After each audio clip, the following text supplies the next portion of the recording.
This is Audible.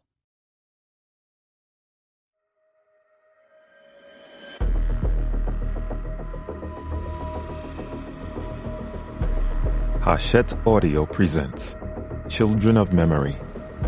Written by Adrian Tchaikovsky. Read by Mel Hudson.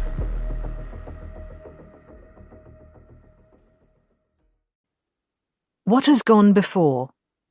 The Terraforming Age. Stage 1.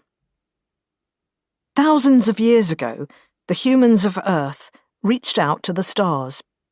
Under the terraforming project of Dr. Avrana Kern, they began to reshape worlds to make them hospitable for Earth life. Only one planet, Kern's own project, was close to being finished when the end came. A political crisis on Earth resulted in a cataclysmic war that poisoned the human homeworld, set civilization back into an age of ignorance, and unleashed an electronic attack that was transmitted out into space to shut down humanity wherever it could be found. Stage 2.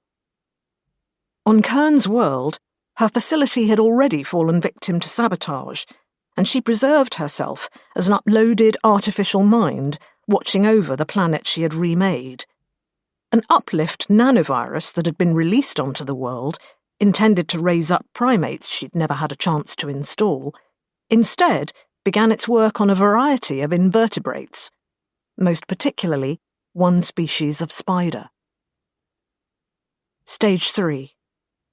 In another star system, over the neighbouring planets they named Damascus and Nod, a handful of terraformers survived the electronic attack.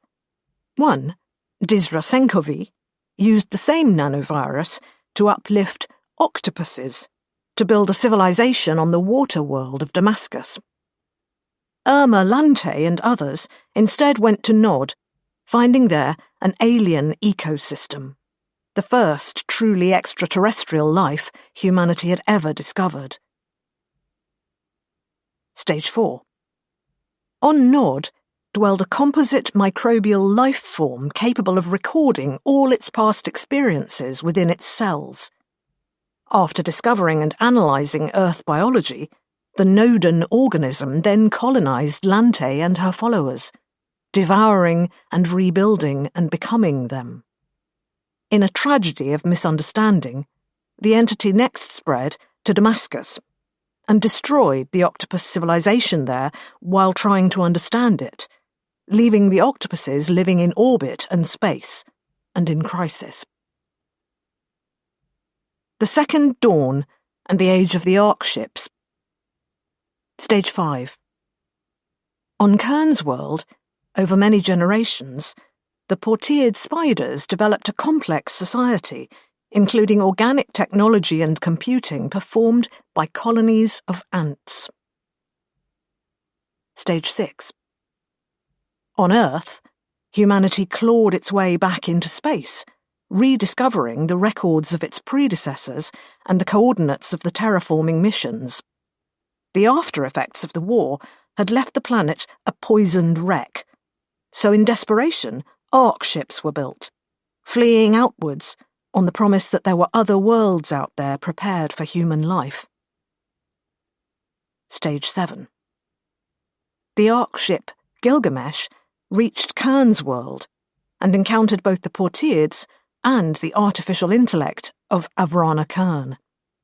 After coming to the brink of war, the Porteids infected the Gilgamesh humans with a version of the same nanovirus that had set them on the path to sentience, bridging the species divide and allowing humans to become human, capital H.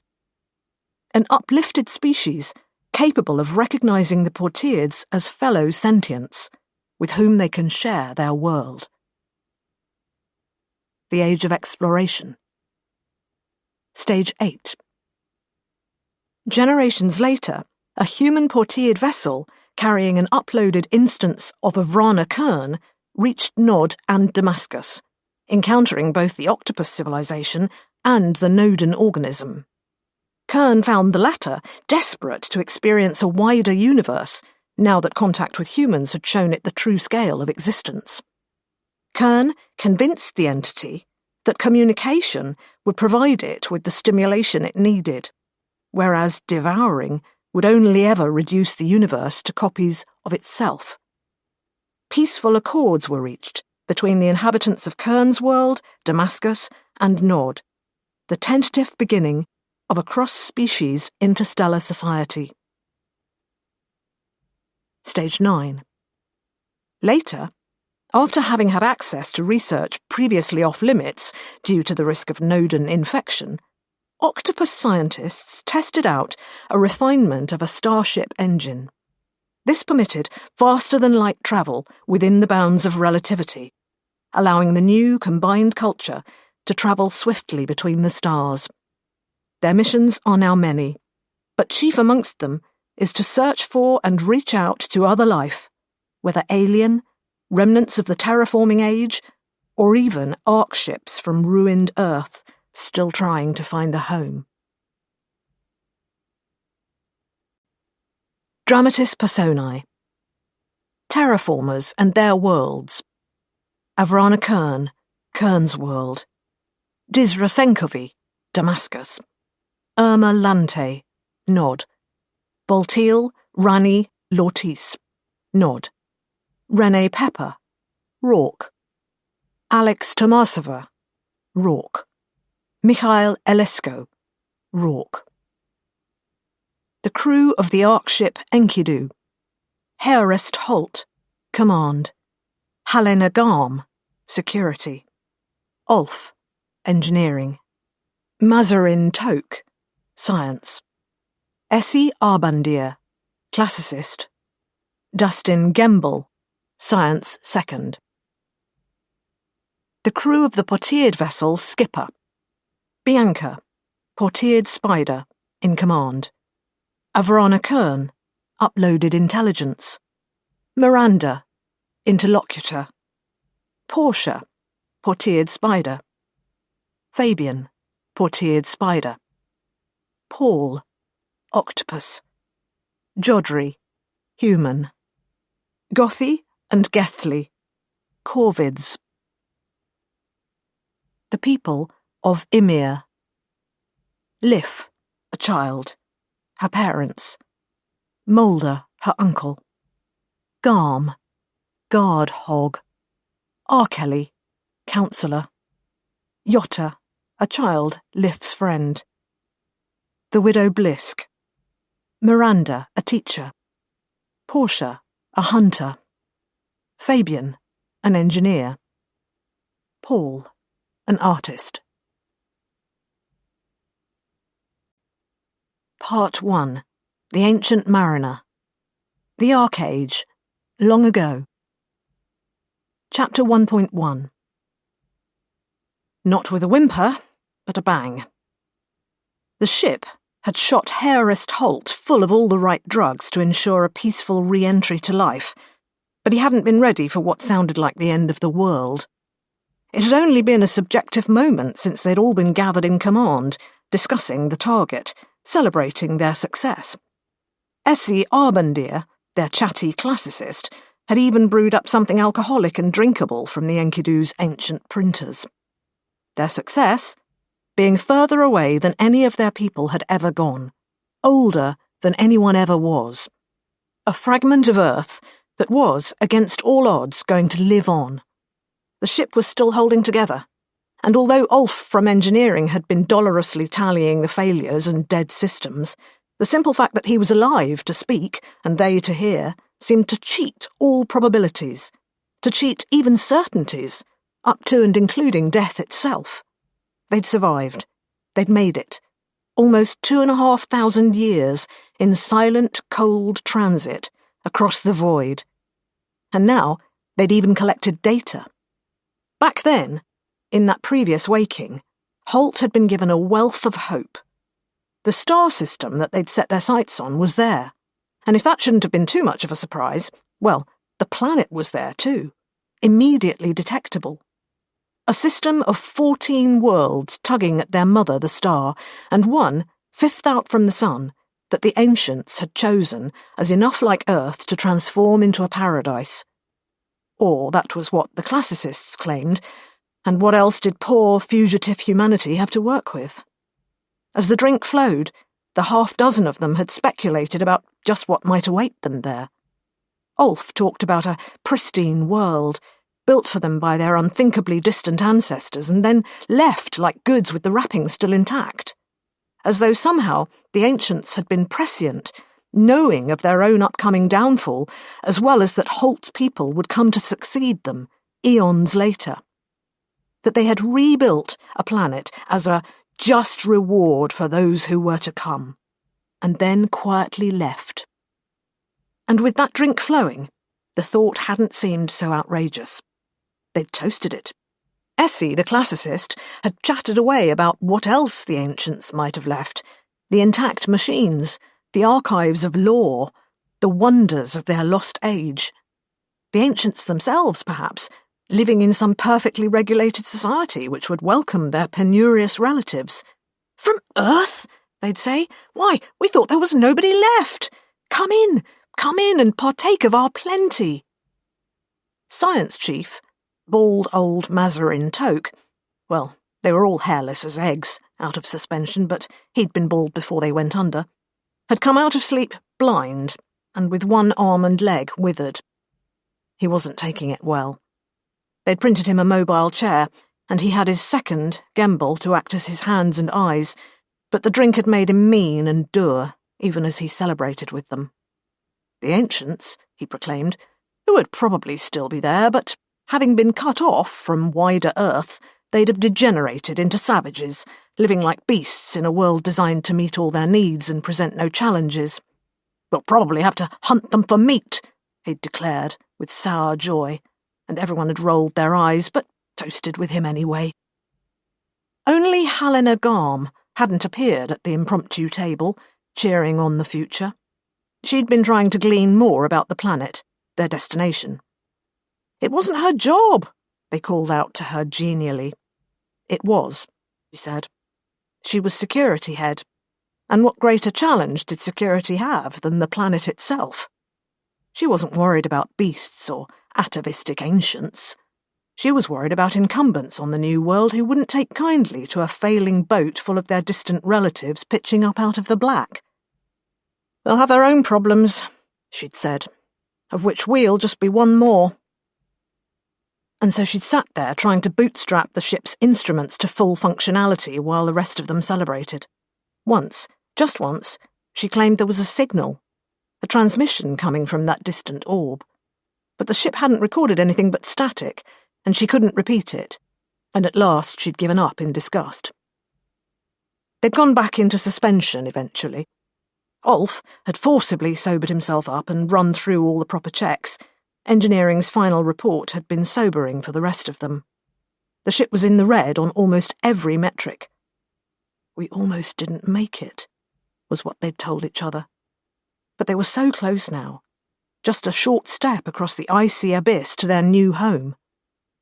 Maybe it had a name, that unseen world, with inhabitants who knew what it was called and its long and storied history. Perhaps the greatest crisis the cap-in-hand refugees from Earth would face would be one of diplomacy, negotiating for landing sites and living space. But Holt had felt sanguine about that. It would be his responsibility, and he knew he could do it no matter what compromises were needed. The fate of the human race was at stake, after all. He would find a way. But maybe the world had no people on it to name it and present diplomatic obstacles. Maybe it was a paradise, like the classicists promised. No hoary and advanced society of ancients, no state-of-nature nouveau primitives or barbarous tribes or mystic masters with strange mental powers, no talking animals like something from a child's story. In that case, the honour would fall to them, the key crew of the Enkidu, the last scions of old Earth. They talked round and round the table, names historical and names potent, names brimming with meaning, names that rolled lyrically off the tongue. In the end, it came down to Captain Heorest Holt, head of the command team. He'd looked over each of them with great fondness, his crew, his people, his friends. Essie, life and soul of the party. small, reliable Ulf. Bitter Mazarin, with young Gembel refilling the old man's cup. Even stern Helena, who'd at last been persuaded to join them.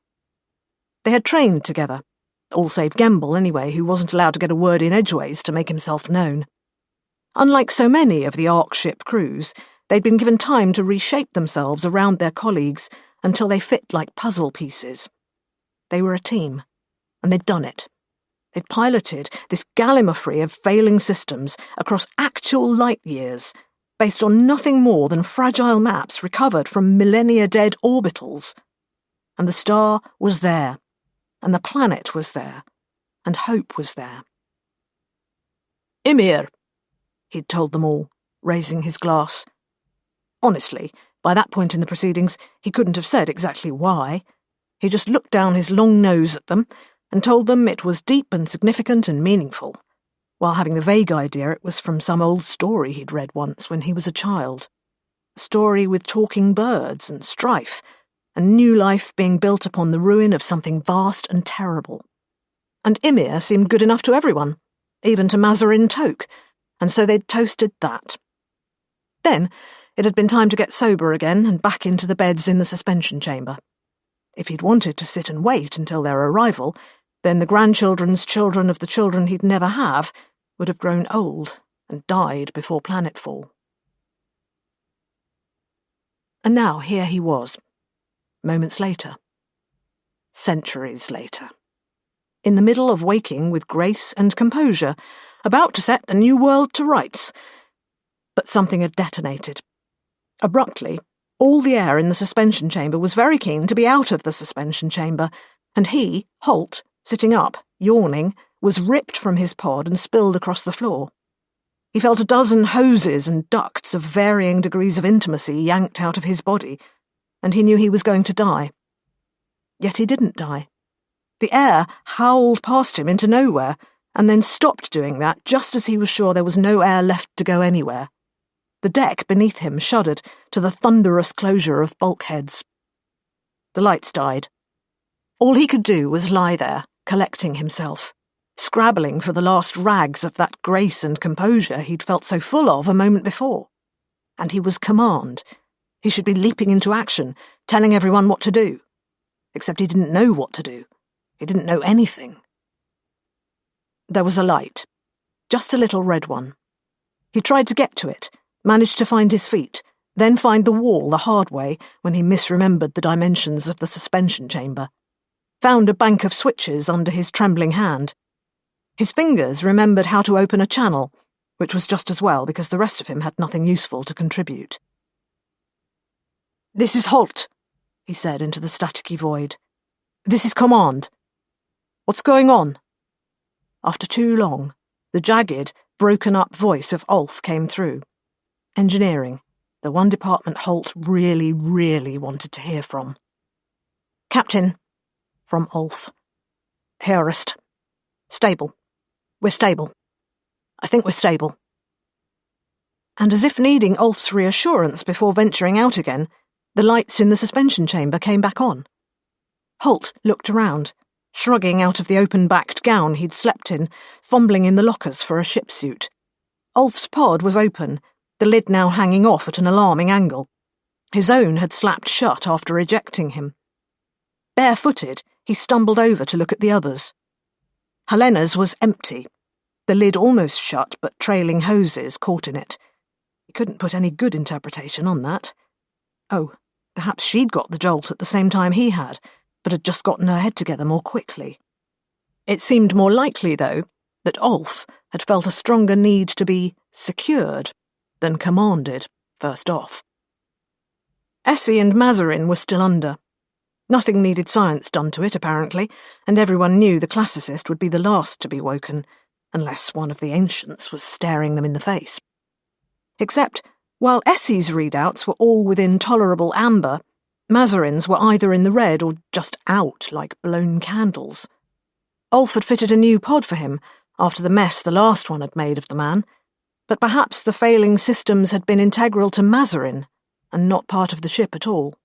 He was dead, and that was that. And he hadn't been the easiest man to get on with. but he had been one of us.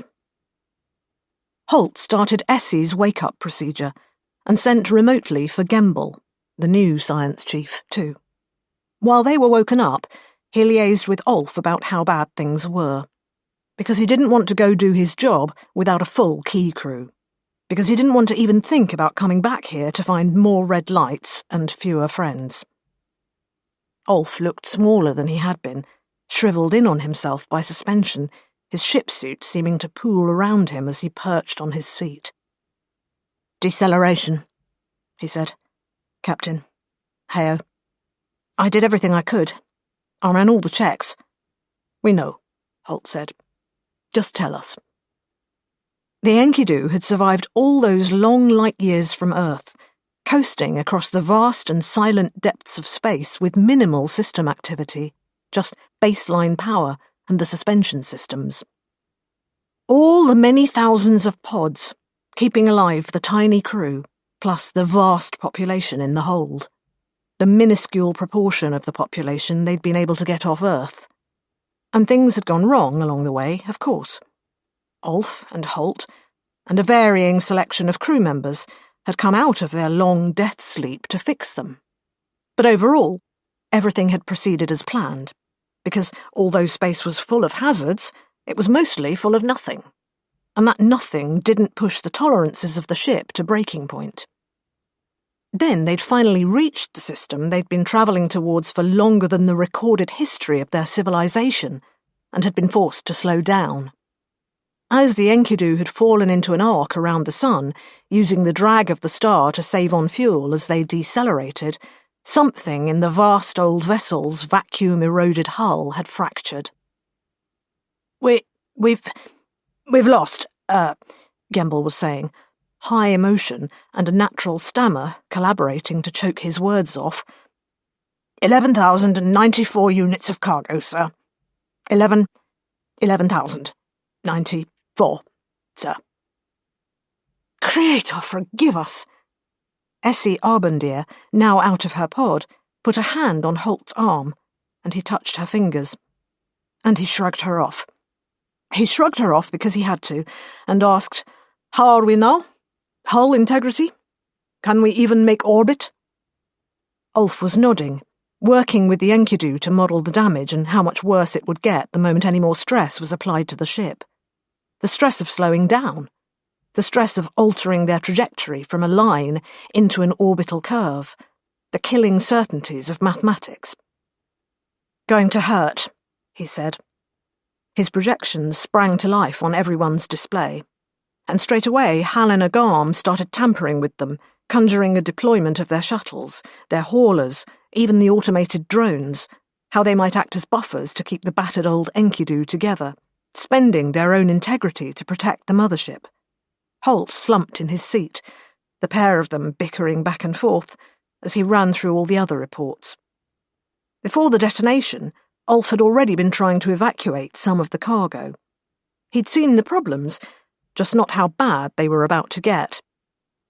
Helena had had a security team woken up and mobilised as people handlers, except the people they'd been about to handle were gone now, along with a whole splinter of the ship 1/2 kilometre long.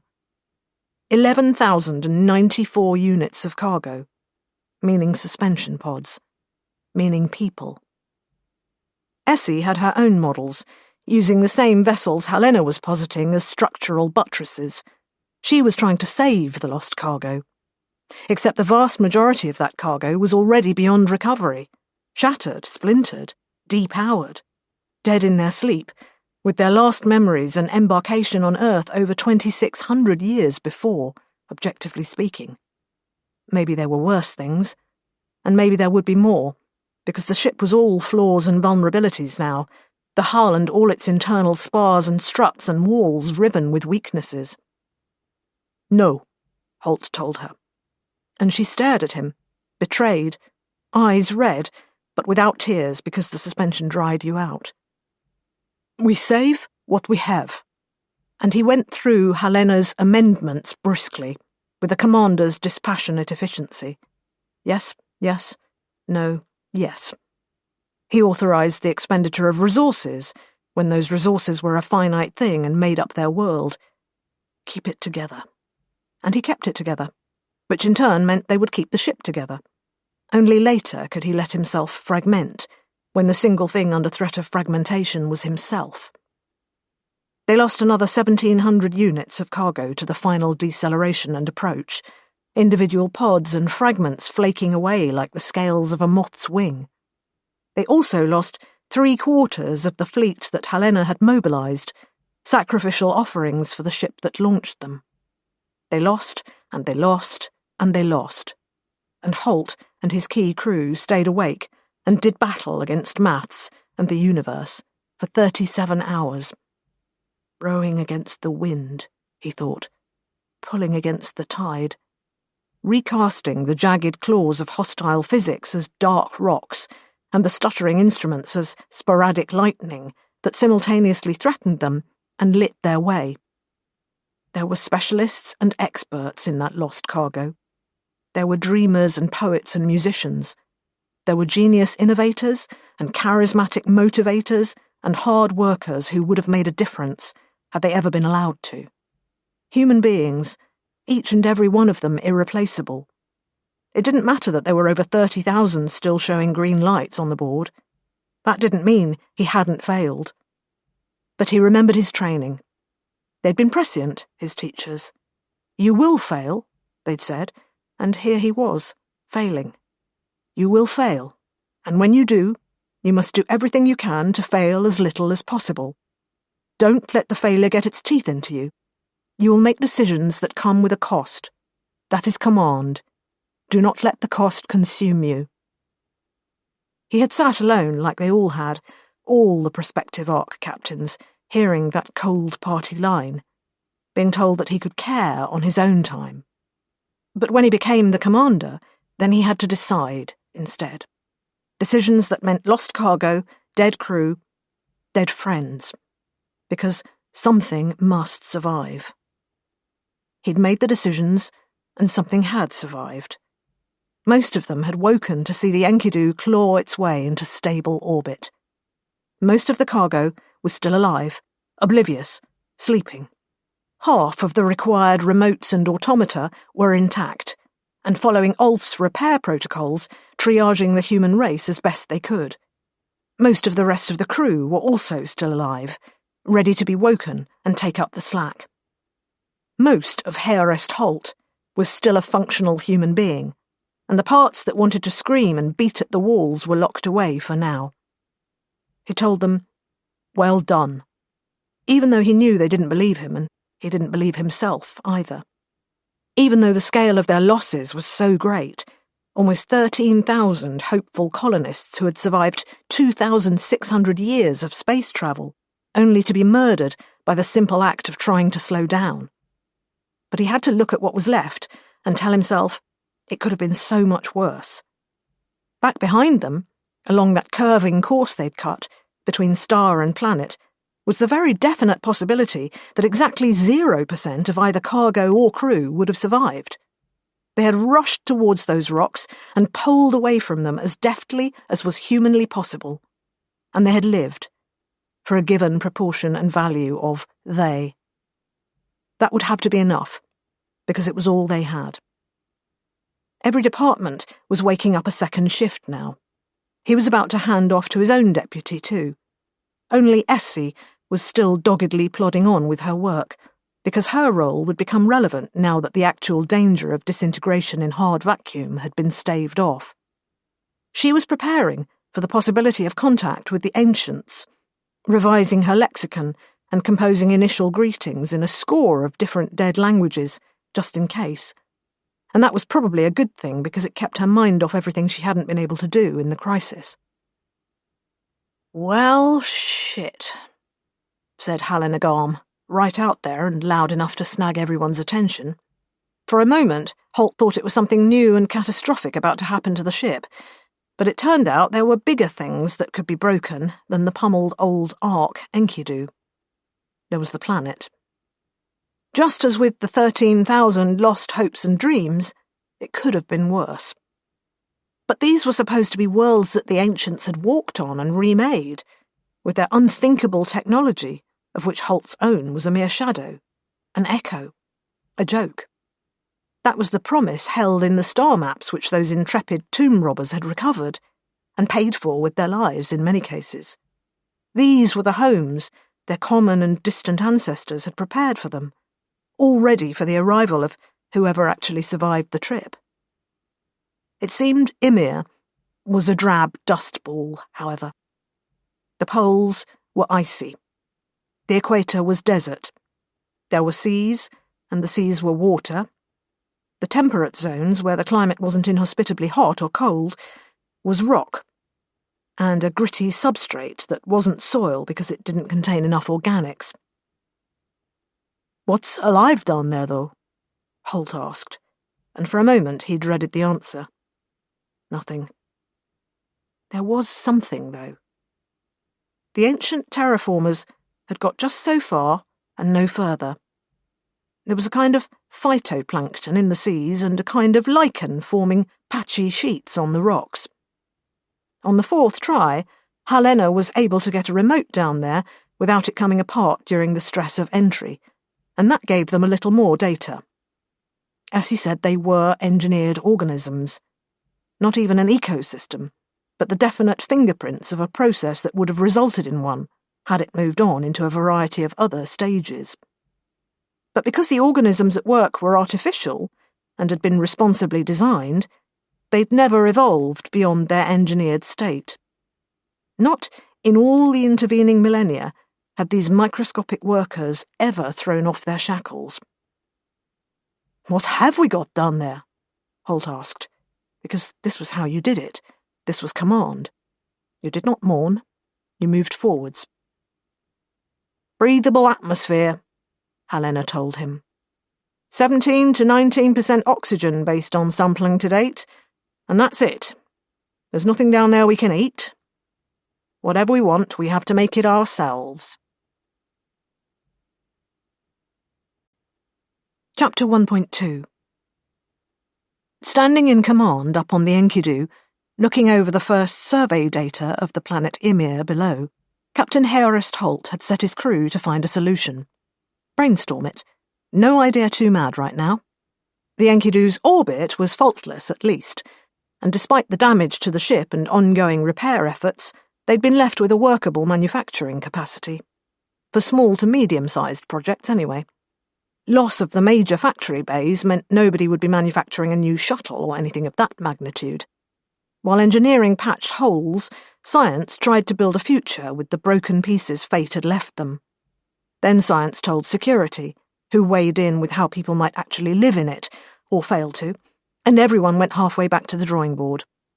Heorist Holt was forced to admit that nobody had thought it through properly back on Earth, because you couldn't have, not really.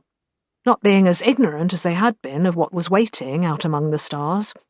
And a lot of people had desperately bought into the idea of pre-prepared Edens, because what else would convince you to get on a ship bound on a multi-thousand-year trip into oblivion? He hoped the other arcs had found something better, but that was all the thought he could spare for the rest of the human race. Remotes sent down to the surface brought back samples of the artificial terraforming organisms, and they really were just that.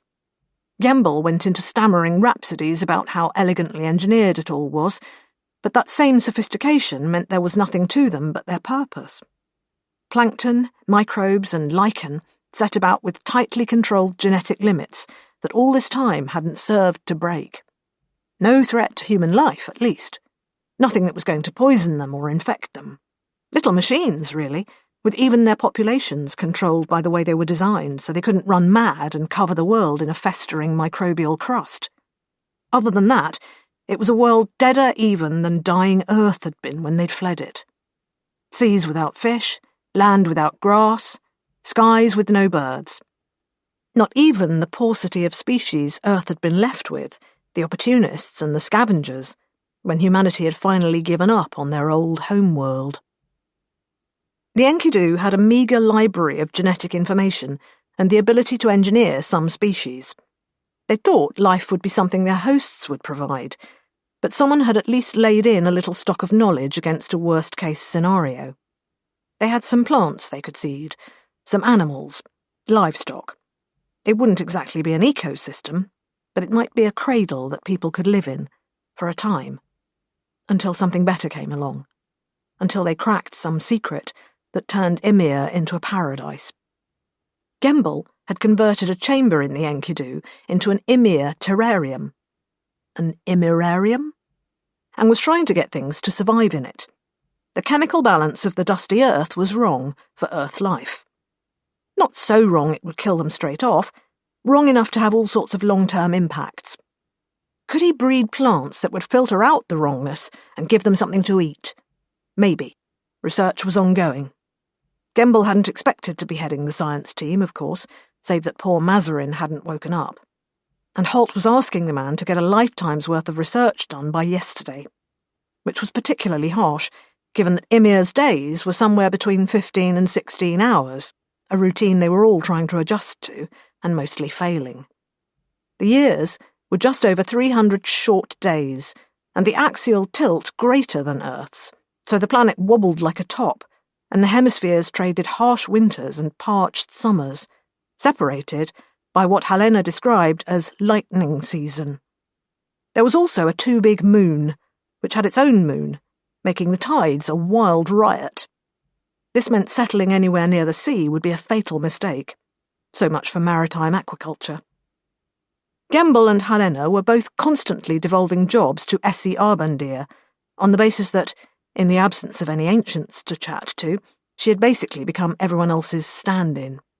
She could at least talk to Gembel about how the ancients would have practiced agriculture, to the extent anyone really knew, and how they had ordered their societies at various points, insofar as they had ever explained it in the surviving fragments of their writings. When she sent for Holt, he assumed it was to complain about being Key Crew's bitch. She was in a compartment small enough that she could touch all the walls from her seat, hunched over one of the ship's multifunction consoles. She'd been listening for signals, he saw. "The other arcs?" he asked. Be good to know someone else made it. But she shook her head. "Listen to this," she told him. She had been listening not to the stars, but to Ymir, looking for some secret ancient laboratory or cache, some gift left by their distant ancestors that would transform the world from wasteland to home. No such luck. But she had found something. Signals. Or at least it was a pattern to the background static. Except it was very complex, and the problem with patterns was that, even though simple ones were easy to recognize, they were most likely produced by nothing more sentient than the baseline workings of the cosmos. But as the pattern became more complex and therefore more obviously artificial, it became harder and harder to pick out of the noise, until what you had was electronic pareidolia, coming full circle right back to nothing more than the natural buzz. What Essie had been doing, whenever she had the time, was trying to isolate these signals. She'd told nobody else. The role of classicist was sufficiently derided that she didn't want to invite any more mockery. But now she was telling Holt, because Holt and Essie got on well, sleeping together on and off, listening to each other's gripes, just being there for one another, so she knew he wouldn't just laugh her to scorn. She played him everything she'd recorded, and plainly thought it was nonsense. That she'd been staring at the wall for so long, she must have started seeing maps and charts and pictures in the discolorations and the cracks. But she'd been second-guessing what everyone else's reactions would be. And to Holt, there absolutely was a signal there. A pattern, a sign of intent. Even as she was downplaying and rubbishing what she'd found, he scrabbled for the metadata, trying to understand what he was listening to. Then he called Key Crew together, or at least scheduled a remote meeting for when everyone was awake at the same time, and they all listened to what Essie had found. It was maddening, because the signal was only there sometimes, and the remotes had found nothing, so whatever it was must be buried under who knew what thickness of dirt or rock. Being unlike any known transmission of the ancients, there was nothing legible in it. It didn't repeat, like a warning or a beacon. Every instance Essie had detected was different, yet each one obviously fit with all the others, and was similarly entirely distinct from anything, ancient or modern, in the Enkidu's library. Ship system analysis had drawn a blank when asked for comparisons. It was simply too different. Eventually, Essie had quite the library of transmissions from the otherwise silent world below, enough to be as sure as anyone could be that they were picking up fragments of something crammed with information, a language, a code, meaning. Except to them, meaningless, because it refused to yield to any analysis. Maddening, therefore. By then, a variety of curves were also starting to converge. The overall structure of the ship was as repaired as it was going to get, at the loss of only 548 additional cargo units. Conversely, the state of repair of that small portion of the Enkidu currently being lived in by the key crew and their teams was deteriorating, to the point that half Ulf's efforts were devoted to just keeping it all going. Nobody had intended for even a new and intact Ark ship to be actively lived in for months. That was what planets were for. And the Enkidu hadn't reached Ymir in a state that qualified as either new or intact. Gembel had a plan, however. The Science Second had risen to the challenge remarkably, Holt had to acknowledge.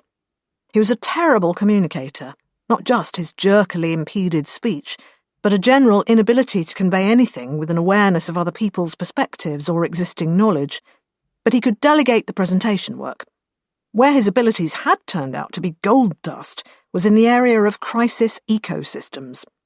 The sort of thing that old Earth had been left with, in the wake of the ancients' disastrous wars and environmental poisoning, was now the absolute best they could hope to get going on Ymir. At least at first.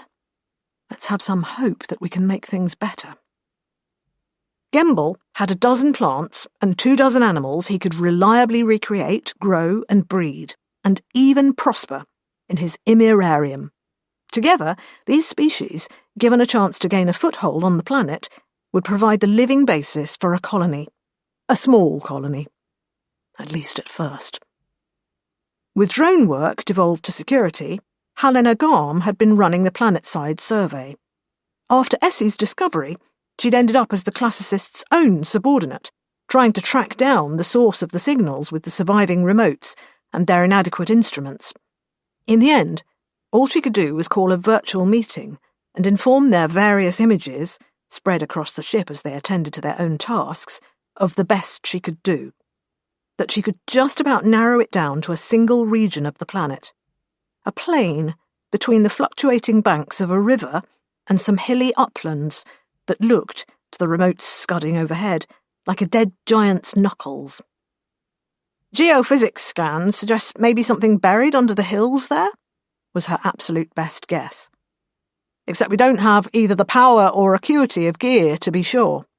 We've tried to signal back in a variety of ways, mimicking what Essie's received, or just in the way we would normally hail someone, but no response.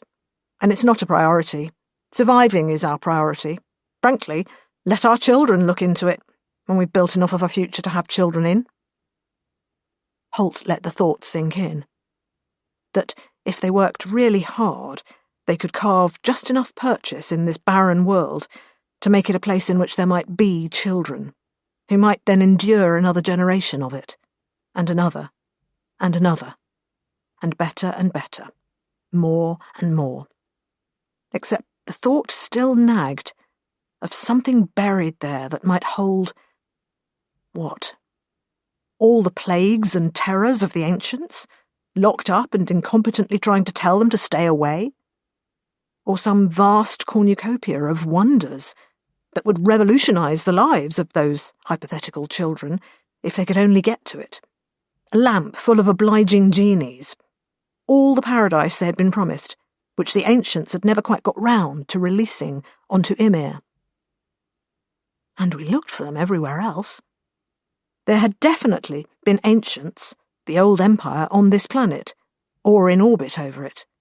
They had started off the process to turn dead rock into a living world, except they had then gone, leaving only rudimentary terraforming fingerprints on the surface, and none over it, not even a scrap of detritus circling Ymir. They had disappeared and left their sacred task unfinished.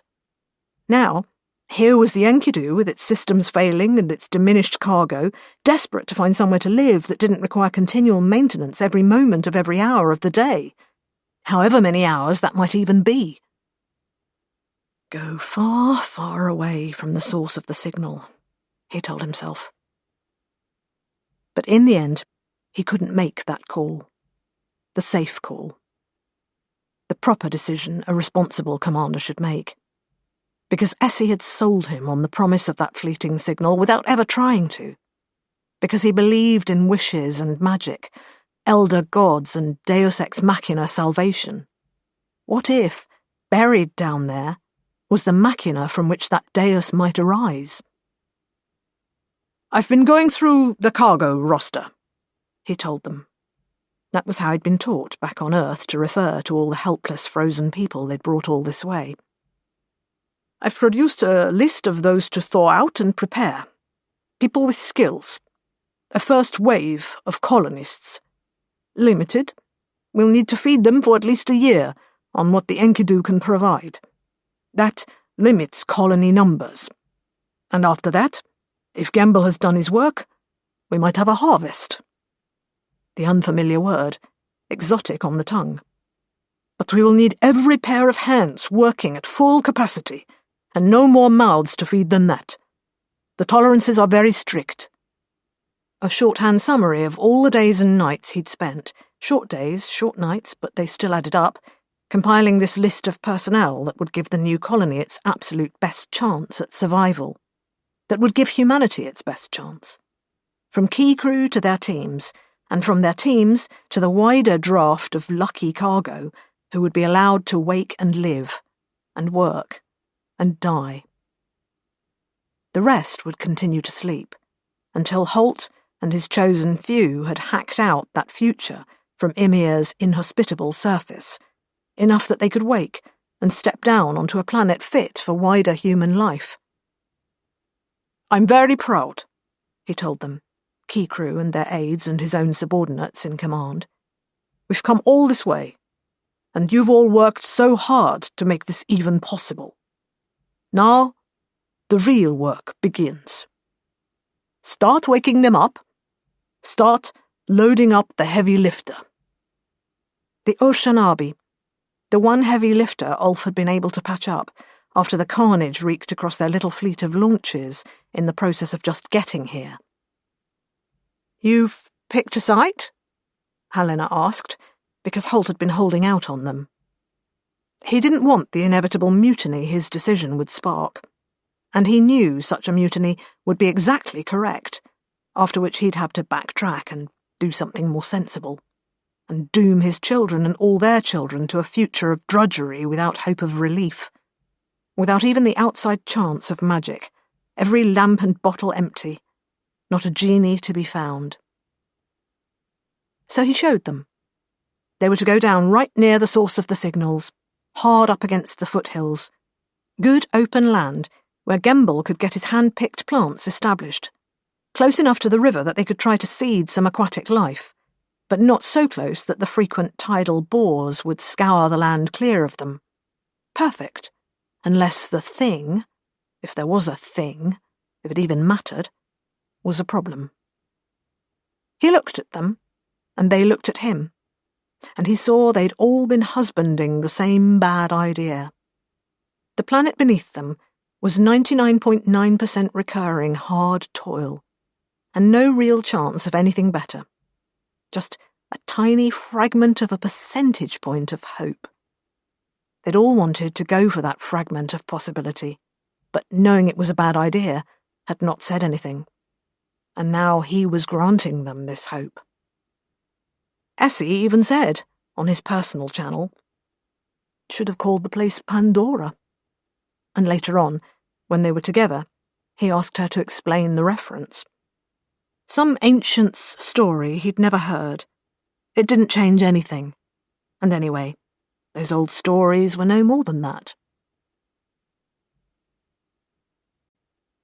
Part 2. To Darkness and to Me. Ymir, Now. Chapter 2.1. Lif. One night at the very end of Afterstorm, with the hills still resounding to dry thunder but the rains mostly stopped, Liv looks out of her garret window and sees her grandfather. Old Herest Holt, the ancient mariner in his coat with the copper-blue dye nobody uses anymore. The night has turned it black, but she remembers the colour. He's out towards the tree line, out towards the hills and the sound of thunder. The moon is full, washing the landscape silver. She can see him quite clearly, or any details the distance obscures she makes up for in her mind. The long face, the pointed nose, the grey square-cut beard nobody wears anymore.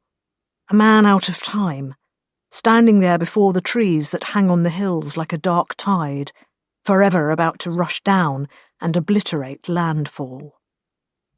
She could call to him, but that would wake the whole house, and she's supposed to be asleep. Supposed to have been asleep an age ago, save that she never can, not easily. 26 years old, just on the cusp of adolescence, therefore, and she lies awake most nights gripped by nameless anxieties that seem to have become lost from far older people who would have borne them infinitely better. Anxieties she can't talk to her parents about, or anyone, because it isn't what they want to hear from her. But perhaps she could have talked to her grandfather. He'd have listened. She eases the shutters open all the way, heedless of the damp chill seeping in. He's looking back towards the house, the picture of a man about to do something irrevocable. His face turns, dead white in the moonlight. She feels a shock of contact. She waves. The tall, thin figure on the edge of the dark lifts up a silvery, pallid hand and holds it high. A salute. A farewell. Before she has time to consider the wisdom of it, she's out of bed, grabbing up her dress and her shawl. She creeps downstairs, barefoot, so as not to wake her parents or her uncle.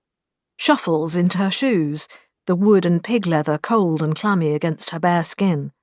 Unlatches the door and inches it open, battling the squeak of the hinges her father's always going to attend to and never does. Stepping out of the house, onto the rain-sodden earth of the place Herest Holt had led them to. Above is the moon, along with its own satellite, and beyond them the empty stars, the place Herest Holt had led them from. She was brought up on stories of the old man. That's what she remembers, more than the man himself. Everyone in Landfall has one. The tales aren't just the province of his actual family. Good stories, and not so good. Stories told openly, and those she's heard after slipping into places she wasn't supposed to, under tables after hours, listening to the drinkers in the rice house. A name to conjure by, a name to curse. Holt, who paid terrible prices and made terrible bargains. Holt, who caused the war with the Seckers. The man whom the Watchers watched for in their eternal, vengeful vigil. The last man alive who'd seen this world they lived on from the high places. All of it spread out below him like a tablecloth, they said, and she can't imagine it. Nobody can, and nobody will ever be able to, because that isn't something people do anymore. Saw it spread out and heard a voice, perhaps, saying, "All of this can be yours." Outside, the front door faces downslope, towards landfall, of course, the dark blocks of the town bulking out the horizon and obscuring the pale ribbon of the river. The old motion sensor still hangs above the door, but growing up in this house, she knows exactly the arcs and angles that it covers and where it is blind. The flickering lamp will remain dark as she sneaks out. Then she'll have to creep around the side of the house and the barn to see the hills and the forest. Every farmhouse ever built has its face to the town and its back to the wilds, as though nobody wants to chance stepping out and seeing something untoward before they're prepared for it. She shuffles through the mud, past the front of the barn. Garm, the old razorback pig, rests there. She hears his breath change as she pads by him. No longer asleep, but knowing her, so not about to leap up and start shrieking and charging around as if she's an intruder. She scratches the rough, bristly skin behind his ears, and he grunts at her and settles again. Everyone said that old Holt had gone odd after he stopped actually running landfall and left the council, that he claimed to hear strange voices over the radio, that he started going on unexplained journeys, and that he was the only one who could go up to the cave in the hills and speak with the witch who was supposed to live there. During the day, nobody really thinks there's a witch, but after dark, Liv knows there is. When she clears the side of the barn and gets within sight of the trees, she's sure he'll be gone. And then she won't be certain if he'd actually been there or not, perhaps just a leftover piece of one of her dreams.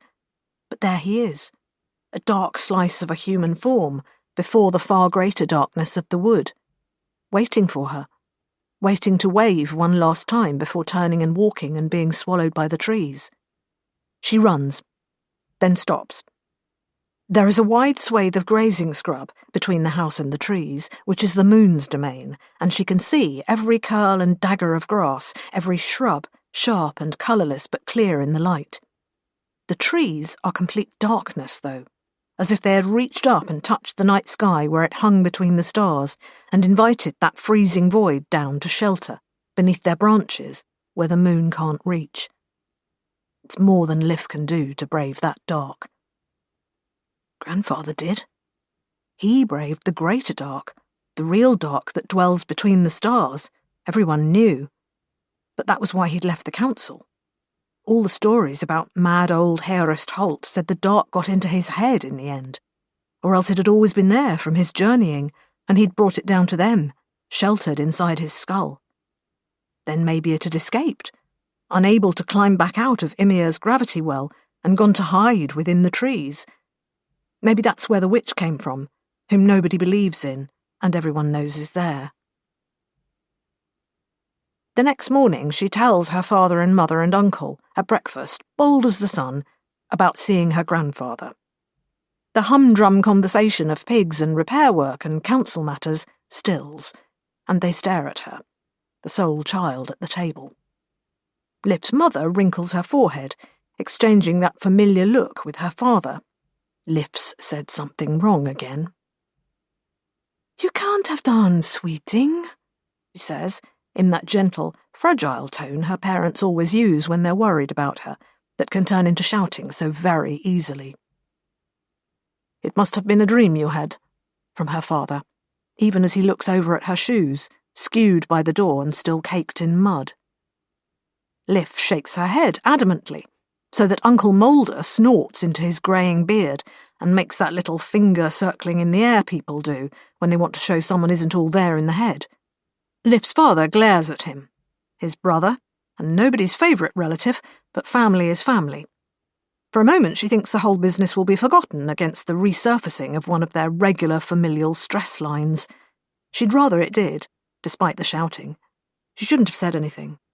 But her mother, all well-meaning, isn't letting it go. "Sweeting, I don't think you can even remember him, not really. You've seen the recording of him, that's all. You were only very little when he died." Liv holds her face stiff so that nothing inside can escape onto the outside of her, and just nods like a machine. "Of course, Mother, of course, of course." But knows that she hadn't been asleep and that he'd been there, going into the woods, that he'd waved at her, and that he'd wanted her to know he was there. Harest Holt, the old mariner, who'd sailed the stars long ago, the last living man who'd ever known another world to Ymir. With Afterstorm done, it'll be winter soon, which means she has to walk all the way into landfall to the schoolhouse and learn some letters and sums, as all the farm children do in off-season. Out of the way, while the adults fix whatever Afterstorm has broken so that everything is braced for the new damage Storm will inevitably inflict. The new teacher is telling the class about their history, the first landing, Liv's own family mentioned by name. And because when things bubble up inside her she can't always keep them down, she tells some of the other children she saw her grandfather. Crazy Holt, they call her. And Crazy Holt they called him. The old man who'd gone into the woods to talk to the witch, which had made him crazy, or else he'd always been crazy and he'd gone into the woods to die. One of the children, Yotta, has seen the witch, she says. Not to tease Liv. to try and get people to stop talking about it. This means the other kids just tease Jota instead of Liv, and that's better, maybe. After school, before she walks home, Liv talks to Jota and gets the story out of her. How her father, the woodcutter, was out felling trees for someone's new barn when Jota was sent to bring him his lunch, and there had been the witch, talking to him. She could tell her father had been very scared. Perhaps he had cut trees too close to the cave everyone knew was up there, and the witch had been angry with him for it. There was a trail, Jota said, leading all the way up to the cave. She'd seen it, right then. Her father had been standing on it with his axe and his motor saw. It was clearly visible, going up into the hills and the trees as though people were always using it to visit the witch. Except nobody visits the witch. Except Jota and Liv tentatively agree, maybe people always do.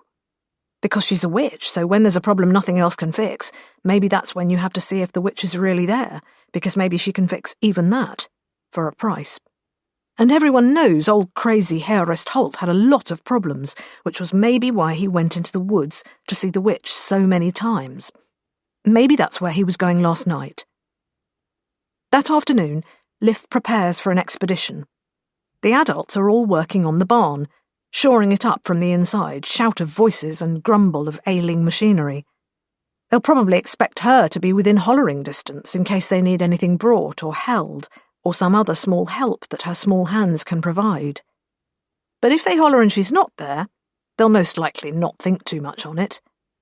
She doesn't actually out and out say she's going to visit Jota or some other girl, but she does talk about it when they're at lunch, so it's not quite a lie, and yet it does a lie's work anyway. Then, once she's eaten, she gets a woven bag and packs it with everything she thinks she might need for going to find her grandfather. Because he's out there in the trees, and she knows he's waiting for her. He's with the witch and needs her to rescue him, or he wants her to learn something, or there's a gift for her. She keeps changing her mind about precisely what he had meant when he lifted his hand to her last night. It can't just have been a goodbye. So she takes some of the hard, flat cornbread and a little dried sausage. She fills a water skin from one of the rain butts because standing water will be good all winter, until storm's done and the flies start to breed. She takes her father's clasp knife and battery torch. And last of all, she takes her book. It's the only book she has, and it's the same book most children she knows have, when they don't just have the history of landfall that's so dull even the adults don't read it much. It's the book of stories someone printed a generation ago for Landfall's children, the one old Essie Arbandier curated. Stories brought from another world. Stories about magical things that can't happen, forest witches and talking animals. If she's going to meet the witch, if there even is a witch, then she's going to be prepared. The brown-bound Wonders of Earth is the sum total of knowledge she has about how to deal with witches. She's read it 3 times.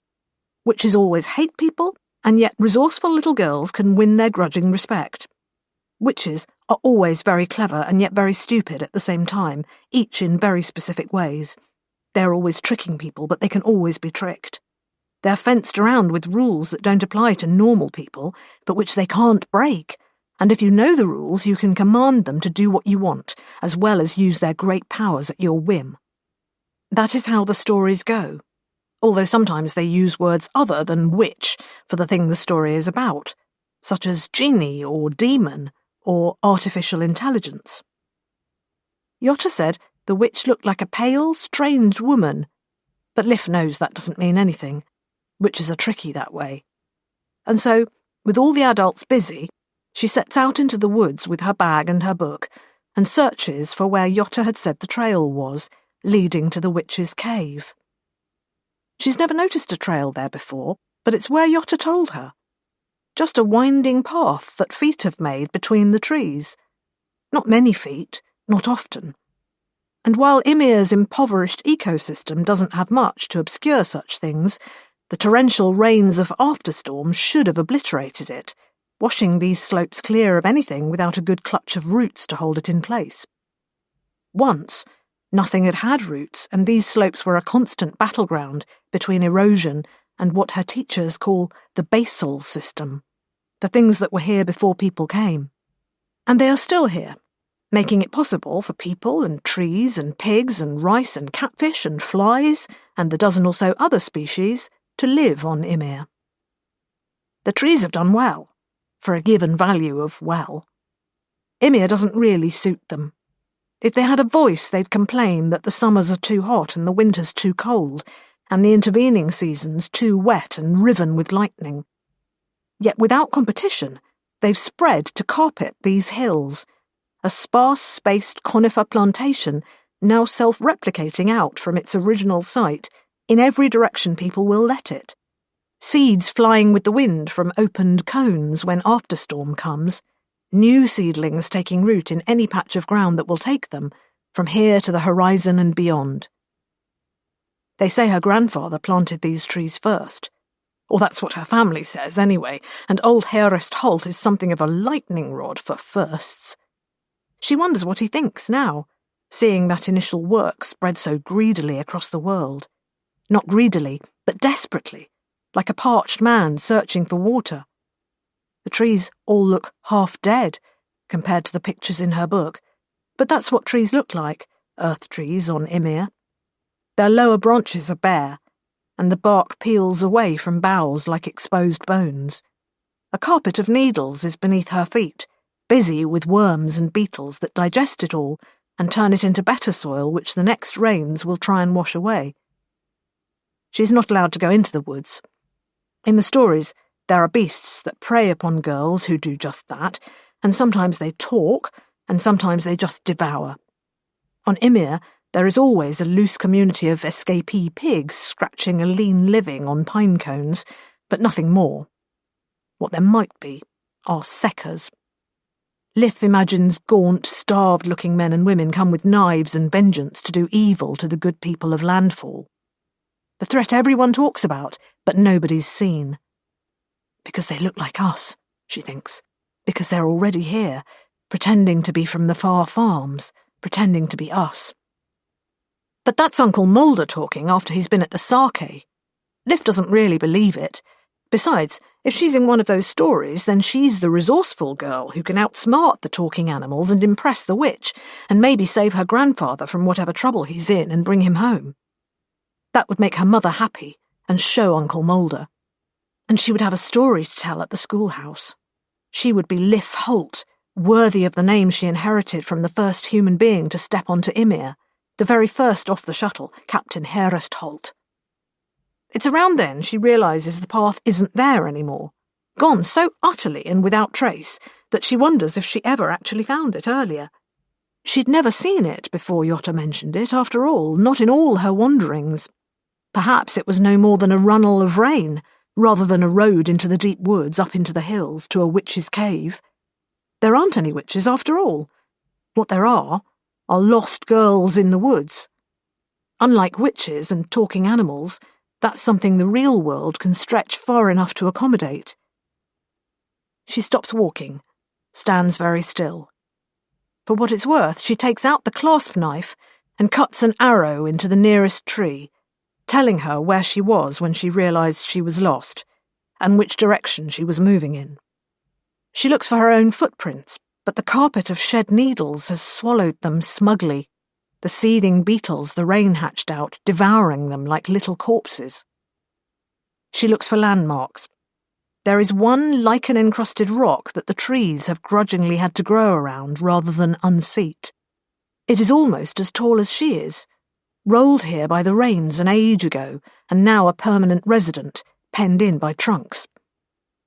Other than that, the trees stretch off in every direction, and while some are whole and some are storm-damaged, the damage is so evenly distributed that no root distinguishes itself.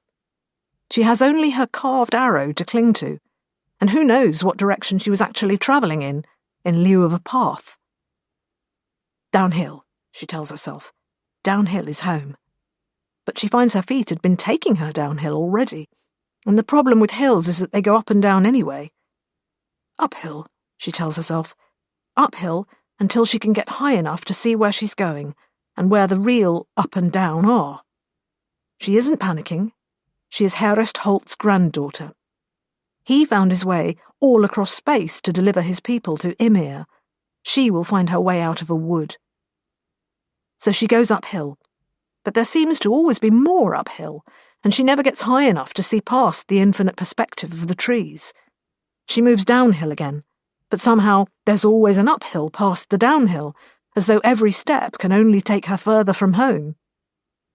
After a long time, and with the darkness slowly sifting down through the tops of the trees as evening draws on, she comes to a lichen-encrusted rock, and her arrow mark carved into one of the trees.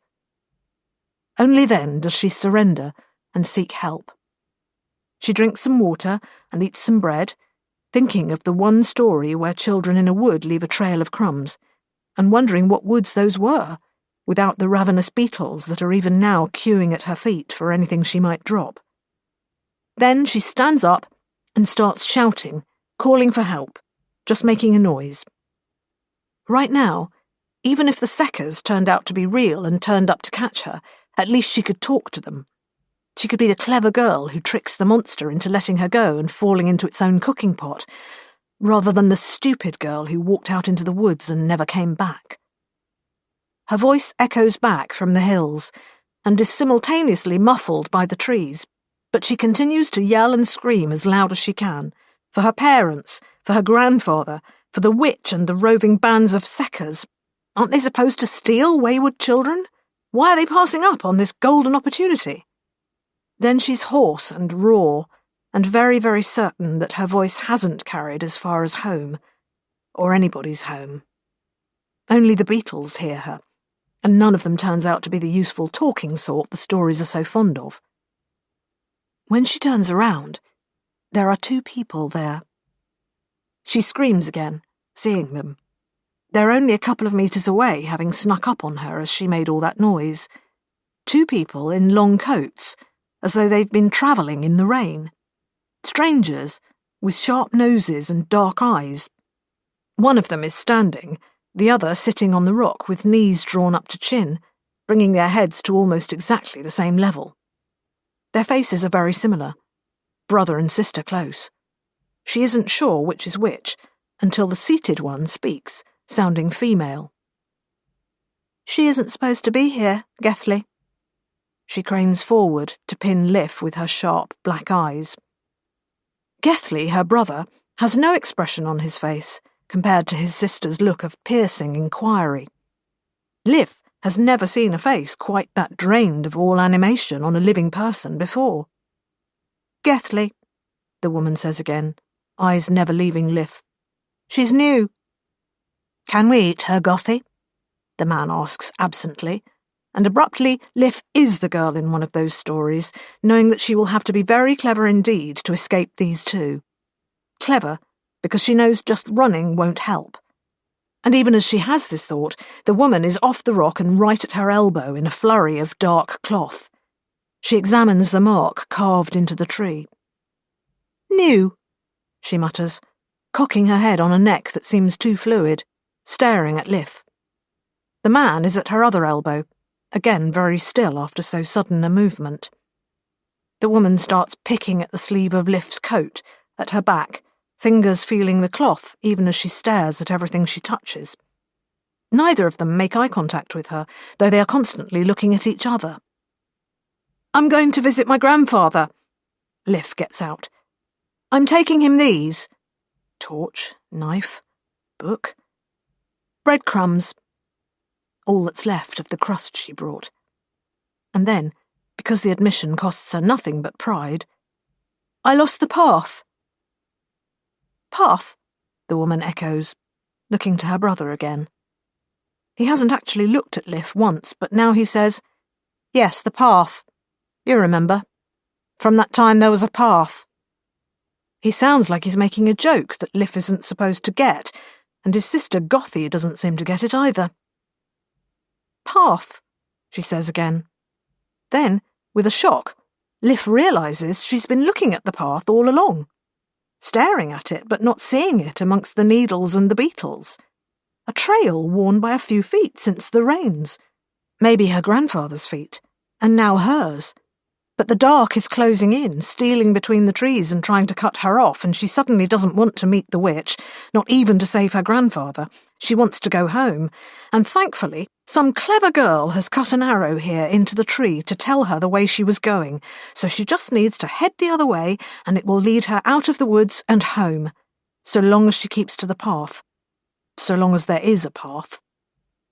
"Thank you," she says, because the girls in the stories are always unfailingly polite, even to things that want to eat them. The brother and sister stand side by side, heads canted together, staring at her. "You're not supposed to be here," Gothi tells her, not accusing but wondering. "Why are you?" "My grandfather." "But why?" "I saw him. My teacher said his name." By now she's tired and hungry enough, she isn't even sure which came first to spark this mad adventure. She just retreats from the two strangers, the Seckers or out-farmers or whatever they actually are, and heads back the way she came down the path, while she can still see it. 10 meters along, she turns to make sure they aren't following, that they're still standing there by the rock. They aren't. Instead, there is a harsh clapping of wings, and two black shapes are rising up towards the black sky, dodging branches. Seconds later, they're repatriated with the greater darkness and gone. She gets into trouble, of course. Kept in, chores and endless talkings to, as well as Uncle Mulder's snide remarks about what side of the family it came from. But it isn't the first time, and all things pass and life goes on. She made it back safely, that's the main thing. At school, the new teacher is still working bits and pieces of history into their lessons, alongside the figures and letters that were just about the only things they'd been taught last winter. Any other learning was something your parents taught you, or whoever you got apprenticed to if you were that lucky. Children learned farm work and fixing, cooking and chores. But Miranda, the new teacher, is keen on history. She goes over the scraps of it they have left and uses it for writing exercises. She tells them of Earth and where they can look in the sky to see the brightly moving dot that is the ship their ancestors came from. And of course, it's everyone's history and everyone's ancestor, but Liff is one of those whose grandfather was the captain of that ship and the only one to bear his familial name. Liff likes Miranda, who's young and energetic and seems genuinely interested in the children given into her care, unlike their previous teacher and unlike everyone else. Life on Ymir grinds you down, with its hard seasons and its hard work. Doubtless Miranda has hard work of her own, year-round, but somehow she saves up some enthusiasm for the winter school. So after class, Liff stays on long enough to tell Miranda that she saw Captain Holt, that the old man is still out there. Maybe Liff could bring him to the class and Miranda could ask him questions about what it was like on Earth all those years ago. Miranda stares at her and then smiles in that awkward way adults sometimes do when Liff talks to them. "It would be grand," she says, "if that could happen.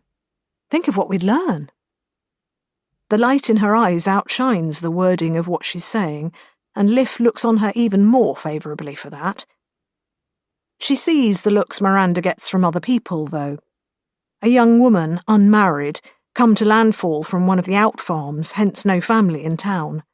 A woman who does things differently, teaches their children differently. Even though it's their history she's teaching, because there is only one narrow history leading to Ymir, and even though there could be ways of telling it that Liff has never quite heard. It's not as though Miranda is talking about the Seckers, off beyond the hills or down the coast or wherever it is they're supposed to be, who move around and menace the furthest of the out-farms and steal children, and whom nobody but nobody has ever really seen. Unless they're here, unless they're among us. It's not as though she's talking about the Watchers, who only get mentioned at midwinter and then never again, not under any circumstances. Stop asking questions. Nothing controversial at all. And yet Miranda still gets those frowning glances in the street when people think she won't notice. Instead of going straight home, Liff follows Miranda for a bit, feeling protective against the town's prickliness. It's her town, after all. If it's anyone's, it's hers. built in the rusted shadow of the old shuttle, the Urshanabi, which brought them all down from that brightly moving dot she's seen in the night sky, exactly where Miranda said it would be. It's hers because of her grandfather, or else it's his still, and she'll inherit it. She trails Miranda until she ends up at a big old barn and house at the outskirts of Landfall, a fixing shop where a man's tinkering away with some luckless farmer's clapped-out tractor. The engine is in pieces all over a tarpaulin. The man, angular, long-limbed, kneels there, examining each piece through a lens pinched between cheek and brow to keep it over his eye. Thin-fingered hands patter and tap at the vehicle's open chassis, all the wooden panels carefully stacked to one side so he can get at the innards. The delicate, ancient solar panels are carefully propped open like beetles' wings. Liff knows that keeping the tractors going is a constant struggle for the handful of people who can still muster the knowledge of how to do it. Some of the ancient machines date back to first founding, and these days Landfall's smiths often can't cast or hammer out replacement parts accurately enough. When something complex goes, like the battery, it has to be hauled out wholesale and scrapped. Replaced, if you're lucky, by a noisy, smelly biofuel engine, or by a team of draft hogs if you're not. Yet this man, Miranda's housemate, has a mess of wiring out in front of him, and he's splicing the metal strands to the solar panels in a way she has never seen anyone do before. He barely looks at his hands as they skitter back and forth, seeming to perform his technical miracles by touch alone. A skilled professional, then. Liff watches him go about his trade, lunging suddenly to pounce on this component or that, long pauses where his clever hands tap and drum erratically on the tractor's frame as he thinks what to do next. Then Miranda greets him. A little kick at the vehicle to get his attention, a wriggle of the fingers in greeting, reciprocated. Perhaps Miranda has found someone after all, and won't be so alone and so much of an outsider. Perhaps Liff won't need to worry about her getting those suspicious looks anymore.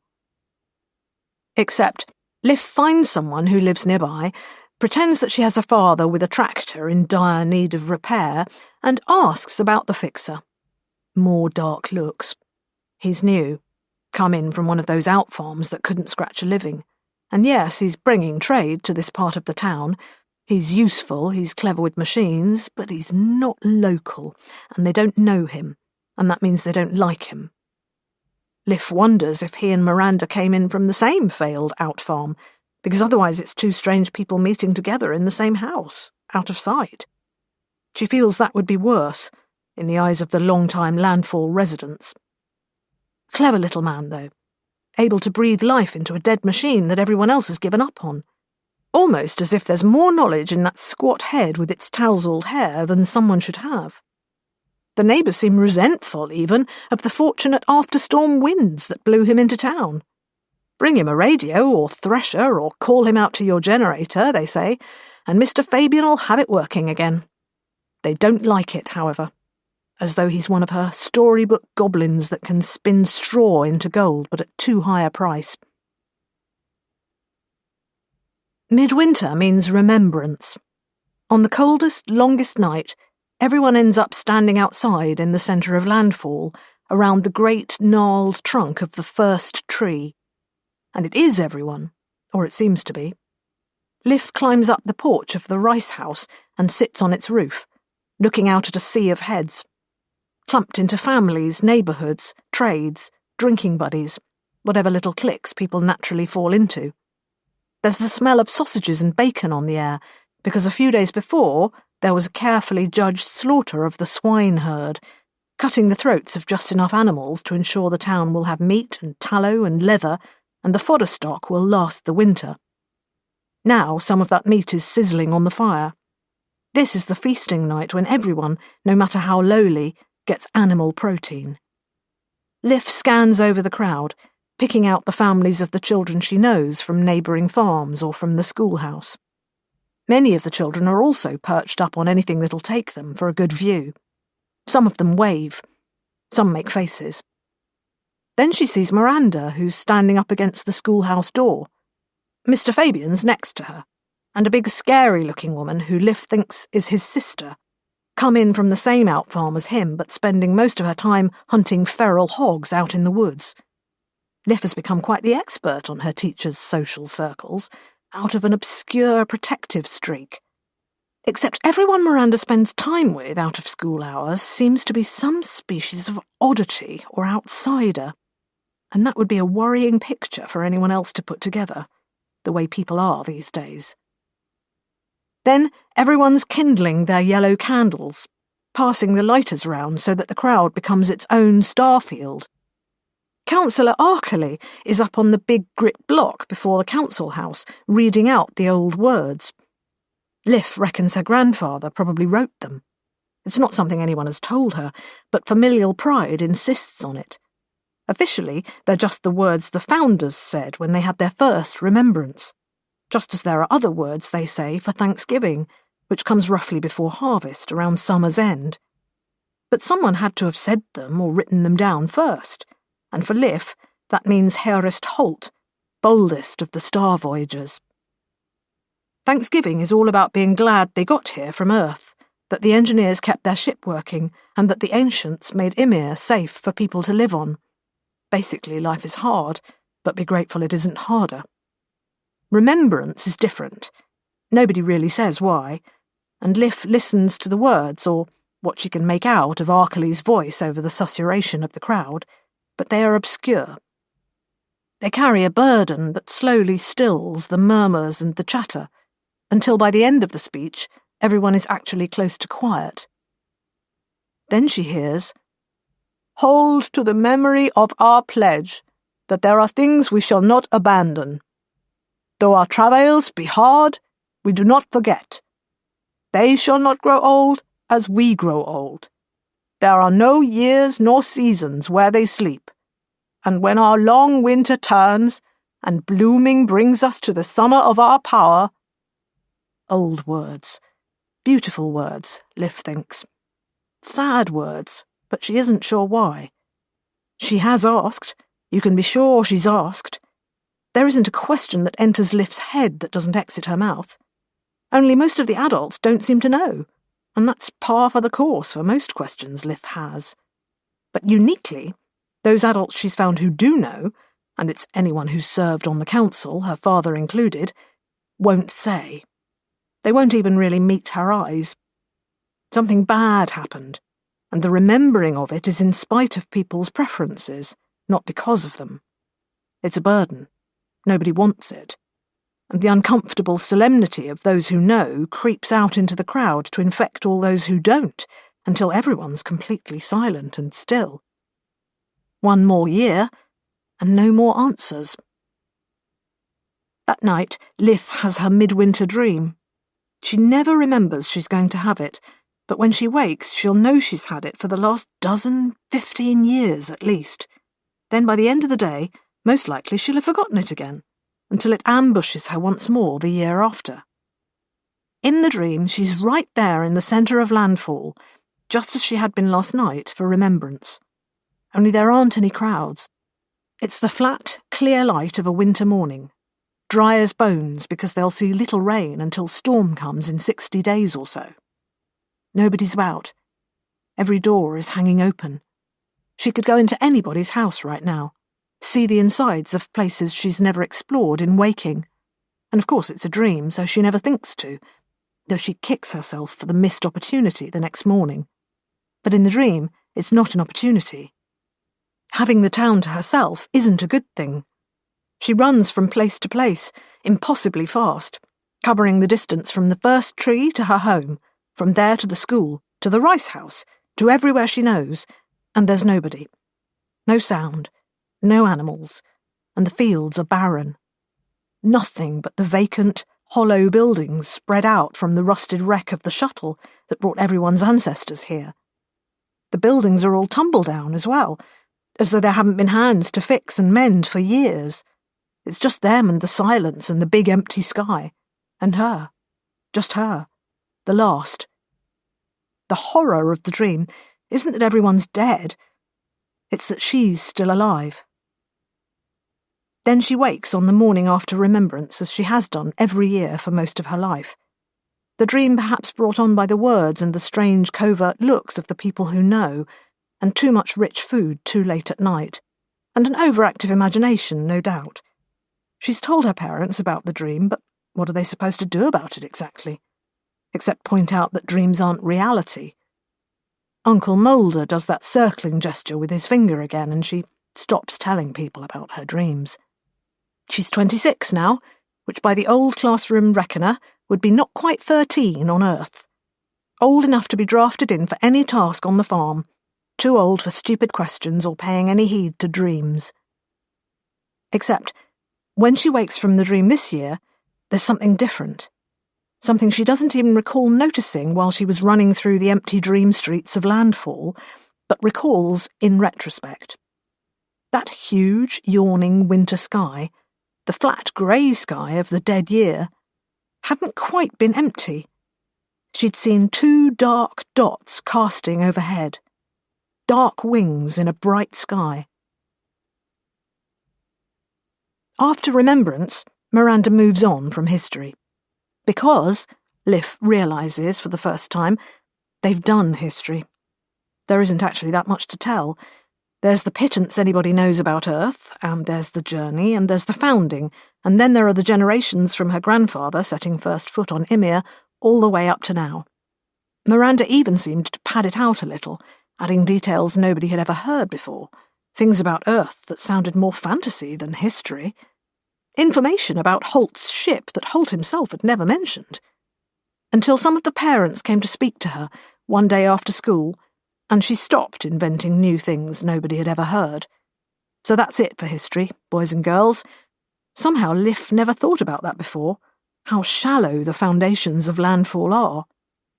Probably that somehow is rooted in the way all the teachers before Miranda just did letters and numbers and precious little even of that. She's learning that getting a proper education doesn't answer questions, it just teaches you to ask them. Miranda's onto science now in the back end of winter. She tells them stories about animals, though not the talking kind. She teaches about ecosystems and what does what, and why the flies that will be swarming gleefully come summer are important to the trees and plants, and why they need beetles, even though every child knows to stamp on every beetle you see in the barn or the house. Because the beetles are there to eat dead things and stop them piling up everywhere. But the beetles don't know that, and to a beetle, your grain store is just a lot of dead things that need eating. Which is why we need spiders, Miranda tells everyone, because spiders eat the beetles that need eating, and that's why you should never, ever, under any circumstances, kill a spider. She's very emphatic on that point. Then she goes further than this, because after a few days of this sort of thing, even the slowest kid gets the idea that these things eat those things, and those things eat some other things, and it all goes round and round, which is how the world works. Miranda starts talking about why. First off, she talks about Earth again, because apparently that's not just for history class. Who has the storybook? She asks, and Liv's hand goes up, along with half the class. Miranda has the same book, and she reads them a part of it, about a girl lost in a wood, who's guided out by... Liv is braced for it to be birds, but it's a fox, actually. A fox guides her out. And who ever saw a fox? Miranda asks. Nobody's hand goes up because there aren't any foxes. They don't exist outside of stories. Miranda tells them that that's because foxes were an earth animal which didn't get brought to Ymir, like pigs and flies and beetles are earth animals that did. There weren't many earth creatures, species is the word she uses, brought over, or at least that the founders successfully introduced. Literally every living thing on Ymir is having to work hard to make sure the rickety scaffolding of the planet's ecosystem is maintained so that people can have all the things they need. So don't get mad at all flies just because they bite you at summer end. Liv takes it all in and feels her head expand a bit. This seems perfectly sensible to her, and at the same time it has the curious tang of the forbidden about it. This isn't something any other teacher has ever mentioned, and it isn't something her parents were going to teach her, surely. She doesn't require this knowledge to help with the farm. There's a particular way of doing things that the farm needs, and that's the way they do it. That's how the farm turns out the things they need, most of the time. But now Liv thinks about all the things she just accepted in the stories, all the animals that don't really exist, and the things people do that nobody does, like milking a cow, when everyone knows you get milk from pigs, or having oxen or horses to pull your plough, when everyone knows that if you can't keep a tractor working, you use grunters to haul whatever needs hauling, and grunters are just bigger, different pigs. You also get meat from swine, and leather, and wool. Garm, the razorback who sleeps outside the house in case the seckers come to steal food or children, is just a different sort of pig you don't eat or shear or milk. Liv likes Miranda's lessons, but at the same time they make her uneasy, as though some inner part of her has been taken out and washed, and now doesn't fit quite right inside her skin. Because Miranda telling them all this somehow makes Ymir and Landfall smaller. She takes the way things are, and the way things should be, which for all of Liv's life have been two mostly overlapping circles, and pulls them apart a bit. Then the world doesn't look so pleasant or perfect, no matter what all the adults say. And Liv sees those lowering looks Miranda continues to get. They grow day to day, and Liv worries.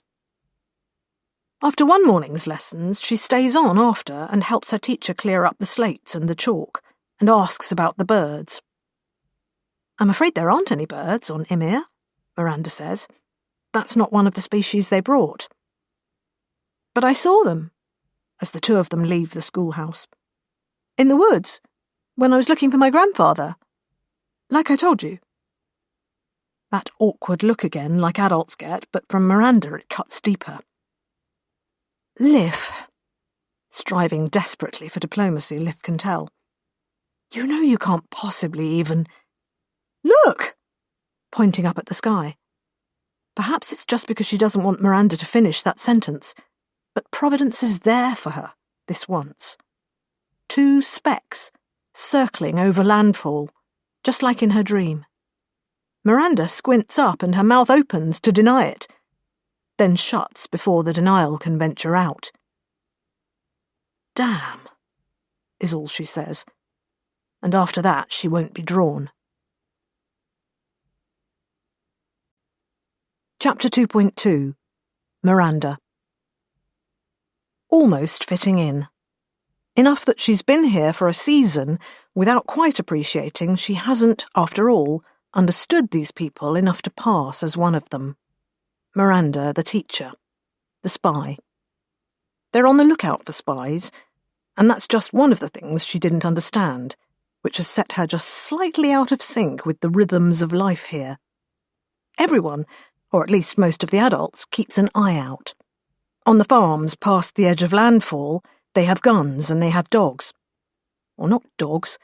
Big pigs with savage tusks and an angry squeal that goes right to the heart of you.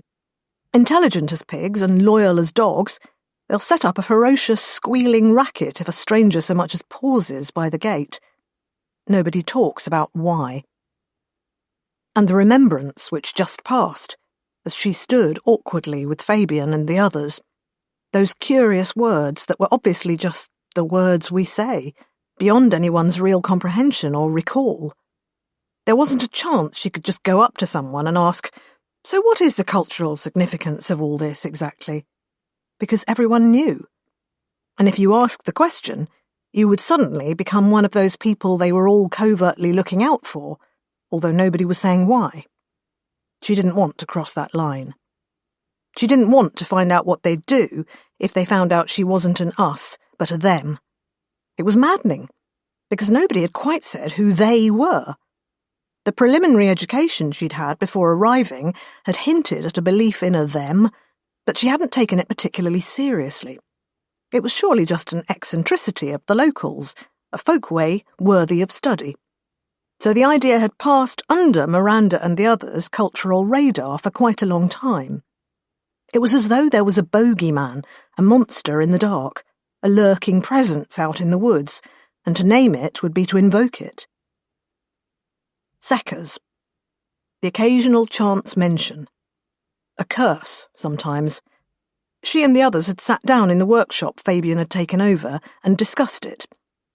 secessionists was one possibility, because just about 90% of the feeling Miranda got from the whole situation was that there were other people out there.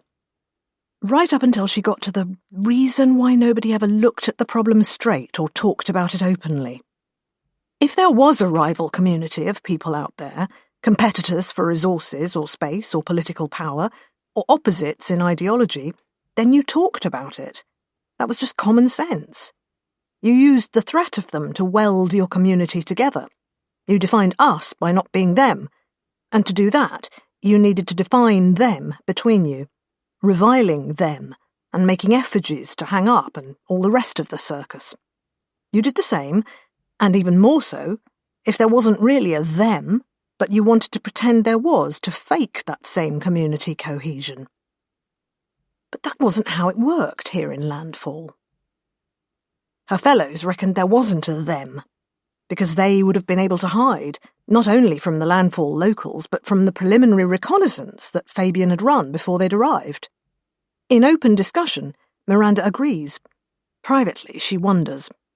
Landfall controls only a tiny part of the world of Ymir, after all. Plenty of room for 1 million landfalls. Or perhaps Landfall has all the good land, all the livestock, all the rickety ecosystem bootstrapping that had given these people the ability to scratch out their agrarian living here. But if there was another whole community of people out there who didn't have those things, Miranda couldn't imagine a clash of peoples being quite this low-key. Nobody seems to be prepping for war bands or raiding parties or the barbarian horde beaching longships on the riverbank. She'd eavesdropped on 100 conversations at the community hub and drinking den they called the Rice House, and people spoke about livestock that had gone missing, just one here and there, speculating whether the beast had broken a fence and run away or maybe been taken. People cautioned their children about strangers and told them not to dawdle on the way home, but at the same time the farm children Miranda taught might walk upwards of 7 or 8 kilometres to get home, and nobody suggested they needed an escort. There was no militia on the streets, and nobody launched hunting parties into the woods to root out vagabonds or bandits. And yet everyone was always eyeing anyone they didn't know, just a little. Are they one of us? Nobody actually levelled a finger, nobody pointed a gun, but it was there. And as she wasn't one of them, none of them were, it was a worry. Landfall itself, meaning the cluster of buildings that had originally been thrown up around the heavy lifter shuttle's final landing site, plus a sprawl of increasingly rough-built homes expanding out towards the hills, was moderately close-knit and would have been impossible to infiltrate on its own. But of course towns don't exist on their own, and the agricultural economy meant that more than half the colonists lived out on farms. These were scattered far and wide, each pitched on a little spread of land that was farmable, separated by dusty scrubland and plantations of trees doing their best on the poorer soil. There was plenty of movement in and out, younger townsfolk leaving to try their hand at farming, less successful farmers coming into town looking for any other kind of work. Easy enough to say you were an out farmer and tell them what your skills were. Someone would find a use for you.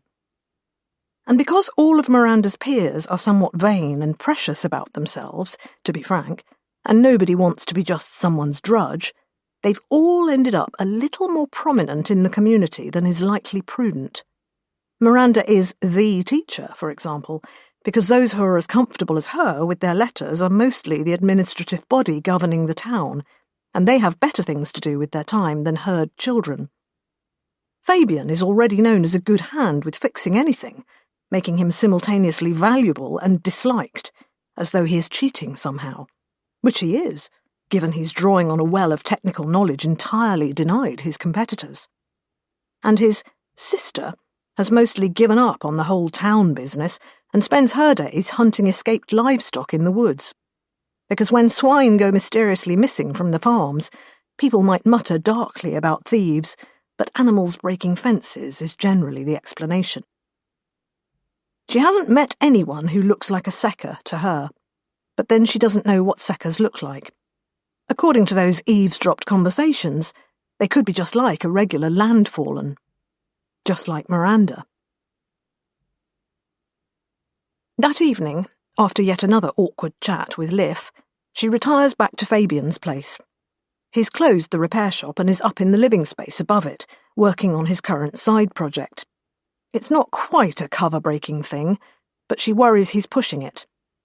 Nobody else in Landfall has any desire to build a telescope, after all. And rather than cheat too obviously, he's done all the work by hand, using the tools available. He's been grinding his own lenses and making his own casing. Miranda feels he's actually been enjoying the sheer physical making to the extent he doesn't quite remember why he wanted the thing in the first place.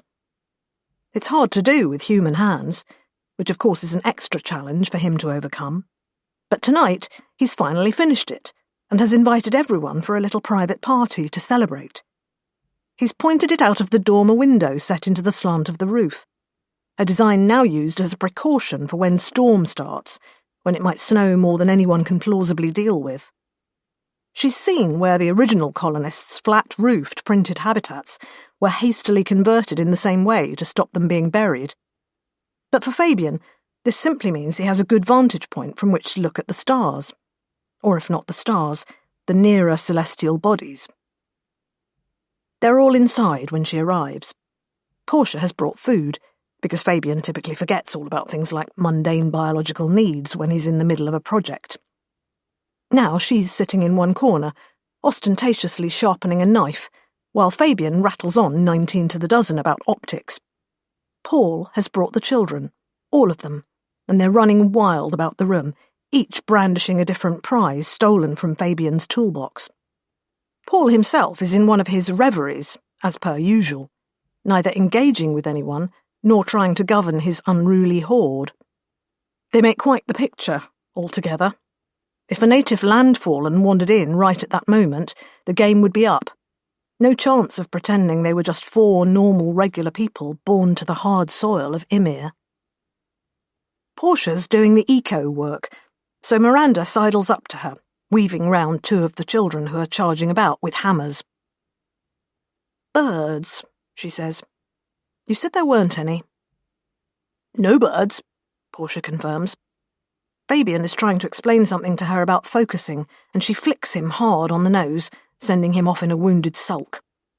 They don't look much like brother and sister, their cover identities. The same long limbs and wide eyes with startlingly long lashes, but Fabian is skinny and fidgety, while Portia is powerfully muscled and athletic, every inch the outdoors woman. The locals give Fabian the side-eye while he's working, but they tend to melt away when his sister comes home. Paul, on the other hand, nobody knows quite what to make of Paul, and Miranda sometimes feels the same way. Yet they have one of his paintings up in the council house, so presumably he's doing something right. "I saw birds," Miranda explains. "One of my students did, too, and has done before. I mean, of all the things that can travel long distance, could there be a different ecosystem set up, somewhere else on the planet?" "Seckers," Portia muses. "Invasive species. We would see more of it than just a bird, though." Then Fabian, sulk over, makes a triumphant noise and calls everyone over for a turn at the eyepiece.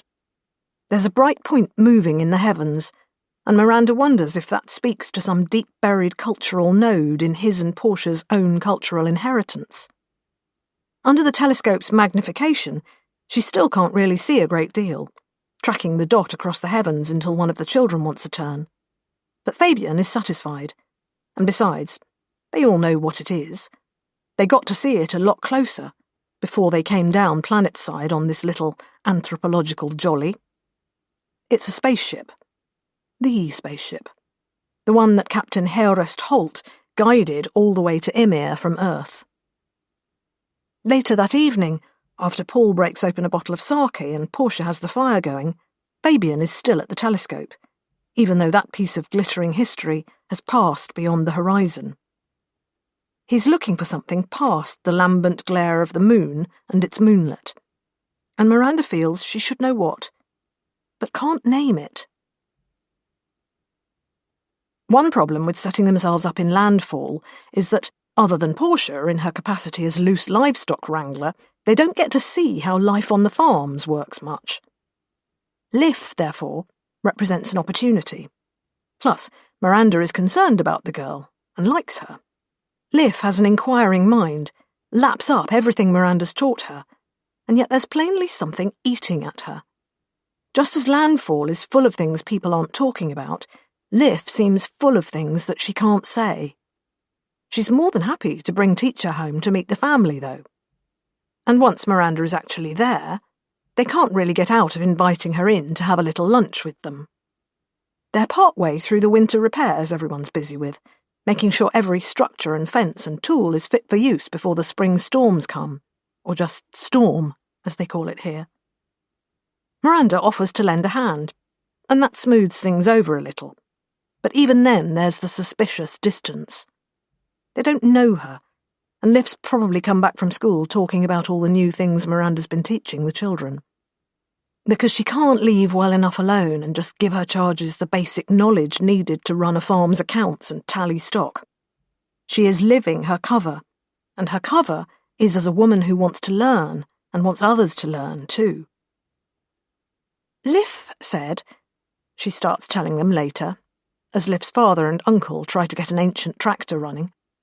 It's a piece of brutally simple tech that surely dates back to the original planetfall, when the shuttle's printers were still working and they could just turn out parts to whatever specification they liked. They'd had enough foresight, the original colonists, to aim at making everything reliable and fixable. Things fall apart, though, and entropy is the landlord whose rent always gets paid. And so the tractor isn't working, and neither man can quite work out which of the many replacement parts in this particular ship of Theseus is the problem. "I've a friend in town," Miranda says, "who's good with these things. For a little of your surplus, he'd have it running again. If I ask him, I can get you a good deal." That endears her to them enough that she feels she can carry on to say, "Liv told me she saw her grandfather. Her grandfather died 20 years back," Liv's mother says immediately. She's darning clothes, a task which Miranda is theoretically helping with, save that she doesn't really know how. She'd rather have a go with the tractor, in all honesty. 20 years isn't as long as it sounds with the circadian and annual rhythms of this planet, but it's plenty long enough that Liv shouldn't really remember the man. She notes that nobody felt the need to ask which grandfather either, so obviously it's something she's been saying at home too. She also said, how precisely to broach this particular subject? "She says a lot of things," Liv's father states curtly, going at the tractor with a spanner. The uncle chuckles meanly and mother and father scowl at him, willing him to shut up. He's too fond of his own opinions, though, is what Miranda reckons, and he's going to let her have them whether anybody wants him to or not. "That girl," he says, "isn't right. Needs to get her feet nailed down to the ground is what is. All dreams and wishes is that girl." With the implicit assertion that neither thing is much use for a life on Ymir, which Miranda finds piercingly sad. "Mulder," Liv's father murmurs warningly, but good old Uncle Mulder is just getting into his stride. "I had a dream with the old man in it, and next morning she's swearing blind she saw him go into the woods. Next day she's getting lost there, until we're rounding up a search party. Gone to find someone who's been dead as nails long as anyone cares to recall. And good riddance even then, say I. He was cracked as well." "Mulder!" from Liv's mother. "Someone's got to say it." A statement only made, in Miranda's experience, by the sole person with any interest in saying a given thing. "She also said she saw Herest Holt," Miranda says quietly. They look at her as though she's said something particularly dense. "That's what I said," Uncle Mulder agrees. "You said her grandfather." "Old Captain Holt. Her grandfather, right." "But that's—" And Miranda bites down on the words because she abruptly feels the tilting point right at her toes, where this conversation would stop being even the rather strained but polite thing it is, and tip her into places she doesn't want to go. It's obvious that this is another little cultural detail she hasn't assimilated properly. Grandfather doesn't mean the direct parent of a parent, but just some past generation, grandfathers all the way down. Except she recalls 20 years back, and that's... There are explanations, but they would change everything about what's going on in Ymir. Maybe even who the Sekkers are. Later, when she goes to say goodbye to Liv, the girl scowls at her ferociously, and Miranda realises she was doubtless eavesdropping on everything that was said. I just wanted to help. Feeling wretched at having shopped the girl to her parents in the name of covert anthropology. You don't believe me, Liv tells her, face red, anger, not tears. You think I'm... And she makes a gesture Mulder used, a finger pointing up and swirling. Crazy. Except the direction of the finger makes a connection in Miranda's head to the sky-crossing point of light and Fabian's later star-searching. Your grandfather, Miranda says. Liv, look. And then inspiration strikes and she fishes in her winter coat's many pockets until she finds what she's after. A little piece of cultural memorabilia she abstracted from the schoolhouse to show the others. A printed image in colours that time and sunlight have faded to a cuprous, undersea haze. Herest Holt, on the ramp of the shuttle, with a handful of his fellow founders. A strong-framed man with a neatly trimmed beard and a long nose, craggy brows over all sharp eyes. Liv's expression seeing this is unrepentant. I saw him, she said. And then, because Miranda has run out of ways to ask questions and she takes that as mere disbelief, nobody believes me, but I saw him. He went into the woods to see the witch, just like he used to. He's there now. She's got him, and nobody will help me look for him. They just think I'm crazy. But he's there, and she's there, and there are... Now she stops, with her mouth crammed full of things even she won't say for fear of knowing herself mad. By then her parents have come out to see what the shouting's about. They give Miranda some very unkind, maybe you shouldn't come back here looks, and it's time to leave. Chapter 2.3 Gothy, Gethley. We're studying beetles. We're not supposed to be studying beetles. That is not what we're supposed to be doing at all. But there are new beetles, and it is the new things that attract us. Not the point. Yet these beetles demand my attention, and you are helplessly pulled along in my wake, and so we are studying beetles. The speciation rate of beetles is quite remarkable, and should serve as a metric for the amount of time that has passed since the foundation of the original colony here on this world, designated as Ymir. Originally, we surmised that a single species of beetle was released as a decay agent to supplement the efforts of the single species of multi-purpose fungus that acts both as a saprophyte and also as a chemical conduit between the root systems of the plants. However, speciation into a vacuum can be surprisingly rapid, and even in a handful of human generations, we observe the arising of distinct species or subspecies of beetles, exploiting very slightly different niches. The very blank slate state of this world's ecology is a mill of newness, and it is fascinating. Why is it that beetles in particular should be prone to explosive speciation is worthy of speculation. We posit that the combination of being able to endure abrasive environments and also travel great distances on the wing may be involved. One species has become as large as the mice we remember from home, and is a serious pest of stores for the human colonists, who have no cats. We profess an inordinate fondness for beetles. The bluish-green ones in particular are delicious. That is not it. We are scientists. We are doing science, though we wear black coats, not white.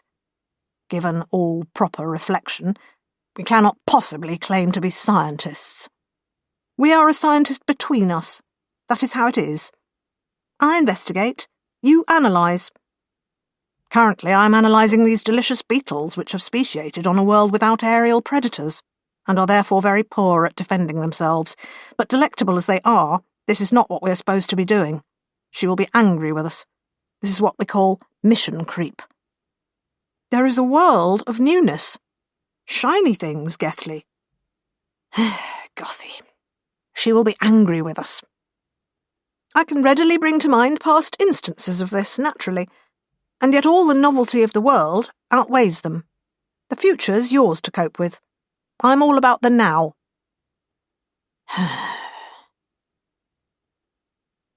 Now we're getting a severe dressing down, and I don't know why you didn't warn me. She's not interested in the beetles at all. No. Or the ecosystem web we've drawn for her. You'd think she wasn't a scientist. We've brought her all these shiny pieces of knowledge, and she's shouting at us about doing our jobs and it all being an emergency and being trapped here. If only someone had warned us. This isn't why we came on this expedition. We wanted to experience the new, not get shouted at by an old witch in a cave. And it's always the same shouting, even though the mistakes we're making cover an entire range of errors, as though not doing the right thing and doing a different wrong thing were the same thing, which they aren't. To reluctantly take your side for a moment, she doesn't understand what it's like, given she spends all her time in a cave looking at shadows on the wall. We can't not pick at the new things. It's how we're made. Or at least you can't, and I'm a hostage to whatever grabs your interest. All the shiny, shiny new things of this world. They change, too. And somewhere, in all of that, is what we're supposed to be looking for. But she doesn't understand that we have to catalogue and experience all the newness and make it known and understood. Only then can we detect the actual anomalies she wants us to find. Was the word anomalies ever used in our instructions? Was it not? Crewmates, if I recall correctly. And I always do. I think you're right. Lots of words like crewmate and emergency and lost, but what she means by any of them is beyond me. Just noise, noise, noise. I mean, it's not as if we really understand any of these words, do we? I can make an educated guess. Of course you can. You're half of a scientist. But anyway, time to go. We should sample some of those yellowish-looking beetles. For science. That is not why we must go. But even so. But we should, yes. It is my considered opinion that they will taste slightly bitter, a palate cleanser after all those blue ones. Then we will have learned something new. We will have another piece of the world mapped out, and that's important, even if herself doesn't understand. How else can we learn, save by experiencing each new thing and eliminating it? Literally, in the case of the beetles. You've made that joke before, Gethley. That is the difference between us, Gothy. I can enjoy the same joke twice. You are my burden to bear, Gethley. We are each half of a burden, Gothy. And so that we do not burden the patience of she who sends us out too much, let us fly over the town first, this time, in case we spot them. We have catalogued a lot of the human activity on Ymir, between beetles. Perhaps they will leap out at us, out of place as they are. And yet they don't. It is as though they aren't there at all. They are hiding is what it is. From us. From the native population. From within the midst of that population. By appearing to belong to that population. Much like a beetle that looks like bark or a spider coloured like droppings. While this serves their primary purpose admirably, it also conceals them from us and makes it that much harder for us to pick them out, which will result in yet more dressing down from herself when we go back and report that we haven't found them yet. Well, then she can look for them herself, can't she? That, Gothy, is what I'm worried about, being possessed of the foresight you lack. I don't really want to consider just how chaotic things will become if herself takes an active hand. Then there'll be some newness, and it won't be the good kind. There's watching the ripples you get when you drop a pebble into the pond, and then there's heaving a dirty great rock into the middle of it. We need to start anatomizing the human community and its outlying satellite settlements in greater detail. A census. Find those anomalies. For which we need a baseline, which is problematic. It would be easier if we could start from the beginning again. Unfortunately, I suspect it's going to get worse before it gets better. There you go with your looking at the future again. One of us has to. Literally. And now. Black wings in a silver sky, circling forever over a small town in the grip of winter. Searching. Part 3. The World Tree. Miranda, before Ymir. Recently. Chapter 3.1. Branch 1. Once upon a time, there was a world discovered by humans from Earth, and they called it Nod. It was a living world, and one of its species was a kind of microbial culture that was very, very interested in these new beings which had come to visit.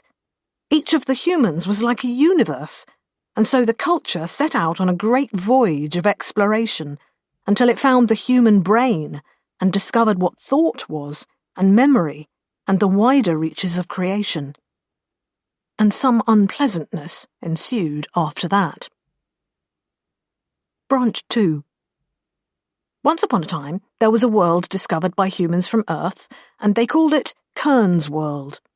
It was a dead world, without any species at all, but they terraformed it to within an inch of its life, seeding it with 1,000,000 Earth species, just as they planned to do to Nod but didn't. Just as they planned to do to a whole glittering necklace of worlds across those parts of the galaxy proximate to Earth. And then that civilization of humans fell into ruin and destroyed itself, ensuring that nobody, not anybody anywhere, could survive. The terraformed world did survive, however, in the absence of almost all the humans. And on that world, a handful of species gave rise to a civilization, with a little help. They were primarily portiids, evolved jumping spiders. Branch 3. Once upon a time, there was a world called Earth, by the humans who lived there, and they developed a civilization the slow and old-fashioned way, and went to Nod and Kern's World and other planets, and terraformed them to varying degrees before their civilization self-destructed. And then, much later, their descendants found space again, escaping from a world poisoned by war and industry, to hunt down the places their ancestors had prepared, or so they hoped, for their eventual arrival. And they found Kern's World, experiencing a rather tense moment with the portiids, before the spiders brought them around to a more empathic way of thinking. They also met Kern, of Kern's World, who had once been a terraformer and was now an electronic intelligence, having ended up as an artificial intellect formed by the interactions of an ant colony, because that was how the portiids did things. Eventually, the humans and the portiids and Kern set out to visit the rest of the universe, starting with the places where those long-ago humans had been. Branch 4. Once upon a time there were two worlds, Nod and Damascus. You've heard about Nod, and on Damascus the terraforming effort threw up a force-evolved species of octopus that took over after there were no more humans. Then the ever-curious inhabitants of Nod ended up on Damascus, and there was a regrettable incident that left the remnants of the octopus civilization existing purely in orbit, and we're telling you this in a spirit of free and frank disclosure. Mistakes on a very grand level and with terrible consequences were made. We didn't understand. We lacked, in a very real sense, perspective. And once upon a time, a lot later on, portiids and humans from Kern's World came to Nod and Damascus. Through a spider sense of connectivity and a human desire to communicate, as well as a certain amount of sacrifice on Kern's part, or part of Kern, because she gets everywhere, frankly, they were able to reach détente with the compound organism from Nod, to renegotiate the relationship between the Nodan culture and the universe, from one of parasitism to one of omnisymbiosis. Everybody's friend. At the same time, there were certain technological developments the octopuses had been working on that proved useful to a burgeoning civilization of intrepid explorers, and everyone got to go on an adventure that we're all still on. Meaning we, our civilization as a whole, and we, the currently forming crew of the good ship Skipper, as well as we singular, this we who's telling you all these abridged stories.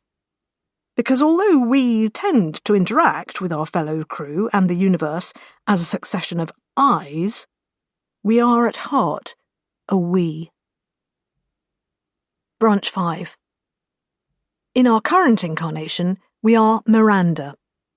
Miranda was a human, capital H, a descendant of the people from Kern's World. She wanted to explore the universe, and, because she lived within a civilization that had access to octopus-conceived technology which could squeeze itself through the gaps in the theory of relativity, that's exactly what she did. Then she came to a point when she needed to be in more than one place at a time. She and her crew were due to leave a site of interest, but she wanted to stay around and study it too. And so she came to us. They call us an interlocutor, because we are the communion between all things that have decided to become a part of us. We are the thing from Nod. And though we are obviously only a small part of the thing from Nod, we are in a certain sense all of it too. Its compiled experiences, all the things it met, all the minds it mimicked, up to the point when this part of us went our own way. They are us, and we can be them. If we reached a long, long way back, we could even dredge up some very old names and faces indeed. The first humans we ever met, back before we understood what being human was. But they were none of them willing parts of us. We co-opted them under duress. We don't like being them unless we really have to. They're not happy. These days we have volunteers to join us on our adventure. Miranda volunteered, and so we learned her, which meant that when we left, we carried her with us too. This is what we do. We record and copy the mental state of our hosts and store it away within the atomic-scale hereditary information inscribed on the walls of our cells. Within us is a multitude, and these days, rather than riding along inside someone's living brain, they can grow us a body to our specifications. So right now, we are adopting the manner and mindset of the Miranda we knew. And for us, that is enough to make us Miranda. The original Miranda may well still be a human, exploring with her own crew, somewhere out among the stars. Ours is a dissociated and strung-out culture, a loose net of self-sufficiencies barely qualifying as a civilization anymore. The planets we have left behind are still there, and people still live on them in their conventional and generational ways. But we, the ever-curious, skip between the celestial spheres, and even though we thumb our noses at relativity, it all takes a long time. We can't know if Miranda, the one who went on to have new experiences after she gifted her experiences to us, is still alive, still exploring, settled down, or long dead. She is our waveform sister, who might be anything, up until the point when we meet with her again, open the box, and discover what's inside. That is how our society must work now. We travel because we wish to find out. We call our discoveries across the stars, each to each. We come running at the promise of something new. We seek for every possibility of life and sentience, because the universe is vast and cold and mostly empty, and variance from that void is to be treasured. We are Miranda when we want to be. When we remember her, we are her, and she lives in us. Just as, if we were to stretch our mind back very far indeed, then the terraformer Irma Lante might stand before you here, or at least the incomplete Irma Lante that we have of her. She was one of the first minds we wore, and wore out, over a long time. Back when we would have devoured all the universe for just a grain of novelty, and then wept because the ruins we had made were scoured of entertainment.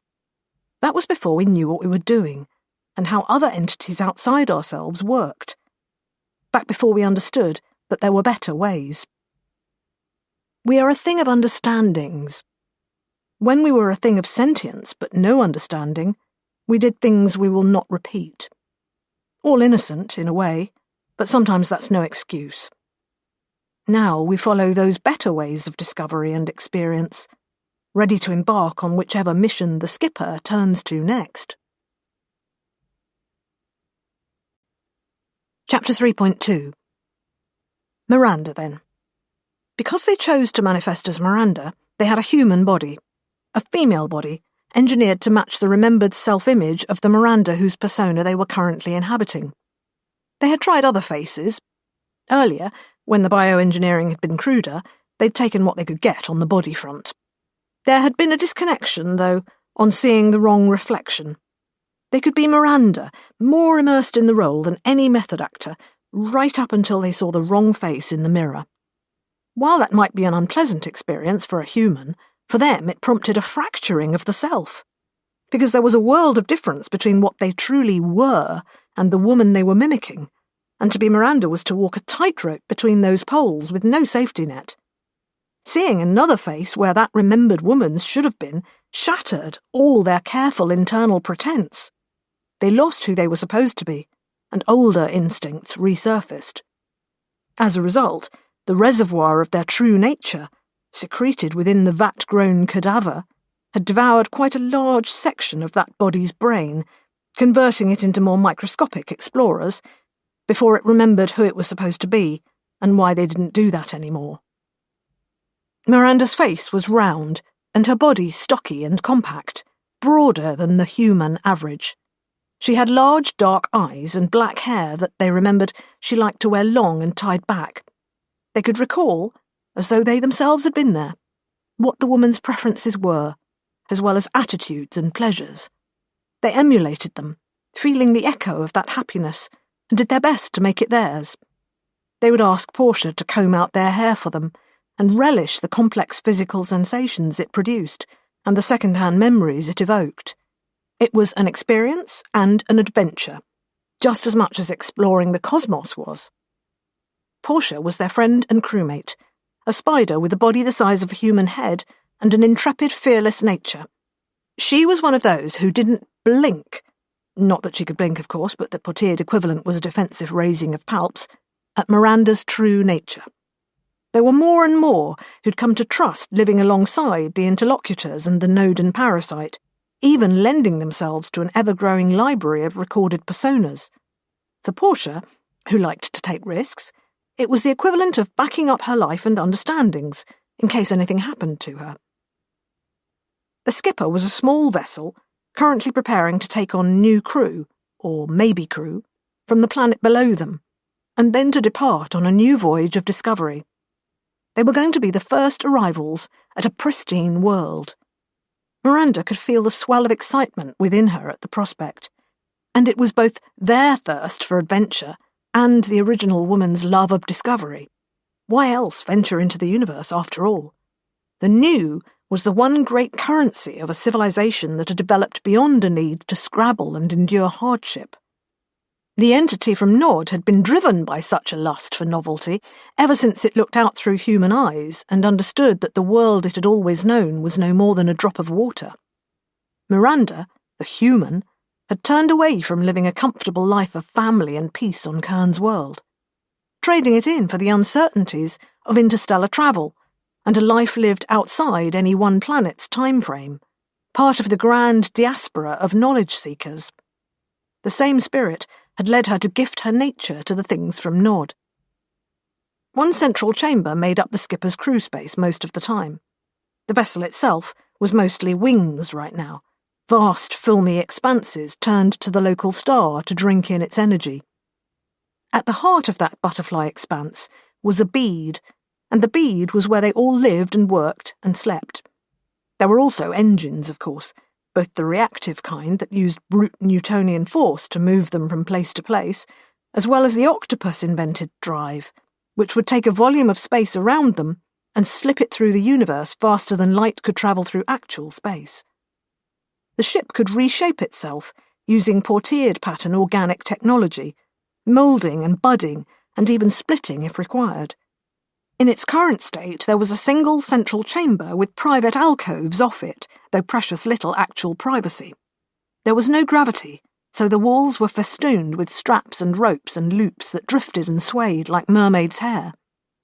Everyone who chose this life became very comfortable in zero-G. Bodies like Miranda's were modified and engineered to maintain bone density and visual function, whether they were inhabited by real humans or merely by alien facsimiles. She was aware that the difference still mattered, to some. Just as, back on Kern's world, there were probably still reservations of humans who hadn't become humans and couldn't get used to having spiders for neighbours. There were humans in the great diaspora, spiders too, and especially many of the octopuses who had the most history with the Noden microbial culture, who looked askance at entities like Miranda. This Miranda, not the original. She wasn't entirely trusted, and it hurt, but it was something she had to live with and hope would pass. She was, after all, eternal by her very nature. She was a thing that replicated and grew and died in mere days by human reckoning. Death, in becoming a constant companion, had lost its sting. What she was formed of was ephemeral and fleeting. At the same time, what she was could go on forever, taking with it as many other minds as trusted her with themselves. One day, it might all be us. It was something others of her kind had said, meaning others of herself which had split off in times past and would be separate individuals up until they rejoined a larger colony. The distant future of the diaspora could reside entirely within them, the archivists and collectors of minds. There were humans and others who fretted over exactly that, not able to rid themselves of worries about a malign plot to take everything over. Miranda, from the borrowed point of view of the Miranda she was mimicking, could understand that, and from the point of view of the thing sitting behind Miranda's borrowed eyes, she knew it might have gone that way, and that it still could one day. It wasn't what she wanted, though, and she hoped her preferences were a reasonable touchstone for her species. They had all come out of their alcoves, away from their private research or games or rest, to welcome the newcomers, which was to say, to be incurably nosy about them. But then, why take up this life if not to be curious? Miranda took her place amongst them, standing near the curved wall that Portia was, from her current orientation, halfway up. The other two Spider crew members were across the far side. Portia's long-time partner in misadventure, Fabian, was another of Miranda's friends. Conversely, the senior female on board, Bianca, was leery and standoffish about her. Miranda hoped that was just because their acquaintance was relatively recent. Bianca was the nominal leader of their expedition, although command structures amongst the Portiids tended to be web-like and fluid, as befitted those who'd created them. Paul, a large octopus currently mottled green and beige, was still half within his alcove, the skin above his protuberant eyes bristly with wariness. He was another old associate of Miranda's. They and the two Spiders had served together on several ships, a little clique of acceptance that shielded her from the worst responses to her true nature. She watched his tentacles undulate and coil. His modified gills flared and fluttered, artificial linings sieving oxygen from the air. And because of who she was and the gifts she had been given, she could read the thoughts there, the emotions written on his skin, the instructions and calculations expressed by the complex motions of his limbs. She was the polyglot, who understood every mode of communication like a native, and it would be her job to work most closely with the newcomers about to join them. The penultimate member of the crew was another human, or rather, the only true human. His name was Jodri, and he and Bianca had come as a team. Miranda knew he was going to be difficult. Nothing had been said when they were introduced. He'd been as polite and professional as anybody could have wished. She knew the signs by now, though. In a spider, it was a certain jitteriness in their movement, translating as a kind of clipped curtness in their speech. In an octopus, it would be written in strident colours on their skin, because concealing their emotions was an effort they seldom wasted energy on. In a human, though, she looked for the thinned lips, the hesitation before any physical contact, the reluctance to properly meet her gaze, as though fearing what they might see through the windows of her pupils. Jodri didn't like her, or rather he feared what she was, and, with her Miranda hat on, she absolutely understood that. Miranda had once felt that fear and revulsion too. When she'd first comprehended what had come from Nod, she'd been horrified. She had moved beyond that, though, and eventually acceptance had graduated to a willing partnership. She'd allowed herself to be copied into that living library. But Jodri was still mired in repulsion, and she didn't know how she could help him. She could only hope his attitudes would erode over time, and that in the interim they would both be professional. The last member of the crew, the last member of everybody's crew, was Avrana Kern herself, of course. The world below, that had been the subject of extensive study, the world they were about to leave, was known as Rorke. The terraformers who had arrived there thousands of years before had christened it, and its current inhabitants continued to call it this, because they were still speaking a recognisable variant of the same language, as well as using a computer system comprehensible to the explorer's own, meaning one that could be accessed by that self-same Avrana Kern, former terraformer, who could still dredge up some functioning memories of those lost times. Rorke was one of that necklace of worlds Miranda's culture had sought out across the nearer reaches of the galaxy. They had a manifest of the old terraforming sites, those piers of Kern's World and Damascus Nod, where the original human spacefarers had gone to remake creation in their own image. Some of those worlds were barren, and some were violently inhospitable because the terraforming had gone dreadfully wrong. Others simply couldn't be found, gaps in their records leaving them only with the knowledge that somewhere out there a handful of worlds existed that might harbour Earth-derived life. Or, based on percentages to date, more likely not. Rorke was different. Rorke had a thriving civilization that had preserved a great deal of what the terraformers had been. It was not in any way the world the terraformers were supposed to have brought about, but it endured, as did its people, for a given value of people and a given value of endured. There were no humans on Rorke. There was a theoretically sentient species, however, and when the skipper and other vessels had arrived in orbit and started transmitting, the textbook responses had come back. Literally textbook, exactly as Avrana Kern would have wanted her subordinates to reply. Considerably more textbook than she could actually recall, in fact. The inhabitants of Rorke were apparently more purist than she was. Something had been curiously off, though.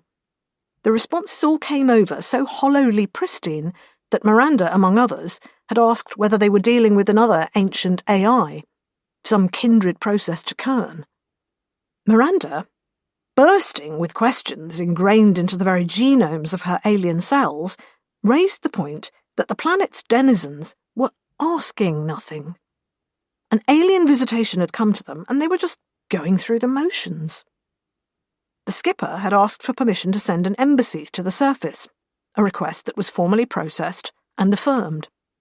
Miranda and the others had gone down expecting cold, dead halls and an impersonal voice resounding from the walls, holograms and malfunctioning subroutines. Not a rookery. They were greeted by thousands of birds. Hunched black shapes perched in the chill, dense air, half obscured by curtains of blowing snow. No clothes, no tools amongst them. No humans, just birds. For a long while nobody said anything, Miranda and Portia in the doorway of the shuttle, and Fabian ready to lift them out of there if things went wrong. Then the flock had descended on them in a great chaos of wings, and they'd closed the doors. But they'd ended up with the outside of the ship covered with raucous, shrieking birds that picked at the little globule of a shuttle, investigating it ferociously. Some of it they tore up, and other parts they tore out. Fabian, not the most courageous of spiders, desperately sent out a call for help, because now the tools had appeared, and some of the birds were distressingly handy with cutting torches and saws. They'd remained under siege for the best part of a day. By the end of it, their ship had been reduced to parts, anatomized, and laid out with apparent intelligence. 2-foot-tall birds had been strutting in pairs along the ranks of pieces, inspecting them and croaking to each other. Others had hauled in mobile terminals and appeared to be recording the results of their destructive research. Miranda and the two spiders were ringed by a cawing, jabbering host of corvids pecking and poking at them with great interest. The drones that the skipper had sent down had met the same fate as the ship. Everything had looked very bad. During this fraught time, Kern, some of her, had been investigating the computer systems open to her on Rorke, which were most of them. The birds didn't care much for security, apparently. Everything was accessible and unlocked for editing. That led to a clear enough picture of what was going on, so that she was able to co-opt a projector and appear in person, or at least in the person she remembered, the angular and exotic-looking woman with the snow-pale skin and sharp cheekbones. Over the next day, Miranda and the others got to watch the birds reconstructing their ship, perfectly. Pairs of corvids, with a variety of tools, puzzled over the portiered technology, assisted by the schematics Kern had provided them with. In fact, Kern explained later, the schematics were all that they'd needed. Once they appreciated the pattern, they had been able to reverse engineer the science themselves. "Genius birds, then?" Miranda had asked her, and Kern had rubbed at her insubstantial chin and said, "It's not clear that they think at all." Chapter 3.3 Between leading the old terraforming program and becoming the workhorse operating system of a pan-species coalition, Kern had gone through a variety of transformations. From a living woman to something smeared unevenly across dying meat and failing circuits, to an electronic ghost of herself that believed it was real, and to a consciousness replicated by the portieds on their own mainframes, which were composed of millions of insect interactions. Whether what they had now was truly the woman who had once lived was a point that had gone beyond technology into philosophy. Miranda held within her a partial record of some of Kern's peers, though, and the current entity retained an acerbic personality those ancient terraformers would definitely have recognised. Avrana Kern could have had a body if she'd wanted one. The skipper's instance of her tended to shun them, loudly proclaiming their inconvenience compared to an anywhere and everywhere virtual existence. Miranda suspected she protested too much. Miranda had within her the memories of a man whose body, and specifically his emotional life, Kern had once co-opted, which escapade had got out of hand. Kern did not trust herself. In her spectral manifestations, the Kernness of her was limited by her substrate, and she obviously felt that was for the best. Miranda nearly asked once why Kern didn't just manifest in a portiered body, given the woman was so critical of the little h humanity that predated contact with the spiders. She was wise enough to keep that suggestion unspoken, however.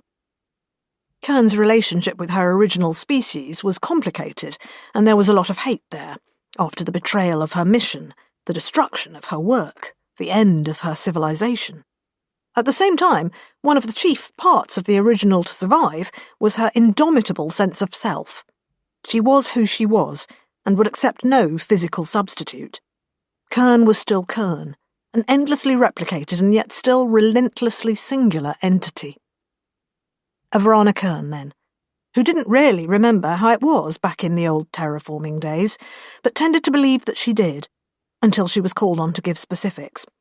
The irascible, dethroned goddess of the portieds, the genius of the ancient human drive to populate the stars, the computing substrate that the spiders entered into partnership with, there to make things happen, but never short of an opinion of her own.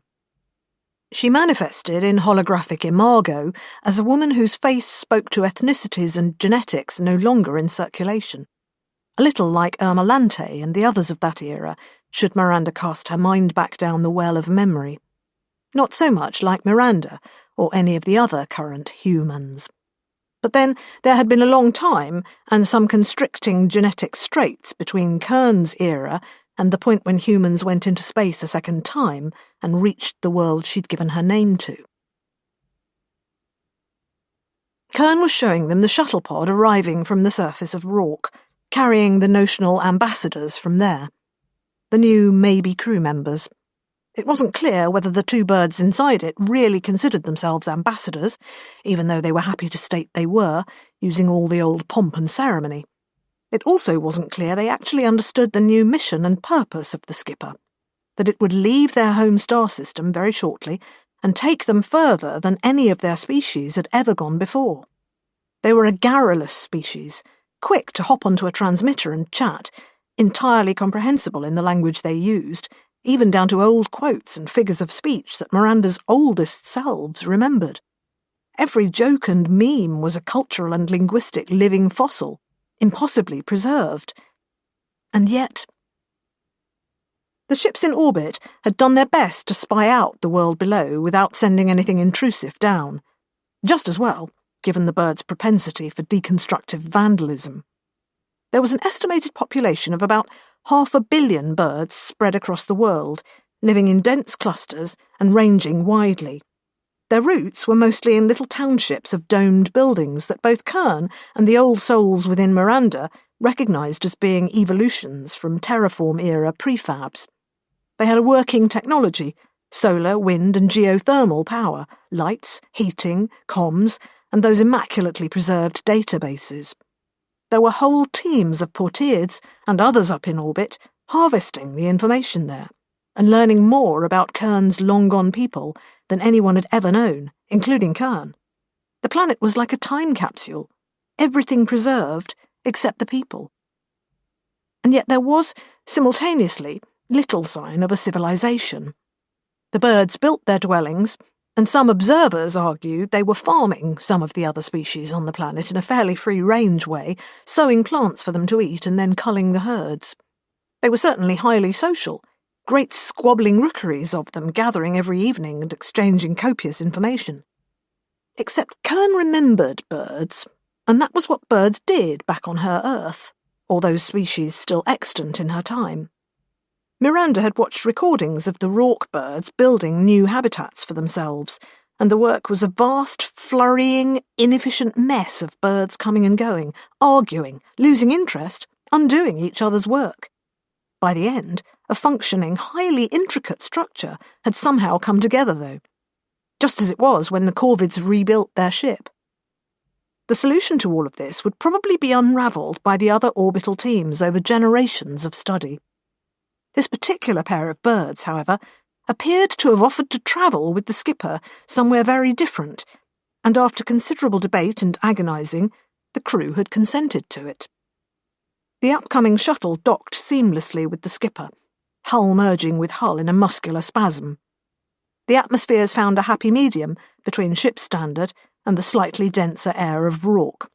There was a battery of new medical literature about the birds and their environment that Miranda could access if she wanted to, but she left it to Kern to ensure their new guests weren't going to spontaneously drop dead like a miner's canary. When the hatch irised open, she was expecting a pair of feathered chaos merchants to blunder in wildly and circle the crew space, but apparently the birds were taking the gravitas of their new role seriously. Or else the lack of gravity, she reminded herself. Likely they'd be getting everywhere soon enough, but it would take them a while to adjust their flight patterns to 0G. Whatever the reason, the pair of them strutted in like customs inspectors, catching a whiff of contraband, heads constantly jerking and turning to take it all in, and not an ounce of fear between them. They kept up a constant croaking back and forth in their own versatile speech, entirely divorced from the ancient human language they used to communicate with their visitors. "They're your problem now," Kern's dry voice in her ear as she stepped forwards to greet them. "Welcome to the skipper. Let me make the introductions." Names, at least, seemed to be a concept they were familiar with, and so she went round the crew space. Fabian, Portia and Bianca, Paul, Jodrey, herself. And Kern they already knew, or some instance of her. "Gothi," said one. "Gethley," said the other. Miranda looked into their beady eyes, first one, then the other on each head as they glanced around, and wasn't quite sure what was speaking to her, and whether it was an intelligent response or just parrot.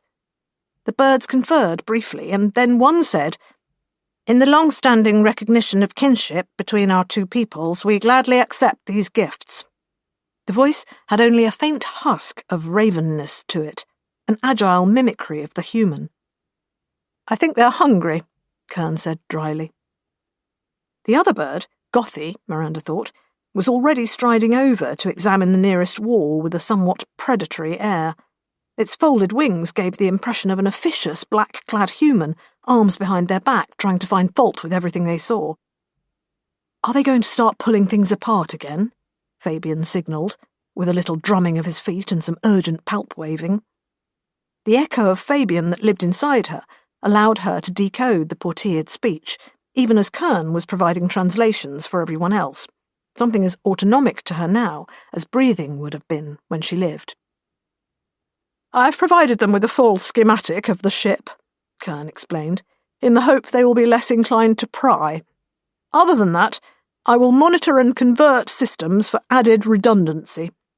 There are only 2 of them." Miranda watched, fascinated, as the pair of ambassadors inspected their new environs. It was going to be her job to reach some understanding with them, and without deploying her true nature either. It would have been very easy to simply invade their systems and learn them from the inside, but that wasn't done without consent. This was the iron rule governing the way she interacted with her fellows, and right now she didn't know whether the Corvids were even capable of giving consent. She could hear Jodri and Bianca making farewells to their former colleagues remaining over Rourke. Kern manoeuvred the skipper away from the planet, ready for departure.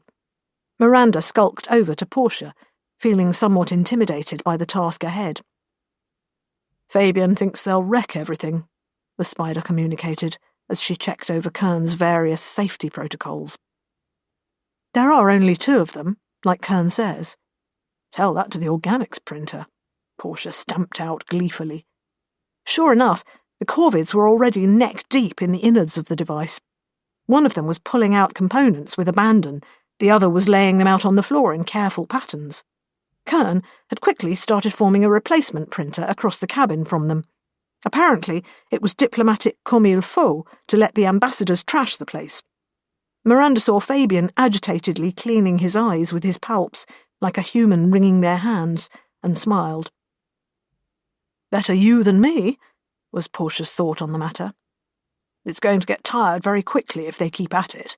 Don't let them get under Bianca's belly, or they may spend the mission in the freezer." "I can't count on your help, then?" Miranda twitched her eyebrows, simultaneously a human expression and a mimicking of spider gestures. Portia, of course, made great protestations about her own role in the work ahead. She was, of all things, an explorer, and when they awoke next, there would be a new world to explore. Amongst the ancient data faithfully replicated in the Corvid's systems had been a great deal about the terraforming project itself, information that perhaps Kern had once known, but which had fallen out of her over the long centuries of transformation and reinterpretation. Now, a handful of new worlds that had been part of her grand plan had been restored to their galactic map, and they were heading for one of them. The skipper would be the first visitor there since Kern's ancient people, and who knew what they would find? A dead world? A verdant biosphere? An uplift project? Or even descendants of the terraformers themselves? Looking back, Miranda wondered why nobody considered the other option. Because the arrival of humans at Kern's world, on the lumbering old Gilgamesh, had shown that the Portiers and their allies weren't the first to hurl themselves into the void in search of the old terraforming projects. Chapter 3.4. The Corvids didn't ask questions. Not that they lacked curiosity. A trail of dismantled and reconstructed systems around the ship attested to that. They learned by investigation, though, or at least that was Miranda's analysis of their destructive conduct. The rest of the crew were doing their best to work around the travelling bundle of chaos that was the pair of them. Preparing for transit between star systems was a major endeavour, and nobody wanted to try it if a pair of Corvids was going to dismantle vital engine components at exactly the wrong time, which left Miranda getting a lot of hard looks and tapping feet and anxious swirls of colour from her crewmates. The birds would answer her questions, but she wasn't sure what to ask them. Their answers came out like slices of operating manual from Kern's age. They could comment intelligently on technical matters, and if she asked them about life on Rourke, they would give her encyclopedia entries on ecology and geology, but nothing hinting at an inner life to either of them. And there was a definite division of labour between them. One was far more aggressively inquisitive, the other reduced to some sort of filing clerk and piecemeal reconstructor. Was that just a case of differing personalities? Or... "I'm going to let the others go into hibernation ready for transit," Kern told her eventually. Is that wise? Miranda didn't want to think about the birds trying to disassemble an occupied suspension pod. They have already destroyed and rebuilt one of the sleep pods, Kern told her. You've noticed they never repeat themselves, I assume? Miranda hadn't, because she'd had too much other novelty to assimilate. A glance through her memories told her it was true, though. Once the birds had investigated something, they never went back. Did you know they're keeping a journal? Kern added. Using our systems. Whatever they deconstruct, they record, or one of them does, and the other one reads it, which suggests the databases on Rourke are more than merely decorative. Reading isn't understanding. Miranda watched the birds squabbling over a tableau of medical components. You need to talk to them more. I've tried. Their answers aren't very edifying. Then don't ask them questions. Just because they aren't questioning you doesn't mean they don't want to know. Tell them about yourself, Kern suggested. I've designed special pods for them to sleep in for the journey, but I don't want to put them under until I'm sure they understand what's going on. She gave Miranda a sour look. You understand? Miranda did. It was the same logic that meant she gave Jodri and Bianca plenty of space. Because people expected the worst when they knew what you were. She and Kern were kindred spirits in a way. Their misjudgments had, in the past, produced sufficiently dire results that fingers got pointed far too readily.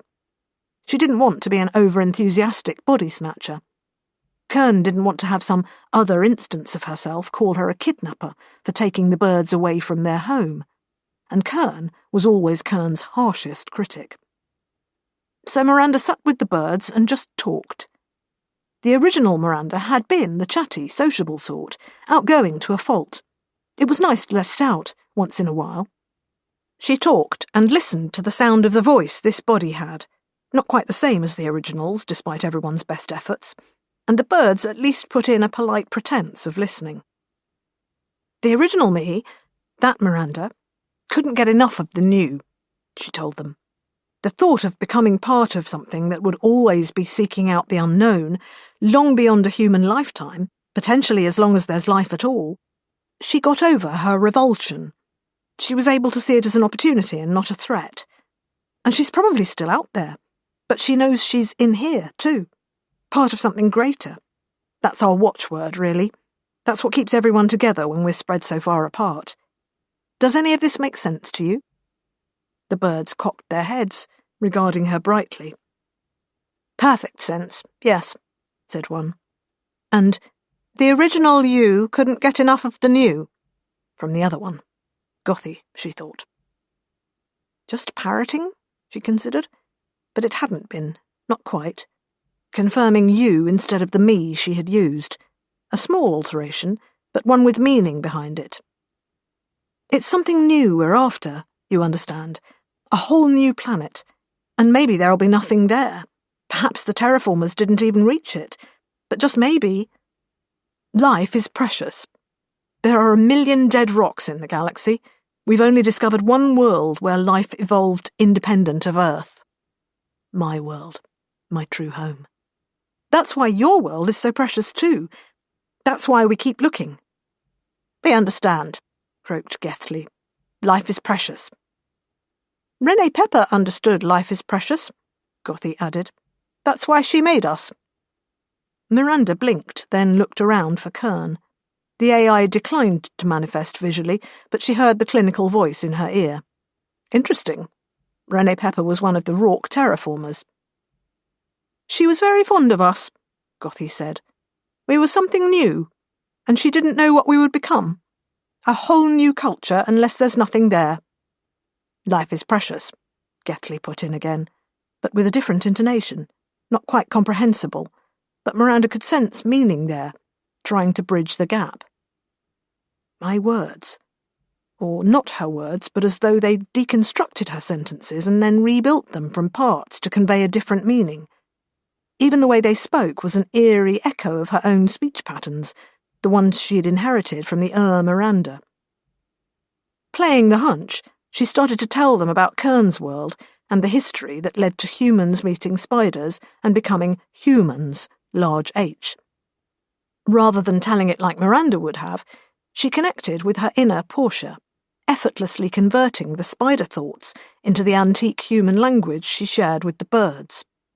This kind of cross-species linguistics was part of her job, after all. They didn't call her an interlocutor for nothing.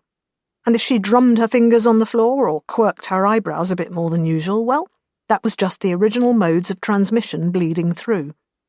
Sometimes, when she was being Paul, she pushed her human skin past its tolerances and ended up black and blue all over from trying to mimic chromatophores. The birds listened and responded, and she could hear Portia's eager, forthright determination in the way they spoke. Yet there was a common thread there, a message that would piggyback on whatever signal was going the right way. She had a thrill of contact that had been absent before. They would learn whatever mode of speech she used on them, but just as she spoke through the masks of the minds she had copied, so something answered through the birds' mimicry. Or that was her assessment. Or the assessment of the false Miranda that I'm pretending to be. That behind their impression of the Miranda the birds are copying is something true. "It's complicated," she told Kern. "Probably they understand." "That is not very scientific," the AI complained. "I'm still not convinced it isn't a biological Eliza." She scowled at the thought, accessing old memories. Miranda had to dig deep for that one. Eliza was a virtual entity designed to feign humanity, and proof of how little you really needed to generate empathy in the human mind. Just like seeing faces in objects, people would read personalities into anything that spoke to them.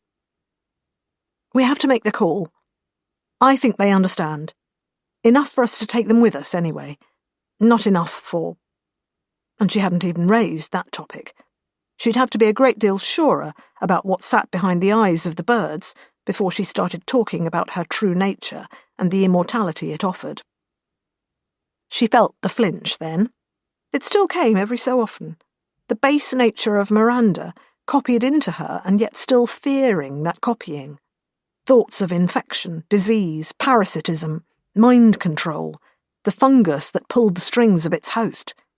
It was only a brief flicker, like distant lightning, but Miranda sat there listening for any resultant thunder for a long while. It was a terrible thing to remember you'd hated yourself once, before that you became this you. Then it was gone. No thunder. Miranda had dealt with the revulsion and become a part of the greater we willingly. But in doing so, she had brought memories of how she had once felt. Kern had been showing the birds their sleep pods, one of which they promptly destroyed in a flurry of terminal investigation, perhaps to see how it varied from the portiered one they'd anatomized previously. Miranda heard the AI sigh theatrically in her ear. "If you want to go under yourself—" "No," Miranda confirmed. "I'll be last in, as usual." Kern started building a replacement pod, on the assumption that the birds wouldn't, but soon enough they were enthusiastically reconstructing something. It wasn't the original pod, and rather than being sleekly flush with the crew space walls, it would be an untidy mess of organic and inorganic components set lopsidedly into the floor. They were working fast, though, or at least Gethley did most of the work after conferring with Gothy, and Gothy updated the technical journal it was keeping. Miranda accessed what was being set down and found new schematics, a plan for a revised 2-bay suspension pod so the birds could go under together, with a list of improvements based on their biology, drawing on terraform-style technology in ways alien to the skipper's usual functions. "Is this coming from the planet?" she asked. Kern was silent for a long time. Eventually she admitted, "There's no communication between us and anywhere on Rourke. This is all them. I don't know whether they actually know what they're doing on a conscious level, or whether they're only working at it mechanically, just as Paul's arms would, but they're certainly constructing something functional." A reluctant admission. "It's an improvement on my design." "Super genius crows," Miranda considered, watching the birds work. Kern had fielded a couple of spider-shaped robots to help now, following the Corvids' own plans, and she saw the birds adapt to take the extra hands into account. Their actual motion and chatter seemed mere chaos, but in their wake was an efficient order. A human would never set things down in that sequence or in those places, but the end result would work as efficiently as anything designed by a roomful of engineers.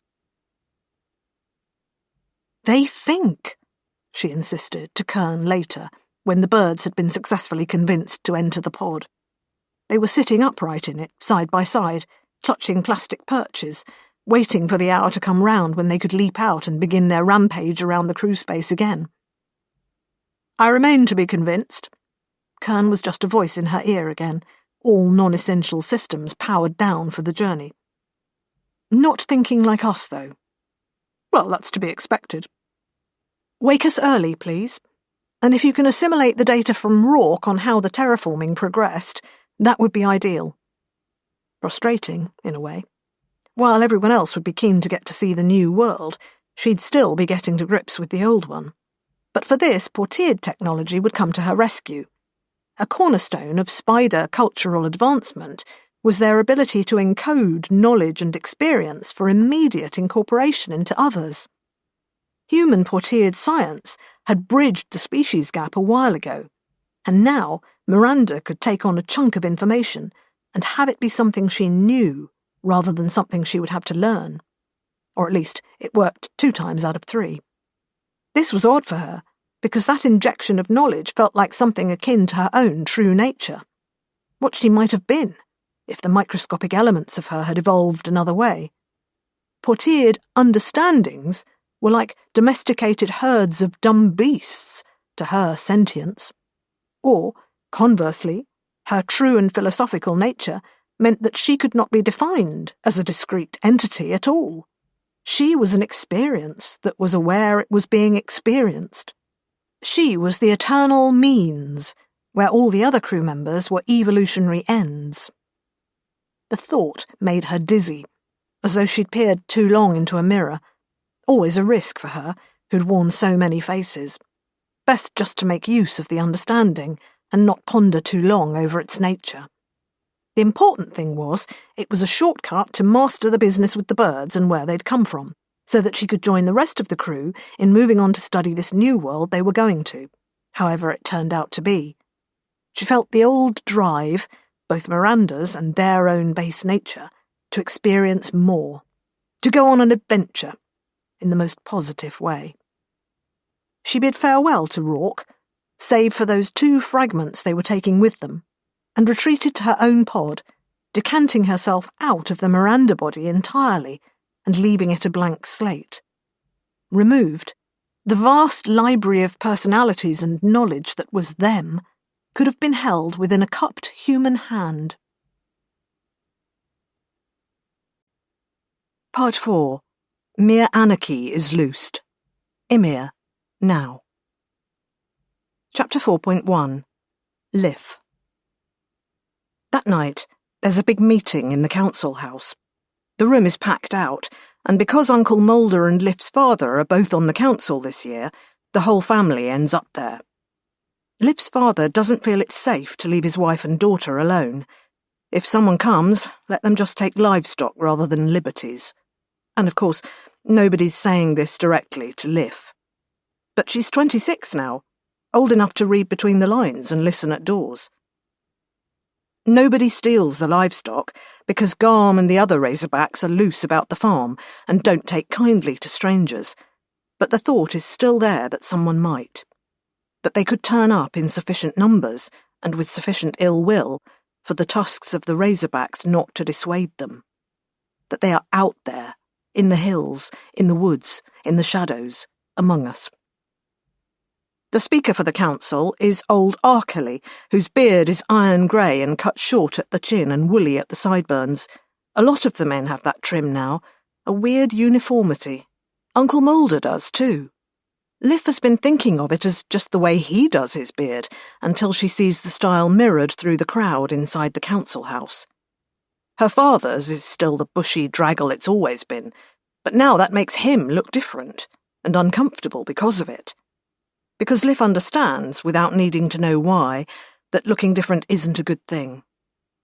Arkely has quite a speech, and the rest of the council sit on either side of him and nod and look severe. Landfall storehouses are low. This coming harvest is going to be essential. all the children are needed to stamp on beetles and root out their grubs to stop any wastage. Uncle Mulder pipes up, "And there'll be a lot of grubs needing rooting this year. A lot of bugs needing stamping." Liv is old enough to also understand he doesn't mean the same thing. Arkley gives Mulder a look, and she finds she can understand that too, because Arkley is old, and you get to be Speaker for 2 years, and someone will have to step into his worn shoes. Normally it would be another old man, or sometimes an old woman, but there's a mood to the crowd that seems to say trembling and wrinkled hands aren't safe ones for the town anymore. Arkley reads this, and even though he's out of the post come after storm anyway, he pulls against it like a man swimming upriver, makes himself the hard man, even though he's so obviously brittle. "We're upping the penalties for hoarders, too," he tells them all, making his voice tough, making his eyes accusing. "Used to be you could get away with a rap on the knuckles, but with the harvests we've had, we can't overlook it anymore. You go out and spread the word. Any that's found to be holding out on the town for their own cellars and bellies will face confiscation of goods and stock, and not just what was held back. We can't support those who won't contribute to the common good, and if it ever comes to us having to decide who gets a bailout from civic stores, you can be sure we'll remember." A murmur of approval from the good and upstanding folk gathered there, and it's another revelation for Liv, who understands they've all come there to show they are good and upstanding. Those outside, hearing everything second and third hand because they didn't arrive quickly enough to get past the door and fit in, maybe they're not quite as good or upstanding. And those who didn't make the trip in from the further farms, or didn't show for any reason, maybe they're not good or upstanding at all. Then the speaker recognises Pardo Alleyne, who did make the trip from one of the out farms, and is saying how he lost livestock and stores to a band of masked robbers who came with guns, how he and his family barricaded themselves in the house, and his razorback pigs were all shot. It's not the first time it's happened, and it's going to happen again. What is the council going to do about it? "Seckers," says someone in the crowd, and it's like one of the made-up magic stories in Liv's book, the way the word is abruptly all over the room, in everyone's head and on everyone's lips, so that Arkley has to bang on the floor with his stick to demand silence. "We've got patrols," he says.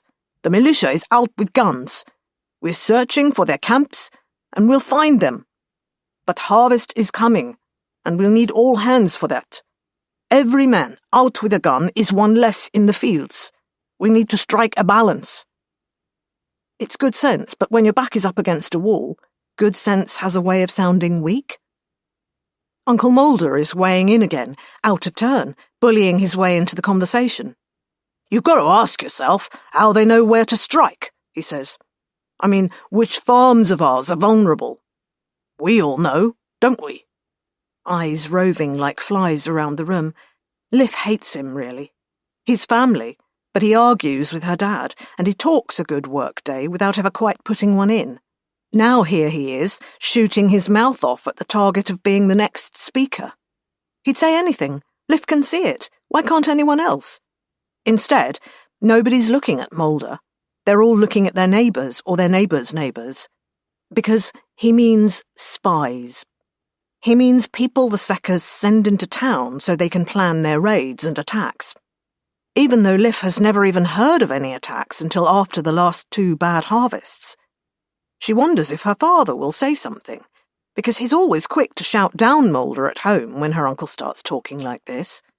But he doesn't, and she realises he's scared too, in case all those suspicious looks get turned on him. Maybe now he won't say anything back home either. "It's the Watchers!" Everyone goes quiet. Liv is too small to see who said it. Someone near the back, someone in the doorway. A thin arm waves in the air. A woman's cracked voice. A cracked woman, too. Pushing into the room with sharp elbows, it's the widow Blisk, who's older than Arkley and came in from her farm last year after the council decided she couldn't run it anymore. Since then, she's been the town nuisance because her mind's off one of its hinges, as they say, and swings crooked all the time. "The Watchers!" she shouts now, even as people are trying to bundle her out. "Come down for what we did to them. Remembrance isn't ever enough." Liv wants to get up right then, find something to stand on, and demand people tell her who the Watchers are and what happened that was so very bad. But there's nothing to stand on, and she knows nobody would tell her. They'd just lump her in with the Widow Blisk, cracked and one hinge loose. Ignorance and frustration make her want to scream. Everyone's occupied in either evicting the Widow Blisk or ostentatiously not listening to what she has to say. Everyone except Liv. And as she casts about the room, one other person, whose gaze she meets. Miranda, the schoolteacher, crunched into a corner. Her expression screams difference to Liv's eyes so loudly she wonders it doesn't drown out the complaints of the widow. Like a lightning rod just waiting for the storm. But hers is a face shorn of all that shadow which came over the other adults' faces when the Watchers were mentioned. A shadow Liv reckons is guilt. She wonders if Miranda really is just a young woman come in from one of the many, many failed out farms. The town is thronging with people owning just the same sad story after all. Or is she something else? Something dangerously different? But of all the teachers Liv's had, Miranda is the only one she's liked. The only one who's taught her anything interesting. And maybe now she can teach Liv what none of the other adults are willing to do. Of course, school's not in session because it's summer and there's work to be done no matter how small your hands are. Liv is stuck on the farm most of the time, stamping on the big-as-your-fist beetles that are coming down from the tree line in search of lunch. They're hunchbacked and high-stepping and shudderingly swift. Sometimes one stamp isn't enough. Garm and Hegarty and the piglets snortle about the farmstead, grubbing up the larvae. Liv looks in at the storehouse, and there's basically nothing there for any beetle lucky enough to escape a stamping. She can't ever remember a year like it, but for a while now, each harvest has been leaner than the last, and they have nothing left to fall back on. Most of the rest of the time she's on patrol with the kids from 5 of the other nearby farms. They take it in turns to go to one set of fields or another and poke between the rows of maize for more of the ubiquitous insects. A slightly different size and shape, Liv notes, but nobody is interested in her discovery. The plants are all gnawed. The already slight yield is being eaten into. Hickory Gemble says the forests are dying, and the beetles are all out roaming because there's nothing to eat in their normal places. Everyone tells him forests are too big to die, but Liv says nothing. At night she can look out of her window and see that more than half the trees have shed every needle and are just bare branches and trunks, showing the flash of white wood where the bark has peeled away. Then she stops looking, in case the moon lights her eyes all the way to the witch's cave she knows is up there, that everyone knows is up there, except none of the adults will admit it. She hears rumours from one child or another that Mr. Such-and-Such went in secret to visit the witch because his wife wouldn't obey him, or that Mrs. You-Know-Who went because she wanted a child, or didn't want the one in her belly, or that there was a charm you could ask for, to lead the Seckers away, or that the Seckers were the witch's familiars, animals turned into human form that she sent out to do her bidding on dark nights. That someone had seen a thing on a road at night which didn't move like a pig or a human being or any known thing. That some child had woken screaming about a spider the size of your head. And other incidents. Then, soon after, the tractor breaks, and her father needs parts, or better still, skilled help. It's an ancient piece of machinery, so often repaired that there's no original piece of it left. One of the few functional motor vehicles in the whole of Landfall, or it was until it broke. Liv pipes up, saying a friend of her teacher in town is a good hand with machines, and if anyone can fix it, he can. Her father glowers at her first, and then a new expression comes briefly to his face. Furtive, unhappy, eyes casting about for something. He's looking to see if Uncle Moulder's there, she realises, even though Uncle Moulder already walked to town that morning to go sit in the rice house with his council cronies and talk affairs of state. The flinch in her father is automatic now. day or night, storm or dry. He scribbles out a list of parts and a description of what's wrong with the machine. His letters are terrible, and his spelling is worse. Just as well Liv will be there to translate, honestly. With this in her hand, and a promise of food or work in payment that she knows they can ill afford, she's running off towards town. Miranda is actually there at Fabian's Fix-It, which is just about perfect. Not just her and Fabian either. His sister is out front, cleaning her gun with that intimidating pugnacity that has most of the men in town keeping well clear of her. Inside, there's Miranda's other friend, the artist with the wild wavy hair and the tattoos on his arms. He's painting at his cobbled-together easel and looking at Fabian's scary sister, but the splotch of pigments on his board look nothing like a human form. His whole family are with him. Liv doesn't know what happened to the mother, but the artist has a lot of children, and they're always doing something industrious.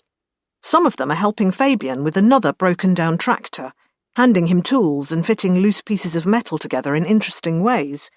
Others are taking turns scribbling on a piece of paper, numbers and letters in nonsense configurations that nonetheless seem to have some whiff of the maths classes Miranda taught her. She explains to Fabian, or to his feet because he's under the tractor, what her father needs doing, and his muffled but cheery voice tells her that he should be finished up shortly, and then he'll stroll back with her and with his toolkit and take a look. And, duty done, she's left with sole custody of Miranda. She pauses, and the woman waits for her, because Liv's very obviously on the point of saying something. Except it's such a big thing, such a problematic thing, she understands, even at her age, that it's hard to say. It's the thing nobody talks about, at least in Liv's earshot. Nobody else is listening, though, unless it's some of Paul's busy clan, and so she pushes on with it. "I want you to teach me about something," she says, trying to sound as grown-up as she can. "That's your job, right?" Miranda shrugs. "Right now, my job is anything I can get to bring food in, Liv. I'm borrowing from Fabian's repair work as much as anything, but some of the better placed here in town can find a little something to get their children extra tuition. Other than that, I can clean and mend, and I know something about machines and electrics myself. Worst comes to worst, I can always stamp a beetle. But what do you want teaching? I don't think we have time for a full lesson." Liv leans in. "About the Watchers," she says. "Nobody will tell me. Only the widow." She did say yes. Miranda's face is carefully still. "So nobody's told you, Liv, about who the Watchers are?" Liv shakes her head, leaning in further, feeling a worm of excitement inside her that she's about to find out the big adult secret. But Miranda grimaces. "Liv, on our farm, it wasn't something anyone talked about. So, I don't know." She says it quietly, and Liv realizes that she has just been handed power, should she want it. Because everyone knows who the Watchers are. Or at least nobody would ever admit to not knowing who they are. If she went to Uncle Mulder and told him that there was a house of people towards the outskirts of Landfall who didn't know about the Watchers, he'd grin at her and ruffle her hair. Then maybe he and some of the militia would come and ask a few hard questions about just which farm Miranda and the others had come from, where that common currency wasn't in circulation. Liv nearly but doesn't ask those questions herself. Because what does she know, really, about who Miranda is and where she lived before she drifted into town along with her friends, from whichever out farm it was they'd really come from? And weren't they all a bit odd, those friends of hers? Oh, skilled, useful, but peculiar. Different. Strangers. All of that was power in Liv's hands, a power she didn't want and would have given back if she could. "Why don't you tell me what you know about them?" Miranda says carefully. "And I'll tell you, and perhaps we can work out something." Liv glances towards Fabian, but he's still rattling about under the tractor, and so she nods. "I think the Seckers are sent out by the Watchers." I think that's what my parents think. She hadn't quite heard them say as much behind closed doors, but close to it. And the Seckers are? Bad people. People not from around here. From where, then? Asks Miranda, who's not from around here, and then, just as Liv is pinned by her gaze and awaiting a horrible revelation, I think the word comes from second, or secondary, maybe, as in secondary colony. Did you ever hear anyone say that? Liv shakes her head, and the tension is weirdly released, because although Miranda is plainly aware that she needs to be circumspect, she is just as plainly not a Secker, or not in her own mind.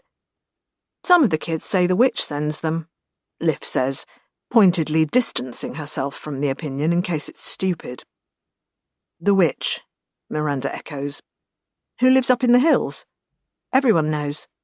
Except apparently Miranda doesn't know. She turns animals into people and sends them to raid the farms and steal things. Animals into people, Miranda says. Another echo, but with a different tone, as though witches are patently fantasy, but the idea of transformed animals is somehow more credible. They say, Liv qualifies, not sure how dismissive to be now, because of the attacks, and how nobody can find the Seckers who are doing it. I'm going to say something as your teacher, Miranda says. She sounds heavy about it. Nothing positive, therefore. You must have noticed how short everyone is of everything right now, of food, of clothes, the crop yields, livestock fertility. Liv nods. When people get desperate, Liv, Miranda tells her, they do desperate things. And if you were starving, but the next farm over had food, and everyone believed in some other group of enemy people out there, wouldn't it be easy to put a scarf and a hood on, and go pay a visit to take what you needed? Liv stares. Miranda shrugs. I'm sorry. It's not as good a story as The Witch and the Animals. But life's like that sometimes. There is a witch, Liv tells her. She has 2 birds, like in my book. You've seen them. Frowning because she suddenly isn't sure Miranda actually did. Was that a thing that happened? Or a dream? They turn into people. And that surely was just a dream. She's a watcher, she decides suddenly. What else was the witch doing up there if not watching? She sends the Seckers to attack people. Because she's a witch. Miranda, always the champion of reason, sighs. Liv, I have a theory about the Watchers.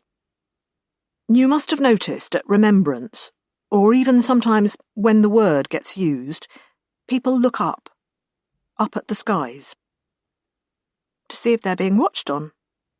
Well, yes, actually, exactly that, because there is really something up there. You've seen it yourself. The moving star in your sky. The ship your ancestor came on, to found this our colony. Herest Holt's ship. Grandfather's ship, Liv agrees, seeing the wrinkle come to Miranda's brow, but the expected argument doesn't materialise. What if there were still people on the ship? Miranda asks her. Liv freezes. It is an entirely new thought, because people say ship, but it's just a moving point of light in the sky. It's not like the decaying hulks overturned at the high tide mark from when people used to go sea fishing, or even the skiffs they still use on the river. You can't be on something like that. Except Grandfather was on it, back at the start, along with the rest of the founders. It was a ship that brought people from Earth a long time back, a long way. And then the people left it and came down to Ymir and founded landfall. That's where everything came from.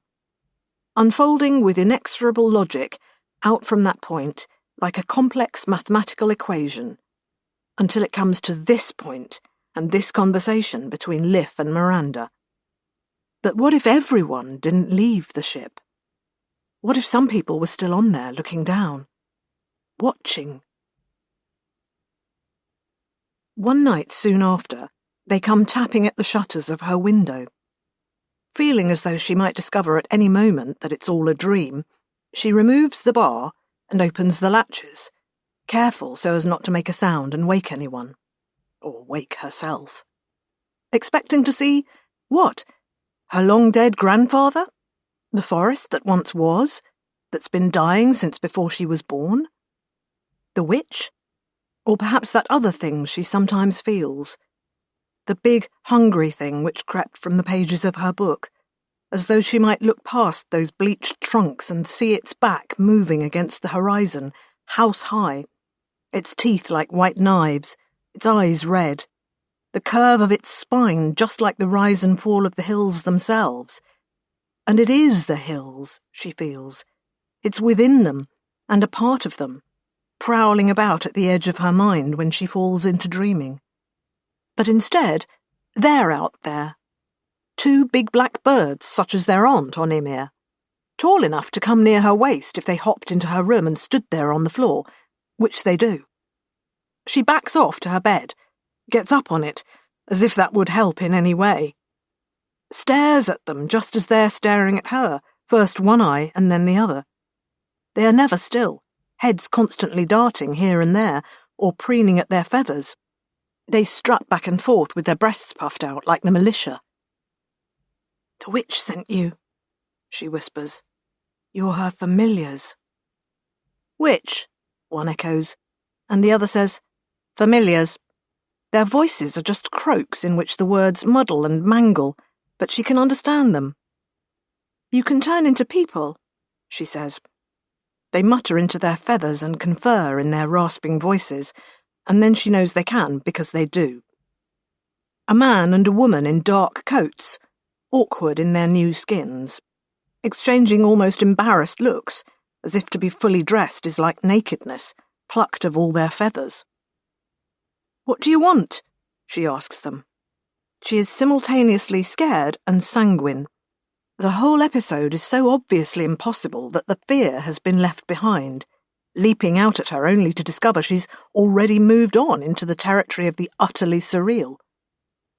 2 non-existent birds from a storybook have come in through her window and transformed into these sharp-featured, black-eyed people. She can still see the bird beneath the skin of their faces, the darting movements, the restlessness of their hands feathering their garments. The man, Gethly, she remembers, sits on his haunches, knees to chin and arms about his shins. His sister is Gothy. "We are searching for people," Gothy tells her. "Why?" Lif asks. And Gothy doesn't know. There is absolutely not one iota of comprehension in the woman's face. She doesn't even understand the question. "She who sent us needs them urgently to complete her work," Gethly fills in for her. "Perhaps you've seen them. They would be strangers, although they would be trying to fit in, enough that this one," an elbow into the side of Gothy's leg, making her collapse down into an identical knees-to-chin posture, "can't find them. Under leaves and under bark, beneath eaves and stones and in the hollows of roofs, and their mimicry of you is good enough that they're lost to us." A whole rattling rock-slide of words that Lif just blinks at. "You can't find them." "She can't," Gethly confirms, with a nod at Gothy, as though trying to stab her with his nose. "And you?" "Not what I do. I am the executive function." Words Lif doesn't know. "I won't help you hurt my friend." Instead of understanding, she falls back on being protective, for which she doesn't really need to know what's going on. "Come and see herself," Gethly suggests with a shrug. "She'll explain everything." "Everything she wants to explain and not one word more from experience," Gothy says bitterly, shrugging her shoulders and pulling her coat about herself as if cold, all while still sitting on her haunches. "Yes, but now you've said that, why would she want to come?" Gethly says with another jab of his nose. "Why me?" Lif asks them, before they can descend into the bickering so obviously in the air between them.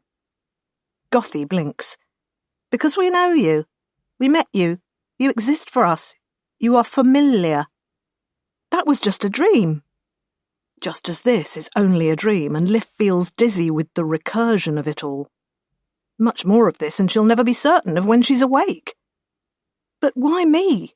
She repeats, and they just stare at her, wide-eyed. She hears someone moving in the house, knows she's spoken too loudly. Come to herself, Githley tells her. She needs your help. Is she a watcher? Is she from Grandfather's ship? Would that explain why Liv had seen old Captain Holt walking into the woods, if indeed she had seen that? And would the witch know why the harvests were so poor and the land so barren, when in Grandfather's day everything was so green and bountiful? She knows she doesn't really have a choice, not if she wants answers, even though children who go into the woods in search of witches seldom have an easy time of it, in her book. She nods, no more than that, and then the pair of them have leapt to the window ledge, first one and then the other pushing their angular human bodies out. Birds once more, they fly off, black wings against a black sky so that she can only follow them by seeing where the stars aren't. Then they're gone, and perhaps they never were. Her mother comes in, angry at her, telling her to stop talking to herself and go to sleep, closing the shutters and barring them again after a nervous look outside, even though what her mother is worried about is so very mundane compared to what is actually out there. Chapter 4.2 Miranda. There are militiamen in the street, and because Miranda's head is full of her talk with Liv, she doesn't give them a wide enough berth. She must have missed whatever they said to her first, whether it was a challenge or a proposition, and then they're standing in her way. Right there in broad daylight, they ask where she's going, what her work is, why haven't they seen her around before? What farm has she come from? She tells them the story about the poor soil and the dead stock, which is why she had to come to landfall. She has work, she says. She can get food by barter rather than charity. And she's aware even then of the eyes on her. Eyes of other refugees, or rather of real refugees, who are already slinking off so as not to become the next example. Eyes of the landfall townsfolk, too, the long-standing locals with their businesses and their entrenched local power, people who know who belongs and that she doesn't. They can't know just how much she doesn't, but it has always seemed an acceptable risk, even a somewhat exhilarating one. She and the others are outsmarting these humans of another age. They are using their superior technology and know-how to blend in seamlessly with people who just wouldn't ever understand. Not foolish, merely adventurous. Except now there are 6 men with guns barring her way, asking questions. Not shoving or touching her, but looming, a definite menace in their just being there. They have an aura of threat about them, and she is caught within it, as though they were some ambush predator whose jaws she has been unwise enough to step into. 4 men of middle years, creased skin tanned by the wind and sun of Ymir, beards cut in that ugly style they all seem to espouse now. 2 younger lads, barely adults, rangy sketches of the solid things their elders have become, chins bristly with hopeful stubble. Different faces, one expression. And they're challenging her, sending barbed asides back and forth. Don't recall seeing her last remembrance, even though Miranda had been there. You ever hear of a farm named that? As if there aren't hundreds of little out-farms left over from when the land gave more, and people had hope about it and were spreading away from the township's jealous grasp, rather than falling back into its orbit, momentum spent. A generation, 2 generations ago, she'd bet that many like this were bemoaning everyone leaving town, because it meant people could go off and be their own thing, evade the close scrutiny of those who'd appointed themselves arbiters of what should and shouldn't be. Except now people were all back here, and it seemed what the good people of Landfall had really wanted was an excuse to bully those who couldn't fight back. Or that was her uncharitable opinion, as one of the bullied. The farm she said she'd come from didn't exist, of course, and that might get awkward if someone started any kind of forensic investigation, but she doesn't think these good old boys were interested in that. In amongst the jibes about her otherness and her uselessness and whose food she ate, the talk slides towards whose table she had her feet under, whose bed she warmed, as she'd expected. Being in broad daylight, families in the street, they keep the comments low for her ears. Then they are suddenly on both sides of her, their blot of people spreading out to become a crescent, like an amoeba reaching for its prey. One high, clear voice sounds out. "What are they saying to teacher?" Some child, not even Liff, just some girl she can't even remember the name of, who must have been in her class last winter. But somehow that's enough. It grounds her in the town, takes her another few steps along the spectrum that starts with them and leads to us. Maybe the militia don't want to be the guys who beat up teacher in front of her class. Maybe they remember the winter schools from their own more prosperous youths. They still glower and stare, but she's allowed to continue down the street, trying to keep the hurry out of her step. She passes 2 more patrols before she gets to Fabian's place. What strikes her is just how many hungry, desperate people there are in Landfall now. A lot of failed farms out there lying abandoned. People come to beg from the town's dwindling stores, and another hard harvest is predicted. More than enough hands to do every piece of work anyone needs doing, but all the work in the world won't change some things. She had expected that all this stink of desperation would brew violence. She'd kidded herself that she was ready for it, even. Except it's not the desperate who are standing around, making up those clots of bearded men with guns. The desperate, even when they have guns, have other demands on their time. The militia are here for the establishment, the older Landfall families with a storied history, who stayed put and grumbled when everyone else was taking risks to grow the colony here on Ymir. The punching around here only goes one way, and that's down. Fabian is in good spirits, at least. Dinner in the rooms behind the Fix-It is always a chaotic affair when enough of them are present. Mostly that means Paul, who is the most chaotic of them. His children, not really children and arguably only notionally his, are constantly busy, sometimes rushing up to stuff cornbread and beans into their mouths, at other times fighting over the chalkboard. An actual slate, she thinks, the original meaning of the term, rather than the device she's used to. They might have brought a few mod cons, but what would a perceptive local have made of it? Instead, they're all relying on internal systems to record their discoveries and research data for later upload when they have a clear channel. Fabian is the cook. He's discovered a curious pleasure in the business of preparing food that is entirely alien to him. Portia makes fun of him for it, though that doesn't stop her eating what he prepares. Of all of them, he's doing well. Everything in Landfall is breaking down, so there's plenty to repair. Miranda recounts her recent experience in town, and he spreads his fingers. Fabian talks with his hands a lot. He considers himself proof against that sort of persecution. Despite being a spindly little man, most of the locals could break in half. "You're not," Portia tells him. She is twice his bulk, and until recently had much enjoyed her cover as a hunter of feral hogs out in the woods.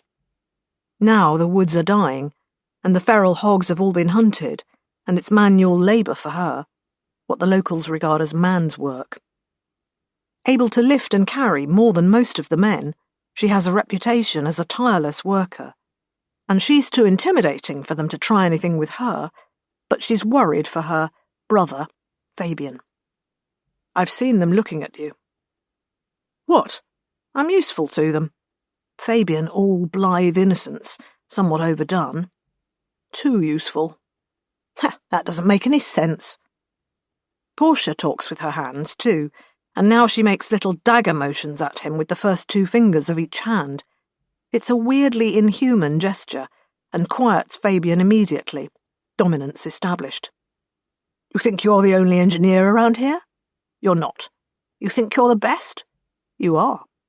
So where does that leave the locals who've been here longer? You think they don't have relatives in the militias they complain to, about the out-of-town mechanic who's taking their best business?" But that's... Fabian looks hurt. I thought I was fitting in. We won't ever fit in, Portia says darkly. Her, maybe, with a nod at Miranda. She's had more practice at this sort of thing. Her jittering fingers indicate face, body, the hands themselves. We're not quite there, you and me. Paul even less.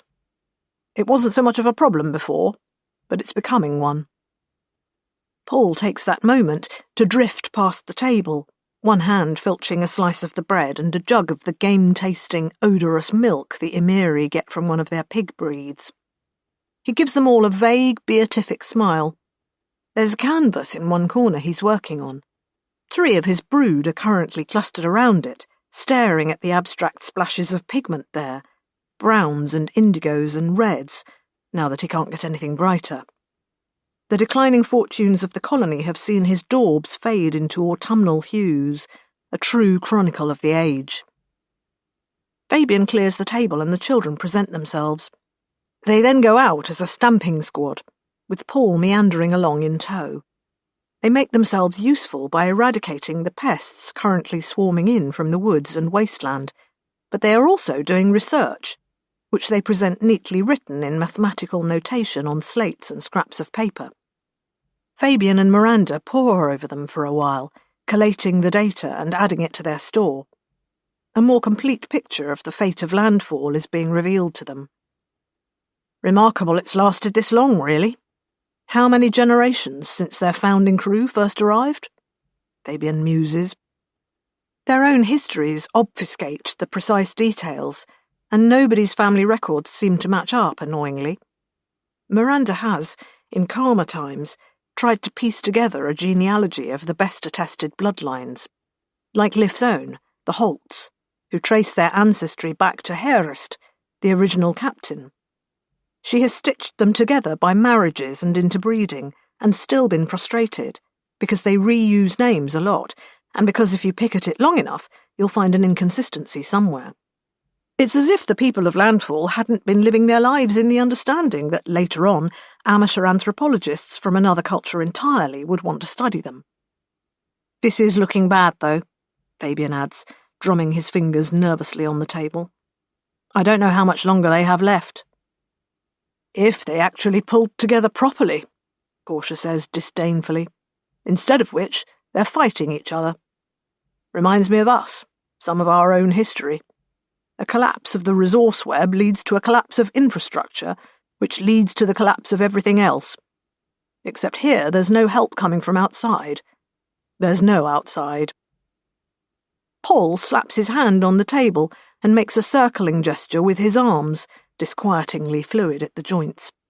He means that they in this room are the outside, and that is a topic everyone has discussed before, what they have a duty to do.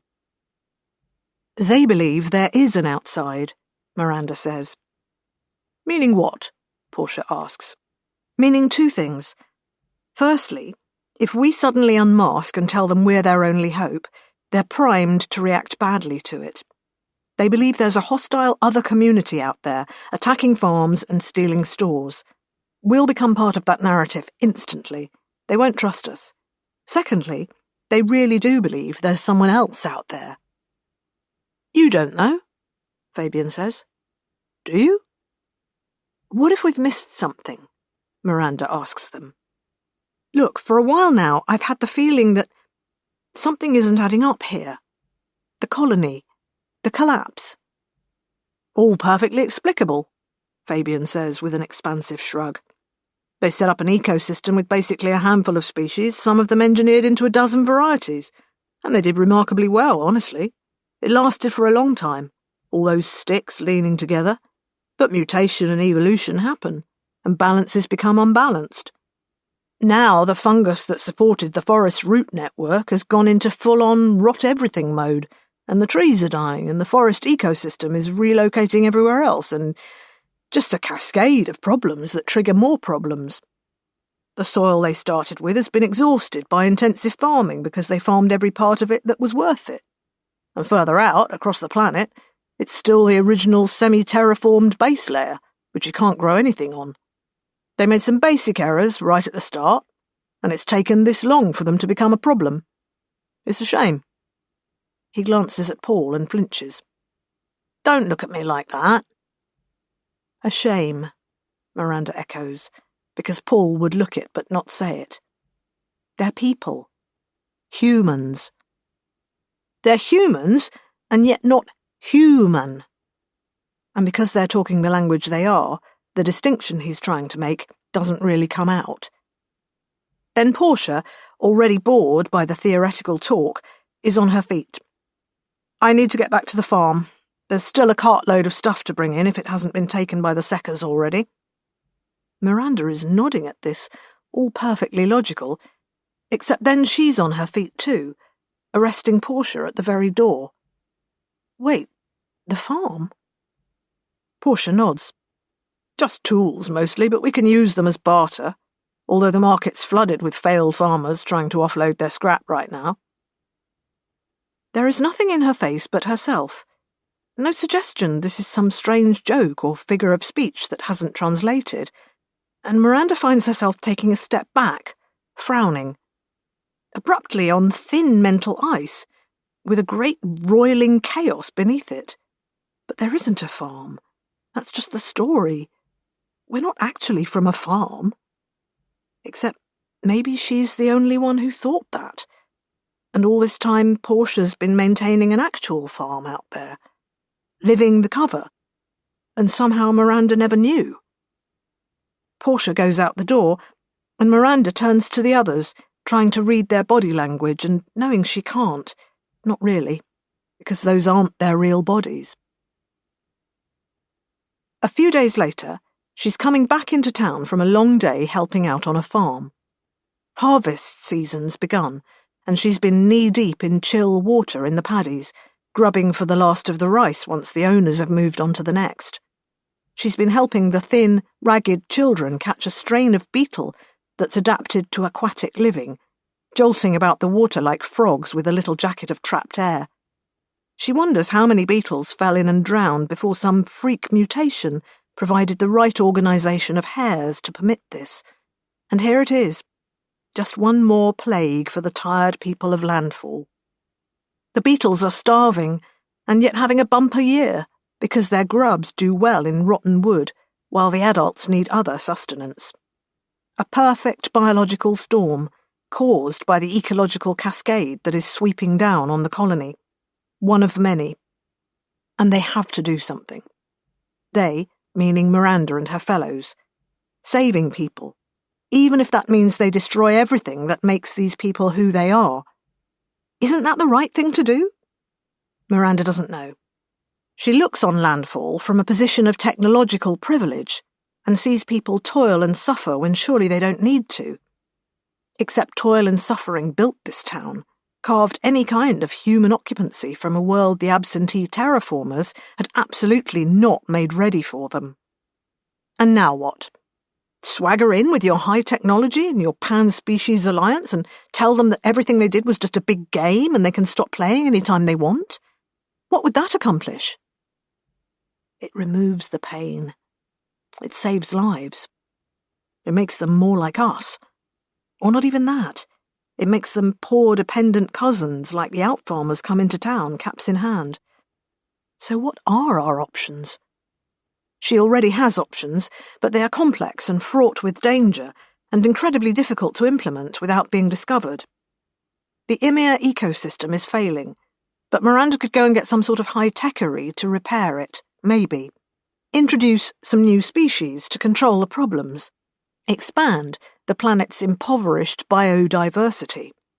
Perhaps they could set up their own engineered ecosystem elsewhere on the planet, and then lead people to discover a promised land. Become the Seckers everyone's so worried about and that Miranda doesn't really believe in. She spends all the walk back into town, cataloguing on her internal systems just what could be done, building food webs and listing potential species-specific parasites they might design or adapt from existing stock. Beetles, parasitizing beetles, all the way down. Then she's passing through the centre of town and the council house, and there's Paul, just getting knocked down by the gun butt of a militiaman. She stands frozen, the disconnect between her thoughts and her eyes momentarily paralysing. There are a full dozen of the militia there. There's something discarded on the ground behind them. It's a framed picture, the rice paper canvas shredded. She can tell it's the one Paul did that some previous council liked and hung up there. One of his abstract, bright colloquies of shapes and colours that wake the emotions. Except now nobody wants those emotions. Nobody wants his art. Paul is protesting, but all he can do is make those hooting noises. He can't form words. Everyone who knows him knows it. He's not simple, just mute. Exactly as mute as his body and hands and face and art are expressive. Miranda knows there's a reason for it, that nobody on landfall could even conceive of. But it's always been enough for people to know him as the mute, eccentric artist. The odd man, who dyes his shirts strange colours and has tattoos he inks himself.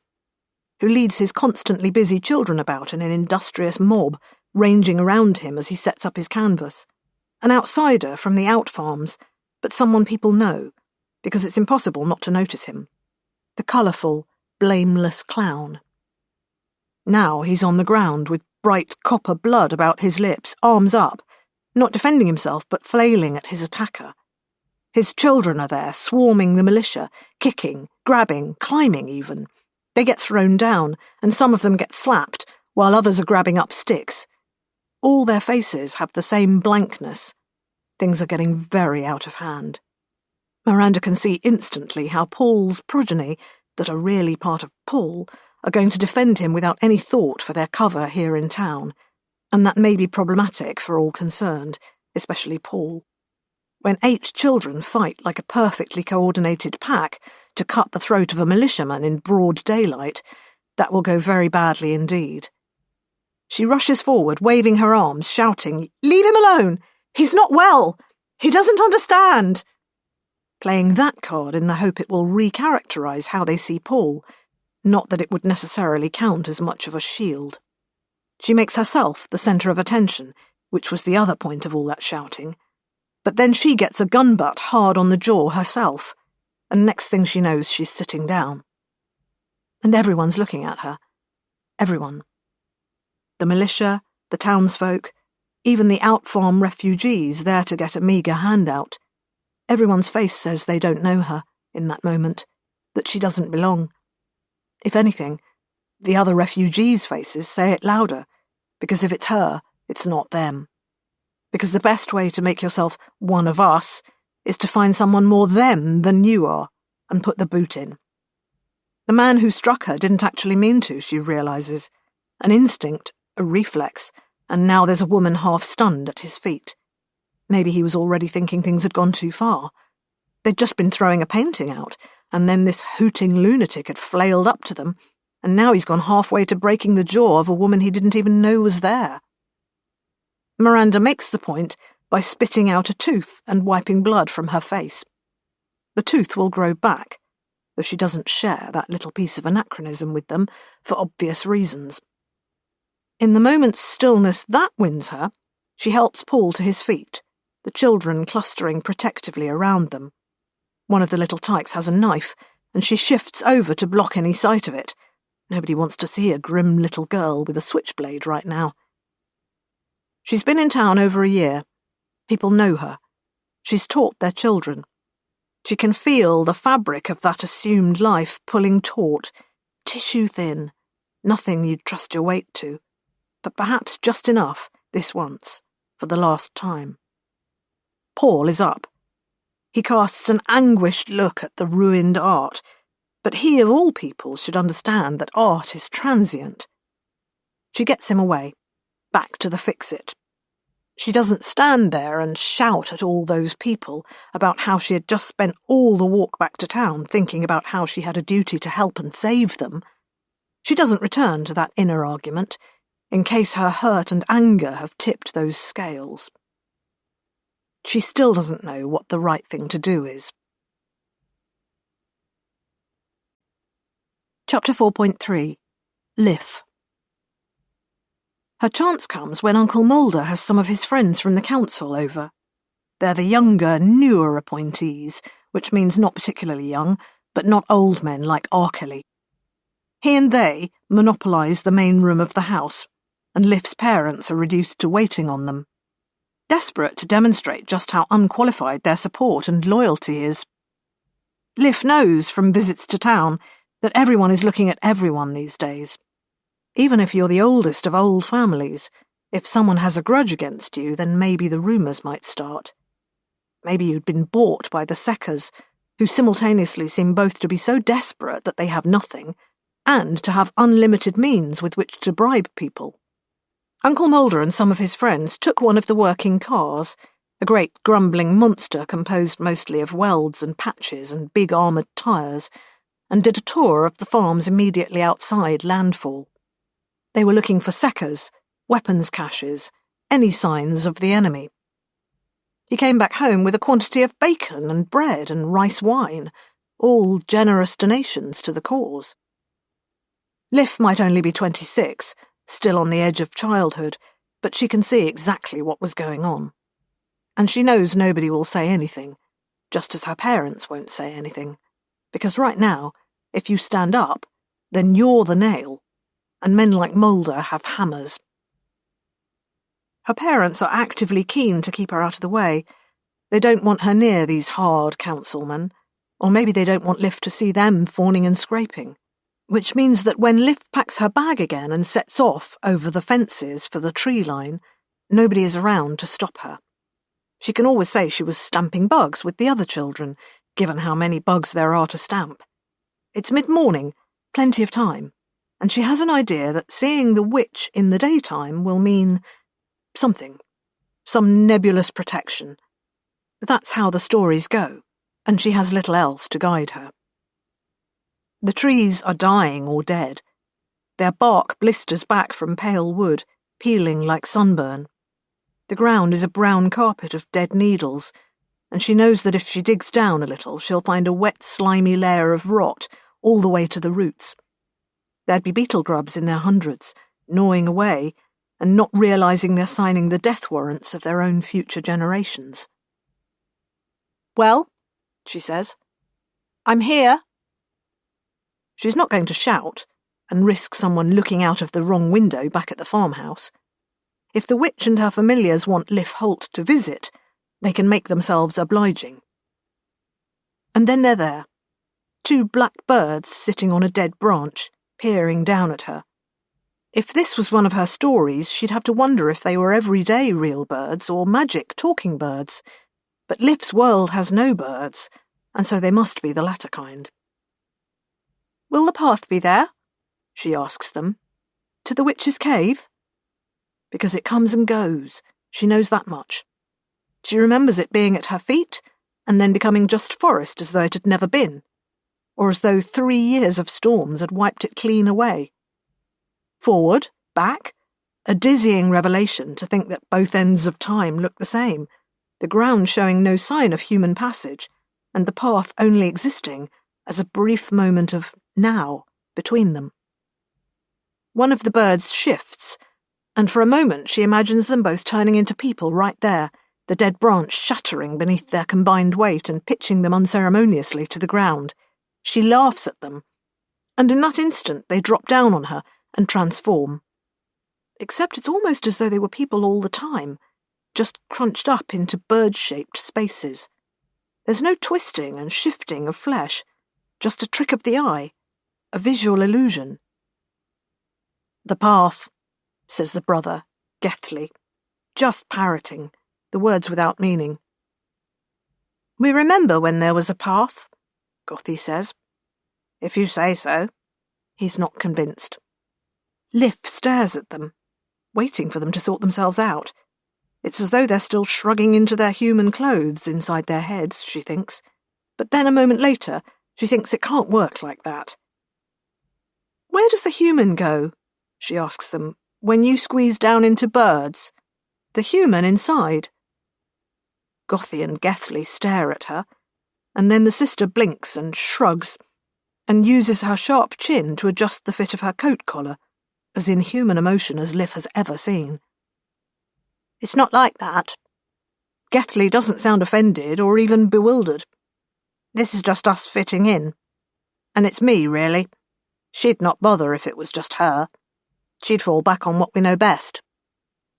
And you? Me? I don't know anything. Gethley widens his eyes, making his face as vacant as can be. But I'm good at working things out. Gothy's terrible at puzzles, but she knows everything we ever saw. You're the witch's familiars. He cocks his head. Perhaps Gothy's the familiar, and I'm the novel. Apparently that passes for an answer with him, though Liv doesn't understand it. They lead her into the woods. She looks back at the farmhouse once, gauging time. I need to be back before anyone misses me. I don't want to get into trouble.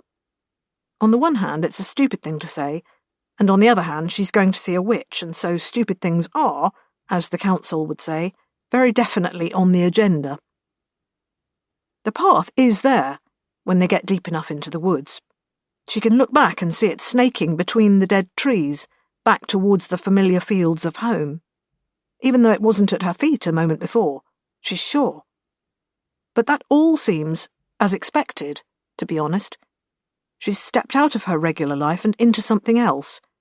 Not even a story from the book, which she has in her bag, just in case there are riddles or something like that, which might be answered in its pages.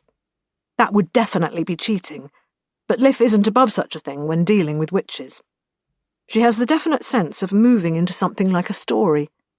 Not a book story, but something like a page torn from one, ragged-edged, starting and ending mid-sentence, forever lost from its proper place.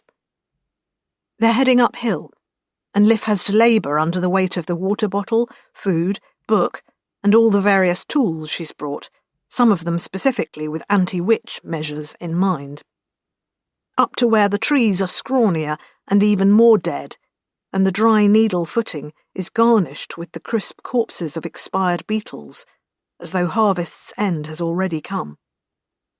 Up above, the sky has turned from warm blue to angry grey, the clouds of storm having rolled in when she wasn't looking.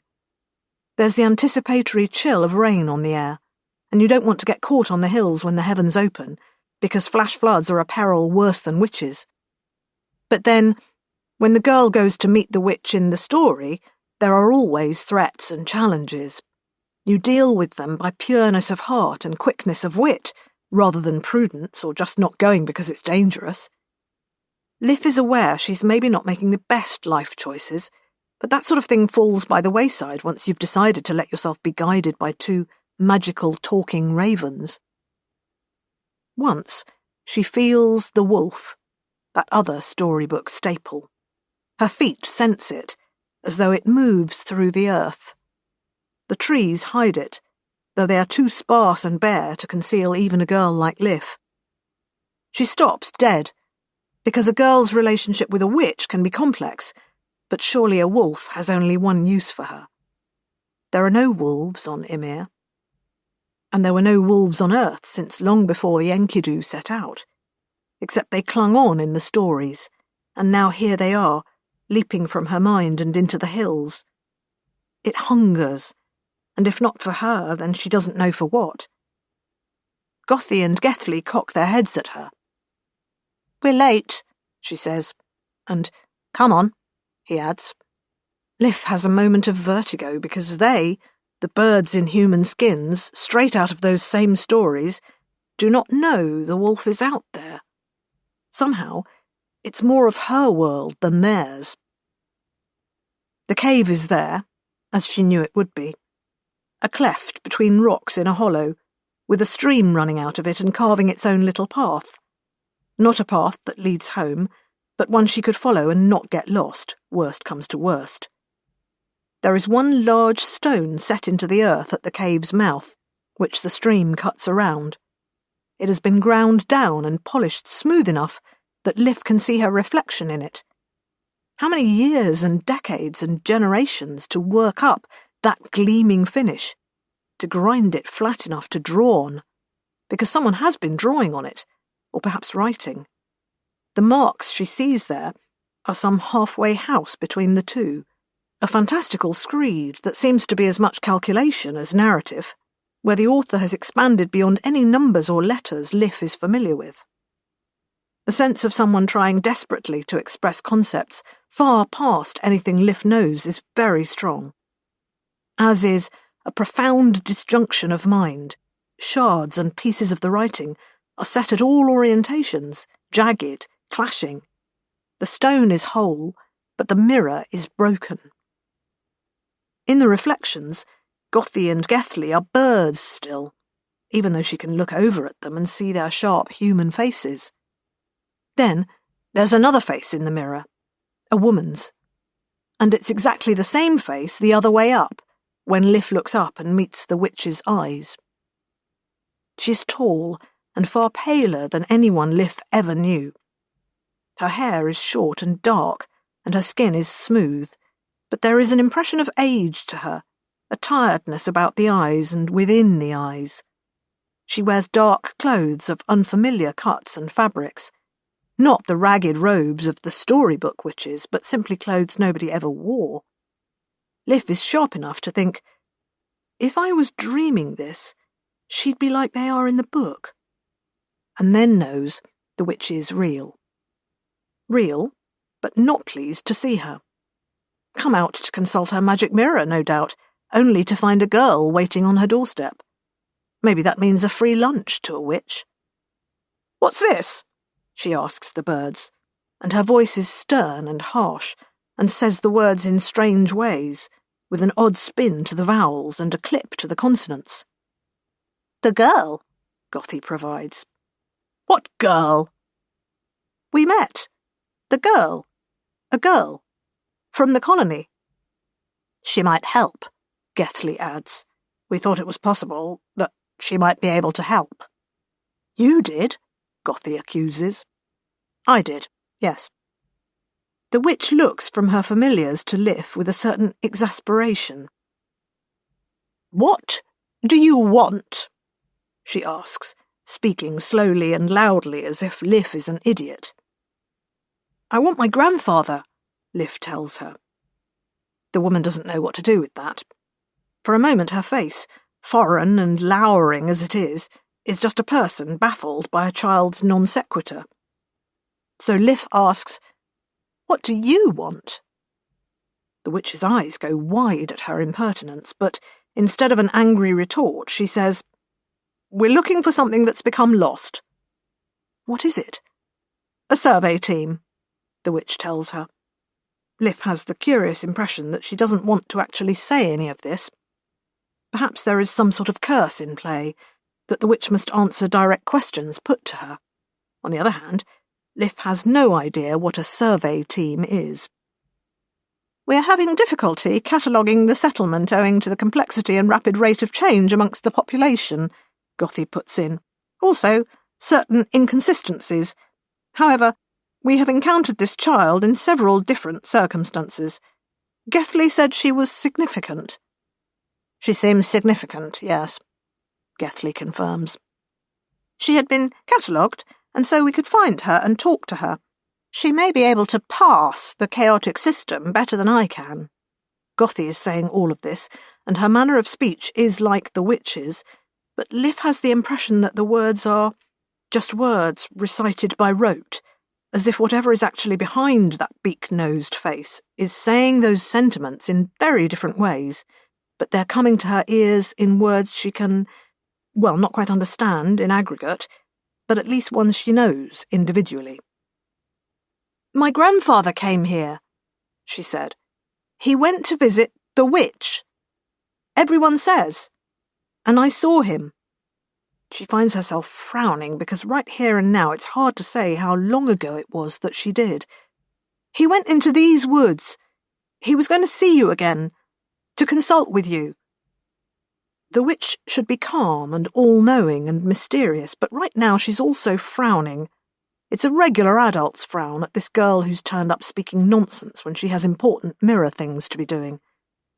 "Why should I even care about your grandfather?" she demands. "Captain Holt," Liff tells her. "My name is Liff Holt, and I command you to release my grandfather." For a moment the witch's face is absolutely blank. Nothing human at home behind it at all. But then the human comes back, and it is coldly furious in a way that terrifies Liv to the core. She steps around her mirror, 1 pace, 2, and she's looming over the girl, taller than anyone Liv ever met, radiating her anger at the sheer presumption. "You?" she spits out. "Command?" Liv has prepared for this. She has her pack in her hands already, and she brings out one of her secret weapons, one of the big nails they use to stop the storehouse falling down, 5 inches of gleaming metal brandished in the witch's face. "What," the woman asks, "is that supposed to be?" "Iron," Liv says triumphantly. "Everyone knows witches can't touch iron." A variety of expressions chase one another across the witch's face, none of them particularly positive. The last and worst one, which holds on long enough to direct the conversation, is a kind of glee. "Iron!" hisses the witch, and she takes hold of the nail, thumb and forefinger, and bends it in half without effort. "You idiot child! I am iron! I am iron, and I am life, and all the things in between." The clouds above are suddenly lower and darker, and she hears unseasonal thunder crack across them. The ground at the witch's feet seems to seethe and scuttle with busy motion. The birds have drawn back. Then the witch seems to catch up with the rest of Liv's words, and she spits, "Witch? Is that what you think I am?" Liv stutters because of all the things she thinks about the world right now. That one fact is surely not up for debate. But the thought seems to have quite taken the witch aback, and she subsides somewhat, staring off between the trees with a rather exasperated expression. "Is that what we've come to?" she hisses disgustedly. "Child, I am many things. I am very old and powerful. I can be in many places at once. I have been a god. I am most definitely the smartest person you will ever meet, even if this part of me is temporarily inconvenienced by circumstances. But I am not a witch. I am the exact opposite of a witch. It's unfair." She seems genuinely hurt by the label. And simultaneously, if this woman is not a witch, especially with all those claims added in, then the word has no meaning. "If you're not a witch, what do you want with my grandfather?" she is bold enough to demand. "Why should I want anything with your grandfather?" the witch asks.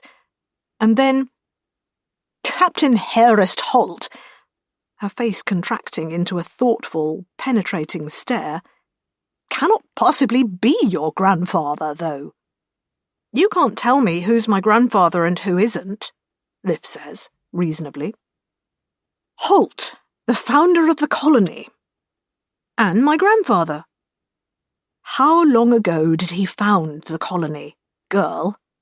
the witch asks her, and she opens her mouth and blinks and... The witch looks sidelong at her familiars. "You've brought me an idiot." "She was looking for her grandfather before," Gothi says. "Before when?" "Before." The sister shrugs. The pair of them are built for shrugging. And then, lamely, "Gethly said she might help. And I found her. Many times." Her shoulders hunch wretchedly. "I have a full itinerary and progression of the ecosystem web." "Irrelevant," the witch tells her. "Nothing's irrelevant." Gothi is almost in tears, or that's what her voice says. "That's the problem. Everything's relevant until it's been catalogued. It's all changing, so it's all new. And with the humans it's changing too fast, so it's new in too many ways, and I'm having difficulties. Gethly said she might help." Liv looks from the pair of them to the witch and thinks, they're lost. a weird revelation because at the same time they've plainly been here doing whatever they're doing for a long time. There's always been a witch in the hills. Everyone knows. But there's something forlorn and wretched about the pack of them. People working at a difficult task with inadequate tools. What are you trying to do? What's a survey team? The witch looks at her again, and all that majesty and thunder is gone for the moment, tucked back wherever she keeps it. She's just a strange-looking woman, frustrated by life. Witches, she mutters, with that same disgust, and then, well, in that case, let's say we're trying to summon a ghost. That sounds like something a witch would do, doesn't it? And to summon this ghost, we need to get a handful of people together. Very particular people. People who are supposed to be working with me, only they've gone and got ideas of their own. We've been trying to get these people together, except they've gone to ground, amongst all you other people. And my associates, said with a venomous look at the birds, haven't been able to find them. A ghost, Liff echoes. Could you raise the ghost of my grandfather, Captain Holt? It's hard to ask, and part of her still insists she remembers her grandfather and saw him only recently. But the more she examines the memories and the logic behind them, the less everything seems to fit together. The witch makes a few abortive attempts to speak, but in the end visibly changes her mind and just says, You know, it's possible I could. But why would I? Unless you help us. Strange people in town. People who belong enough to fool these fools here, but who you can tell don't really fit. Her eyes narrow. Yes, you know who I'm talking about, don't you? Liff thinks about Miranda, who might be a secker, and how some people say the seckers are sent out by the witch. But it seems that they can get out from under the witch's shadow. And she doesn't want to be the person who betrays Miranda. Listen to me, the witch tells her. I am doing a profoundly difficult job under challenging conditions with very limited tools. I'm exceeding my projected tolerances considerably just by playing nicely with your planet and your ignorant little community. All said in a perfectly reasonable tone of voice, but with a rod of iron running through it. I really don't want to risk causing more damage to everything by taking direct action. You have no idea just what I'm actually protecting you all from. If I'm a witch, then just take it as read that you don't want me to release this whole legion of devils I'm keeping bottled up. You hear me? So you need to tell us about these strange people, lead my birds to them, point them out to us, and then we can make everything all right and go away, and you can get on with your lives. Liff thinks about how those lives are going, what with the shortages and the militias and Uncle Moulder, and so the inducement isn't quite the bargain the witch probably thinks. But she won't betray Miranda, because Miranda is the only adult in the whole of Landfall who'll talk to her, one human being to another. Because Miranda is in trouble. And if part of that trouble is hiding from the witch, then it's not going to be Liff who turns her in. She's shaking her head, fumbling in her bag for her other anti-witch measure, and hoping it works better than the nail. No, she says, because if she just goes without explicitly saying it, then she feels some unspoken agreement will persist between her and the witch, crawling into the space left by her silence. What do you mean, no? The witch demands. Why, no? Listen, I meant it about the devils. Only they're not even devils. That's just something you'd probably understand. Worse than devils. I am putting considerable effort into restraining them. All I need to do is stop trying, and you'd be overrun with devils, all shapes and sizes. You can't leave this cave, can you? Liff asks, and then, you can't leave the mirror. Mirror? The witch looks down at the polished stone with its arcane notation. Oh, I see. The thought seems to come as a surprise to her, as though she knew it, but had forgotten. I mean, I can, But if I do that, then hell is empty and all the devils are here, as the words go. You don't want me just walking into town and taking a look myself. There's been enough disruption and chaos already. They can go where they like, though. She nods towards the birds. Gothy and Gethley have come closer all of a sudden, and although the witch is making conciliatory gestures, Liv reckons she knows just where they are in the story. There'll be a cooking pot on the boil back in the cave. She gets out her handful of grains and throws it across the mirror, a random scatter of organic nonsense marring that intricate script and perfect shine. Because that's what you do with witches in the stories. You throw the stones or grains or breadcrumbs, and they have to stop and count them. Everyone knows. Even as she does it, she's considering how incredibly foolish it was to think that such a measure would achieve anything. Certainly the witch just blinks at her, baffled. Gothy, on the other hand, drops to her knees, frantically plucking at the mess of spilled kernels. Liv can see her lips moving. 1, 2, 3. Gethy is tugging at her cloak, but it's no good. She's shaking her head. Change, she says. We need to catalogue the changes. It's important. Liv backs away, and nobody's free or able to come after her, so she takes the line of the stream, the path gone again, and flees. It takes her all the way to town, so that she knows her parents will be frantic with worry, and she's in the worst trouble she's ever been in. But when she finds the town, the trouble there makes her own woes look trivial. Everything's gone as wrong as she could possibly imagine, and she arrives just in time to see it get far worse even than that. Chapter 4.4 Miranda. They spend the last night around Fabian's kitchen table, arguing. What can be done? What should be done? By now, Fabian is the only voice saying they shouldn't be looking for a way to intervene, and as he always defers to Portia in the end, that doesn't count for much. I just don't see any way it can go well. Not the way they are, he tries. But the rest of the conversation has already moved on, and he's left running to keep up. Portia herself is all for direct action. What they've got here now is a broken system. You want to save the people, that's possible, noises from Fabian that she ignores, but not what they've built. Strip it back to first threads and teach them how to weave. You don't think what they have here, their culture, their traditions, is worth preserving? Miranda asks, because to her it absolutely is. It's different, and difference is the only resource the universe is short of. So much of it is just empty sameness. Life is rare and needs to be studied and admired and encouraged to be itself. That was the great lesson that transformed her own past. You don't think I might have opinions on what happens when you insist everyone becomes just like you? Portia bristles. That is not what I mean. But it is. We know better ways of doing things, we say. You can't do the things the way you were.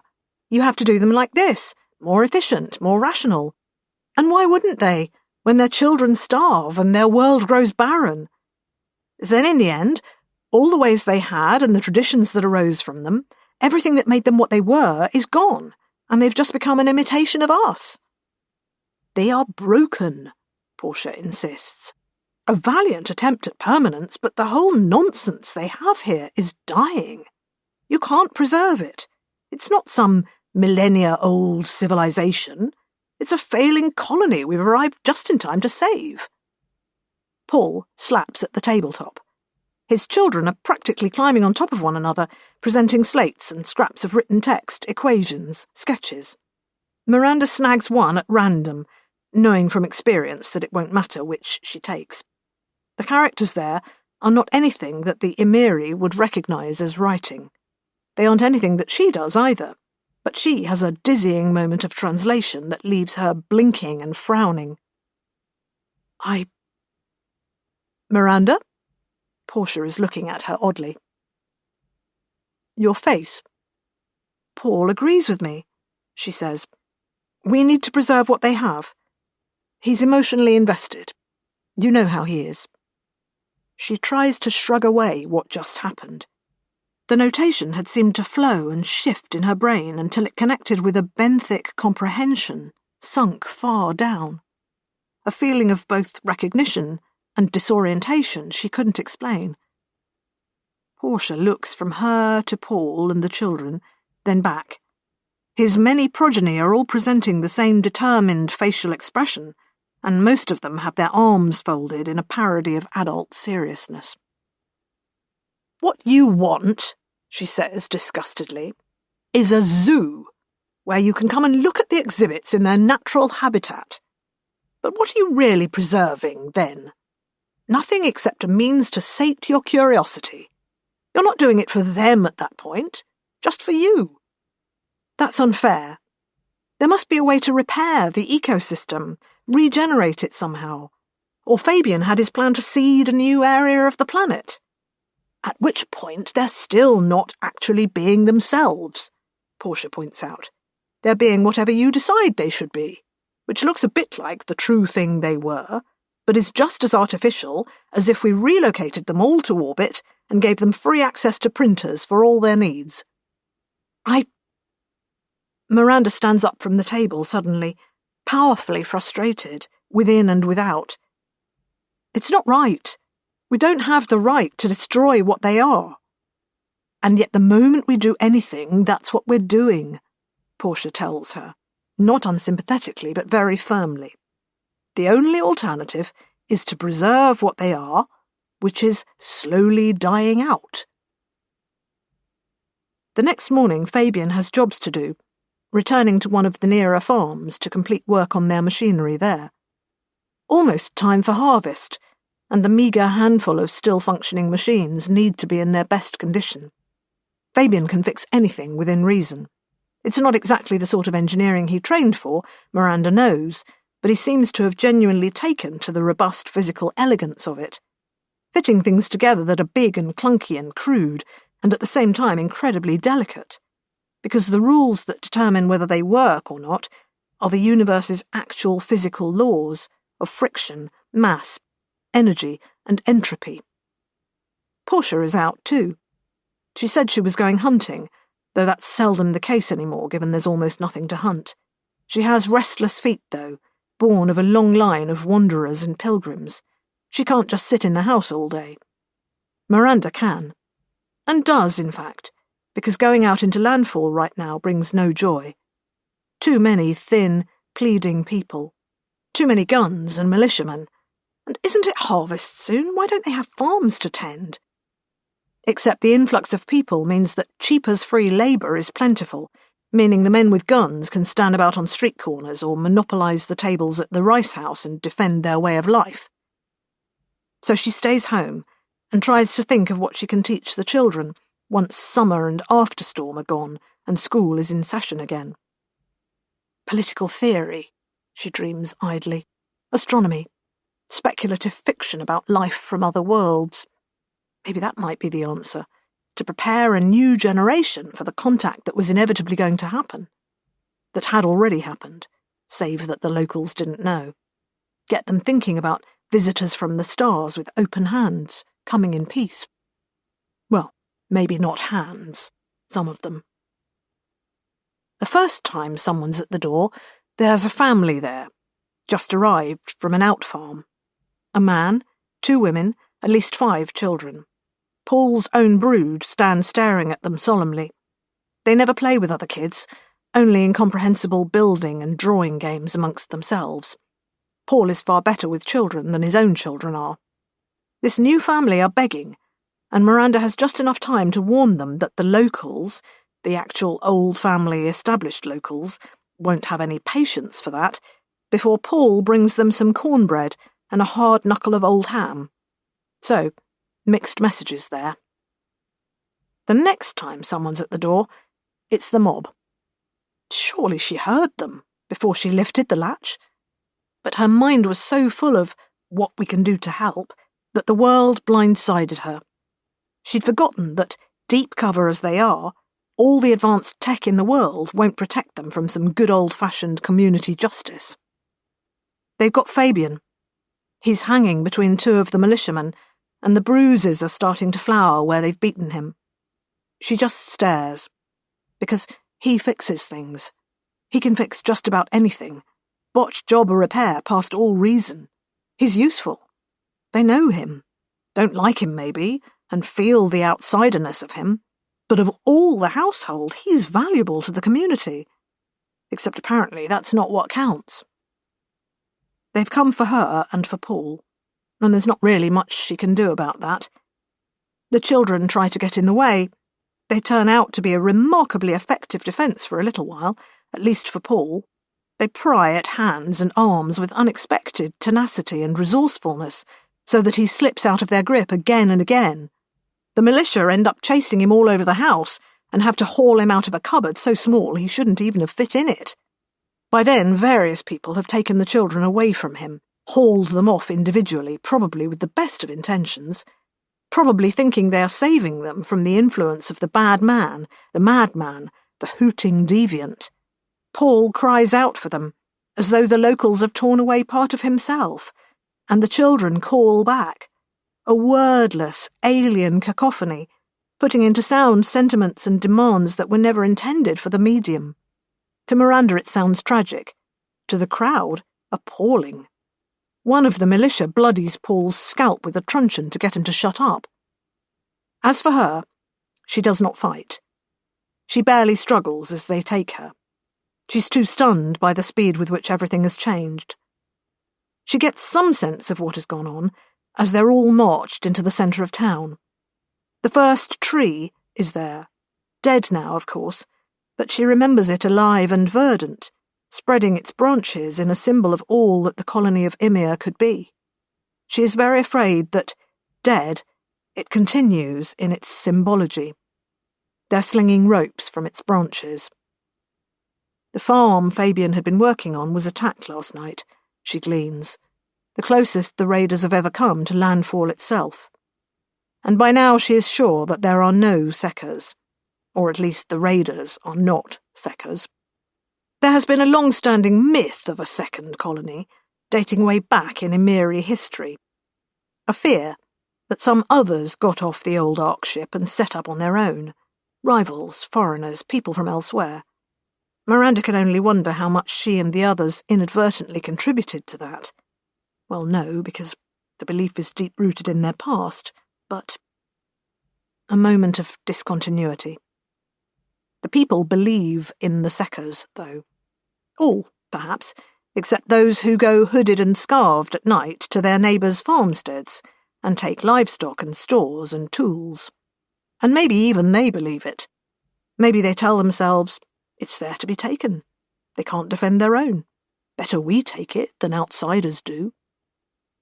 When they accuse her of being a Sekker, she tries to tell them there's no such thing, tries to make them see that they are just growing a cancer in their own flesh. And when they accuse her of being an outsider, what can she say? They present her with the stories she's told about the farm she came from and tell her they're all lies. And how much can she honestly protest? She, who always thought her lies were good enough to fool these simple people. In happier times, people asked fewer questions, but there isn't much happiness to go round right now. She does see smiles, big, bared teeth smiles, and they're mostly amongst the militiamen with the guns, who are just ecstatic at the adrenaline rush all this exercising of their power is giving them. They jostle and joke amongst themselves, and whoop, and say in overloud voices how this'll show them. She knows they don't even know who they are. But that's not important once you've decided there's an us and a them. Only the fact of the division matters. Outside of the militia, most of the expressions are hatred, either sincerely held, or even more sincerely performed, so that nobody can turn around the next time they want to make an example and say, I don't remember you hating enough last time. Portia comes in then. They haven't caught her, and she's seen what's going on. Although there's half the town assembled and she's just one woman, She makes a game try of it. She has 2 militia rifles, the crude chemical propellant firearms they can still make on Ymir. She shoots dead the man holding Fabian's left arm. She shoots dead the man gripping Miranda's shoulder. Miranda feels the path of the bullet hot against her cheek. Then Portia has knives, and she makes a beeline for Fabian. The crowd scatter, and the militia try to get in her way, and she bloodies every hand that reaches for her, separates fingers from the clubs and axes they're wrapped around, never still, dodging and leaping in a stop-start frenzy of motion, trying to get to her brother. The first shot someone tries just kills the man behind her. She takes a gun from someone's hands and sends a bullet back down that same line. She is superhuman in that moment, literally faster than a human body is supposed to be able to move. They shoot her on the second try. She's not faster than a bullet, after all. Miranda sees the crimson bloom of blood across Portia's shoulder as the impact spins her about. Even then she sinks a blade into someone's leg, just the closest leg by then, because she isn't in a position to be choosy, before they lay hands on her and hold her and club her down. Miranda wants to say that Portia just made everything worse, but there are 4 nooses dangling from the branches of the first tree, so probably there isn't much worse to make. Chapter 4.5 Lif.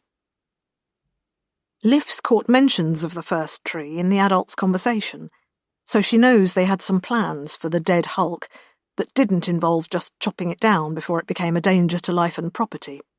No specifics, though, not in her earshot. And it isn't as though she'd have recognised the word gallows anyway. Her life hasn't needed a precise term for a place to hang people until dead. Now there's a crowd out, packing the space that's been kept empty in the very heart of landfall. People pushing up against the rusted wreck of the Urshanabi shuttle, against the walls of the council building, thronging the front of the rice house, and a commotion at one edge where she thinks someone's fighting? Gunshots, screams, shouts. The crowd surging this way and that like a living thing.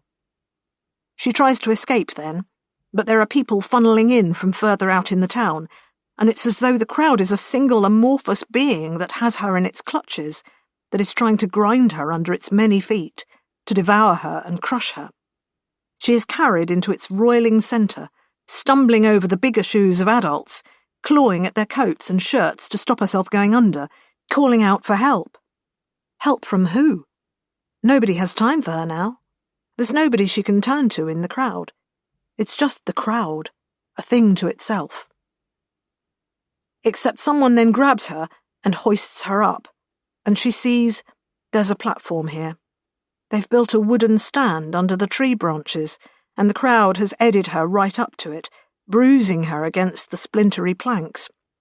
It's from this that the strong hand reaches down and plucks her from the throng, and now she's above the people, standing at their head level. It's Uncle Mulder. He's up on the platform with a handful of other councillors and militiamen. His face is red and flushed and drunk and happy and angry all at once. It's as though all the different nasty parts of him are on show, like someone had taken his personality and unfolded it, smoothed it flat so there was nothing of him he wasn't feeling and thinking and displaying all at once. "You are in so much trouble," he yells in her ear, though it's not the angry part of him that's saying it. "But it's good you're here. You need to see this. This is how it's going to be. This is what saves us." There's the reek of rice wine on his breath, but it's not the drink talking, it's him. Wasn't he at the farm a moment ago? But then, she isn't sure how much time has passed. Time can be tricky when you're talking to a witch.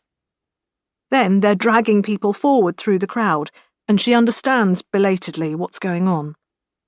She isn't sure if Portia is alive.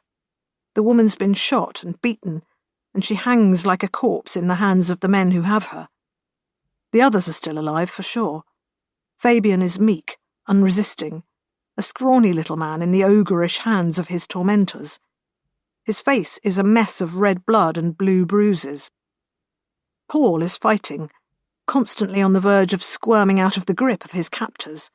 His high voice gibbers over the sound of the crowd, calling out desperately. They can barely hold him.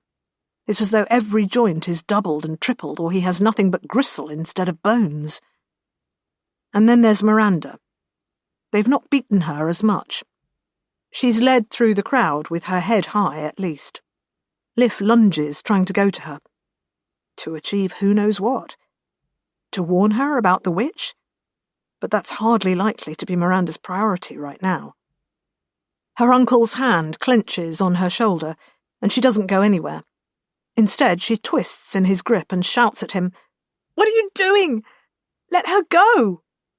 His reply comes as if it's a non sequitur, as though she hasn't spoken at all. "What you have to understand is that these are bad people." They're not. She tells him they're not.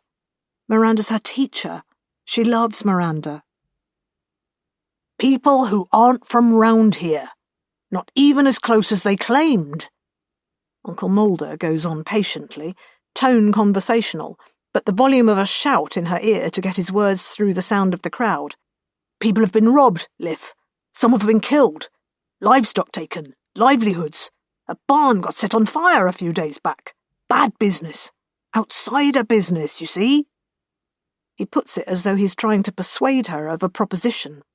Liv, no fool she, takes it in and thinks that if people don't see it's outsider business, then maybe they'll start thinking it's insider business. And Mulder's telling her that would be bad for everybody's business.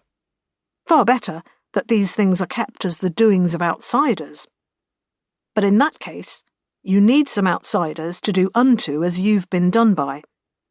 And that brings us to today's festivities. All of this in just a few words of her uncle's, as though it's the most natural thing in the world, as though they've done it 1,000 times. "No good for us," he says, and again the truth is in the gaps between the words. Miranda, with her ideas and her teaching and her being different, right when what the council really needs is a unity born of people thinking and acting in predictable ways. They've got them up on the platform now, walked up or hauled up, depending, and Liv makes another effort to go to her teacher, but Mulder's hand isn't moving anywhere, and it retains possession of her shoulder. She thinks how frightened she was of the witch just a few hours ago, and how silly that seems now. What could the witch have done that's worse than this? Portia is just about stood up so they can get the noose about her neck. She's lolling, and her shoulder is an exploded mess of blood and bone that makes Liv feel deeply weak and sick. Fabian is still not fighting. He doesn't seem to understand the purpose of the rope. His eyes flick back and forth very fast, fixing on nothing. They almost lose Paul getting him up, like someone trying to land a fish with too much fight left in it, or a bar of the greasy hog's fat soap they make. He almost goes flying from their grip into the heads of the crowd, all his limbs flailing every which way. And there's a peeping chorus of complaint from all the places his children are being restrained. Liv sees them fight to get to him, all of them in sync despite being split apart. Paul strains his hands for them, eyes protruding, face contorted like rubber. They get him up on the platform eventually, though, and a noose about his neck, struggle as he might. Then it's Miranda's turn. Because she's been so meek, they don't expect it when she steps out of their hands and shouts at the crowd. Talk is her only weapon, of course. It won't work this time, but Liv strains to at least catch her words. "You're all dying," she shouts. "Everything here is. We can help you. Please don't do this. You need us. We can save you. All of you." Then they have her again, and a cloth is stuffed into her mouth, and they get her on the edge of the platform with the rope in place. The crowd quiets. There's a look back and forth between Mulder and the other councillors there as to who's going to kick things off. She thinks her uncle's going to speak then, but it's one of the others, Mr. Gemble, who's a few years her uncle's senior, a broad, sour man with a good farm and a bad temper. He stomps up and scowls at the crowd and says, "This is your proof that the Seckers are here with us," as though anything here proves anything. And yet everyone is nodding and shouting agreement, as though he's set it all out in mathematical notation. "We'll show them what it means to spy on us, to take the work of our hands, to come over here and pretend to live like us. There are more out there, but we'll get them too. They know who they are. They're listening to me right now. They're watching how we deal with them." He stops, leaving everyone eyeing their neighbour. Liff doesn't even know if that was the effect he was going for, but it's certainly the one he's got. Then it's time. There's a militiaman behind Fabian and Miranda, and 3 each holding Paul and propping Portia. Every prisoner has their hands tied behind them, so as to prevent any undignified clutching at straws. At Gembel's barked order, they shove them over the edge. Liff screams. The crowd screams. Same sound, differing emotions behind it. They dangle and jerk there. Portia is slack, the blood loss sparing her the execution. Fabian twitches and spins, eyes still staring wildly, not seeming to understand why there's a rope at his throat or what it's supposed to accomplish. And Paul. There's another scream, from close by the front where people have pushed for the best view. They're pushing away now, as Paul dangles and deforms. More screaming follows, from a more unified emotional compass, because something dreadful is happening to the body.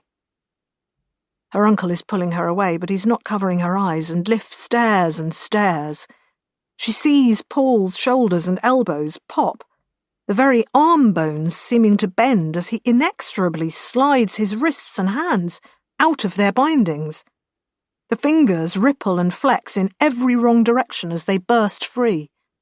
That's nothing compared to what's happening with his head. They wanted to stretch his neck, but here's his neck stretching like pliable putty. Here's his skull, compressing on itself, elongating, slipping through the nut-sized gap in the tightened noose inch by inch, his features elongating and stretching until there's nothing human about them. Blood and bruise colours pulse and ripple over the stretched canvas of his skin.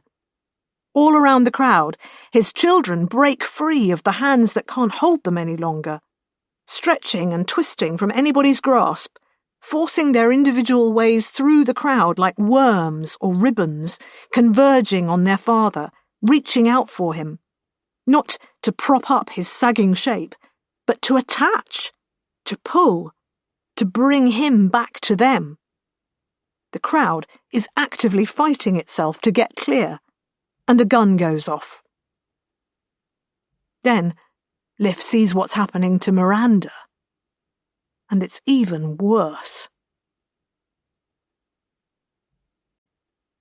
Chapter 4.6 Gothy, Gethly. Well, that was novel and no mistake. That could have gone better, and no mistake. We have something to report. We were too late, though. Essence of comedy, isn't it? What? Tell you later. What? What can we conclude, then, from all that outpouring of novelty we've just witnessed? That it's not my job to draw timing. What? Essence of comedy. You've made that joke before. It wasn't funny then, either. You don't understand any humour more complex than a pratfall. Neither of us do, by definition. We're not really sentient. It's all just parrot, innit? But without the resting and the lovely plumage. What? More humour. And, as herself has no sense of humour, I consider myself the sole arbiter on Ymir, even without true selfhood and sentience. By my own estimation, I am a hoot. You don't understand it either. You just understand that it's a thing. We read about it somewhere. And because I can tell you how it used to work, you think you can do it. But you're just going through the motions. Humour is a human thing. Linguistic humour, anyway. don't deny my lived experience. You don't have lived experience, that's my thing. You're just a mental parasite on the new things I learn. I am a hoot. That's owls, anyway. An extinct Earth species absent from both Ymir and Rourke. I think they have somewhere the witch comes from. Earth. The other place. The one she named after herself. You shouldn't call her the witch. That's impolitic. It's a new thing I learned from that girl, Liv. It has overwritten previous designations.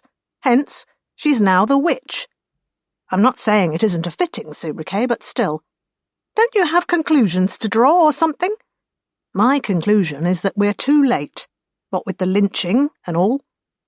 Everything's degenerated into chaos, which of course means it's all newness, and we're practically starting from scratch. I know this is what we do, but I feel my tolerance is being pushed. Everything is changing so quickly down there. We've introduced a chaotic element into a stable system, and it's causing a cascade of errors. Small changes leading to large changes, leading to catastrophic ones such as we've just witnessed. Although, under laboratory conditions, I would be able to follow the ripples back to pinpoint the origin of the change. In this case, the various waveforms are interfering with each other to the extent that proper localization is impossible. I protest. It's not our fault at all. These people can get on and die out entirely without our help. Yes, but now we've got involved, they're doing it differently. This wasn't the way it would have gone. Perhaps only same day, different lynchings, but that's still difference. She's going to be so pissed if we have to start from scratch. There's a certain appeal to it, though, isn't there? No. Following the thread from the spool, waiting for the moment it deviates from what we remember, it makes me feel curiously fulfilled, Gethley, doing what I was born for. I'll just sit here in the air like baggage, shall I? Stop sulking. Parasite that I am. I'll soon scare up some data for you, and then you can get back to those conclusions you're so fond of. My premier conclusion is that it's not going to be any better. I'm not qualified to look for better. I'm just after new. We are, at least, good at our job. We are the eye with which the universe beholds itself. What? Poetry. Another human thing you don't understand. What we are, as I well recall, is just a crust of a thing built up over the things humans left us with. We are little better than very complicated parrots, really. And all the poetry you mouth, you get from me, because it was in the archives back in Rourke. I read and digested it, and now you're deploying it as though it's some argument-ending rhetorical tool. So don't go telling me you understand poetry. You just repeat the words. Doesn't everyone, Gothy? I neither know nor care, knowing nothing of poetry. Honestly, things would have been simpler if we'd never learned how to talk like humans. The Red Plague rid you for learning me your language. What? Literature. Meaning what? Meaning a thing that a human wrote once that seems tangentially relevant, by context and linguistic pattern analysis, to the topic of our conversation. So I threw it in there to seem clever. Meaning you don't really understand and it's all just parrot. Meaning, in my very considered opinion, Gothy, that we can't ever really know if we understand or not. It feels as though we do, up until the point that we're challenged, and then the focus of our attention shifts to the challenge, and all that complex structure we were working on falls over like a house of cards. A what? No idea. Another human expression, presumably relating to unsound structural practices and a violation of the appropriate construction codes. Would we pass the Turing test, Gothy? Now that I remember. Herself is fond of mentioning it. Because, though she'd never admit to it, in her lower moments she faces the exact same quandary. Does she actually think to the standards of a human? Or does she believe she does through past programming, but in fact is nothing more than a very complicated difference engine? In the same way, do we think, codependent as we are? You with your infallible powers of recollection and recognition, and I with my incisive analytical faculties. Is that truly enough to account for this conversation we're having? Bit one-sided for a conversation. That is because we lack novelty for you to pick over. Speaking of which, time for us to do our job. Or go back to herself and get another ticking off, and we've had quite enough of those in the past. Really very, very many of those. Unappreciated is what we are. Who else could sieve so vast a set of data in search of so little? Like two blind men looting a bazaar for their own portraits. Poetry. Drama. Ah. Thought we'd had enough of that with what we've just seen. I'll remember next time. Part 5. The Ravens Saga. Miranda, approaching Ymir, recently. Chapter 5.1. In the quiet dark, something awoke, formless and ancient, a protean soup bubbling with half-formed shapes, something singular, and yet many. Identity could be a hard thing to pin down, and for a protracted period of time they weren't quite sure who they were supposed to be. They sorted through all the different dreams as they organised themselves, an ontogeny that recapitulated their personal phylogeny. At first, they were the collected works, stacked out of order, and who knew which volume might present itself to the reaching hand. But if they were to be of use to anyone, most of all themselves, then discipline was required. Their seething plurality must be tamed until all of its roiling shapes could be hidden behind a single mask. And they wanted to be of use. At a base level, they were a substrate that only found meaning and expression when it was being used. At another level, they were those who used the substrate. Their true identity hung somewhere between the two. A symbiosis so exacting that the parasite or mimic could look in the mirror and fool itself. Friends. Reaching into a murky pool of faces and stirring it up until the right visage floated to the surface. It was good to make friends in the vast and empty universe. And although the others in the crew were the friends they'd made, they also held all the friends they needed within themselves. Sometimes the friends you met along the road were within you all along. Miranda woke. The skipper was silent. The others still slept, and Kern was giving her time to pull herself together. She was replicating human pathways of thought, but she wasn't human yet. Decanting into a body shouldn't have been strictly necessary, but the container gave a shape to the contained. She found it easier to immerse herself in her role when she had a face to put the name Miranda to.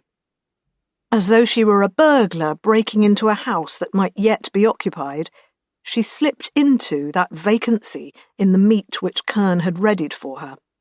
Sometimes, if she was very careful indeed, she could manage this without... She felt the twinge, just as she settled and integrated with the body's nervous system taking up the reins.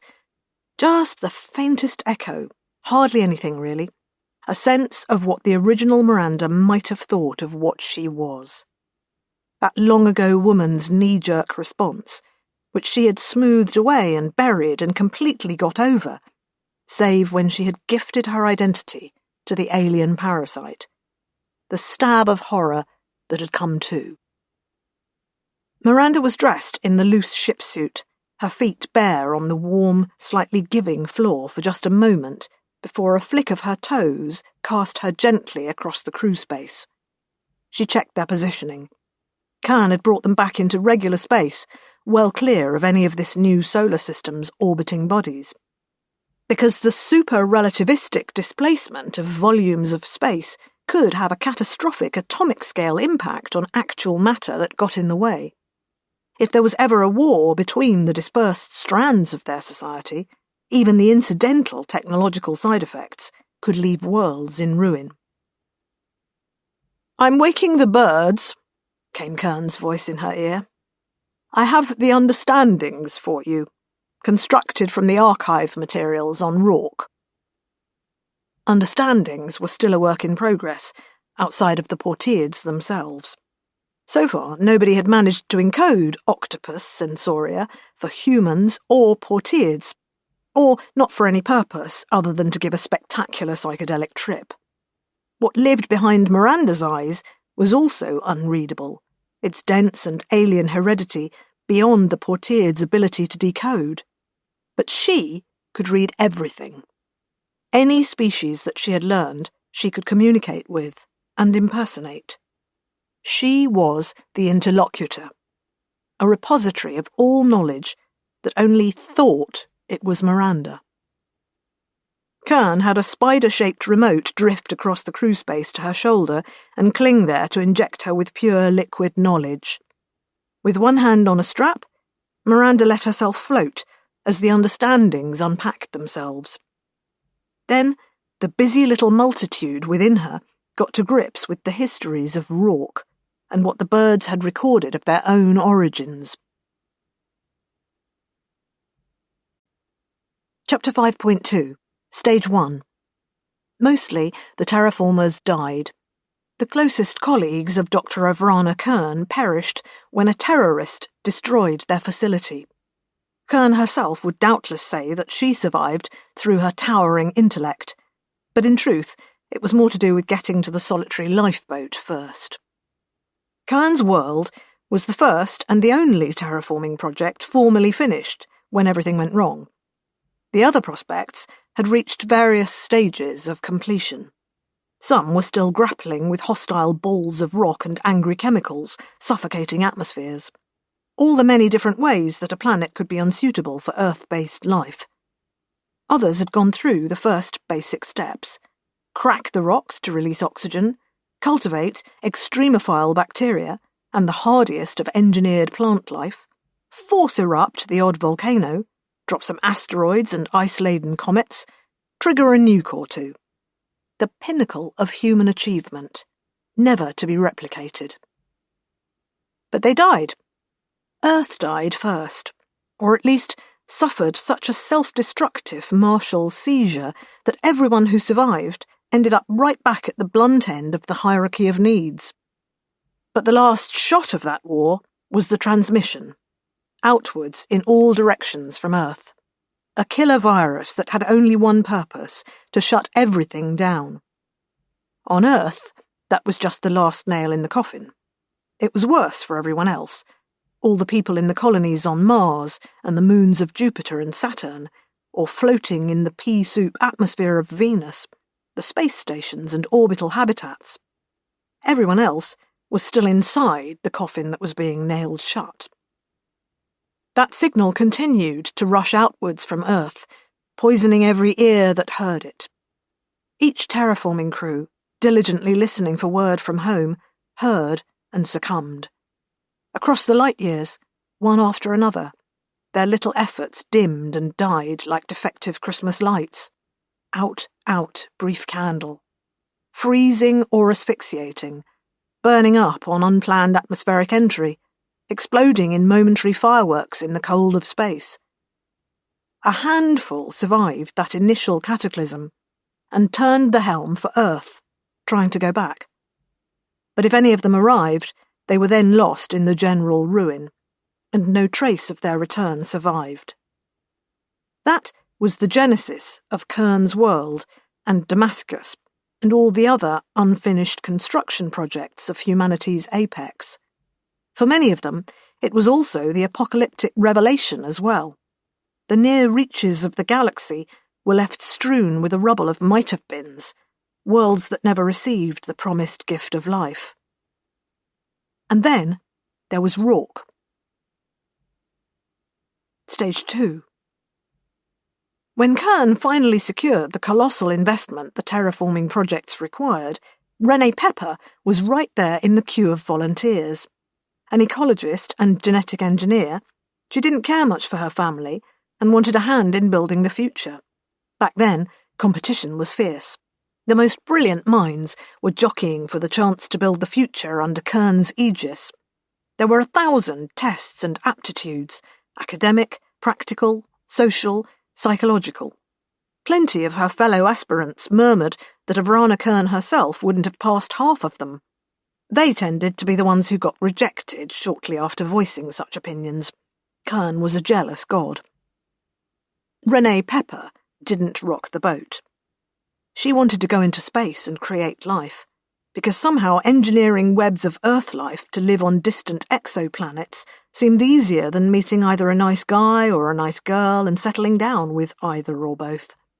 Like so many who were chosen for the terraforming project, she was an odd mix of self-absorption and affability. She was offered a place on the Phoenix, headed for a world that consensus had named Rourke. It was not to be the smoothest of all the terraforming missions, although later events were patently going to overtake even the best of them. The Phoenix arrived at Rourke with a battery of critical system errors. The crew had already been awake for far longer than intended, packed and ready to evacuate on various mission-related subsidiary vehicles if it looked as though the ship wouldn't make it. And because none of them were fools, they knew there was absolutely no point abandoning an interstellar craft in the depths of the void between stars, and then just bobbing about in little boats that could never have made it either to Rourke or back to Earth. It wasn't as though anyone would find them by chance, or respond to their distress signals in time.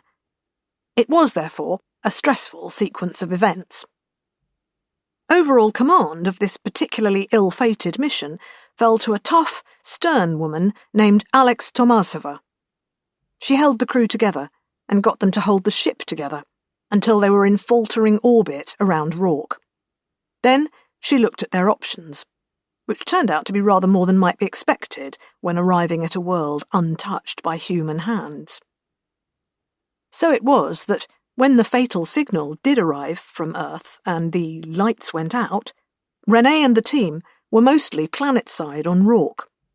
They had already stripped the Phoenix to the hull in case its orbit decayed, and were midway through planning the maintenance expedition to go back up and save the ship, when everything that could receive a signal simultaneously crashed and died. The ship became just one more old bird that would not be rising from its ashes any time soon. But it could have been worse. Any other terraforming team in the same circumstances would have been swiftly murdered by the planet they had come to reshape. What made the Rourke expedition's predicament survivable was that Rourke seemed to be a superior terraforming candidate. Yes, it was too cold. Yes, the atmospheric pressure was high for its relatively congenial gravity. And it wasn't as though they could do all of that volcano-comet nuclear bombardment business to start the warming process. That looked a lot less rosy when you were actually standing at ground zero. However, Rourke had a full-on oxygenated atmosphere.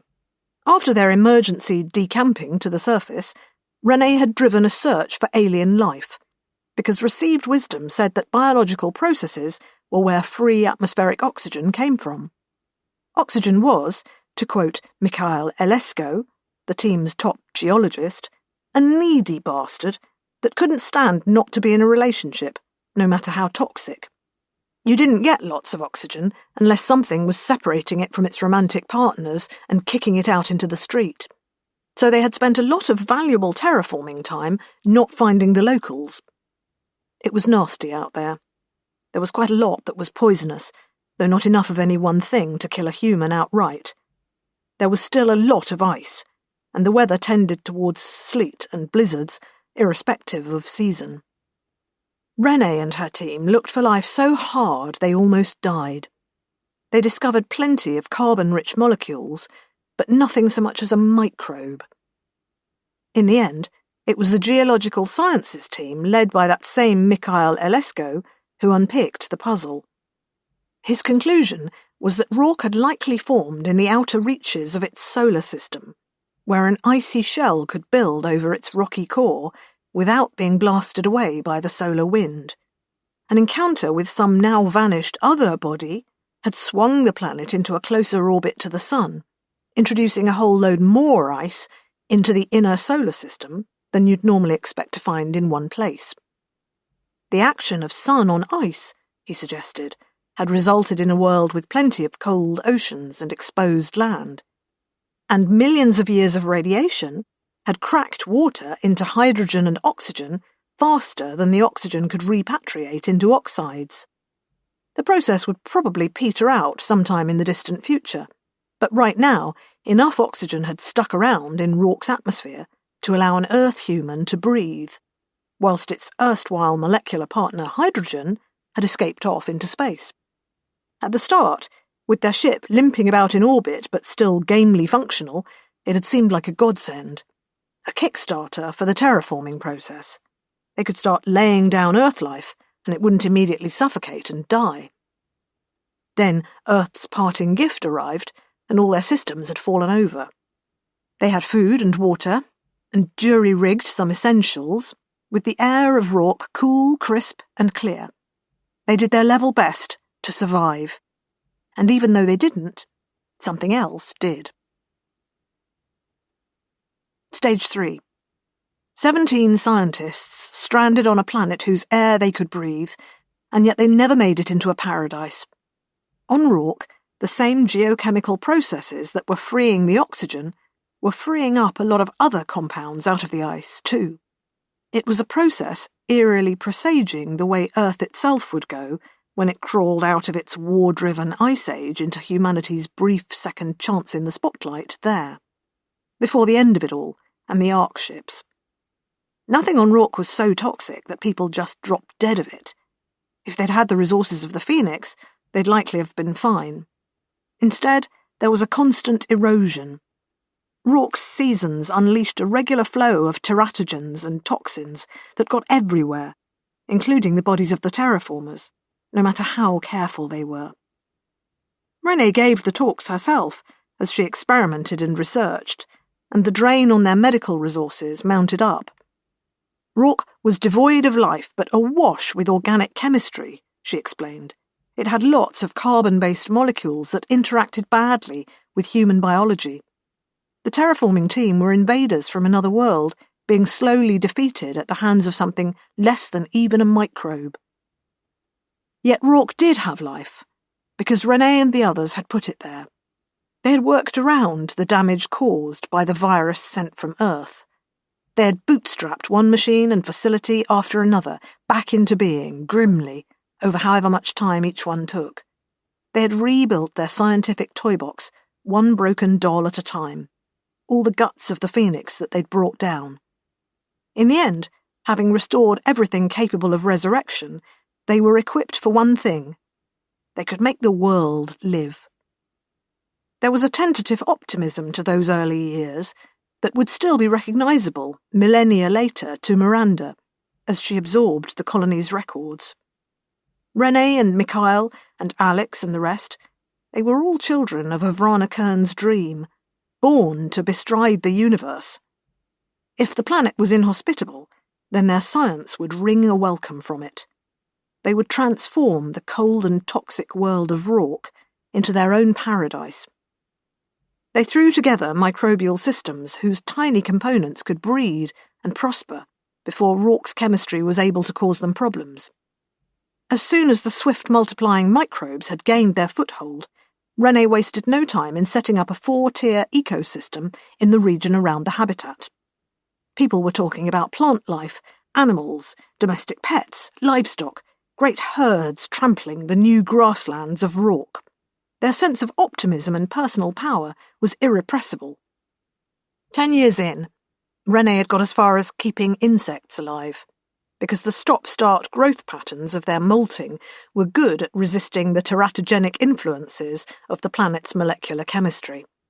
She was just starting her 19th attempt at introducing more complex forms of life, because nobody, she was very certain, would want to live on a planet ruled only by ants.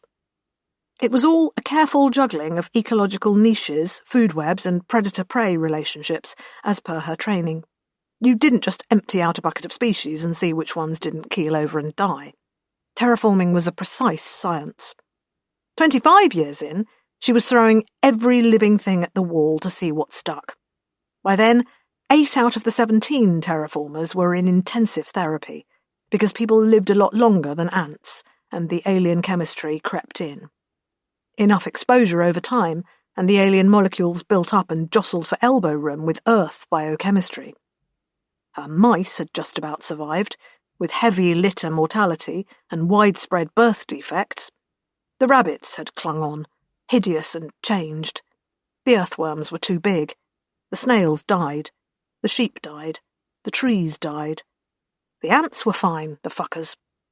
She hated the fucking ants with a passion, even though just about every other lame duck crippled thing was eating them. 50 years on, and more than half the team was dead, because everything was still breaking down, and that included their medical facilities. By then, Renee reckoned that the ecological network of maybe 50 species she had set up might just wobble along for a while without spectacularly imploding. The land outside the domed habitats of their base was a wretched catalogue of the deformed and the sick. Only weeds grew, warty with tumours. The ground seethed with mobile carpets of scavenging ants, which other things ate, and when they died, were eaten by the ants in turn. There were spindly-limbed, long-eared things that were a world away from the cuddly rabbits Renee had once kept as pets, eyes bulging monstrously and pelts raw with scabs. There were miscellaneous rodents, a melting pot of disparate genetic lineages, shuffling about like hedgehogs with tumours instead of spines. And if you ventured too far from the human habitation, life became sparser and more miserable still. Because even the disaster taxa ecosystem Renee had managed to field was dependent on the waste, heat and shelter afforded by their base. She had set out to make paradise, but instead constructed their very own extrasolar hell.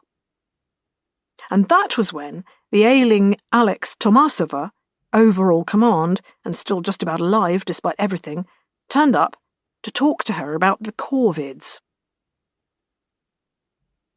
Stage 4.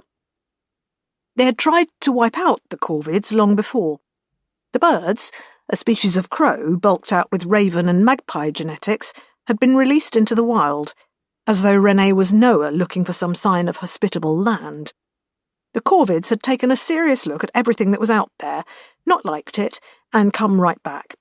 They had thronged every nook and crevice of the dilapidated habitat complex, both the lived-in sections and all those abandoned parts that had fallen into ruin because of a lack of maintenance and manpower and sheer will. And they had prospered, like almost nothing else had except the fucking ants. They prospered because, as with the raccoons and the hideous, starved foxes, they sensibly wanted nothing to do with the wider planet Renee was trying to introduce them to, and scavenged off whatever the humans left behind. The corvids also had a habit of investigating absolutely everything, including things that were part of the infrastructure. They'd become a plague that refused to go out into the wilderness and die like everything else. Many years before, the most able-bodied colonists had waged a war against the corvids. They had poisoned them, shot them, netted them, even resorted to just throwing stones when all else failed. They had broken up their nests and smashed their eggs. Renee had protested, but by then they were few and had no real societal structure left. Everyone just did what they felt was right. And what most of them did was drive the corvids into the wilds because they couldn't stand the noise and the mess and the constant sabotage any longer. Now, decades later, the birds were back, building new nests, squabbling, and dining off the corpses of the 9th iteration sheep Renee had bred, which were still just about holding out against Rourke. Nobody was exactly delighted to discover the wretched birds hadn't died in the desert after all.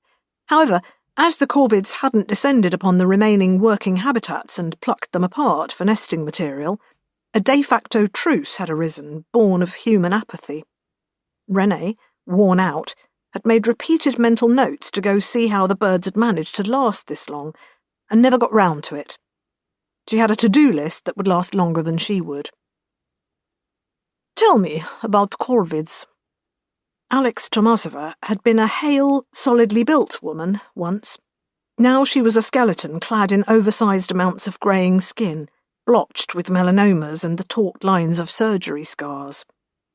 So Renee told her about corvids, and then Tomasova said, "Now let me show you what they're doing," and gave her the evidence, in maintenance logs and surveillance footage and power distribution maps.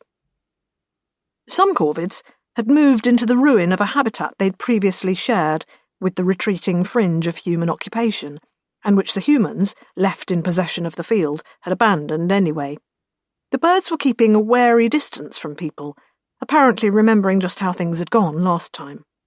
The retreat of humanity meant that there was plenty of man-made material to scavenge, though, and they had busily descended on it all and built nests in the abandoned dome. They flew in and out through the tattered holes they had pecked and carpeted the floor with their ashen droppings. So far, so expected. Renee tried her best to hide it from Alex, but she was wanly delighted by the birds' persistence. They hadn't just died out in the cold, as 95% of everything else had. They hadn't even returned mutated and hideous, still recognisably the same glossy black birds. "Oh, you may as well let them stay," she suggested. This time she'd carry the argument, she knew. Nobody had the energy to go and drive the corvids out, after all. "That's not it," rasped Tomasova, one shaking hand directing her attention. This new crop of corvids seemed to have higher standards than the generation which had been driven out into the wilderness. They'd fixed the power and turned the heaters back on. Stage 5. The offloaded cargo from the Phoenix had included a vast genetic library of Earth life, but the sad truth was that most of that life had been extinct on Earth since before Renee Pepper was born. The final throes of conservation had been not the preservation of living animals, but the recording of their genomes, in the hope that some opportunity might be found to reconstruct them and their complex web of relationships. The majority of species vanished without even that epitaph. Kern's terraforming initiative had been seen as an opportunity to right that old wrong, deploying what had been saved of Earth's biodiversity on virgin territories amongst the stars. It wasn't the way Kern looked at things. From her perspective, it was neither the right way to approach exoplanets nor conservation.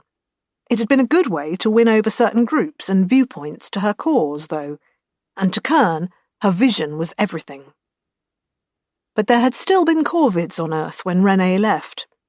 They were amongst the adaptable species that had found ways to fit in amidst the cracks, to use what people left behind, to eat the waste that people didn't want.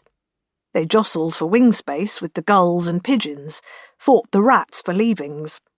Humans tended to regard all these scavenger species with a certain derision, filthy, diseased, debased, not seeing that the simple ability to live in the interstices of human society was in itself a prime evolutionary adaptation and the mark of ingenuity and success. Those wild corvids, the stock that had informed the Phoenix's genetic library, were notoriously bright birds, fiercely inquisitive, tool users in a limited sort of way, wide-ranging scavengers, always up for investigating something new to see if it could be eaten.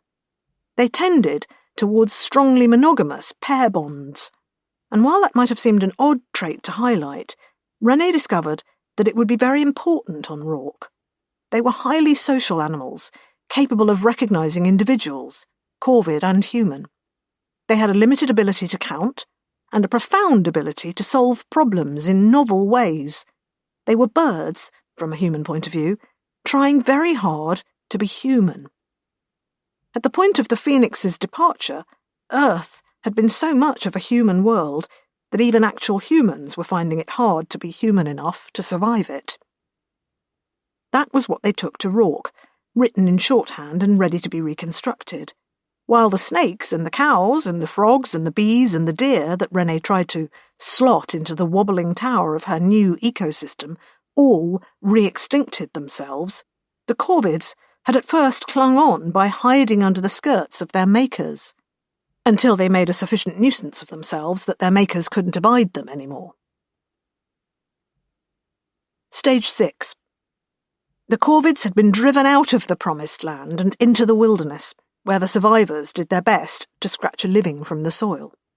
This was what Renee's researches concluded, as eventually digested by Miranda.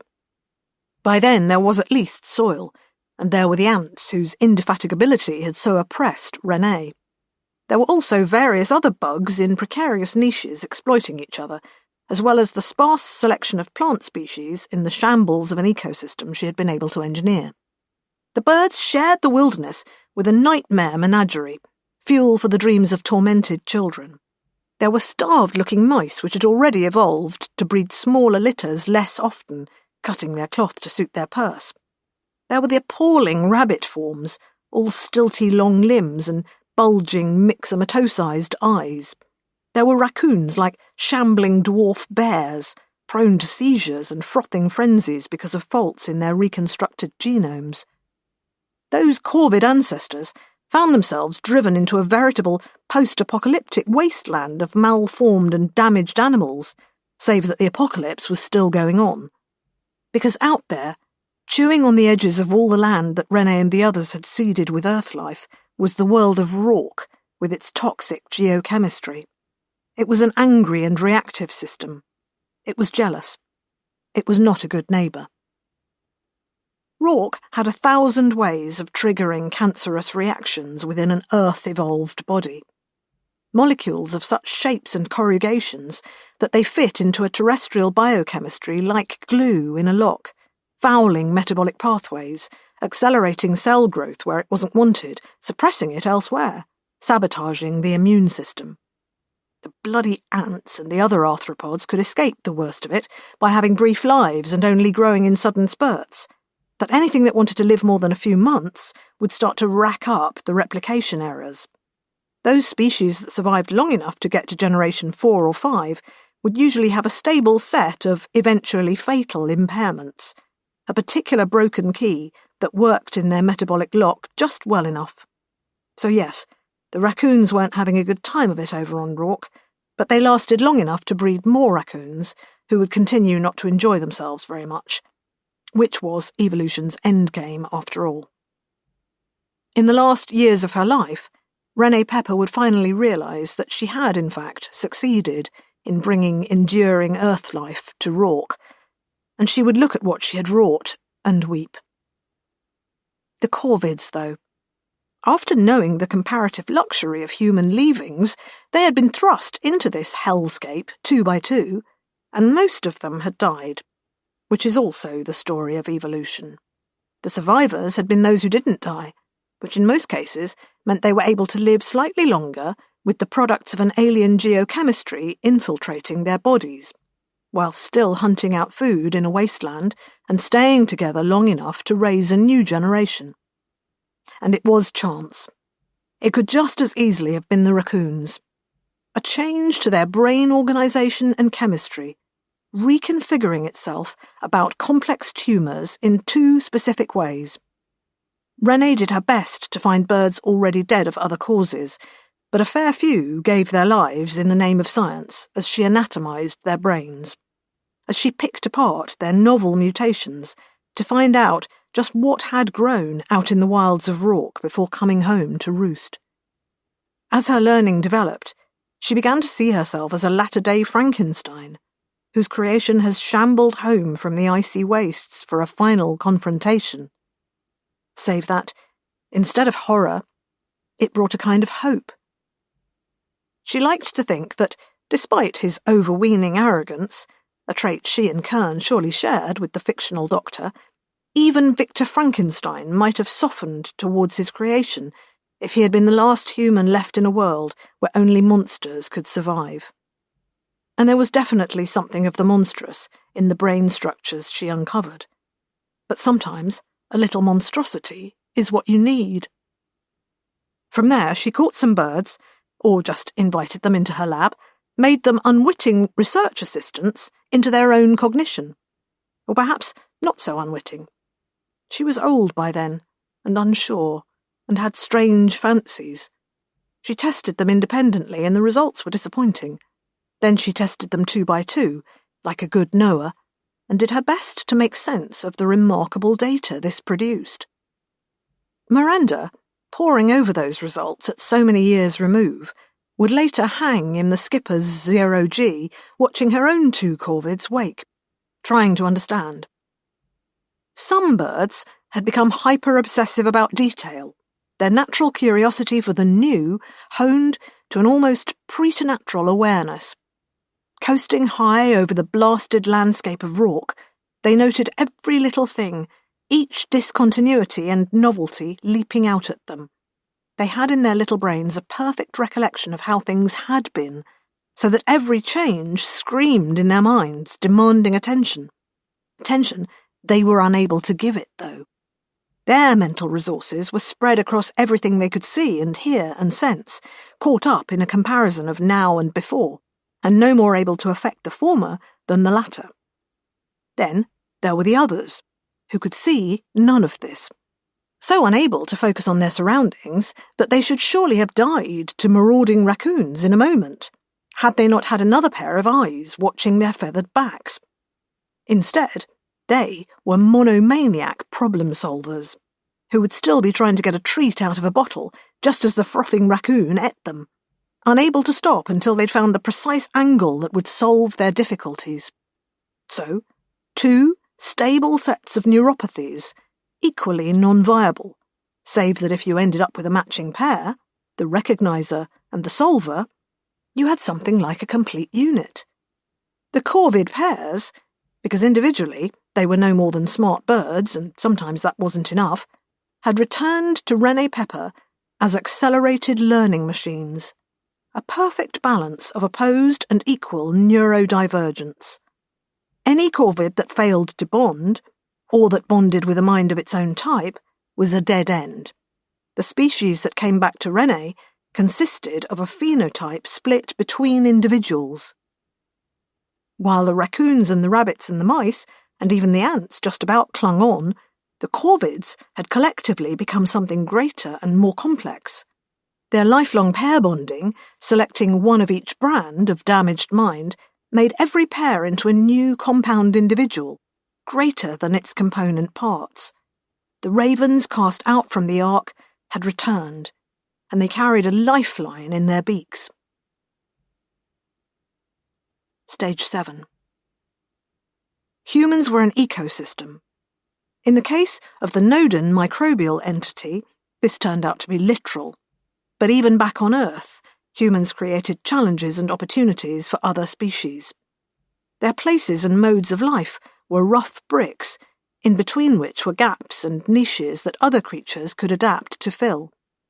The returning corvids, or perhaps they were corvids, capital C, following their days in the wilderness, inherited a complex landscape made of all the things the humans on Rourke had abandoned: the lost habitats, the defective infrastructure, the failed fields run wild and sickly.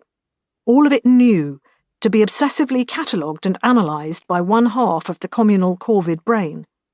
It was then passed over for the other half to consider. What use can we put this to? What patterns can we find? They investigated the last little redoubt of living humans and saw similar patterns, but ones that were complete, where their former discoveries had been abandoned in disrepair. In their obsessive-compulsive way, they began to work on making everything look right. Perhaps some just tried to degrade everything to the same level of brokenness, but the ones working to restore ended up with heated rookeries. And that, too, was evolutionary selection. When the remaining humans were too few and too listless to threaten them, they moved in. They shadowed their creators and listened to the noises they made. They repaired the systems, restoring the patterns, pouncing on each incidence of the new that they found and working out what to do with it. They expanded their tool usage by watching what the humans did, because there was relatively little 2 hands could do that 2 corvids couldn't. They grasped the concept of displays and touchscreens, virtual spaces, and data architecture. To one side of their nature, these were just new spaces demanding to be explored and made familiar. To the other, they were puzzles to be solved, restored, and adapted. Just as they had before they were driven away, the corvids got everywhere, but this time they left order behind them instead of chaos.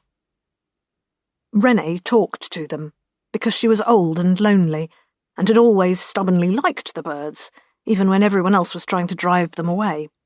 And when she was very old indeed, they talked back.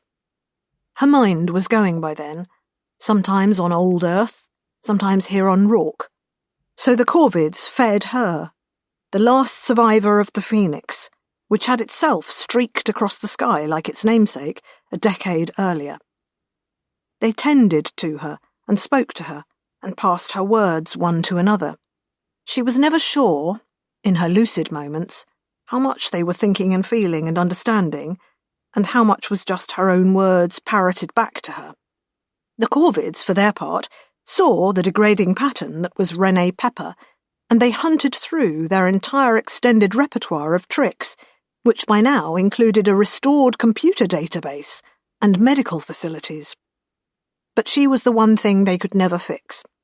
And later, when she was gone, they would take turns being her, speaking in eerie echoes of her voice, perching where she sat, a raven's remembrance. Stage 8. Miranda ran out of Renee Pepper's words, the last will and testament of one more long-gone terraformer. One of the list of honour, whose remains had now been recovered in the form of the records preserved by the birds. From then on, absent any human input, the story of Rourke became a kind of fog. The birds themselves had plainly prospered, and they had maintained and replicated the human technology that had given birth to them. There must have been a vast history of struggle and expansion unspoken of in the accounts Miranda had access to.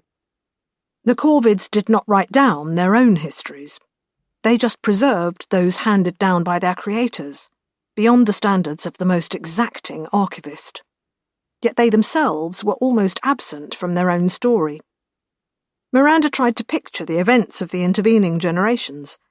The Corvids had expanded across their entire world, controlling machines, building new habitats, utilising the knowledge set down by their progenitors. They had mined and manufactured and engineered, and yet they had never taken anything further than the terraformers had. They had inherited an ailing vestigial limb of a high-tech society, and had maintained it in precisely that condition.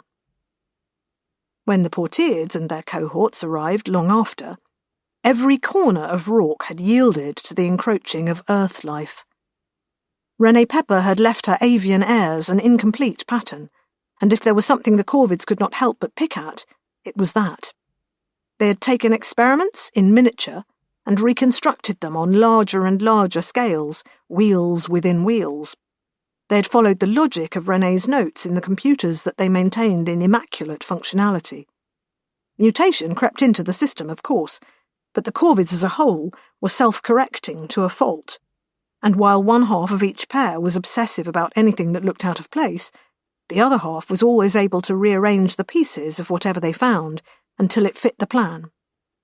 The terraforming of wider Rourke was accomplished smoothly over centuries, without the Corvids necessarily understanding why they were doing any of it, save that the ones who were best at it prospered most, had more viable offspring, and inherited a disproportionate slice of the future. They programmed meticulous reproductions of the expedition's robots and vehicles to carry materials and components to wherever they chose to settle. They raised roosts and rookeries that were a ghostly echo of the human habitats they had once known. They continued to spread the same malformed menagerie of Earth life across the planet, and actual honest-to-goodness evolution meant that at least some of the involuntary exocolonists, rabbits, rats, raccoons, and the endless supply of ants, adapted and clung on. The occasional glitches in their reproduction, of machines or places or beasts, usually resulted in a failure that was abandoned or reworked, but sometimes hit upon an improvement that seemed, to the other half of their collective consciousness, to fulfill the plan better. They had grown to consider patterns more in the abstract than a wiring diagram or computer code. And just as it had been to Renee, it wasn't clear to Miranda precisely where any actual thought lay between the Corvids' two disparate mindsets. What had seemed to be a perfect civilization, complete with a recognizable technology and language, just dissolved into mechanistic repetition and instinct. The avian lords of Rourke could hold a human-sounding conversation for an age, and then just break apart into a chaotic, wheeling flock of noise. As though, for the duration, the ghost of an ancient human had been called into being by the presence of 2 or 4, or some other even number of birds, fabricated between them by their chatter, only to vanish away into rumour and fancy in the hard light of Miranda's critical examination. Chapter 5.3 Miranda watched the corvids. They had come out of the cold sleep easily enough. Kern had calibrated their chamber based on René Pepper's carefully preserved notes, and the birds themselves had improved upon that. Surely that was intelligence. They were no longer dismantling things within the ship. That also might have been intelligence, but it seemed to her they had simply finished that phase of their investigation. Now the birds were at a console, exploring the ship's inner world of data under Kern's watchful virtual gaze. They are ambassadors of a new sentient species, which we will eventually formalize communication with, was the theory. But Miranda had no idea whether they were 2 intrepid explorers aware of where they were and their wider place in the universe, or if their innate drive to investigate and deconstruct the new was just running riot after encountering this unheralded wealth of novelty. An empty volume within the ship's archives had been set aside for them, and they were filling it haphazardly with information taken from the libraries. It seemed to be copied in all anyhow, great chunks of the Rourke material interspersed with novel information they could never have come across before. Star maps, journals, technical manuals, encoded octopus and portiered art, all jumbled together. Yet Miranda felt that she was watching a pattern being assembled, just not in any logical way that a human would go about it. If she waited long enough, she felt, the entire volume would be completely filled, not an ant's worth of space left untenanted. Building a nest for themselves, she thought, but that was a human idea straight from the Miranda consciousness she was adopting. They still looked so much like regular birds. Show an ancestral Earth human one of the portieres and they'd be breaking out the flamethrower. Show them the corvids and they'd just think they were on the large side for ravens. "Do you know what you're looking for?" she asked them. In fact, only one of them was actively searching the ship's archives. The other one just hunched patiently by the console, taking part in the constant croaking back and forth of noise between them. Then the first, Gothy, the female, would come back with a new snippet of information, and the male, Gethly, would start adding it to their little trove. Gothy cocked her head at Miranda, seemingly surprised to find her there. "To strive, to seek, to find, and not to yield," she rasped, and then turned back to her work. "What was that?" Miranda asked. Like everything the birds had done so far, it seemed intelligent yet weirdly elliptical. "It's in the records from Rourke." An image of Kern manifested, apparently so the AI could look disgruntled. "I feel I should know it." Her face went blank for a moment, so absolutely blank Miranda knew she had just abandoned the projection to search her own piecemeal memories. "I believe it's literature, though neither I nor the Rourke data records the source. Which means, I suppose, that information is lost forever. They are parroting, however." It seemed relevant. Miranda wondered if she would end up communicating with the birds solely through quotations, and how annoying would that be? "You were talking about looking for things. They gave you a reference relating tangentially to searching. Nothing a very basic algorithm couldn't replicate," Kern said dismissively. "You don't think they're truly sentient?" Kern said nothing, but her expression suggested she was already losing interest in the birds. The pair of them separated every so often. They had worked out how to adjust for the lack of gravity, and one or other would stretch its wings in rapid, ludicrously acrobatic flights about the confines of the crew space. Miranda tried to buttonhole each individually, in case they'd be more talkative. Neither wanted her anywhere near them when they were separated, though. They really did just seem like animals in those moments, eyeing her warily and keeping their distance. Kern's plotting of their flights showed that Gothi's paths always followed novel patterns, whereas Gethley's tended to be iterations on Gothi's, sometimes in ways that conceivably demonstrated mathematical proofs, depending on what you measured and how much you wanted to squint at the results. Again, proving nothing.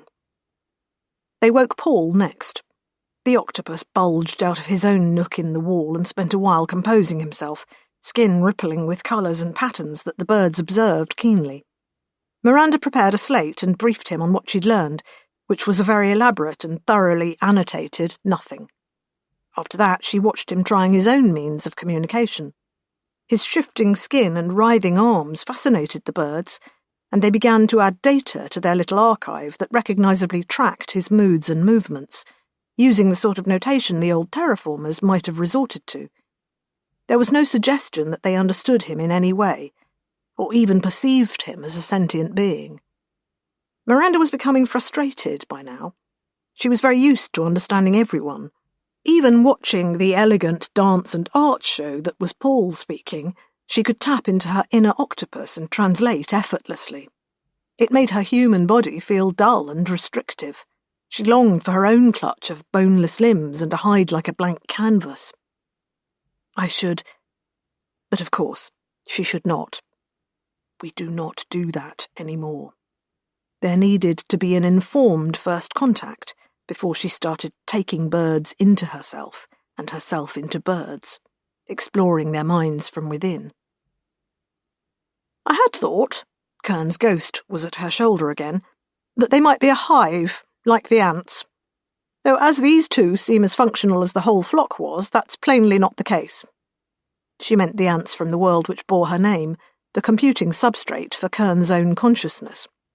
They were capable of a great many complex things in the wild, but appeared to have no consciousness, just a very complex ability to problem-solve and innovate. There was no I in ants, as Kern dryly remarked, whereas there was one in spiders. A joke that only made sense in the ancient language she spoke.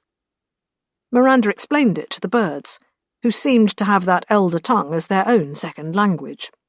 They regarded her brightly, and she had no idea whether they understood or not. Kern suggested they resort to the experimental methods of her own memory, requiring the birds to solve puzzles and problems if they wanted to be fed. Hardly a way to treat ambassadors, Miranda pointed out. Kern's image spread immaterial hands. Are they, though? Or are they just pets at best, stowaways at worst? Plainly something happened on Rourke, but it wasn't the uplift procedure that resulted in Portia or Paul. It was just an Earth species interacting with an alien chemistry under harsh conditions and finding some chance set of mutations that allowed it to survive. You saw their world. They didn't do much with it in all that time. Not like the Portiers. She had a lot of proprietorial pride about the spiders, for all they were an entirely unintended consequence of her actions over Kern's world. Kern's patchy memory of who she was, Miranda suspected, resulted in her glossing over her own failings, unless actively confronted with them. They didn't start treating the birds like experimental subjects. In fact, there was no need to. Give them access to a puzzle, a maze, or any kind of logic problem, they would descend on it gleefully and solve it in short order. Show them the same puzzle again, and Gothi would generally ignore it, while Gethley might rearrange its components to make a different thing entirely. Complex behaviour? Redolent with hidden meaning? Or just frustrated instinct? By now, the skipper was making good headway through the system, towards the inner world that might or might not have been terraformed, and Miranda was itching to start turning the ship's eyes that way. The birds seemed a dead end. One day, the Miranda she was being felt so frustrated with getting nowhere that she tried to lock them out of the computer system. They had workarounds almost immediately, so then she fought them with workarounds of her own, borrowed from the playbooks of minds within her, more technically adept than Miranda's. But the speed with which the birds had learned the skipper's systems was remarkable. The whole thing became a new puzzle that the birds threw themselves into, and eventually Miranda had to enlist Kern to restrict them to their own archive. After which, she received a delegation. For whatever reason, the birds decided to walk to her. They strutted around the curved wall of the crew space, clutching at the straps and loops to keep themselves grounded. Wings folded and heads high, they had a pompous, self-important air to them that she probably shouldn't have found comical. Instead, she pulled herself to the wall, oriented to match them, sitting cross-legged to be more at their eye level. They stared at her and preened their feathers a little, like a human clearing their throat. "We demand the return of unfettered access to all areas," Gethley told her in his creaking voice. "I'd like to talk to you, if I could," Miranda said carefully. "I am a free being with an independent will," Gothy rasped. Kern made an amused noise, and Miranda shot her avatar a look. "We're getting somewhere," she said. "It's another quote. The words immediately before, for your reference, are, 'I am no bird.' It's all still parroting. There are recordings from Rourke of them approaching their original benefactor there, just like this. They're resurrecting old strategies, that's all." She jabbed a holographic finger at the birds. "Give us another one. Lock up your libraries, if you like, but there is no gate you can set upon the freedom of my mind," Gothy trotted out obediently. Another quote, according to the Rourke records, which had restored a chunk of Terraformer-era culture Kern had entirely lost. At the same time, they were words that seemed germane to the topic. Maddening. Miranda met the button-bright gaze of the two birds. She needed to ask them the big questions. She had always believed that intelligence was the galaxy's great jewel, and its shine would be unmistakable wherever you found it. Alien or earthborn or artificial, there would come a moment when your perspective flipped and you recognized the I across from you. And yet here were these birds who could perform all manner of complicated tricks, but she could meet the gaze of Gethley or Gothy and see only her own reflection. "I have more bad news if you want it." Kern was always up for sharing bad news. Miranda was already restoring the birds' access and privileges. "Why not?" she asked. The Corvids hadn't immediately abandoned her anyway. Instead, apparently she and Kern were the new puzzle they were observing keenly. "Initial long-range data from the planet isn't exactly encouraging," the AI told her. Paul was drifting over, partly jetting, partly using his arms to hook and swing across the crew space like an 8-limbed ape. The relevant information was projected for everyone to pore over. "Not a particularly verdant place," Kern pointed out. Indeed, their target world was mud-brown, with ice about the poles and dark seas. She compared it to her borrowed memories of Earth, and then to Nod. The former had been dying, and the latter had been alien, and both had looked more interesting than this new world. "Initial readings suggest oxygenated atmosphere at least. A very early stage of terraforming, I'd estimate," Kern told them. "But if that's as far as they've got—" "Further than they got on Rourke," Miranda pointed out desperately. "And that had an ecology." "An ecology, a human-scale ecology anyway, is something I'd expect to see evidence of at this distance," Kern pointed out. "I don't think we'll be making any great discoveries. Just one more failure of the program to add to our records." "Everything is a discovery," Gethley said. "Only the first time," Gothy added nomically. They stared at the birds who plumped up their feathers, ignoring them. Paul's arms described a complex arabesque. Miranda translated it as a suggestion that they use the birds as survey tools. Again, not the way one treats ambassadors. Except survey tools seemed to be a better way to describe what they were. Soon after, Kern manifested in the centre of the crew space, half again as large as life and startling the birds, Paul and Miranda. "I take it back," she announced to them. "I've detected signals from the planet." Part 6.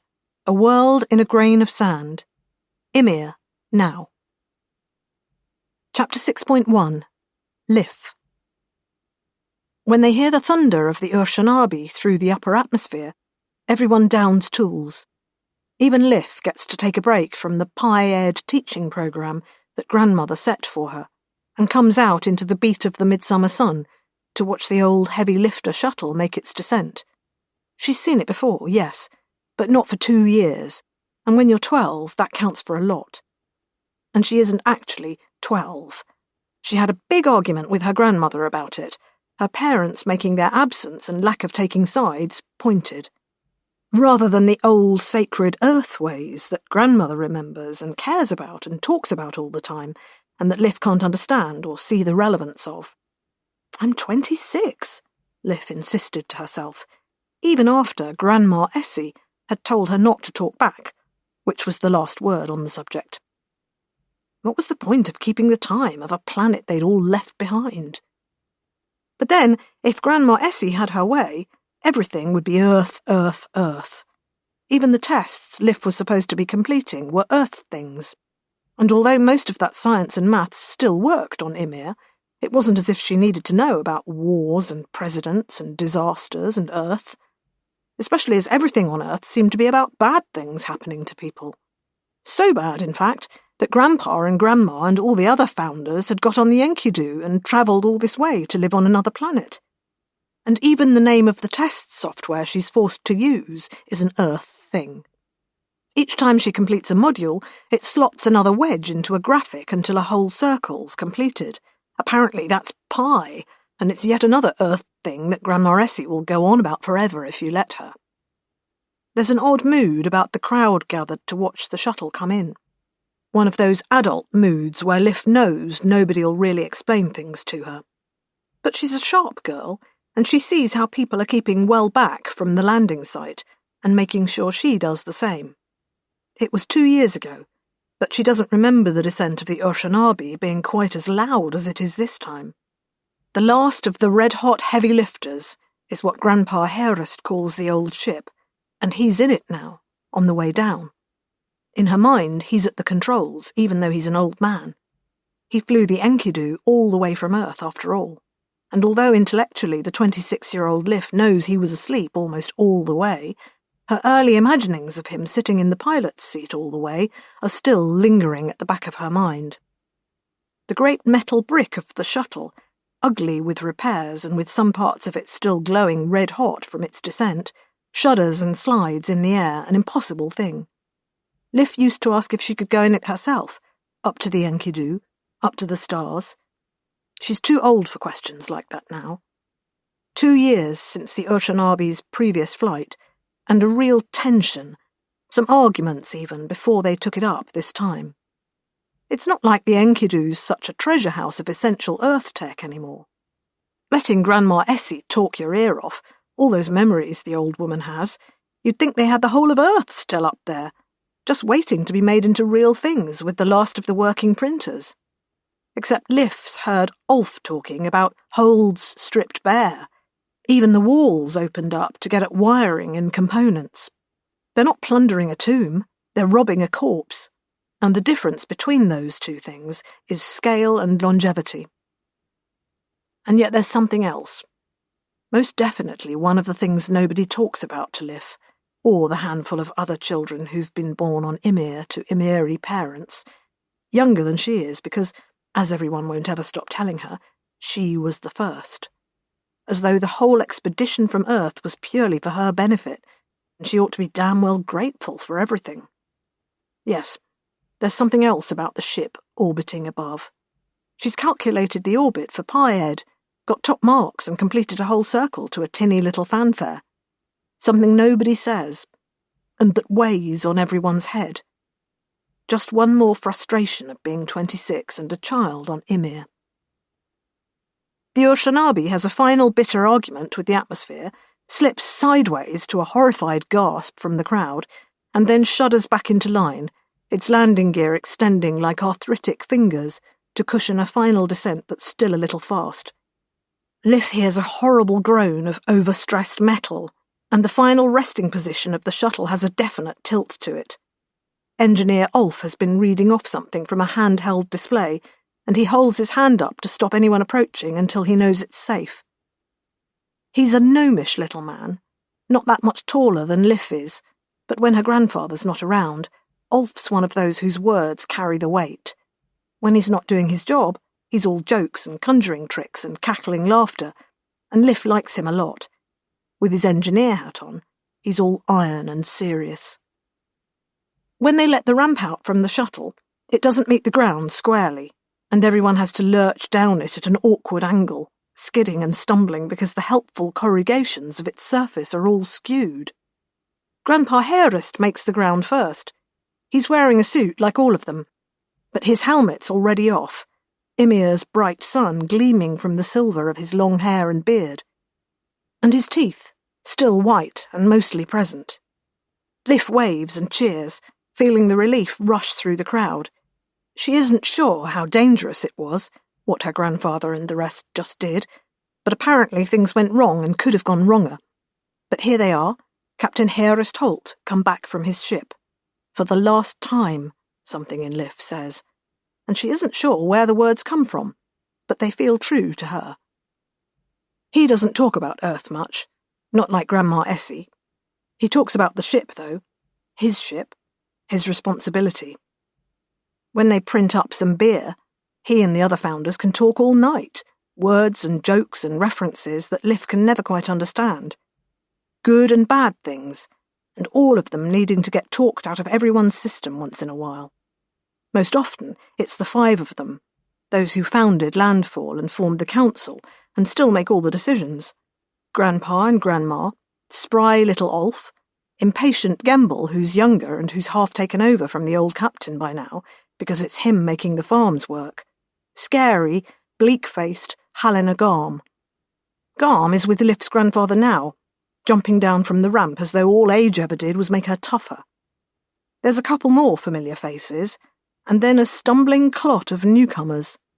Liff counts 23, because they went up for supplies and raw materials, and to cannibalize a little more from the orbiting mausoleum that is the Enkidu, but they went for people too. Grandpa is beckoning folks closer now. He's calling out introductions, explaining who each of the newcomers is and what they do. Liff remembers listening in on the conversations Grandpa and the others had before the formal council meeting where they made those words into a decision. What skills they needed, which new bodies they could afford to support. Because the farms are producing now. They had food grown on Ymir, even if it wasn't as good as the printed food Liff preferred. Except there was only one printer left, and Ulf seemed to spend half his working days fighting with it.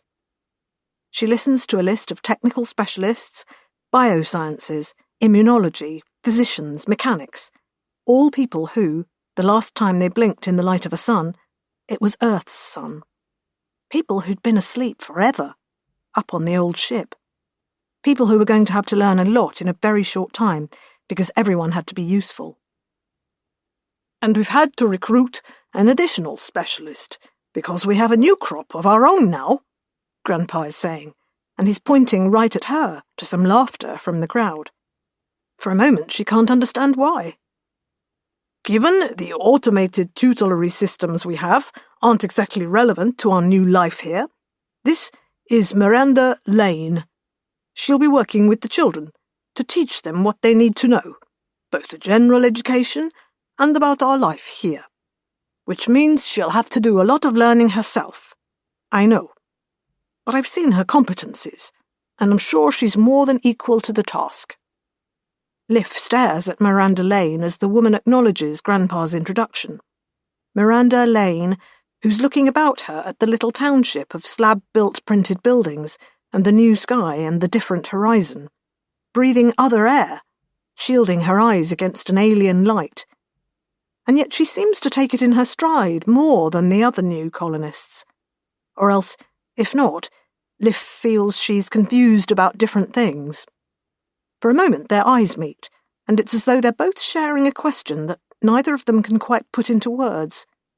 It's as though the ground shifts under Liff's feet, and all the things she knows about where and when she lives are about to slough off down the hillside in a churn of disconnected and contradictory facts.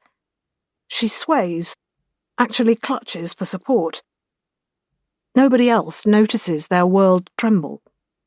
No one except the woman on the ramp of the Urshanabi, who stumbles briefly, lurching into Holt and receiving his steadying hand on her shoulder.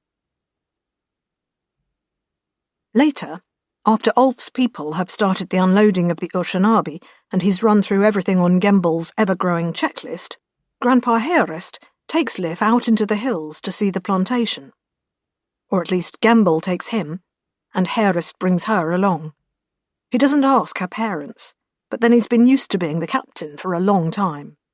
Even though it's Gembel who has the most to say about how things are run on Ymir these days, when Herest Holt decides that a thing's going to happen, it generally does. They're planning out another farm here, Liv sees. Gembel has a very careful set of calculations about the expanding agricultural effort. It's his life's work, as he'll try to tell anyone who'll listen. He's a stocky man, with a couple of chins and wispy fair hair receding back across his scalp. His words seem to catch and hang awkwardly as he speaks, as though there are hooks in his mouth. He can be abrupt, and he gets frustrated with his team. A couple of times Liv has heard him get into furious, spit-showering slanging matches with people about how things must be done. He doesn't brook anyone deviating from his very complicated schemes. Not an easy man to get on with then, and Grandpa Holt's one of the few who can go up against him face to face without making him furious or making him sulk. At the same time, Grandpa loves Dustin Gembel more than his own daughter sometimes, because Gembel is making everything work. He's said as much when people have complained. "You liked your dinner yesterday? Gembel did that. He designed the rice you harvested last summer. He bred those pigs you're rearing." And a whole lot more. Pi-Ed is silent on the subject, but Liv has patched together her own education about how things work on Ymir. You can't just throw a farm at a world and potter about on your tractor like the happy farmers in the Pi-Ed graphics. She's heard a lot about kick-starting an ecosystem from scratch. All the different things Gembel and his team have created, or awoken, or otherwise released from the box of the Enkidu onto the surface of Ymir. A web of interrelated plants and animals, all reliant on one another, all curbing one another's excesses. Gembel is terrible at actually putting it all into words, what with his speech and the complexity of the business, but his passion for it comes through. Liv is scared of him, and wary of his temper, but her grandfather's admiration for what the man's achieved has rubbed off on her. The big-wheeled car churns up the earth past the side of the newly proposed farm, grinding uphill. And there are trees. They're not very big trees, twice Liv's height at most. They seem very thin to her, compared to the graphics and images from Earth, but they're the only trees Ymir has, and Gembel is very proud of them. "Fast-growing coniferous stock, basically," comments Gembel. He says it with a lot more difficulty than that, but Liv's used to it now and can surf the ebb and flow of his eloquence easily enough. "Mycelial, the fungus culture to aid the roots, pollinators, that is, and detritivores." Complex words like magical incantations. When he talks about what he's achieved, there's an enthusiastic child in Gembel fighting to get out. Grandpa leans into her, taking in the ranks of saplings extending as far as she can see. "We can build houses from them," he tells her. "We'll cut them down for timber. We'll have a sawmill. Ulf's working on the sawmill, Dustin?" Gembel nods absently, staring at the pale blue of the sky. Grandpa slaps at a fly, regards the smeared mess on his fingers philosophically. "I appear to have become part of your ecosystem." Gembel gives out a high little laugh. "Can't control for everything," he says. "Can't... Who knew they'd supplement their diet, You know what's good, though?" "What? Tell me something good," Grandpa prompts him. "No malaria. We didn't bring it. Why would we? Get bitten all day, every day. Won't catch a plague from it. Not like Earth. No crop diseases killing everything. Not like Earth. Nothing but what we choose to bring. Utopia, Herest. I know, it's hard now, yes, but in the end, better than Earth, maybe. The bad things, the left behind us. Liv's shocked to see actual tears in his eyes. She thinks of the Earth Grandma Essie is always talking about, with the incredible things they could do, that people have to replicate with hard physical labour here on Ymir, as the old tech shuffles into silence. And then she thinks about what Gembel said, and can't make those two places the same planet in her head. Grandpa wants to move on, but for a moment Gembel's distracted, looking into the sky again. Liv tries to follow his gaze, and for a moment she thinks she sees a couple of circling shapes up there, just black dots against the pale sky. But then Gembel has the car in motion again, and she's lost them. Chapter 6.2 Miranda.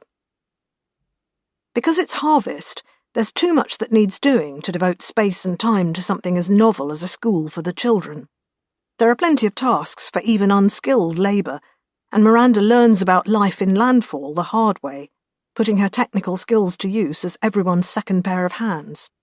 Because she's new, from nobody's family and set apart from all the established hierarchies, it's mostly the council telling her where she's needed. Or sometimes they just bend her ear because she hasn't heard their anecdotes or grievances before.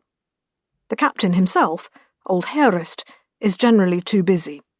However, the classicist, Ezzy Arbandir Holt, is driven to find someone to talk to, and Miranda represents a convenient stooge. Essie wants to talk about Earth. In fact, of all the ageing first generation, she's the only one whose mind still seems rooted on that distant, lost world. Miranda is a bit hazy about Earth, to be honest, and if Essie had been all questions, then her cover might not last very long at all. As it is, though, what Essie wants to do is talk rather than listen.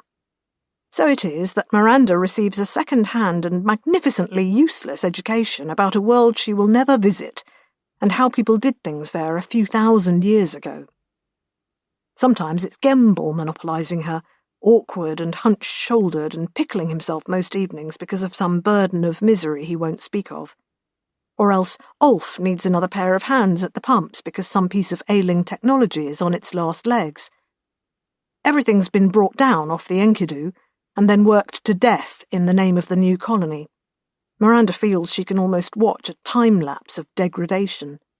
The most delicate and complex instruments and facilities fail first. The replacements rushed into service just in time are, of a necessity, cruder. Copies, making copies, and always with an eye to some sustainable baseline that their limited industry can achieve. Ulf's team of old engineers and young half-trained apprentices are like people spinning 100 plates at once, rushing about from one to the next as they start to wobble. Everything is repairs over repairs. Right now his priority is keeping the very last industrial printer working, because once that finally falls over, then their ability to make parts for everything else will evaporate. Make printers with the printer. Right, I know, he tells Miranda disgustedly. Every council meeting some bright spark has that one. You lose fidelity, though.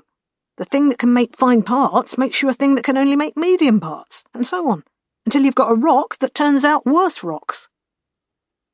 Occasionally she finds herself standing before Halina Garm, who was head of security on the Enkidu. Those aren't good times.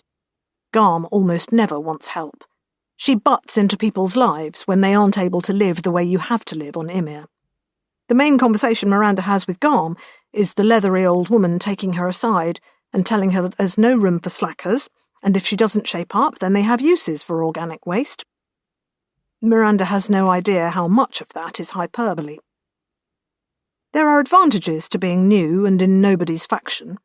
She's quiet and polite and a good composer of words, and so she's able to inveigle herself as an adjunct to the council. Little more than a glorified note-taker, composing to-do lists, but it puts her where she hears the big things said behind closed doors. Or half of them, because even in the seat of power, a shadow hangs over people, an old wound nobody wants to poke at directly. Arguments about the Urshanabi, which has been grounded all summer, and even now is being lashed by the first blasts of afterstorm. In one meeting, Essie Arbandir Holt stands up, passionately arguing about the repair budget, saying the shuttle must be their priority now. Ulf demurs. No guarantee they can even fabricate the proper parts reliably anymore. Exponential risk of catastrophic failure with each journey. Maybe best to let it lie. Looking at his hands, avoiding the real issue which is right there in the room with them, an invisible presence. And because nobody names it, Miranda can only feel about the edges. Essie won't let go, though. "We have a duty!" Without conveniently setting out to whom it might be owed. Because they all know it, and it's an old argument, and if Miranda puts a hand up to ask, they'll remember she's not one of them. A spy, they'll think. Because she is in fact a spy, she says nothing, just listens. Composes her own notes on an internal technology these people couldn't even dream of. Ulf would spit out his beer. Gembel's stammer would strangle him. Essie would leap to the conclusion that it was the world of the ancients of old Earth, and be almost completely wrong. Ulf has other priorities than the shuttle. He pleads the printers. He pleads the new agricultural machinery Gembel needs, and Gembel is talking figures, crop yields, calorific requirements, a chain of numbers that seem to be at cross purposes with what Ulf has to say, and yet are absolutely arguing the same point. Arguing obliquely, without ever wanting to confront that point head-on.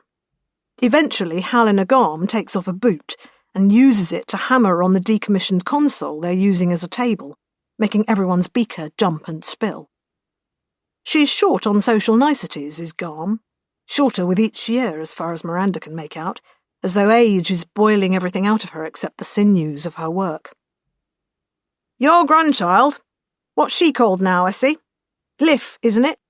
she says, a subject in search of a complete sentence. Essie blinks at her. "We made the choice a long time ago," Garm says. "Live like people or live like machines. Even if Ulf's overstating his case, Gembel's absolutely right. We can't afford luxuries, Essie." "They're not luxuries!" Essie sounds close to tears, and abruptly Miranda understands more about why Garm buttonholed her before. Garm's standard speech for any newcomers to the colony. "You can't live the way you were used to.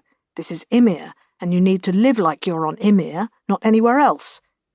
It was indeed her prickly pep talk for the fresh arrivals, but at the same time it was directed at people like Essie.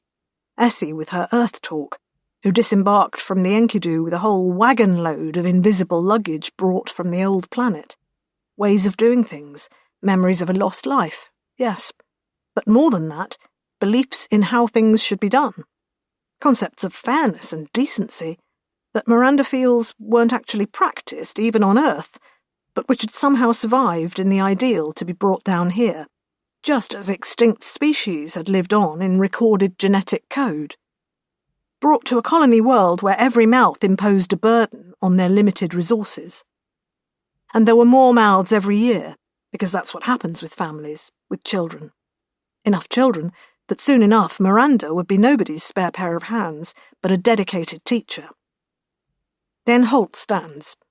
He's said nothing through all this. He silences the debate, which was really just Ulf, Garm and Gembel ragging on Essie.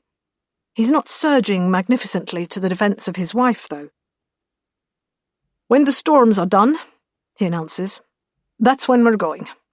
When we can spare a few hands." Miranda thinks he means back up in the Urshanabi, awaits Ulf's litany of repair woes, but this is something else, apparently. "Helena?" Holt asks, and the security chief gives him a little nod. "With the new people assimilated," a nod at Miranda, her representative sample, "we can do it, at last. The colony can spare us." A tension is strung between them, something long buried, raked up into the light. People meeting people's gazes. No unified front on this one. None of the others are convinced about it, whatever it is. An expedition. A journey into the unknown. But it's Holt, and nobody goes against Holt when he's set his mind to do something. Not because he's a tyrant, but because he's their captain, and he's led them this far, and all of them, in their individual ways, love him. "We won't find it," Garm tells him. "You remember, that first year?" Holt's got a strange smile on his face. Well, we certainly won't if we don't look, so... Captain. Gemble, with his lists of numbers, supply and demand, and a desperate race to keep the first ahead of the second by a hair's breadth. But Holt turns his curious smile on him, and that's apparently enough. A memory of something shared between the people in this room. A promise, a possibility. As though Holt is a prophet with 7 fat years in his back pocket, if only he can make all the portents align. And Miranda can only grind her teeth, because she's patently excluded from the conversation. Later, she skulks in the prefab building Landfall uses for all of its civic arguments, from small-scale dispute resolution all the way up to the council. The actual council has mostly gone home, but Holt and Essie are still there, and so Miranda lurks and eavesdrops and pretends to be preparing her to-do lists. They probably don't realise just how acute she can make her hearing, if she tries. "You have to think of the children," Holt is saying. "That's been used to cover a multitude of evils throughout history," Essie says bitterly. "I thought we might build something better. Our children, our granddaughter, all of them. Hallen is right, Gemble's right, they all are. And even if they weren't, Olf's probably right. You weren't on the old bucket when it was coming down. Warning lights across the board. I really don't want to try taking it up again, unless there's something we left behind up there that we absolutely cannot do without." "There is," Essie says, sounding haunted. "No." Miranda imagines his beard wagging as he shakes his head. "Think of the—" I am thinking of her," Essie insists, and now her voice is just a whisper, so that Miranda really has to concentrate to catch the stolen words. "Helrest, what if they wake?" A silence drawn out. Then, "That can't happen." "We don't even know that for sure. You had me go through the cargo roster every time you went up, to pick out your chosen. I know everyone up there, their skills, their training, how much they could fix, maybe. Even one of the other shuttles. Impossible. Essie, seriously. And when Liv's grown, or when her children are grown, or their children, what if they come? What if there are strangers come to town then, Helrest? People who turn up, and landfall big enough maybe that nobody's quite sure whose family they are, whose friends. Except they won't be friends, because they'll know we abandoned them. Enemies, Helrest. You make this choice, you make us the villains. You give them just cause to visit it all back on us. 10 years, 100 years, 200, it won't matter. They don't grow old like we do. They'll always be waiting for their time." "That won't happen," Holt tells her. "They'll just—" He trails off. "Just?" Silence. "Say it. Tell me again how we can't go back up. Even one more time, Helrest." Silence. Then an intake of breath, so that Miranda can picture his opened mouth, about to make a point he knows isn't going to land. "Don't you dare say your damned expedition. As though that'll change anything," Essie tells him. "You don't know." Now it's her being silent, but the pointed stare is easy enough to imagine. Eventually Holt just gets up and leaves, closing the door quietly on the way out. By now Miranda understands it, the load of guilt they're all silently bearing, just as silent as the great hulk orbiting overhead.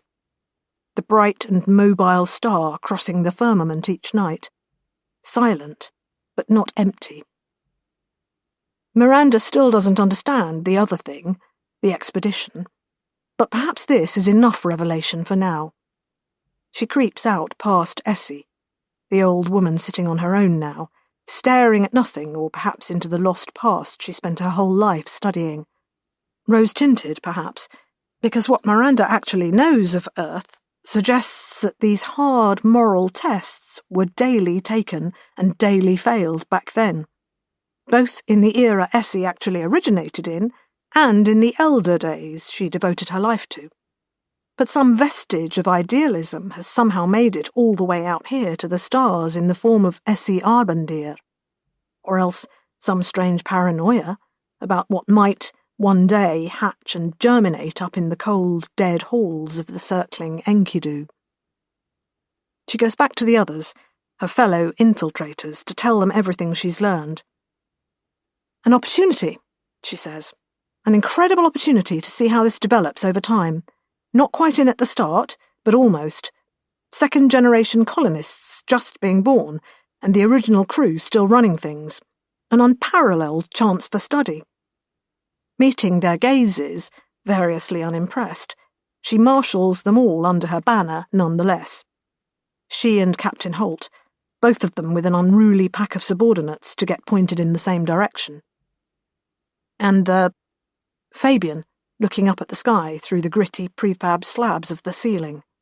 We understand that now, at least. A grim business, surely, but she can appreciate the tight reef of Gembel's calculations. And we're here, accepted, part of the colony, perfectly placed within them. The colony, hopefully, has a long life ahead of it, generation after generation, growth and change. But time isn't the barrier for Miranda and the others that it is for Holt and his heirs. They can watch landfall develop in stop motion through the ages if they want, waking and sleeping and returning to become part of its living tapestry again and again. Miranda is crammed full of the possibilities, the things we might learn. The one off-note in the whole thing: there's a chance they might have an eye out for strangers at some point in the future. I have a feeling this conspiracy theory of theirs won't go away. A fear of others out there, wanting to cause them trouble. The sort of thing that comes back to haunt you, that kind of thinking. She shrugs. But I'm sure it won't come to anything. That said, as the others fall into discussion about what each one will do to best experience this new world the Emiri colonists are building here, Miranda sits back in her wonkily printed chair and frowns. Because none of this is sitting right. As though she's been wearing her clothes inside out all this time and everyone is too polite to mention it. She thinks back to getting on the Enkidu, as she must have done, easy enough to sneak in from the skipper, simple, to getting on Holt's list of people to bring back. Their old human tech is simple enough to interfere with, so. To getting on the Oceanabi. Well, everyone was in the same boat, woken up and not a clue what was going on. Easy to fit in. And it seems to her that there's a weight of other memory just hanging there, in her head but disconnected from all of this. As though she'd been dreaming and, instead of dissipating the dreams, they had formed into a clot of congealed experience, bloating out her mind like an undigested meal. She opens her mouth to voice these concerns, and the others look at her in their various ways, pragmatic, practical, whimsical. They wouldn't understand. It's a Miranda thought, not a Fabian thought. She can't phrase it in such a way that they'd understand her, not in the way she understands them. That transmission of comprehension only goes the one way. There's something, though. What are we forgetting?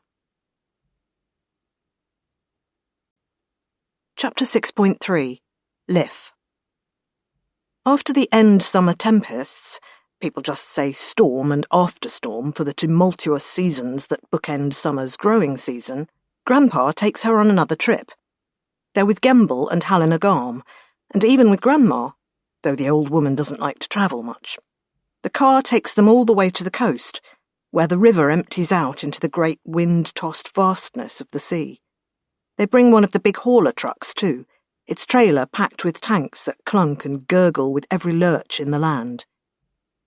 The ground here is utterly barren, all the changes wrought by human hands left far behind them.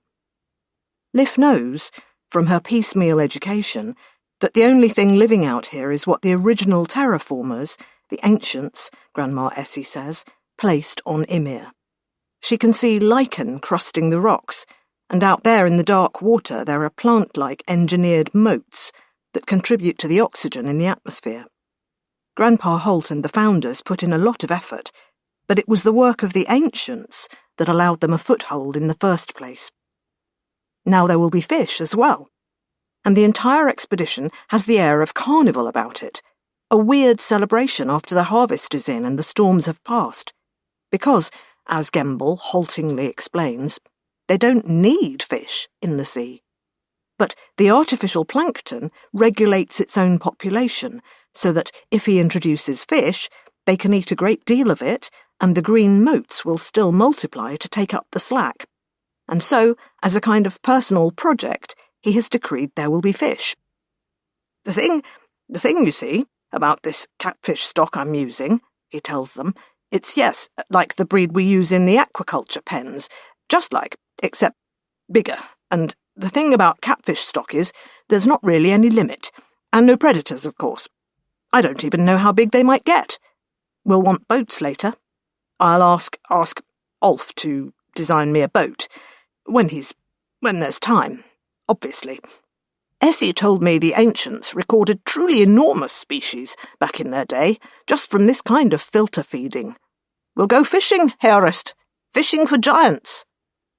They've brought some of the fermented rice wine, the first ever time there's been a surplus from the paddies to let them make it.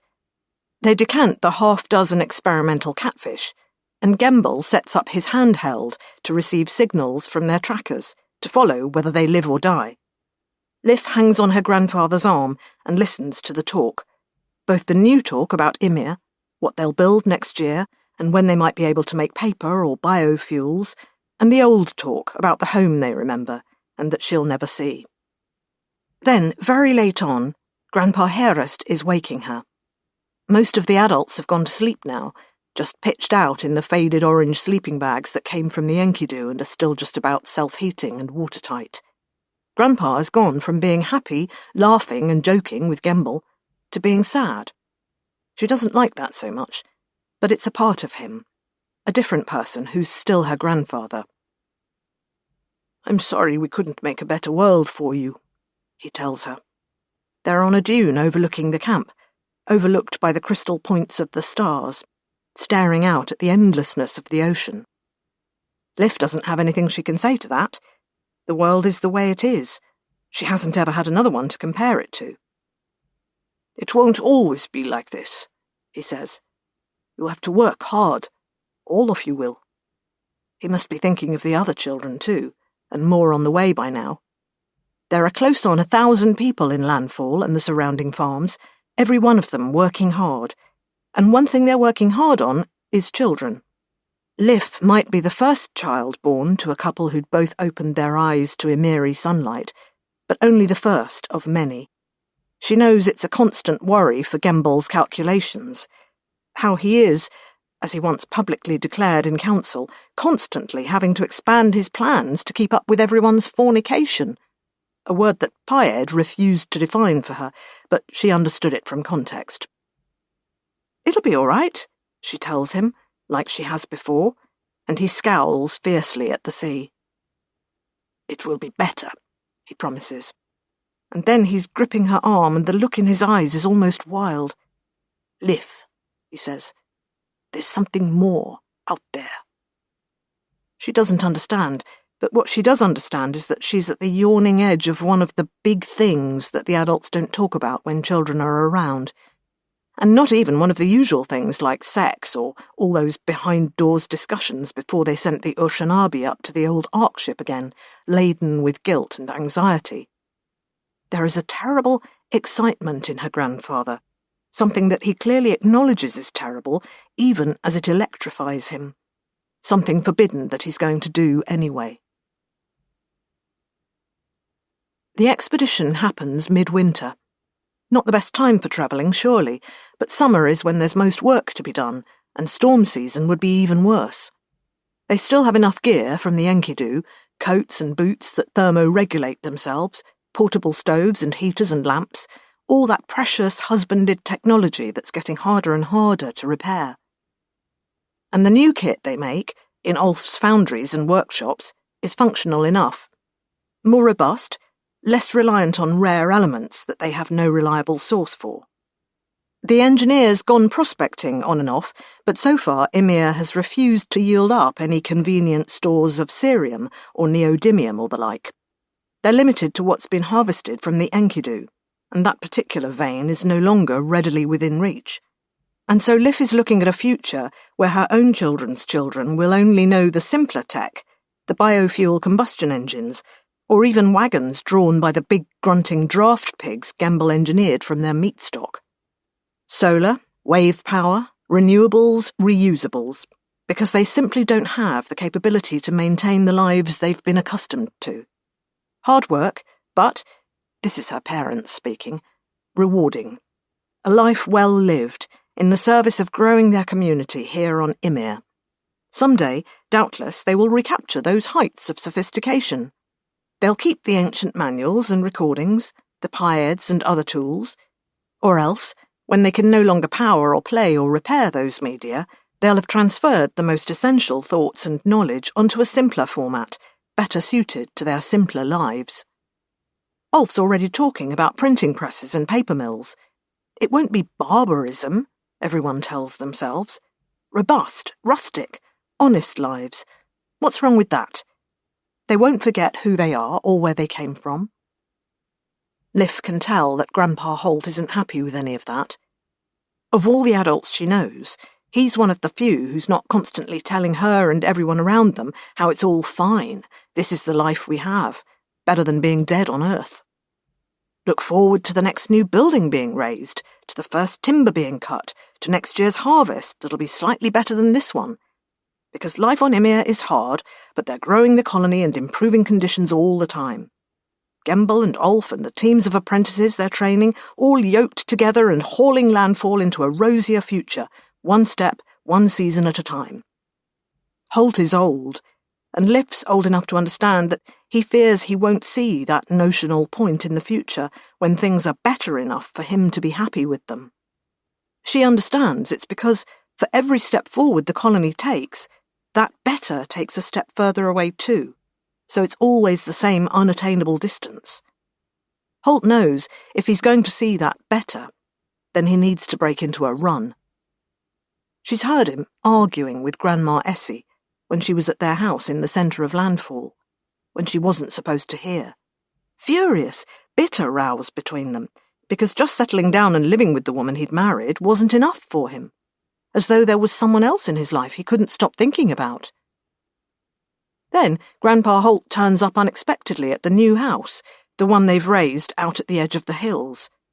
Liv hadn't even realised this was going to be their farm until her parents told her to pack her few things into a bag and took her out there.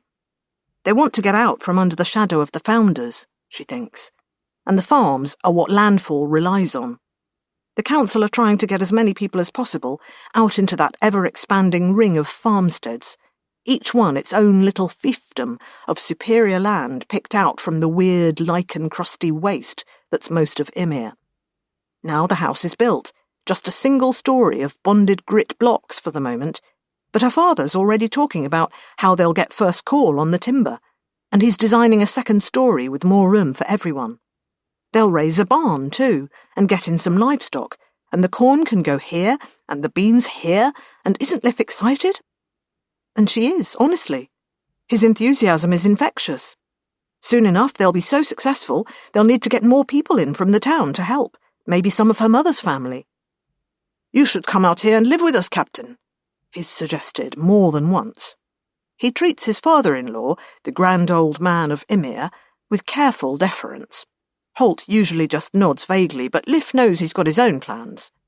And now he has arrived with one of the smaller cars and Halina Garm, asking if they can stay the night.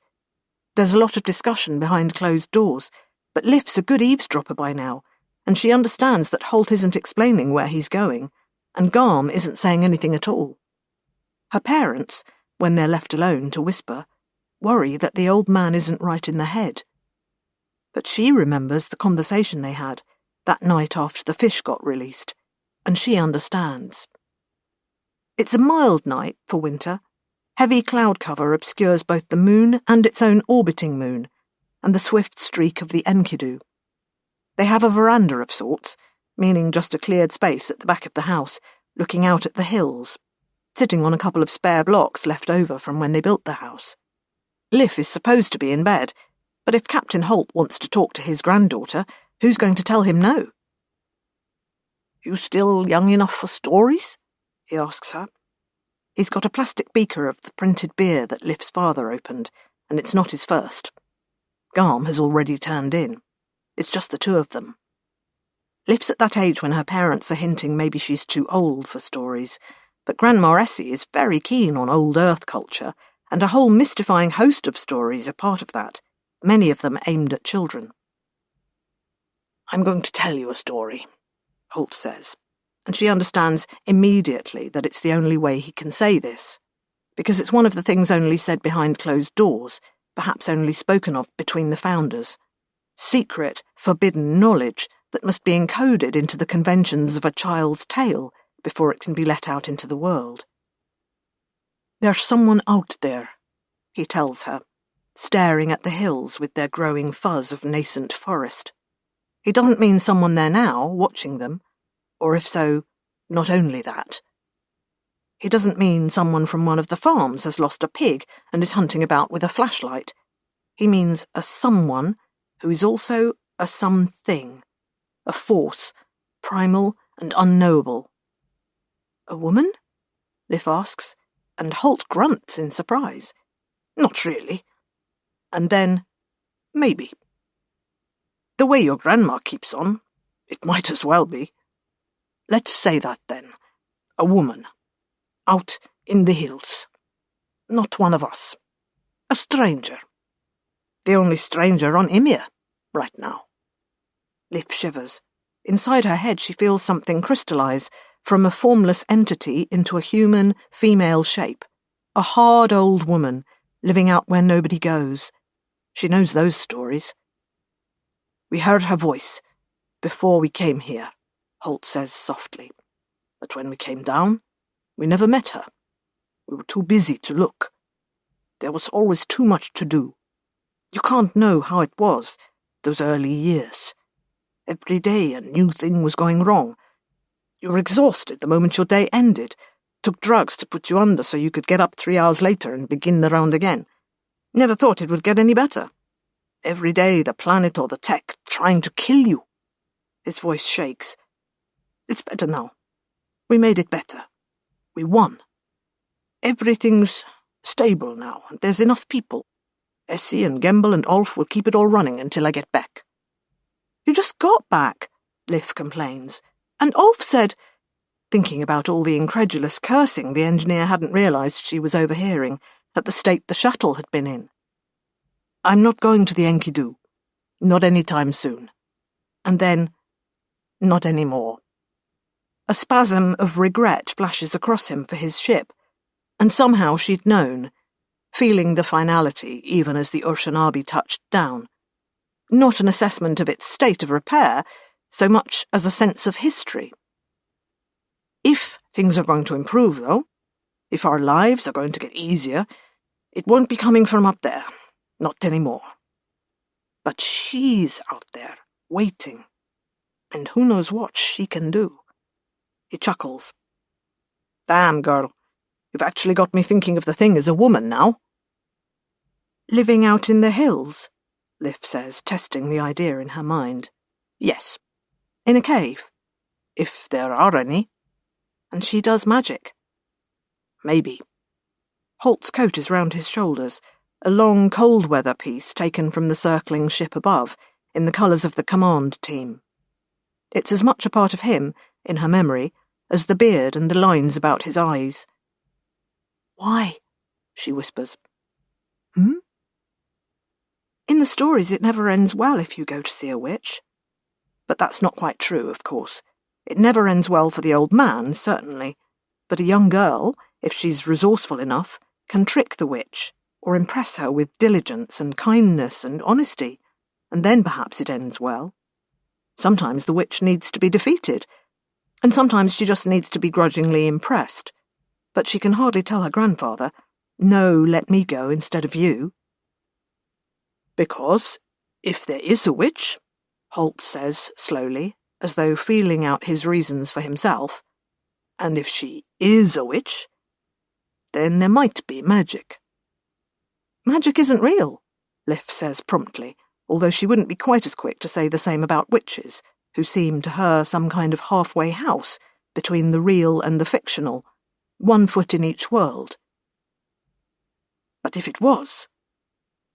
Because there's something, someone, out there. A voice we heard, that we can't hear now. But it spoke. She spoke. He sets down his emptied beaker and sits there with his knuckly hands clenched into fists on his knees. I know it's important. And not even for the future, but for all of us. Everything here. She's been like someone looking over my shoulder from the moment we broke atmosphere on this world. Liv, I have to go look for her. We probably won't find anything.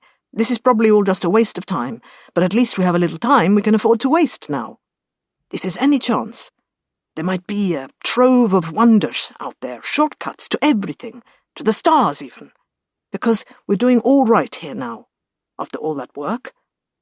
But if I could, I'd take us out there again. If we could repair the ship. If we could do all the things we can't do, that the ancients could. Herest Holt, the star traveller, staring up at the clouds that hide the universe from him. I can't not go, Liv. Your grandma doesn't understand, but you do, don't you? Obviously she has to nod at that. The conversation hasn't really left her anywhere else to go, without slapping him in the face. But she does understand, as well as that.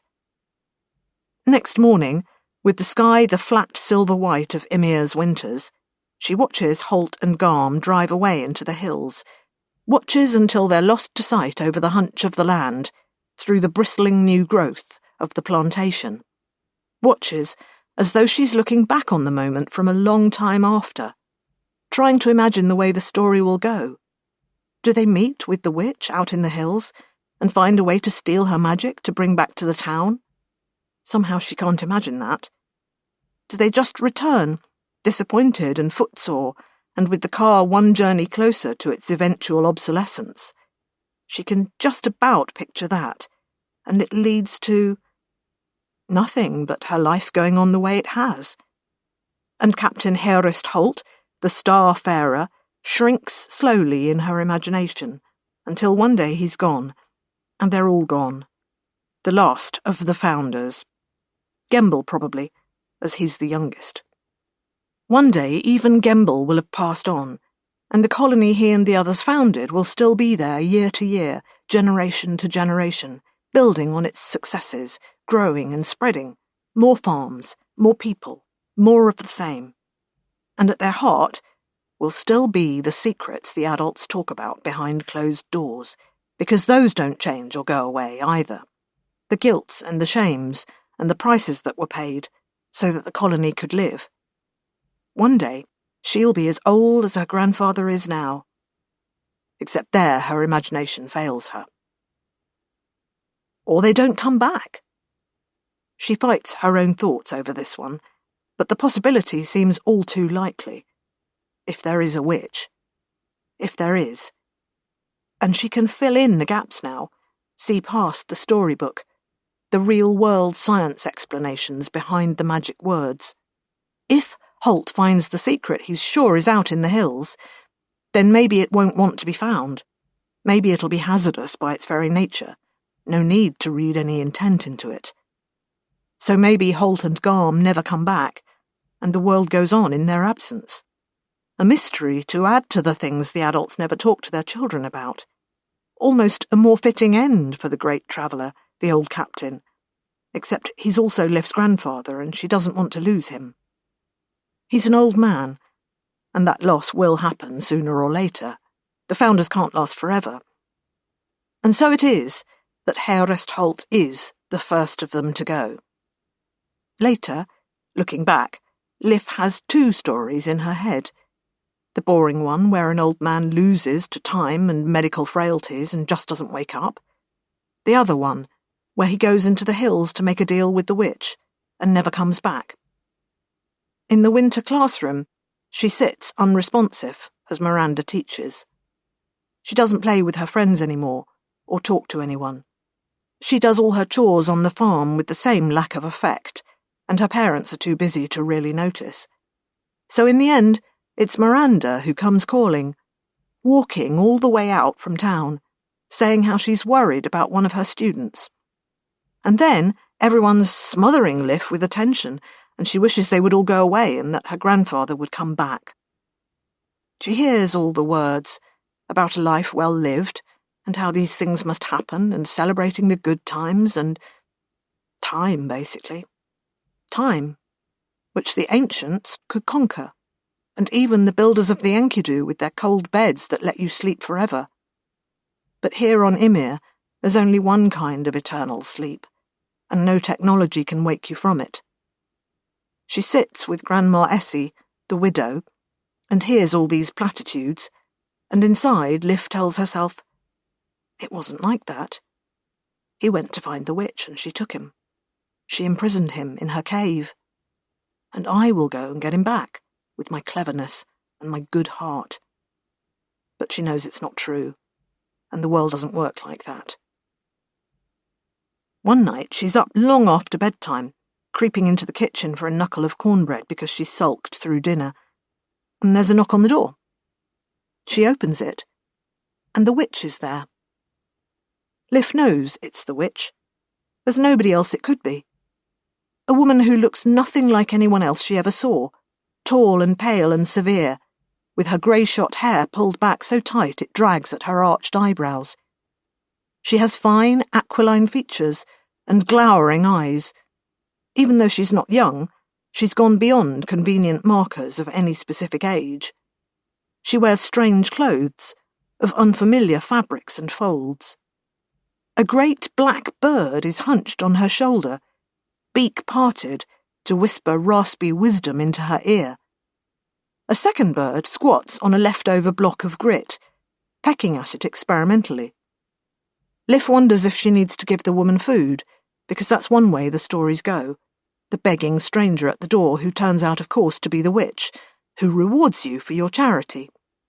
Or else she needs to invite her in, or not invite her in, or throw a horseshoe at her, or salt, or spill seeds on the ground for her to count, all depending on precisely which story the witch has walked out of. But instead she just says, "You're the witch," and that cuts through all the preliminary ritual of the encounter, and the woman looks rather offended at the word. "I am not a witch," she states, but Liv looks at her and knows she's as old as the hills she's come down from, and has done terrible things, and has great power, yet can be bound by the simplest of words and rituals if you only know them. There are many words for that, but one of them is witch. Then the woman says, "I'm looking for my friends. Perhaps you've seen them." For a moment there's something dreadfully lost in the woman's alien features, as though she would welcome the words and the rituals of binding if only she could find the people who knew what they were. Liv shakes her head. "I want my grandfather back." The witch stares at her, and then the second bird hops up and croaks in her other ear, and she understands who Liv means. "It doesn't work like that," she says dismissively, and any sympathy Liv felt for her is instantly gone. "Go away," she tells the witch. "Your friends aren't here. I hope you go on searching for them forever." She wants the words to hurt, but the witch just rolls her eyes, like any adult confronted with a rude child. "Listen, I don't precisely know why it's you I need to have this conversation with, but the birds have you in their sight, and that means I can come to you without introducing more chaos into the system. So here I am, so let's get this over with." She doesn't talk like a witch, just like an annoyed, rather arrogant woman who resents having to spend the time talking to a child. And yet she isn't talking down to her, precisely. Liv backs away from the door, and although it isn't explicitly permission, the witch seems to find it tacit license enough to step over the threshold. So there's Liv, sitting in the new kitchen of their slab-built farmhouse, eating crusts with the witch. One of the birds has come inside too and is poking about the boxes and crates, always on the point of making a mess and waking everyone up.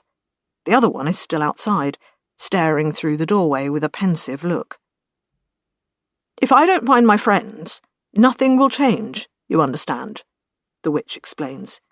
You talk about forever, but you have no idea.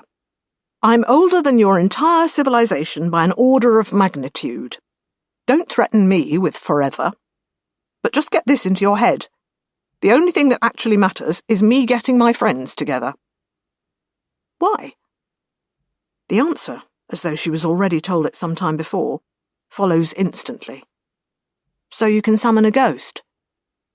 The witch looks annoyed by the term, even though Liv's sure it's her own words spoken back to her somehow.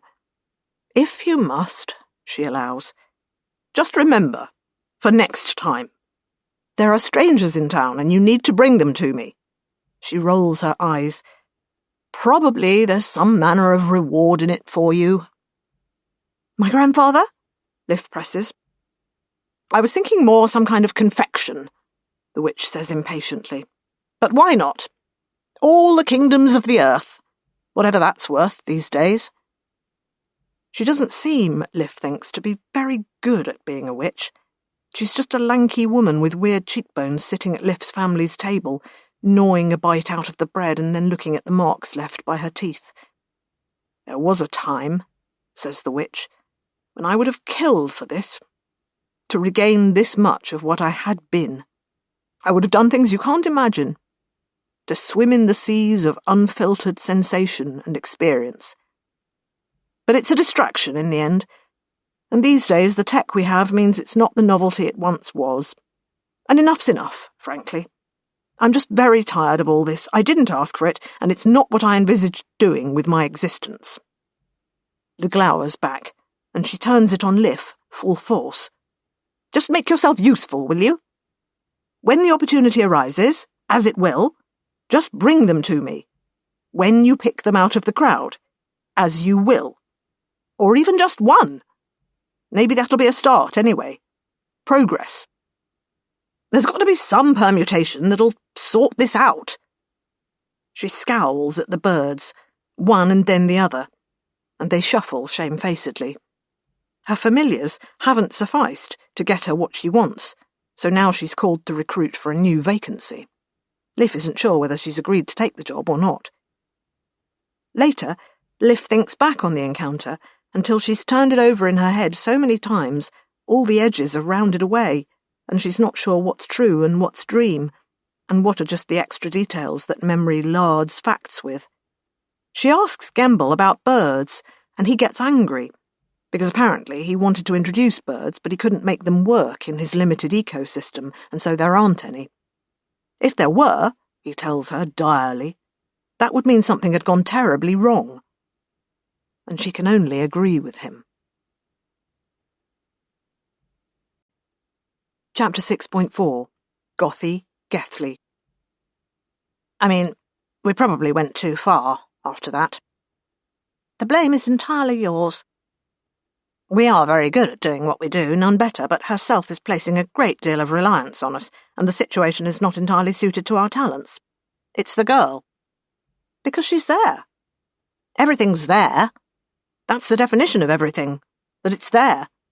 The things that aren't there are nothing. Ergo. In the ancient forests of Earth, we learned to be attracted by novelty, because sometimes it could be eaten or used as a nesting material. The investigation of novelty became the basis for whatever claim to intellect we might have had in our ancestral state. That is me, and I am the foundation upon which you, the thinker of new thoughts, build upon. So basically what you're saying is I'm nothing without you. At last, you understand.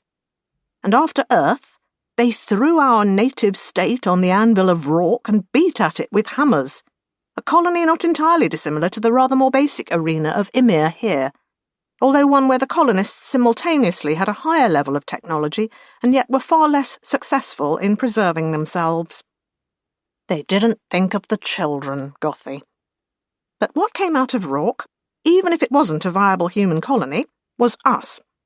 And what engineering and evolution conspired in us to do was develop an analytical facility so complex that, put the right two of us together, it can have this sort of recursive conversation with itself while it does its job. Give us a place to stand, and we can catalogue a whole world. Me to sort the new data from the old, and you to decide what to do with it. I haven't decided yet.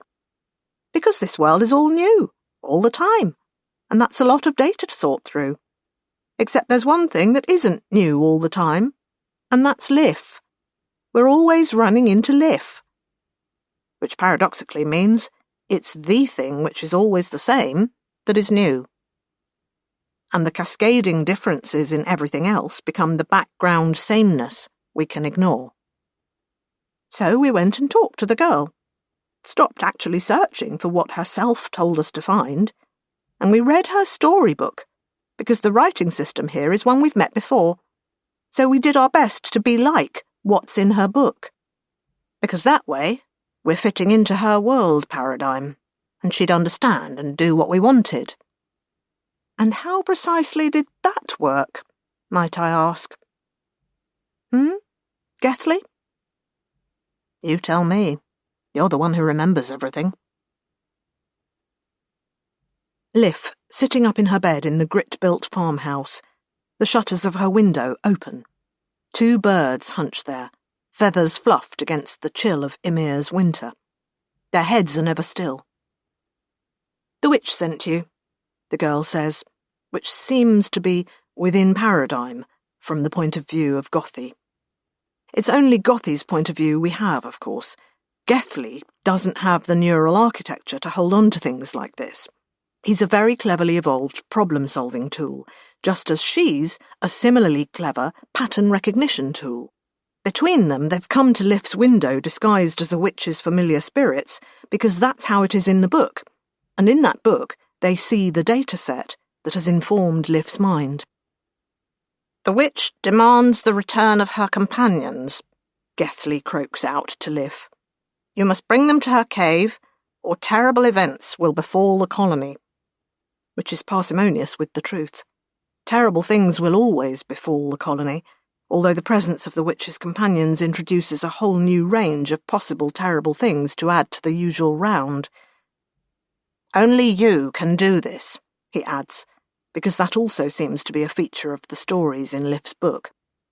It would be better if she had 2 elder siblings who had already failed at the task, but Liff's an only child, an unusual thing in this burgeoning new colony, where every fertile human seems desperate to ensure the survival of the species. But Liff has folded her arms and is staring at them. The last time you invited us in for crusts, Gothy notes forlornly, because apparently, sans witch, this isn't happening. What are you? Demands Liff. Familiar spirits, Gethley tells her promptly, that being the approach he's settled on. I don't believe you. Sent by the witch, he presses on gamely, even though Gothy pecks at him to make him stop, because she can see something's changed in the girl. You're not, are you? Liff says. Gothy's spotted the book by her bed, and it's not the storybook they saw before, but some sort of rough-bound sheath of textbook pages, diagrams of force and movement, calculations, numbers. This, the bird remarks sourly, is a fine time for you to actually grow up. I think you were made on the Enkidu, says Liff, and for all that she's completely wrong, it's an unexpectedly good guess. Someone engineered you. They say there's another colony out there, people on the other side of the planet maybe. They say they might not be our friends. So I was thinking, it makes sense they might have different animals to the ones Gembel made for us. Like birds to spy for them. The Corvids exchange glances, reading each other's body language, exchanging a quick-fire rattle of ratchety consonants that serve as thoughts from one side of their shared brain to the other. This is all entirely unexpected, novelty where Gothy thought she could safely count on repetition, which means all of Gethley's planning is out because that was the data he was building on. So it's like that then, is it? He says, grimly at first, but by the end of the sentence he's energised. This is a new problem, something he can dig his beak into and get at the entrails of. You want my help? You start telling me the truth. Liv says. Nobody does. All the adults here are full of secrets. They don't even admit it to themselves most of the time, but I can tell. It's like I've been living in the shadow of things forever. Big things that nobody speaks about. Tell me the truth about what's going on, and maybe I'll help you. Gethley cocks his head to one side, and he's about to open a whole philosophical can of worms right then. On the subject of Liv, presupposing they actually know what's going on, and whether they can genuinely know anything, and whether the gothy Gethley dyad is an entity that can even know in the way a natural human might know, and all that. But though these kinds of worms are delicious to Gethley, he works out from available data that it's not a feast fit to be set before anyone else right now. And to mix metaphors, if the Corvids start pulling on that thread, all manner of things might unravel. The witch, just as with any decent mythic figure, has gone through a variety of transformations in her time, iconized in metal, her thoughts the crackle of lightning, or else divined from the busy movements of insects. She has been a god and a servant, and between those extremes stubbornly thinks of herself as a human, even though it hasn't been true for millennia. And the girl doesn't need to know any of that, is Gethley's commentary to Gothy right then. She does. She really does. It's entirely relevant. Leave the handling of the situation to me. You just collect your data. So the pair of them fly away and make plans, between themselves and avoiding the acerbic oversight of the witch, to get Liv on side by telling her the truth, or a truth, some truths, starting with her actual first question, who are you? Probably we went a bit far then. At each individual stage of the process, I maintain our response to the problem was entirely proportionate. It's just that each thing we did seemed to get further and further away from where we were supposed to be. I blame you. That seems fair.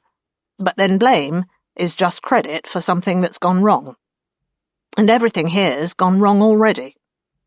All we can do is find ways to make it go wrong differently, in the hopes we might zero in on something actually right. You have no idea how much work is involved in working out just how wrong it goes each time we change things. I do not, that's true. That sounds like a you problem. Educating the girl on what's going on should be pointless, though, surely. It's not as though it'll take, long term. Except... What? Except this is how we do things. This is how we change one wrong sequence of events into another. The girl is our terminal. We input our information, and then things turn out differently. She is the means by which we attempt to solve this puzzle. So why not input our own data and see what that might wake in the wider system? Which begs the larger question, what possible framework is there for any of this to function in the way it does? That sounds like a you problem. So, she wanted to know what was going on, and this time round we told her. Whispered the secrets of the universe into her ear while she slept, just to see how it might exacerbate the situation. I think things need to get worse before they can get better, if indeed they can get better. It's been profoundly difficult to work out from first principles how to compose a narrative, given that our minds, or potentially the mind that is created between us, doesn't work that way. You hold on to everything you've read, and so I can jostle all the words around and spill them out in another order. But actually composing something comprehensible and novel is quite a challenge. It's necessary, though, if we're to even start on the question of why we're the right tools for the task herself is so insistent on. Meaning picking out her vanished comrades from the mess of humanity expanding across Ymir from landfall, like a shockwave from an impact crater. There are forms and traditions we've encountered, but working out what words to use and then adjusting for the local dialect and finally putting it all into a very long string of phrases, that was stressful. Like writing a very complex program in a language that lacks sufficient logical consistency. Such terrible things we've had to learn. Subtext, connotations, figures of speech. There's a story about how to measure infinity by a bird wearing down a mountain the size of a universe with its beak. And by the end we felt like that bird. We did indeed. Now it's time to see if any of this will help. And probably best we keep clear of Liv for a while to let her digest this new understanding. We will have to merely imagine her waking with the information in her mind, as though we'd left a book at the foot of her bed, turning the pages to discover the tale of other worlds. Once upon a time. Part 7. Age Shall Not Weary Them. Miranda in Imiri Orbit. Recently. Chapter 7.1. The walls of the skipper's crew compartment shimmered with images. The information was also available through a variety of other media, but everyone there was a visual creature. Old-fashioned ways were still the most efficient sometimes. A world, grey-brown with dark seas and gauzy wisps of cloud. A moon with its own satellite orbiting like a fussy chaperone. A magnified perspective provided by the coasting remote eye that Kern had budded off from the ship and sent ahead, even as they began their own deceleration. But no closer than that because of the signals, because they might already have been seen by whoever dwelt on this world, and if they hadn't, best to keep their presence hidden for now. The whole crew were out of cold sleep, working in concert to process the data pouring in. The anchor had taken a commanding position on one wall of the rounded crew space where she could see everyone else. Portia and Paul were on the signals. Jodri and Fabian optimized their long-range instruments to glean more data about the planet itself. Miranda kept an eye on the birds. It was the role she had volunteered for, but simultaneously she felt the tug of the unknown out there. She was trying to explain to them, in human words, why it was all so important, and didn't they want to study the planet? As previously, she couldn't be sure if they actually understood what she was saying. If they did, they didn't seem to be interested. And yet they were so desperately curious, she couldn't imagine them simply letting something like this pass. A whole world out there with people, she told them. People like your Renee Pepper. You remember her? She flagged up references in the Rorke data they'd lined their virtual nest with, their taste of home. They rearranged their archives, Gethly tugging things out of order and Gothy slotting them back where they were supposed to be. She had a sense of electronic preening, comforting themselves with repetitive tasks. "Do you want access to the signals we're intercepting?" she asked them. "Current levels are satisfactory," Gothy creaked, but Gethly hopped up and circled the crew space before landing to declare, "Your input is always welcome," as though he was chairing a meeting. Miranda took that as a yes and gave them a copy of the raw data to play with. They were almost immediately absorbed in it. Compulsively so, she felt. Had she just given them the equivalent of a drug? She looked in on what they were doing, a complex deconstruction and reordering of the information, though to no plan that made sense to her. It freed her to go take her own look at what was going on. Fabian burst into a paroxysm of stamping and waving, so sudden Miranda thought he was having a fit, before realizing he was just galvanized, furious with excitement. There was a ship in orbit about the world, a human-built spaceship, its metal hull throwing back the rays of the system's sun. And human-built immediately narrowed the options to just a handful of possibilities. The visual displays twisted and morphed, spinning imagery that delineated a scarred behemoth. Familiar. Miranda, the original, never saw a ship like this with her own eyes, but something like it had been a cultural touchstone of human portiered civilization since their first meeting. That had been the Gilgamesh, but there had been more arcs than one, and more destination worlds than Kern's. In seeking out the other worlds touched by Kern's terraforming project, the Portieds and their allies had also been following the trail of those arcs.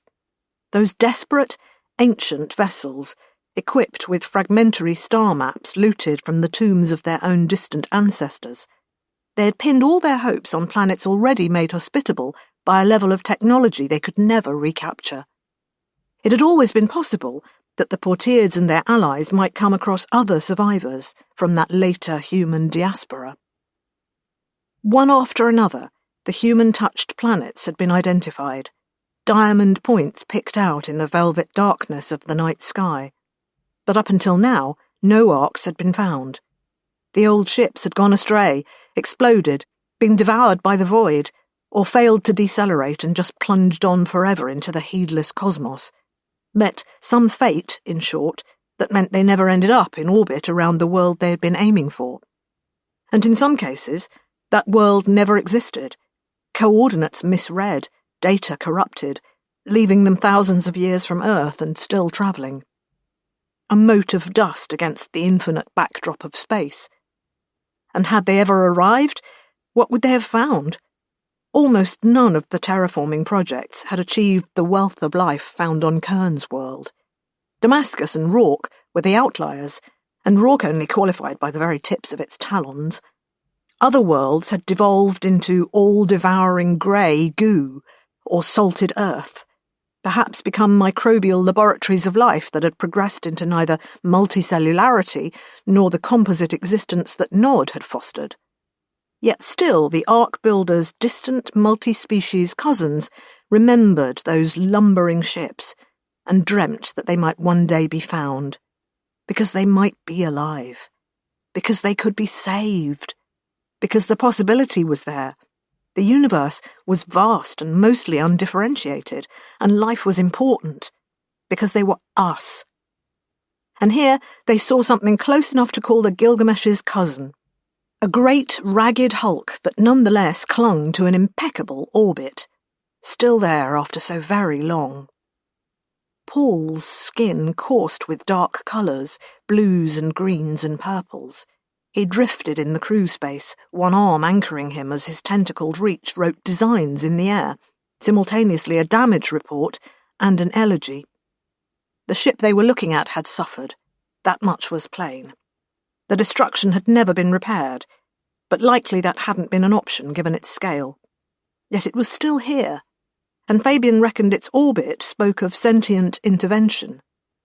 They arrived, and they survived. But what then? Those elements of the signal data I have decoded would fit the Ark ship culture, Kern said, somewhat sourly. That culture, before it was tamed by the Portiers, had not been her favourite example of humanity. Although, to be brutally honest, Kern's favourite exemplar of the species was Kern. "Are they calling us?" Miranda asked. A new world of humanity, a new culture, new histories, and one day new people to be, once she'd earned enough of their trust. In short, an adventure. Jodrey was throwing them the wider data collected from the planet itself. "The atmosphere is breathable, Earth-like," he said in a hushed voice. Beside him on the crew space wall, Fabian took control of the remote as it closed on the ancient, derelict ship. He linked briefly with Kern, borrowing her subroutines to reconstruct the characters once boldly emblazoned across its hull, trying to reverse the damage that dust and micro-impacts and hard vacuum had done. "The Enkidu," Kern stole his thunder. The Gilgamesh had carried records of its sister ships, and dying Earth only spawned a dozen of the old arcs at most. "There's no suggestion she's still functioning." Sounding unimpressed. Sounding a bit derisive, in fact. After all, she, Avrana Kern, was still going strong, and she was far older than the battered Enkidu.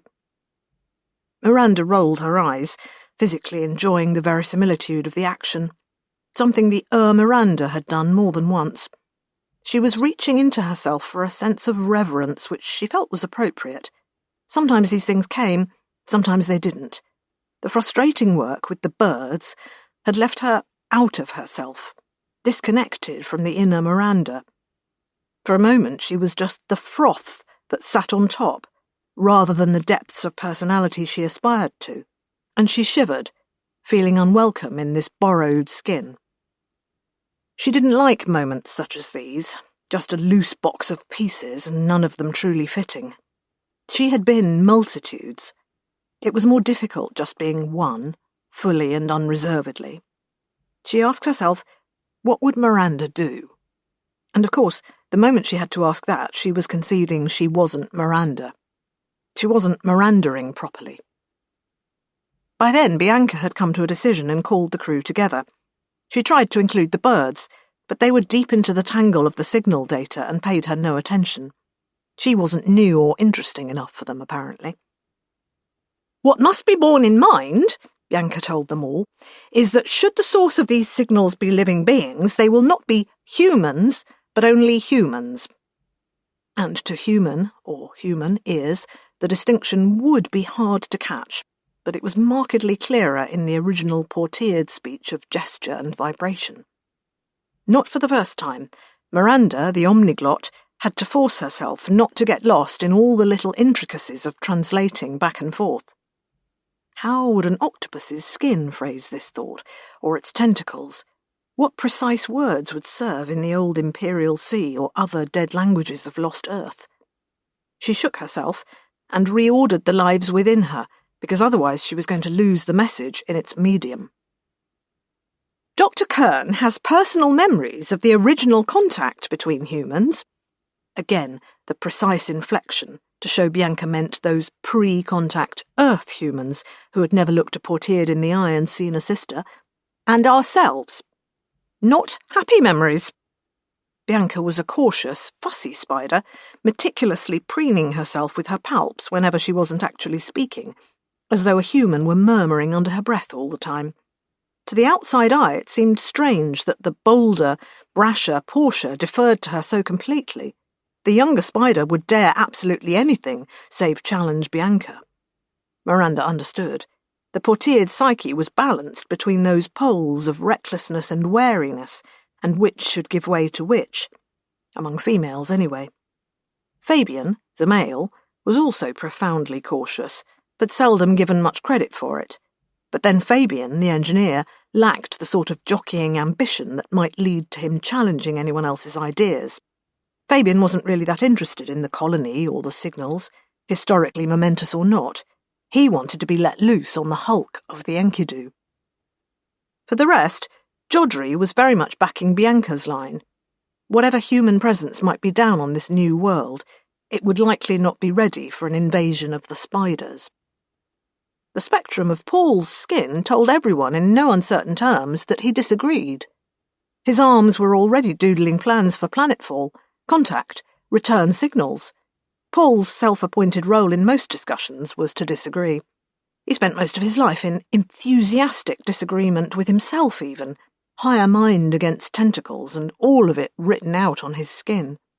Anyone else only had to advance a suggestion, and he'd find logical and emotional counterpoints, frequently mutually antagonistic as well. Small wonder it had taken Miranda's base stock so long, and so many tragedies, before they had been able to assimilate an octopus mind. To think like him, she had to simulate both a singular consciousness and a distributed wheel of separate thoughts. It set the fluid components of her inner self into motion, like the participants of a complex dance. She realised they were all looking at her now, floating against the curved wall of the crew space with one human arm looped through a silken strap. Her face had been devoid of expression, body shorn of language, as she ordered herself within. Instant uncanny valley, from mankind to mannequin. She let the inner self ooze outwards until it moulded to the flesh she inhabited. Time for Miranda to consult what Miranda thought. "We can't just descend on them, I agree," she said. It was what Miranda would say, what most of herselves would say. Most definitely not what her native state would have demanded. "But we can't stay away, either. I want to see it." The words were out, arising from the roiling congregation within her without needing to be consciously formed. The old voice, the choir of the invisible that evolved on Nod. "It's an adventure," she told them, and marked their varying reactions from agreement to disquiet. "Caution, yes," she agreed. "All possible restraint, subtlety and subterfuge. But why are we here, if not to meet them?" They had no idea of the technological capabilities of those on the ground, though the Enkidu certainly seemed dead as dead could be. If they fell into their own orbit around the planet, even a simple telescope turned to the skies might catch the skipper, tiny as it was. And if the people below were of a mindset that a new moving object in the sky might trigger the fires of panic, it would be irresponsible. Kern took them behind the moon, on an orbit that wouldn't intersect with the lesser moonlet already circling there.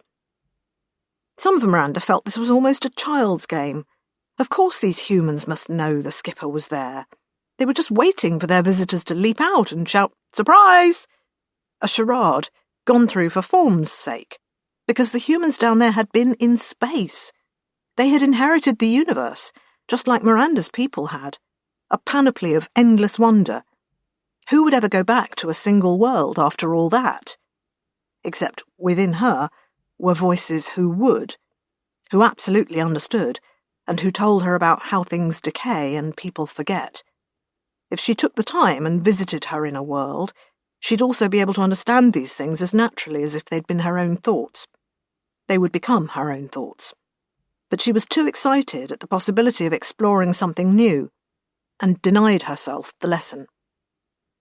Fabian launched a handful of tiny remotes to collect signals, doing everything to minimize the chance of detection from the planet. The exercise proved more complex than anybody anticipated, because the signals were sparse and not directed out. Jodri's suggestion was that most of the communications within the civilization below were by a means more sophisticated or guarded than simply broadcasting electromagnetic waves. They were doubtless only catching the very edges of a vast data sphere. He was just getting into his lecture when a raspy voice cried out, "Objection!" as its owner skimmed close over his head.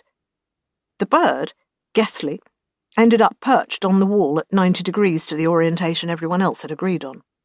He spread his wings imperiously and announced, "We disagree with our learned colleague," in tones so pompous that Miranda barked out a laugh that further riled Jodri. She was delighted, because it was natural and spontaneous, straight from the playbook of the woman she was trying to be. The other bird was still pecking agitatedly at the terminal she'd set up for them, but Gethly was flapping and croaking and interrupting Jodri every time he tried to speak. Up to her to go smooth some feathers, she supposed. "Look at what he's trying to show us," she said, "then he'll be happy." Plenty of doubting looks at that, but she was the de facto expert on the Rorke corvids. She looked the bird in the eye and said, "Gethly, can you show us on this display?" co-opting one of Kern's phantom screens. An image was there before she'd finished speaking, a spidery map of dots and lines around a central hub. For a moment, nobody could work out what it was, even as Gethly added label after label to it, numbers upon numbers building up rapidly into a great untidy rook's nest of information. Paul solved the puzzle, or at least his arms did. Geolocational data for the radio signals they were receiving. Gethly seemed to be either confused or throwing doubt on the accuracy of the skipper's instruments, because many of the signals came with multiple origin points, slightly offset. A relay station, perhaps? Miranda mused, even as she tried to untangle bird and mollusk logic. Gethly was still adding and amending data, shifting numbers about as though there was no perfect place for any of it. There was an obvious conclusion to be drawn from what he'd laid out for them, though Miranda wasn't sure if that had been a point he was intentionally making. "All from the same region," Fabian confirmed, with a little skitter of legs, curiously disappointed. The fact of the signals had blinded everyone to their distribution. They had all been ready to meet a planet-wide civilization, even if it hadn't returned to space. That was what signals meant to them. Sometimes you needed a bird's-eye view to bring you down to Earth. Most of the planet was completely silent. Even if there was a wealth of unbroadcast communication on planet, they'd have expected the signals they could detect to be evenly spread. Instead, everything emanated either from a single point or a series of close neighbours, depending on which version of Gethly's map you went by. His work apparently done, the corvid took to smoothing his plumage, pausing to eye them uneasily.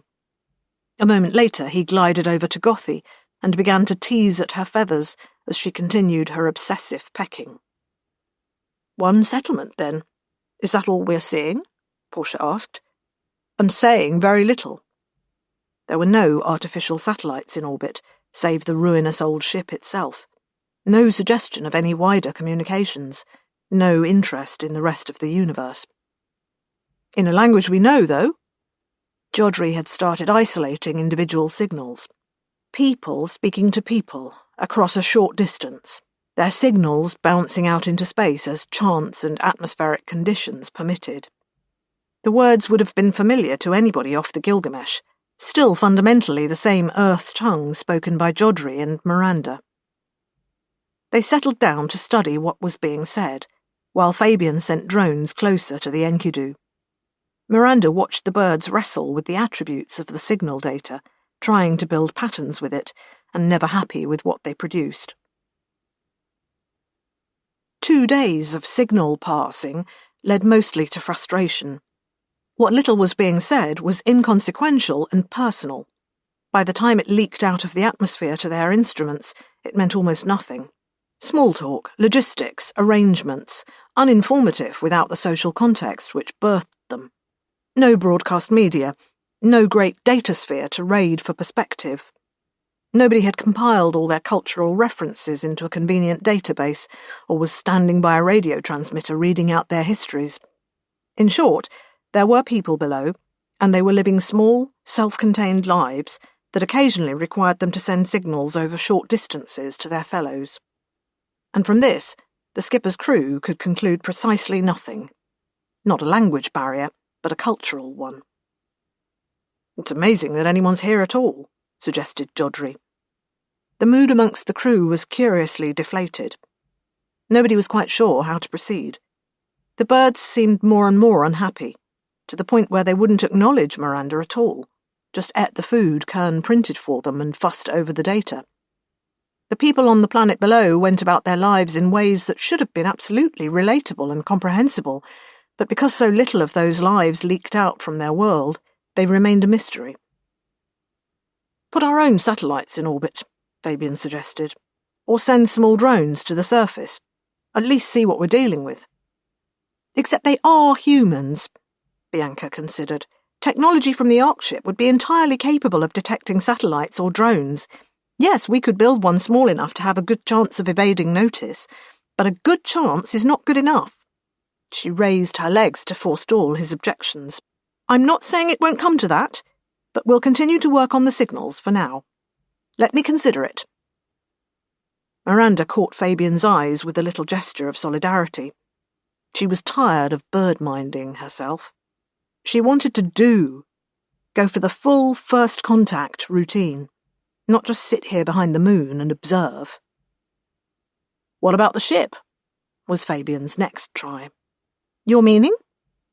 "It's dead. There's no traffic between it and the surface. Abandoned, therefore. We can at least investigate that without riling the locals. We can plot an approach that will let the Enkidu's own bulk hide us from the world below. Let us at least do something." "You mean a mission in person?" Bianca noted primly. "I do, yes. Of course, these things could be done by remote. Not quite as well with the clumsiness of that extra remove, but quite possible. But they had all of them come here to experience, not just to learn. Fabian wanted to get his palps dirty with some antique technology. He wanted to be the first to walk the walls of the Enkidu since its original owners disembarked. Bianca must have been aware that she couldn't just keep them studying like school children. "Who would you take?" she asked him tiredly. "Portia," Fabian suggested immediately. "Miranda? Paul?" The old gang, Miranda's familiars. The octopus was already demurring, far more the dreamer than the doer, by preference. Bianca tapped her palps together in agreement, and Kern was immediately budding away a part of the ship, preparing a launch to take them over with everything they'd need. Chapter 7.2.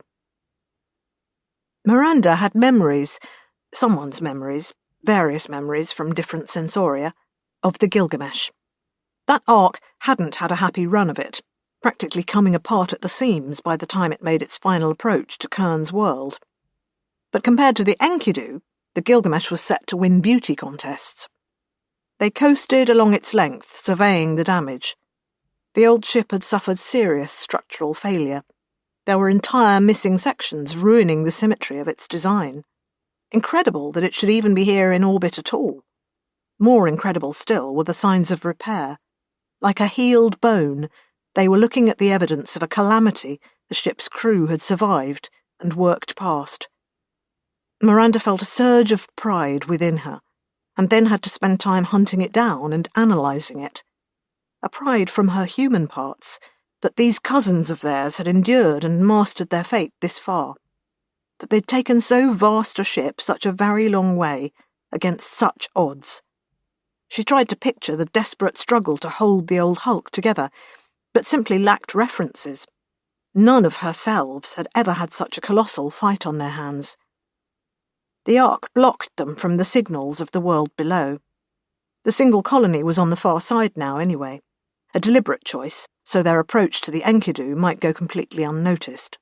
Still, Miranda felt the presence of those planet-bound humans in her head, as though she could still receive their ethereal signals. A tiny island of life, transplanted from lost Earth. She knew then that she would have to meet them. She would find a way to sell the others on the idea. The desire brought her true nature and her Miranda nature into absolute alignment. "That's an entryway," Portia announced. With Kern's presence watching invisibly over her back, she was guiding their approach. Fabian had deck plans of the Gilgamesh for reference. Some sort of cargo hatch was his best guess. Closed and sealed, and it was doubtful any of the automatic systems were functional now, but they could still get in. Portia clamped their little vessel beside the hatch and they suited up, protective garments to fit the bodies they wore. Miranda had a moment of fugue memory then, a few seconds when she was disconnected from her body and tumbling through the experiences of her past selves. Entering derelict ships was a dangerous business. Even if there was nothing worse aboard than the ruinous state of the vessel itself, there were plenty of ways to get yourself killed. And there had been one wreck. No. Where she had been exploring, seeking answers just like this, and there had been something— No, stop it. Something terrible waiting for them, alive after all that time. I don't want to— Sleeping, then waking, moving. No! Reaching for him, flowing out into the stale air. "Miranda!" Portia's legs tapping gently at her arm. She'd frozen up, floating untethered in their little space without her helmet on. Fabian was waiting at the airlock Kern had formed for them, watching blankly and anxious to get going. For a moment, the name Miranda meant nothing to her. Grimly, she took hold of her various selves and separated the strands of them. Her remembrance was returned to the archives. She didn't like recalling those moments. The points when the humans had met her, or them as she had been at that point, the them she once was, before she understood about the existence of entities outside herself. "I'm fine," she told the others. Kern would know how much of a lie that was, from biological tells unique to what she was. The AI said nothing, though, to Miranda's eternal gratitude. She didn't want anyone calling the expedition off just as they arrived. "I'm fine," she repeated, when she had her helmet on. Portia was still tapping at her arm concernedly. "Just a moment, that's all." Kern came along in the form of a portiered-shaped drone, controlled by a splinter instance of her mind. She led the way to the hatch, and the four of them crouched on the outside of the great derelict ship as she and Fabian tried to waken anything within. Miranda analysed the outer hull, recording the litany of wear and tear that time, impact and vacuum had written there. Nothing was active of the systems within. Fabian's best guess was that the hatch and every other associated mechanism were all irrevocably seized together in a combination of corrosion and vacuum welding. In the end, it was down to cutting their way in. Kern took the vacant ship and deformed it into a dome about the hatch, in the unlikely event anything should come flying out. But there was nothing. Vacuum within met the same emptiness without, and not the faintest breath of anything stirred. There were a handful of shuttles and launches in a cavernous space beyond. Miranda had lived for a long time on small ships, so she had to delve back through her memories to find a comparable experience. Paul living on one of the huge mobile cities the octopuses built. Even then, she recalled spaces made intentionally complex, with artificial reefs, patterned with shadows and depths. Not this great airless cave of a hangar. The yellow-white bioluminescence of their lamps faded away into darkness, even as it brushed the far walls. They all floated in, jetting gently out over the scatter of ships. Objects hung in the air, tools, broken parts, a single gauntlet. None of the shuttles was intact, and Miranda guessed they'd probably been cannibalized for parts, their picked carcasses left behind forever. Is this where they set out from, do you think? Trying to picture the scene, recreating mind's eyes for the best vicarious imagining. Good as any. Fabian's communication not much more than a human grunt. A free-floating portierd was limited as to what they could say, not able to use their feet. Then he'd located a human-scale exit, already open. Navigating as best he could from the Gilgamesh plans, he led them through it, gliding through a veil of dust that glimmered in their lights. She let him lead, slaving her suit to his course, so that she didn't need to worry about the fiddly mechanical work of steering. It worked until it didn't, as the saying went. Every so often Fabian would skitter under a gap or make a leap that was fine for a spider but problematic for a human, and she'd end up rebounding from the wrong wall and have to pick up the reins again. The rest of the time she was experiencing, setting down memories that she would unpack over and over. She would be Miranda, recalling lived events, and later she would be some other self, invoking the Miranda she had been. This would be a key moment she'd come back to often, she decided. This was history. The first Ark ship ever found, aside from the Gilgamesh itself. And a living human colony beneath them, transplanted direct from old Earth. A monument to the determination of the human spirit against all odds. Distance and mischance and the uncaring cosmos be damned. "You're happy," Portia observed, startling her out of her reverie. "I am?" "You're smiling." Or that was the tactful translation. Doing that thing humans do with their faces was a more precise version, but Miranda understood what her friend meant. "I'm happy for them," she said. "Them who? There's nobody left here." They glided through a half-closed hatch, and Miranda had to take over her own movement to push through the narrow gap. Kern's drone ranged ahead, nimble as a real portierd and less worried about physical harm. "All of them. It's strange, they're not me." She had the old terraformers within her, and she had the post-portiered humans, capital H, but she had never had the chance to interact with the Ark ship builders. They were a generation lost to her, or they had been until now. If she could only make contact.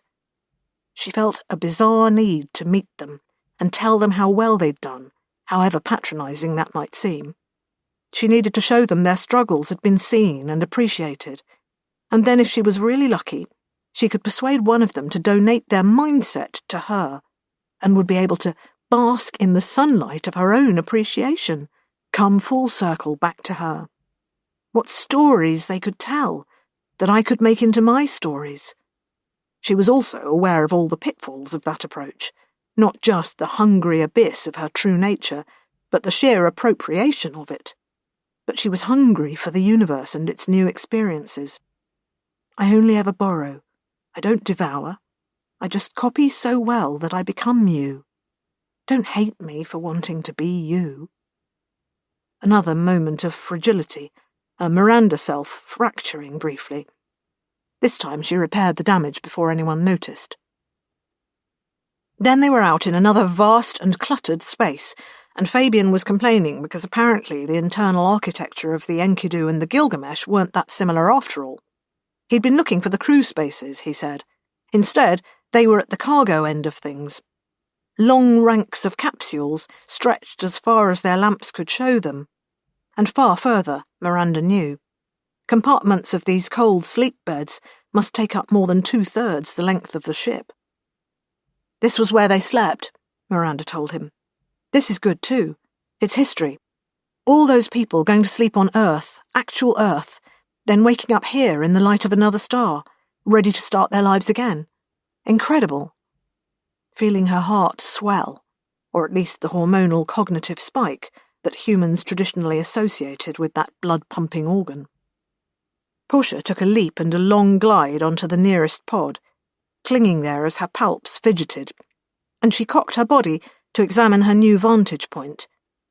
A comms channel made a sound that didn't have an immediate human language equivalent. A bad sound, though. What is it? This one's still occupied. Miranda borrowed the electronic sensors of Portia's suit. There was a panel set into the cold sleep capsule that might once have let them look within, but it was opaque now, crazed with cracks and ice. Instead, Portia was using her sensitive feet, tapping and letting the echo speak to her. Just ice, surely, Miranda corrected her. Her own inner portiere took the sensory data and translated it. Solid ice would resonate differently. That doesn't make sense, she insisted, although explanations, bad explanations, were queuing up inside her. Fabian kicked off as well, and her suit followed, still slaved to his. The Gilgamesh suffered considerable systems failure, he noted. Not all of its passengers survived to reach our world. Miranda considered that, as she was carried along in his wake. It was a good thought, in a way. A final tragedy for the unlucky occupant of that one pod, yes, and any other victims of mechanical failure. But in the grand scheme of things, objectively, not so bad. It became part of the tragic yet heroic narrative, part of the odds the others had endured and overcome. It even felt right, to a human narrative sense. There had to be a cost for the victory the planet-side colony represented. This one's occupied too. Portia had jumped to the next pod. I can see the face through its window. I'm sorry. Systems failure. Miranda abruptly became an instant and unshakable convert to Fabian's theory. It happens. Miranda, says Kern in her ear. The drone had gone ahead, of course. Many pods ahead, outstripping even Portia. We know they made it. They saved everyone they could, Miranda stated firmly. And it was a failing of what she really was, in a way. She had so many selves all the way back to when she had been a they, with only a very limited self to call upon.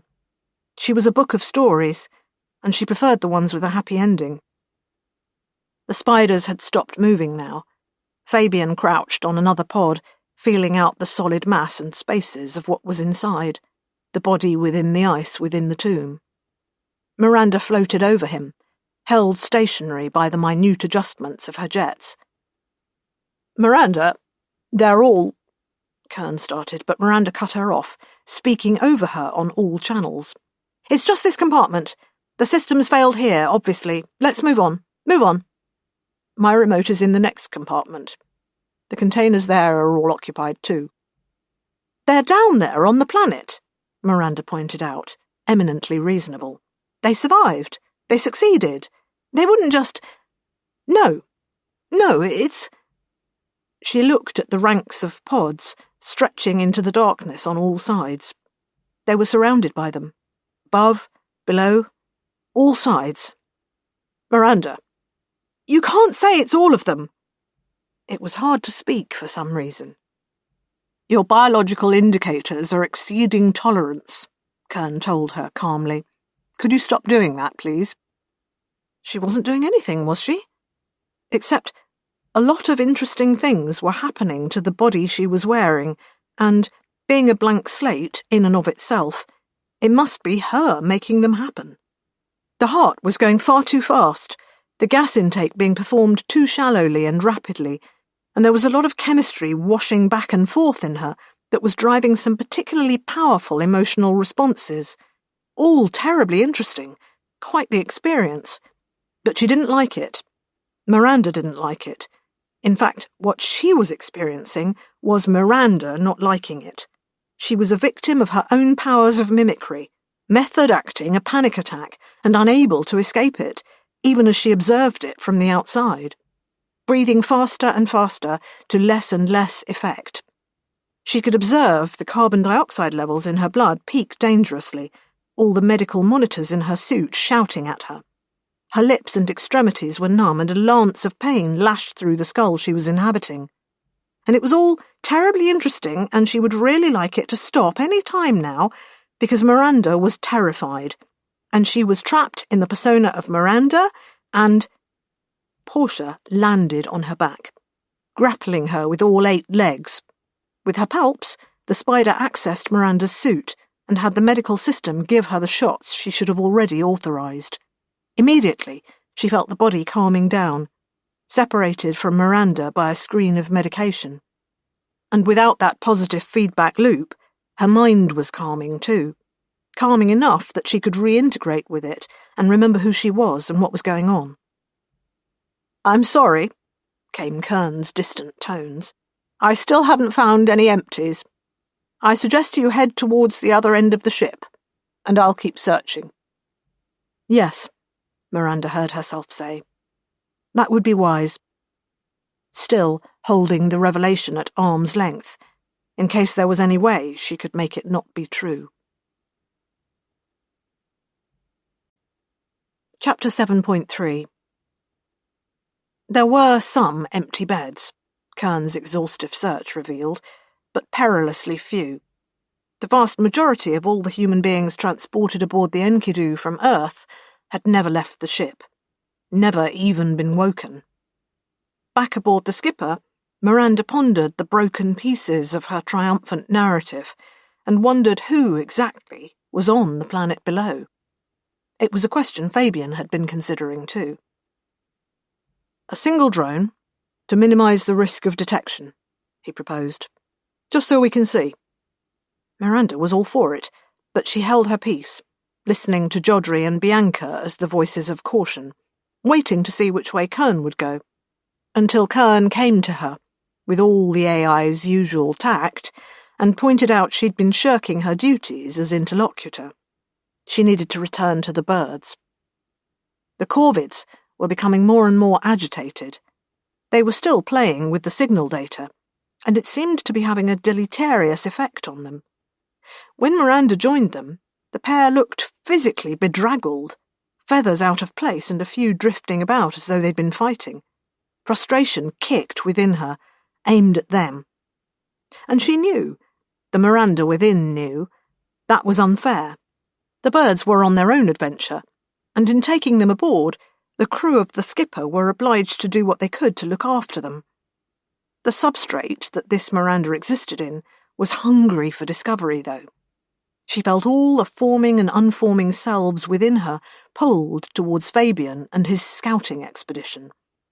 It was true, Kern couldn't make her stay with the birds. They didn't have that kind of autocracy on board. She, both the individual Miranda and the greater entity containing her, knew of ships that had split because of irreconcilable differences. Nobody had come to blows. The aims of one ship had never become so divergent and unamenable to discussion that other ships had needed to take action to stop them. But the possibility was certainly there. It was a big universe, however, and of all the treasures in it, the regard of one's peers was highly esteemed. They messaged constantly over vast distances, lived long lives, met up infrequently, but repeatedly around the latest novelty to be uncovered. Thus far, nobody had discovered anything worth tearing it all down for, because there was always more universe and always more time. Because, thanks to the Portiids and the native life of Nod, understanding the viewpoint of others was so much easier, and so Miranda kicked against her responsibilities, but went over to the birds and asked, "Is there anything I can do to help? What's the problem?" Gothy and Gethley regarded her. "Absent inputs," the male bird said conversationally. "A lack of consistency within the data set," Gothy added, pecking at the screen. As Miranda watched, Gethley pulled all the signals apart, hiding individual snippets of information throughout the archives Kern had made available to them. Gothy chased him away, and then painstakingly retrieved everything and tried to put it back together again. At first, Miranda thought it was a game, then that it was a genuine fight between them, just played out through an electronic medium. And then she decided she didn't know what they were doing, save that they were becoming obsessive about it. "Maybe eat something?" she suggested. When that didn't prompt a response, she had Kern print out the protein-rich food they'd proved to like and put some in front of them. They picked at it distractedly, but it didn't take their minds off anything. The others had worked out the parameters of Fabian's remote mission, and Kern had prepared the drone.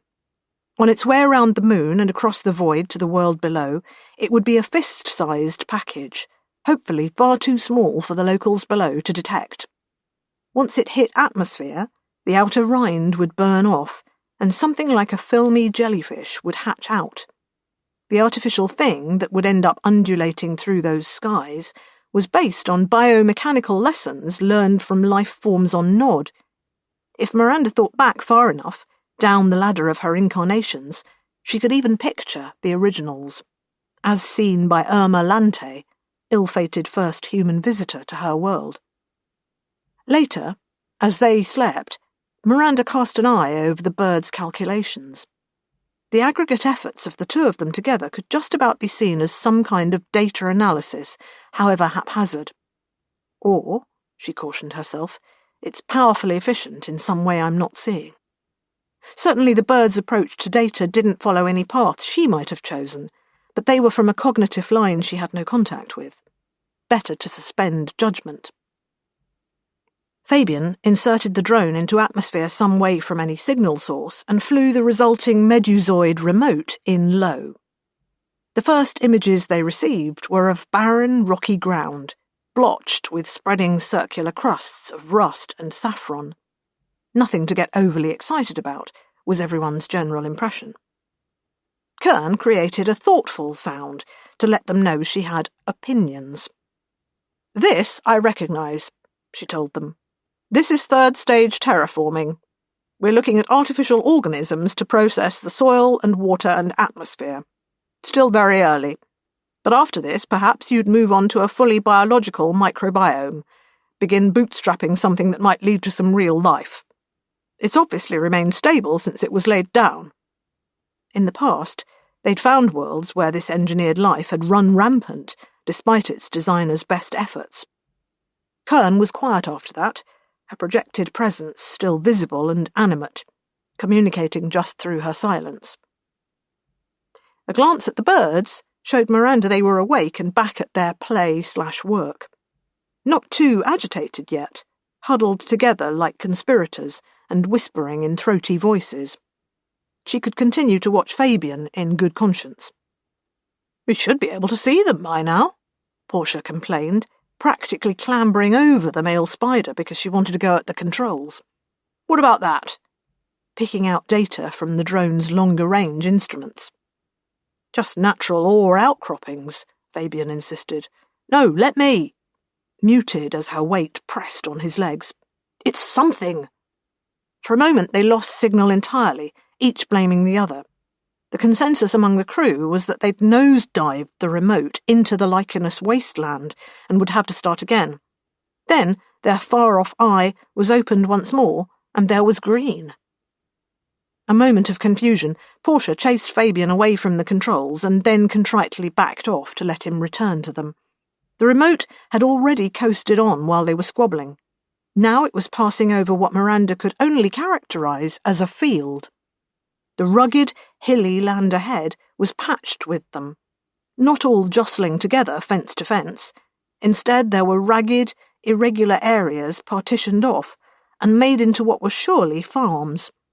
Someone had gone over this sparse land and identified the absolute best prospects for agriculture, and abandoned the rest to the dust. They saw buildings, small and low. Fabian dared swing the drone closer. There was a blocky house, a recognisable dwelling a human might build. The lower floor was built out of granular slabs, exactly the sort of thing the Gilgamesh's printers might have turned out if you fed the local soil in as raw material. The upper story looked like actual wood, planks laid together in a way that suggested the carpenters had been learning their trade on the job, to Miranda's eyes. There was another building nearby with fewer windows, which she guessed was for storage. Along its wall, animals were penned, grey burly things with rooting snouts. Nothing familiar from any planet any of her selves had been on, but Kern said, "Pigs." A thoughtful pause. Or something derived from pig stock, maybe. Some evidence of engineering. "All seems rather primitive," Bianca suggested. "It was a plan," Miranda told them. Nobody understood her, and for a moment she didn't quite understand herself. The thought had risen up from someone she'd once been. Not even a human, but a Portiered researcher who'd been fascinated by the Gilgamesh and the desperation it had represented. Casting 50,000 humans out into the great emptiness of space. What would they have done with a world less hospitable than Kern's own? Based on the archives aboard the old Ark, there had been contingency plans. "Sustainability," she told them, trying to chase down the fugitive thought. "That's your first priority." Fabian told the remote to rise, casting its eye further across the landscape. There were similar farms dotted up the rise of the land, similar but not identical, each shaped to a particular and individual preference. Then, nestling up against the foothills, there was what Miranda could only think of as a town. Not large, insignificantly tiny by the standards of a Portiered living city, or one of the great oceanic conurbations on Damascus. Somewhere fit for thousands of humans, though. And beyond it, the slopes of the hills were heavy with dark forest, earth trees. "Pull up," Portia told him. "Pull away." She had isolated images from below. A crude vehicle grinding along a dirt track, faces looking up. The drone was filmy and translucent, but not invisible. A flying object, unidentifiable. What would they think? Fabian reluctantly retreated, pulling the drone away to the upper atmosphere, insisting no harm had been done. Everything degenerated into a circular discussion of what should happen next. Fabian was all for more drone work, but Bianca pointed out they still didn't know what detection capability the locals had. Jodri proposed orbital satellites to just spy on the humans from the edge of the atmosphere. Even that might be detected, Bianca countered. The talk went round and round, and Miranda backed out of it. It was one of the drawbacks of having so much time. Decision paralysis could set in on a cultural level. Miranda could feel her familiar need to experience for herself growing ever stronger. It was her base nature. But she relied on the Miranda persona to keep it in check. Left to her own devices, she'd be invading the world single-handed, seeing everything, trying everything, being everything. The civilizing layers of Miranda-ness ensured she never made the suggestion, but the drive within her started looking for another way to get what it wanted. A civilized way, but still an expression of that primal desire to know. She was aware there was a way these plans were supposed to be laid, that you started with what you wanted to achieve and then constructed the best method to reach those ends. This was how Miranda would have set about something. She wasn't really Miranda, though. As an entity that constructed itself post facto, she approached things differently. She started with the method that she needed to employ, that personal experience she craved, and then set about finding an end which could be best satisfied by those means. Around that time, the birds had a serious, raucous fight, and she had to go and try and break them up. Except then it turned out they weren't fighting at all, but had worked out how best to grab her attention. They'd littered their virtual space with messy, inefficient models of the data, none of which seemed to make much mathematical sense. They were, however, very proud of what they'd done, or at least determined that she should see their work. "Very good, yes," Miranda told them tiredly, her focus elsewhere, eavesdropping on the main discussion in case anyone else was inadvertently paving the way for her own designs. But the Corvids didn't seem to think it was very good, or else they'd evolved to recognise being patronised. Gethley went as far as to peck hard at her fingers. The pain came to her slightly second-hand, as always. How would that feel to Miranda? Ah, yes. "What then?" she demanded. They'd fluttered back out of arm's reach, watching her warily. "The data set is unsatisfactory," Gethley told her reproachfully. "Further investigation is required." "We're collecting new signals all the time," she pointed out to them. "I mean, you know that. You've been adding them in." "Signals and signals." Gothy was at the terminal, pecking in the most recent items sent their way from the planet, harvested by remote satellites and then beamed to the dark side of the moon so that two birds could complain about them. Gethley leapt on her and chased her away, apparently enraged, save that a moment later he was standing quite calmly, making his own adjustments. "We present our findings," he told Miranda, and a stab of amusement cut through her own annoyance because, were they? Yes, the bird's human speech had a distinct kernness to it now. She couldn't miss it, mimic as she was. They had obviously found a new role model in the ship's AI.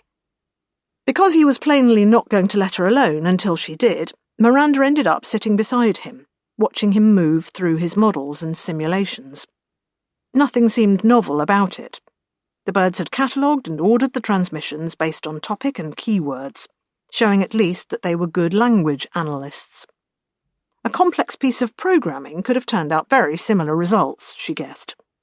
At the end was a trailing string of doggerel, just odd bits and pieces of incomplete transmission that contained insufficient information to classify. Except that the birds had, with a monomaniac patience, sorted them into different boxes anyway. "Some of this is just background noise," she told them, on the off chance she would be understood. "That is an entirely unsatisfactory approach to the signal," Gothy cautioned her, more Kern than Kern in that moment. She butted Gethley aside and began to highlight patterns in the static. A kind of electromagnetic pareidolia, Miranda decided, seeing faces where there weren't. "Wait," she said. "Run through that again." The birds were working in tandem now, squabbles forgotten. Model after model was dragged front and centre of the display, revolved, disassembled, reconstructed. The bulk of the signals, the comprehensible Gilgamesh-era radio communications from the human settlement below, were clumped together, ordered, set aside, leaving only the vestigial tails of information which nobody had really cared about because the rest was plainly the important part. Unless, apparently, you were a bird. "Can I?" Miranda heard her own voice quaver. She was suddenly very excited indeed. "Kern?" "You have at least persuaded them to quieten down." The acid tones of the AI sounded in her ear. "What are they? What's this?" Miranda stared at the isolated snippets of data, the repeating patterns, so very close to being just background radiation, solar interference, the meaningless song of the universe. "There's another signal from the planet," she said. "I think. Because if it was a signal, it was nothing any Arkship denizen would use, nothing anyone from their own diverse culture would produce. Down there was something that could only be characterized, even to the microbial substrate that was pretending to be Miranda, as alien. Part 8. Look upon my works, ye mighty. Ymir, now. Chapter 8.1. Lif. That night, Lif has the dream again, where land falls empty, and she's alone.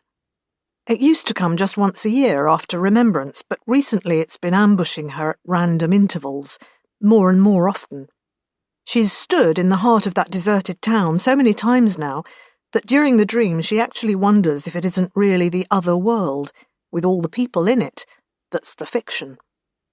The thunder wakes her, because it's the middle of afterstorm, the 30 days or so between summer and winter, when the shift of the seasons brings torrential rain and unbroken cloud in off the ocean. When people stay indoors as much as they can, and the fields turn to mud. She listens for the drumming of the rain on the roof, because afterstorm thunders never dry. But there's nothing.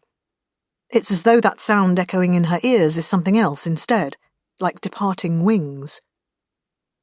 She sits up in bed, staring into the dark, not entirely sure what she might see if she threw open the shutters to her window. It's as though she was dreaming twice, as well as the empty town dream that's been stalking her so much more closely all summer. There's an overlaid impression that she was also dreaming of not being alone in her room, of two hunched figures sitting by or on her bed, whispering to her, filling her mind with impossible things. She has a story in her head that's not in the book, one of an icy world and a dying town, and a great wheeling congregation of birds. Not an unkindness, say the voices from her other dream, but a kindness of ravens. A gathering of birds, 2 by 2. A host which became a recording medium, carrying a kind of humanity down the generations, even when the actual humans were all gone. A mirror world to Ymir, where things had gone differently. Liv even finds she understands the salient differences, how the people she was told about in her dream were not like her grandfather and the other founders, but instead the mythical ancients Miranda has taught her about. And yet they failed, while the good people of Landfall are still expanding their reach across the world which fate chose for them. She opens her shutters. The night sky is a wall of cloud, but there is a faint lambency limning one horizon. Off past the furthest farms to the sea, the sky shows that dawn is not far off. In its light she can observe the line of deeper dark where the trees start marching up into the hills. There are pale scars there, where rains have overcome the hold of roots, and the land has slipped down slope. Last year, 3 people were killed in slides like that, but each year there are more and larger trees, and the danger grows less. Every year a little better, is the way of life on Ymir. For a moment the horizon ripples in her sight, not immutable geography, but the back of the beast, the wolf that is the world. She pictures it, circling the edge of human reach and knowledge of Ymir, driven further out each time a new farm is built. Except that's not quite right. If there is a wolf, there isn't a wolf. Then it is in here with her, in everything. The very air is its breath, the dreams of Landfall its thoughts, somehow. She dresses, hearing the first creaks of the house waking up with the dawn. The skies hang heavy, but she thinks there'll be no rain today. First chance she gets, she's pushing for an errand into Landfall. There must be something they need. Parts, cloth, paper, news. Her parents and uncle have plenty of jobs they need a brief span of dry weather to get done, so they give her a list and she runs for town, knowing she's already a double agent, as though she were working for the Seckers. She had 2 dreams last night, which means one of them was real. There were figures whispering to her, telling her secrets about themselves because that was the deal she'd made with them, telling her what they needed her to do, and so when she reaches Landfall, she gives her list to the stores keeper and then runs off to Fabian's fix-it shop. She was only going to ask after the woman. She assumes that, as school won't be in session until winter starts, Miranda's out at their own farm, helping Paul and Portia with all the little jobs that accrue during harvest and have to be put off till later. But Fabian's out fixing, and it's Miranda herself who opens the door and blinks down at her. Liv?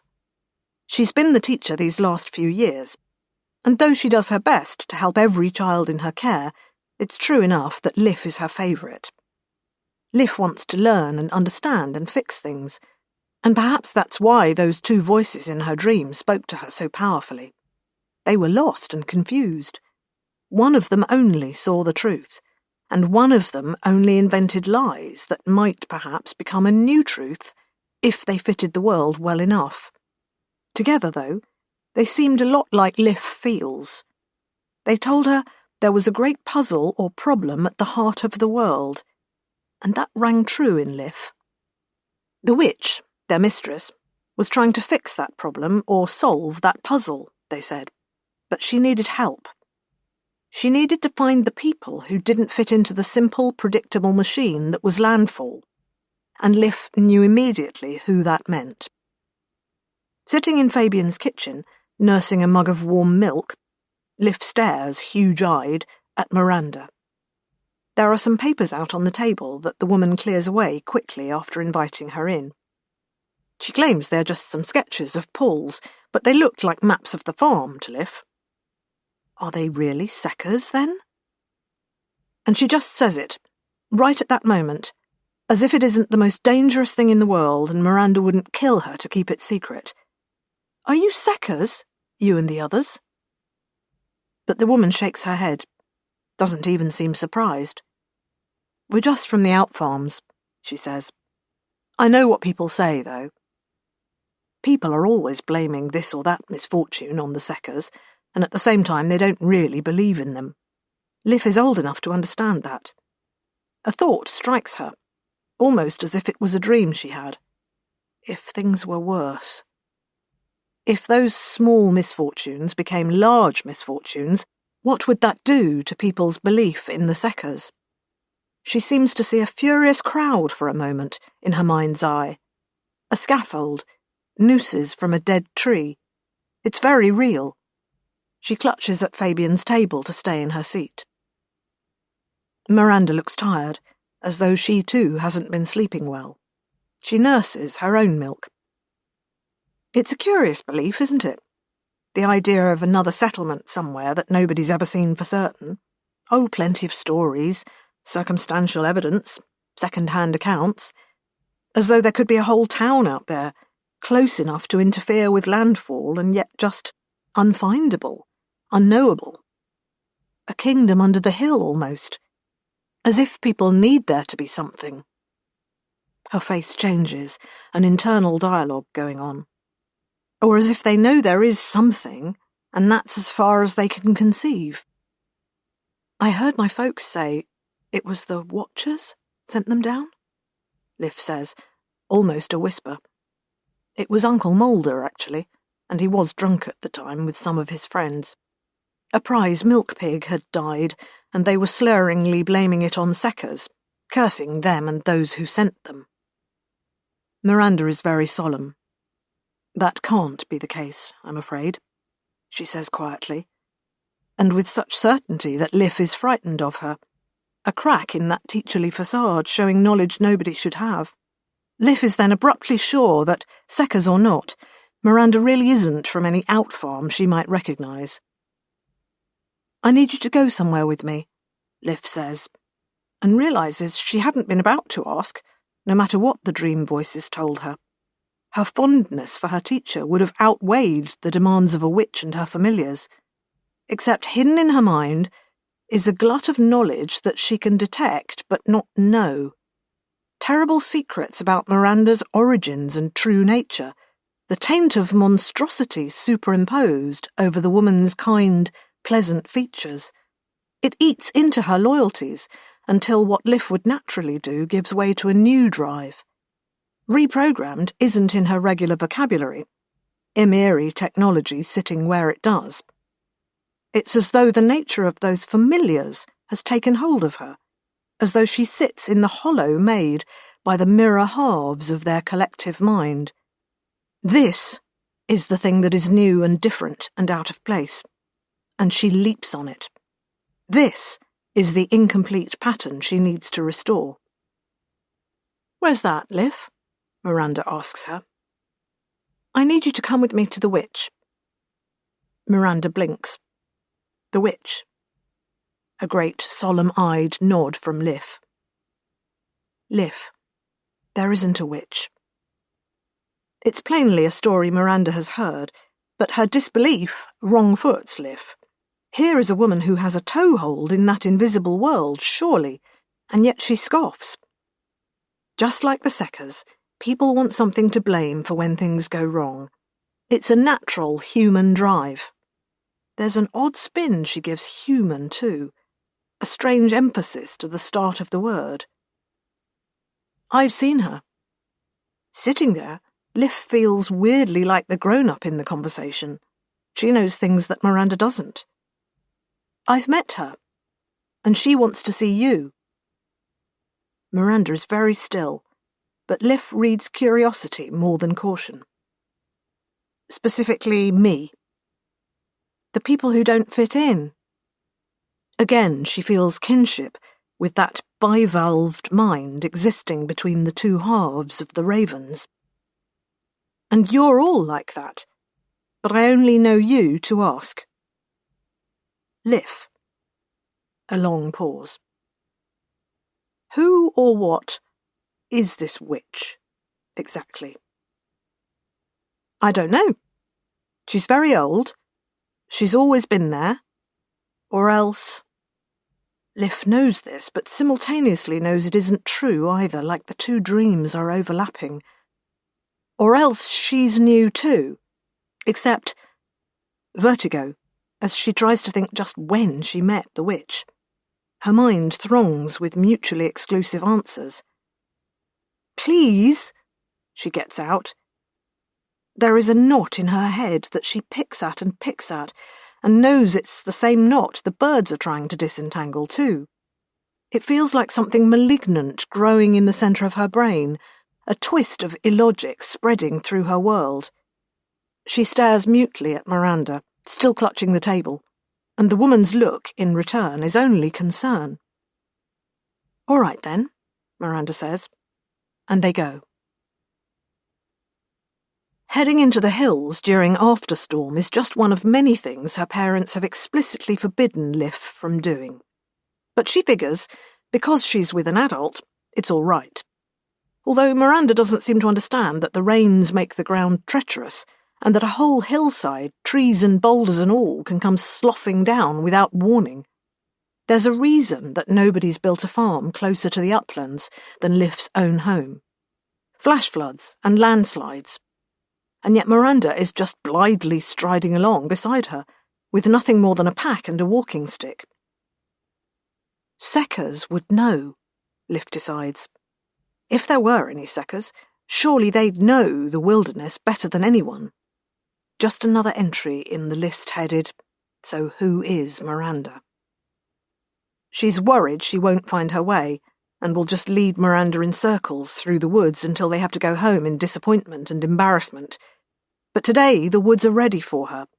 She goes to where her schoolmates saw the witch once, or said she did. Or Liv imagined the story entirely, another dream of something that feels like it happened to her, or to someone like her. The clashing thoughts fall on her as she steps onto the path so that Miranda has to prompt her, and she registers, mostly from her companion's concerned expression, that there are tears in her eyes, and she's shaking. What is it? If Miranda were a Secker come to rob and sabotage and plot the ruin of landfall, she wouldn't care. But she plainly does care. No matter who or what she is, she's kneeling by Liv, staring into the girl's tormented face, and there's nothing but worry in hers. Liv, what's wrong? Liv is full of words, too full to get any of them past her teeth. I had a dream there was just me, she wants to say.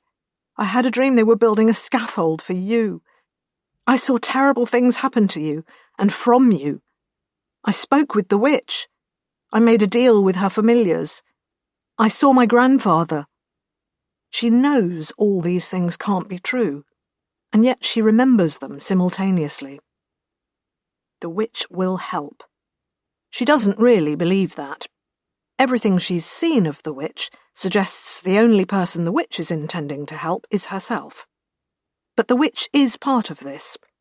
So just perhaps, in advancing the witch's plans, Liv can extricate herself from between the conflicting teeth of these non-memories. It's raining now, but at least they both have good coats. They skid and slip as the water starts finding its winding ways down the slope past them, turning the topsoil to mud. The interlocking fingers of the roots beneath hold the ground together, though, and somehow the path is still there, as if its exemplar in Lif's mind is overlain onto the shifting ground. And then she's able to look up and see the cleft in the hills that is the witch's cave, its mouth curtained by a fine spray of droplets. They've arrived. There's a moment when Miranda is about to doubt her, to call the whole thing out as some child's game, but then the witch is there. Stepping out of the cave mouth in her strange clothes with her strange face, which makes Miranda and Lif look like sisters. A wicker of wings, and the two birds come down to roost in a tree nearby, hunched like undertakers.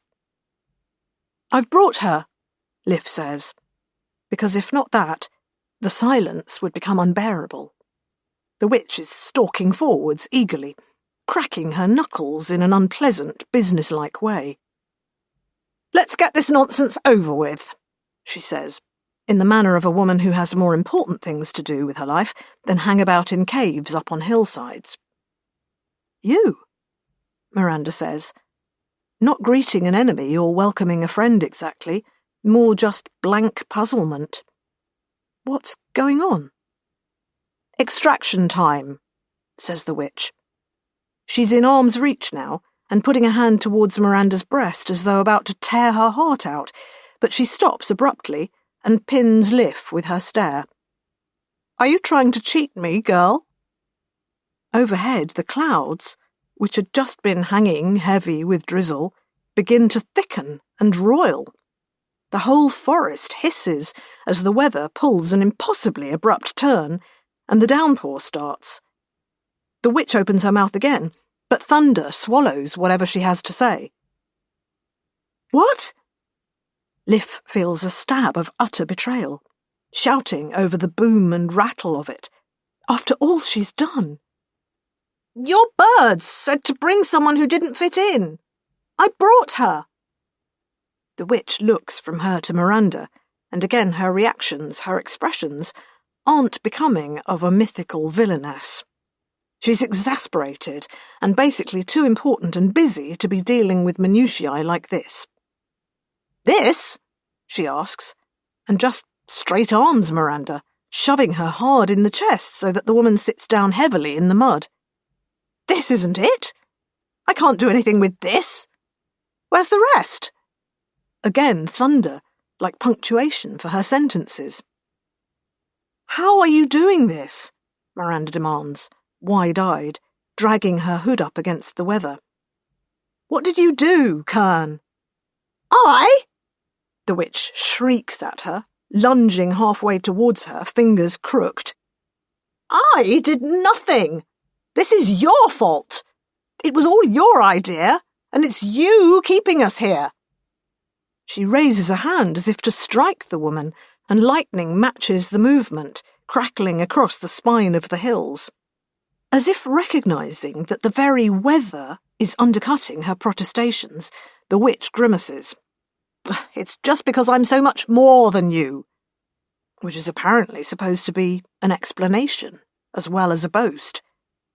"The environmental focus weights towards those who take up disproportionate space."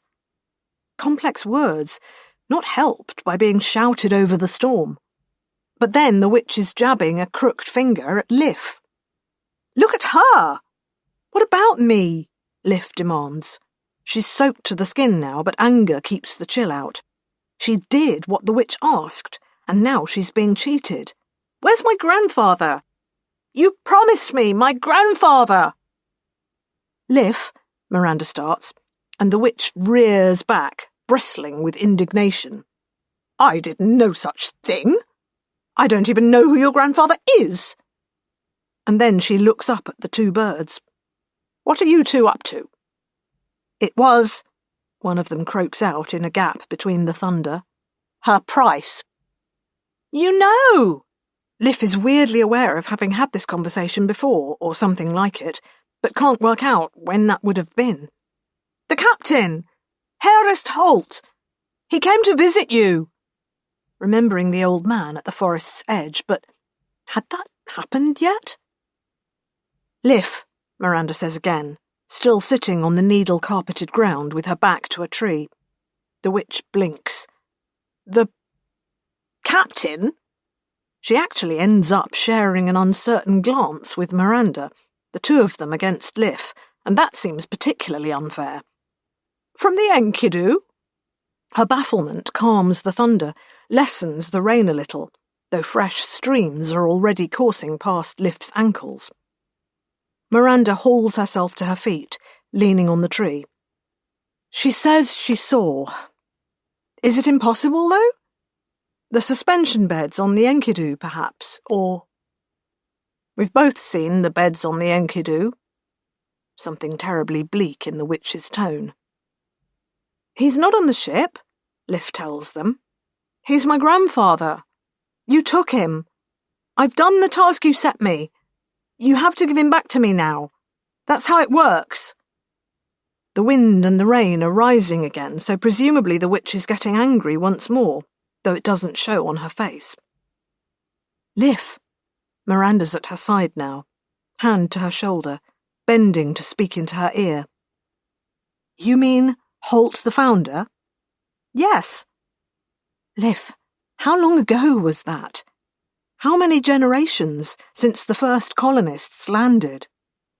"Perhaps," says the witch in the most patronising tones possible, "it's just local argot for any elderly ancestor." Liv opens her mouth, shuts it. Thunder speaks for her. "He's not dead," she says, even though she can remember the service they held, when old Holt never came back. Even though, intellectually, she knows she can't remember that because Landfall was founded almost 2 centuries ago and none of the founders is still alive. Not even Gemble, who was the youngest. And yet, she remembers growing up, and the old man being there, her grandfather, her mother's father. No suspension beds, no mysteries, nobody pointing and screaming at the return of the ancient mariner. Her grandfather, with his stories and his kindnesses, and she just wants him back. At the same time, she understands, with inexorable logic, that she could never have known him at all. She screams at the witch and Miranda, the pair of them in cahoots somehow, part of the same wrongness in Liv's life. Then, Liv's running off through the resurgent rain. Their voices are lost in the thunder, the witch just as furious as Liv feels, nobody getting what they wanted out of this deal. She skids and slithers in the mud, and the wind hunts through the trees after her, yanking her this way and that. She doesn't care. She's going somewhere. Home, town, elsewhere. Somewhere she can only remember but simultaneously could never have seen. Miranda's voice is high over the roar of the rain, calling for her to stop. The 2 birds wheel past her, plucking at her clothes with their beaks and the hooked fingers of their feet. The wind takes them and drives them away, shrieking. In her head, Liv finds just a cracked and scattered puzzle of recollections that a moment ago had seemed a whole person, herself. "Liv!" Miranda behind her, stumbling down the hillside, bouncing from trunk to trunk as she tries to catch up. "Wait!" Liv turns on her, and for a moment there's one memory. Miranda on the scaffold alongside her fellow strangers, the noose at her neck as she's kicked off. A transformation, form into formlessness. Miranda reaches out, but Liv screams and recoils, rather than let that touch her. It's the very earth that parts them. Abruptly, half the hillside is on the move. Liv changes her mind, makes one desperate lunge for that hand, but it's too late. The ground beneath her is slithering away in a carpet of mud and needles, branching roots clawing at the air like suddenly empty fingers as the landslip begins. She sees Miranda quickly receding, as though she's moving, not Liv.